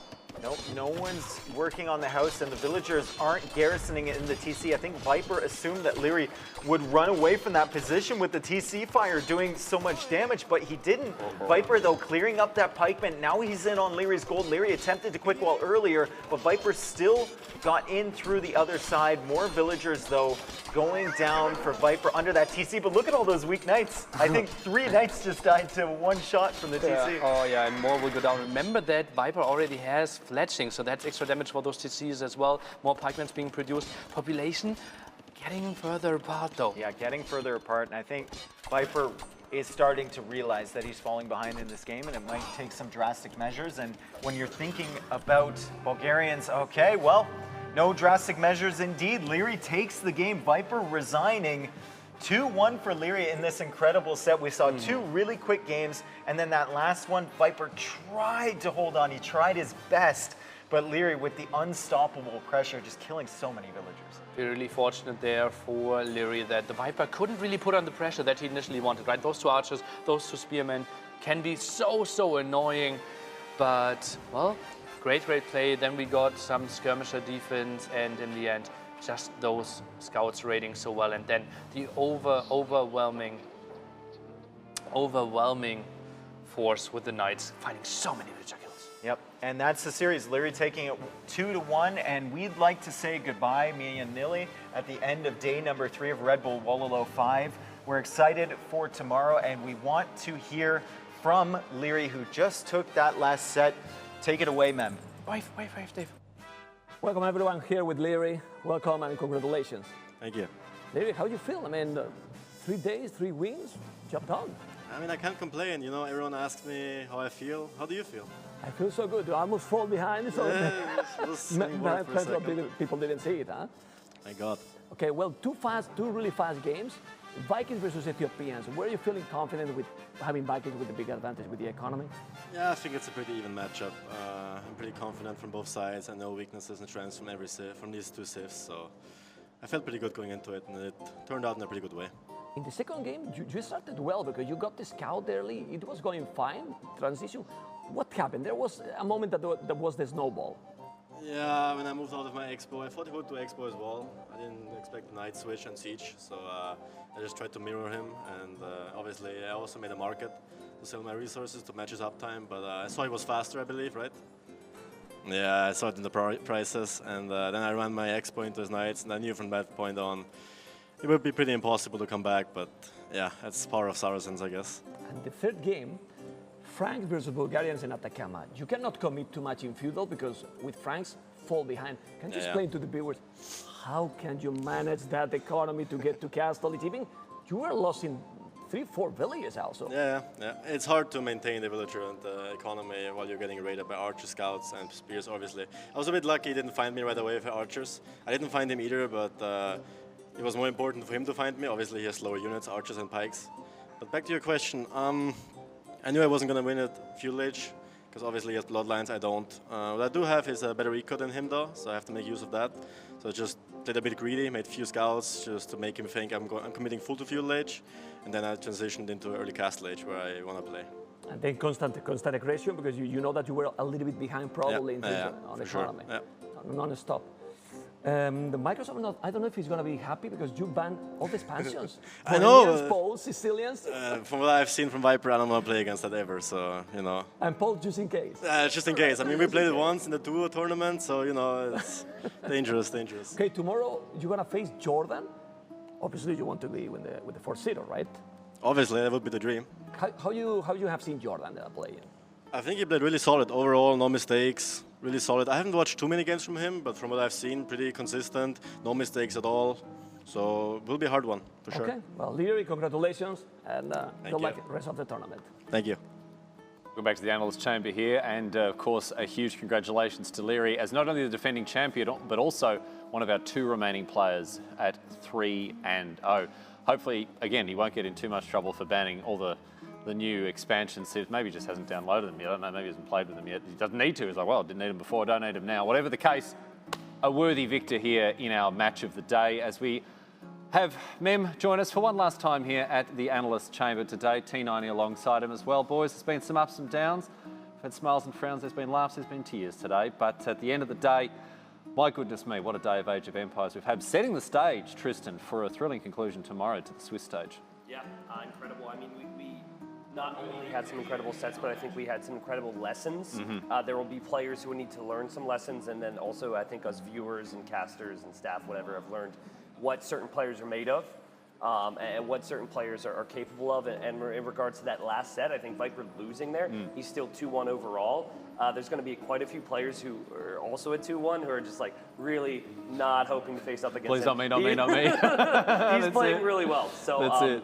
I think Viper will not be too disappointed. I think, you know, he's going to be looking forward to his next set. Sets up an incredible match between our 3-0 players tomorrow, Jordan and Liereyy. That'll almost certainly be our match of the day tomorrow. Mem, I want to get your thoughts on what we've just seen between these 2 players.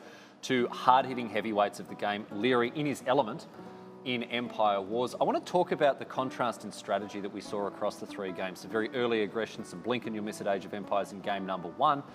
But that wasn't really how all 3 played out. Liereyy has a great diversity of talent in this format.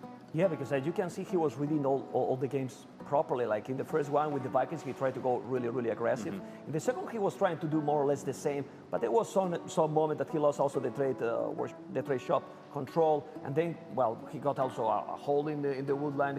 He lost all the Villese. But in the third, instead of going super aggressive, like I was telling in the interview, you cannot compete with Franks in long term in feudal. So he holded the position. He even made a tower, but made a transition to castle. Is that, did you notice he didn't want to explain how he's made this transition to castle? He avoided, he moved it. That's well, it. It was the right, but he didn't explain anything. How to explain, right? I mean, it's, well, for a reason, he's #1 favorite probably. Well, he has won two events, and looking forward for tomorrow because it's going to be epic. Yeah. Really, really epic. Going to be absolutely huge, and of course, sadly, it's going to be the end of the road for many of our players. Tristan, already those who are on 0 and 3, you know, we've got Nicov and Bales who aren't looking too hot, and you know, 6 players are going to end their Wololo campaigns here tomorrow. But for the 8 players that make it through to the top 8, tomorrow is going to be, I mean, for the players scrambling for those top 8 spaces, I should say, it's going to be a very all or nothing day for many players. Yeah, I mean, there's just so much up in the air for the players, right? Like the fact that there probably will be a situation where some of it comes down to tiebreakers, where you've got like players who have similar results, but it's based on how good the opponents they beat or lost to. Or that's going to be tricky. That's going to live in people's minds. But you can only control certain things, and you can only control what you do and what wins you're able to go for. So I think tomorrow will be a very cutthroat day. Yeah. And an exciting day, of course, is that's like our conclusion of the Swiss stage, and then things to get excited for our final weekend. For our top 8, of course, which will be coming to you live from Heidelberg Castle throughout the weekend. But one more day of Swiss to bring you tomorrow. Let's remind ourselves of what we've seen here today. We've got our standings and seedings at the end of day number 3 to have a look at. And of course, standing at the top of the table astride the rest of the competition with a clear, clean-cut 3-0 undefeated record so far, Jordan and Liereyy. That was what we ended up, those were the results that we saw today. DauT with a 2-0 against Nicov. MBL picking up a 2-1 victory over Slam. Villese going down 2-1 to TatoH. Hera getting up against Vinch 2-0. The clean sweep as well with Jordan against Chapoch. Those are very quick games. Liereyy, as we've just seen, taking out TheViper. And on our back table, DauT beating Bales. DauT picking up his first win of the tournament there. It's been obviously terrific to see these games. It's very difficult to have bad games in a tournament of this magnitude and with players of such a high quality. But I mean, perhaps accepting the last game there between those 2 huge names. Tristan, what stood out for you today? Jordan's confidence, you know, his acceptance of the fact that he feels as though he's not as good as some of the competition, and yet he is one of 2 players who's up 3-0. I think that even though people might even recognize, like, let's say Liereyy goes up against Jordan at some point, right? I guess that might happen. But like, I think even though there's recognition that Jordan might not be quite as technically gifted, I think that confidence is something that should be terrifying. Yeah. You know, a guy who just, I think, is going to be able to recognize in a loss and shake it off and just move on. Do some push-ups, get motivated, and move on. So for me, Jordan stood out. There were a lot of names that were talking top 1, top 2, and Jordan was not really in that conversation. And I know the journey he's had since he's returned back to the game and how much confidence has met. So Jordan was the big name for me. Really impressive stuff from him. Let's have a look at where he ended up with our standings at the end of the day. Right up the top there. Look at that. With a clear gap between him and Liereyy, both of them at 3-0, but Jordan 6-1 map score. He's only dropped 1 map here, which is just astonishing. Liereyy 6-2 there. TheViper picking up a loss against Liereyy moves down to 2-1, leading the 2-1 field, just over Hera, both of them at 5-3 on maps. Chapoch, his first loss came today, and he dropped to 5-4 on maps. TatoH, MBL rounding out the 2-1s. And also we have 5 1-2s. With the Swiss pairing system, that means that one of these will be paired up probably against a 2-1. So there'll be a slight discrepancy there. But apart from that, the 1-2s, DauT, Vinchester, Villese, DauT and Slam will be playing against each other in some permutation. And then, look, you know, we're going to give them some credit. They've made it all the way to Red Bull Wololo 5, and they've given it their all. But at the bottom of our table there, Nicov and Bales. And look, Mem, there is no shame in coming here, giving it your best, and ending up 0-3 against the players who are literally the best in the world. Definitely not, and they are trying to hit their best. The level is so high, and there has to be someone that is there. Also, I want to make a call about the NBL performance today. Because in my opinion, I don't know what you think, probably has been the most exciting series. We have seen NBL at his maximum, and I think he's going to make suffer more than one player in this tournament. That was a huge highlight for me watching NBL, you know, just as a learning experience as well. I know that, you know, players and people who are less experienced, less acquainted with this game are always learning, but I think even experts like yourselves watch NBL and you're like, well, I'm still a student of this game. You saw his reaction, you know, when he won, he always was, no, Empire Wars, he's 100% here. His reaction once he was so excited and exhausted, like if he was jogging or you know, and when he was there with the interview, you could feel it, that he was really, really motivated, and he's very, very dangerous player. Absolutely, and of course, I mean, it's no surprise that he's motivated with the amount of money that's on the line here, $100,000 in prizes. As you can see there, the lion's share of it going to the player who ends up in first, $26K. We're going to have a huge, huge final as players are eyeing off those the vast riches that can be assembled with a strong finish here, and the payout all the way down to 14th place as well. Even if you finish dead last, $2,500 to lie in your pocket, so not a bad day at all. A quick reminder, of course, about the giveaway here. We are giving away some terrific prizes to you, the viewer. If you want to get involved with this, of course, the website is win.gs, that's wings, win.gs/RBW Play for all the details. Predict the most winners across the entire week, and you could go home with an AMD gaming PC or one of those monitors or an SSD, a premium piece of gamer gear that you can add to your fine collection already. But that's all she wrote today, sports fans. Up tomorrow, of course. Let's have a look at what we've got as we head into our fourth and final day of Swiss. Nicov and Bales, of course, will be playing off against each other as the 0-3s there. A big mix of the 1 and 2 players and the 2 and 1s, and of course our match of the day. What else was it going to be but Jordan and Liereyy at 3-0? Very quickly, Tristan, as you cast your eye over our schedule, mate, what's standing out to you? All of them. Yeah. Well, all right. Well, okay. I mean, okay. Viper NBL looks really fun. I think not so much in Empire Wars maybe compared to some of the other names, but you know, if NBL is playing at 100%, NBL Viper have provided some of the most exciting series, and they know each other very well. I'm sure NBL's not pleased about that matchup. He's motivated. Yeah, he's gonna be motivated. He's hungry. He's gonna complain. He's gonna say, "Oh, Viper," but he's gonna be a 6. It's a dream matchup for the casters, I would say, that one right there, and I think we're going to see some different stuff. Well, I hope, Mem, you get to cast that match, because otherwise, if we don't get to listen to you cast the match, all we're going to do is listen to you complaining about not getting to cast the match, mate. So I do hope that one falls on your side of the fence. I imagine you're looking forward to tomorrow as well. Yeah, I'm looking forward for sure. I mean, I don't mind. I mean, I'm going to enjoy like everyone. Of course, everyone wants to cast the best series, but what we want is that people enjoy at home, and I'm sure that they will do. Well, I certainly hope that people are enjoying the coverage of this event half as much as we, the casters, and of course the players are enjoying bringing it to you. On behalf of the entire broadcast team, I'd like to thank you for contributing to the success of today's broadcast. It certainly has been our immense pleasure to bring it to you. And of course, more personally, as I say at the end of every day, I'd like to thank the broadcast team. The fact that the broadcast is so effortlessly successful is a testament to their skill and professionalism and the masterful work that they do. And the reason that we're able to bring you such a terrific broadcast is because of their tireless efforts behind the scenes. In addition, of course, to the event sponsor Red Bull, who have been the driving force behind this magnificent, opulent surroundings in which we stand ourselves here.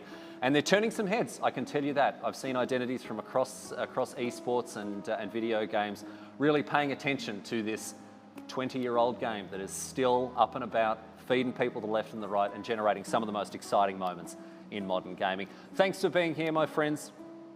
Thanks very much for being here, my friends. And we'll be back again to do it all again tomorrow. And we hope to have your company as part of our broadcast of Red Bull Wololo 5 as we close out our Swiss portion of the tournament. $100,000 on the line to be given away on Sunday. And we hope to have you there for it as we do. For now, however, from Heidelberg Castle here in Germany, Riley Knight, on behalf of the entire broadcast team, saying good night, and we'll see you again tomorrow.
Wololo.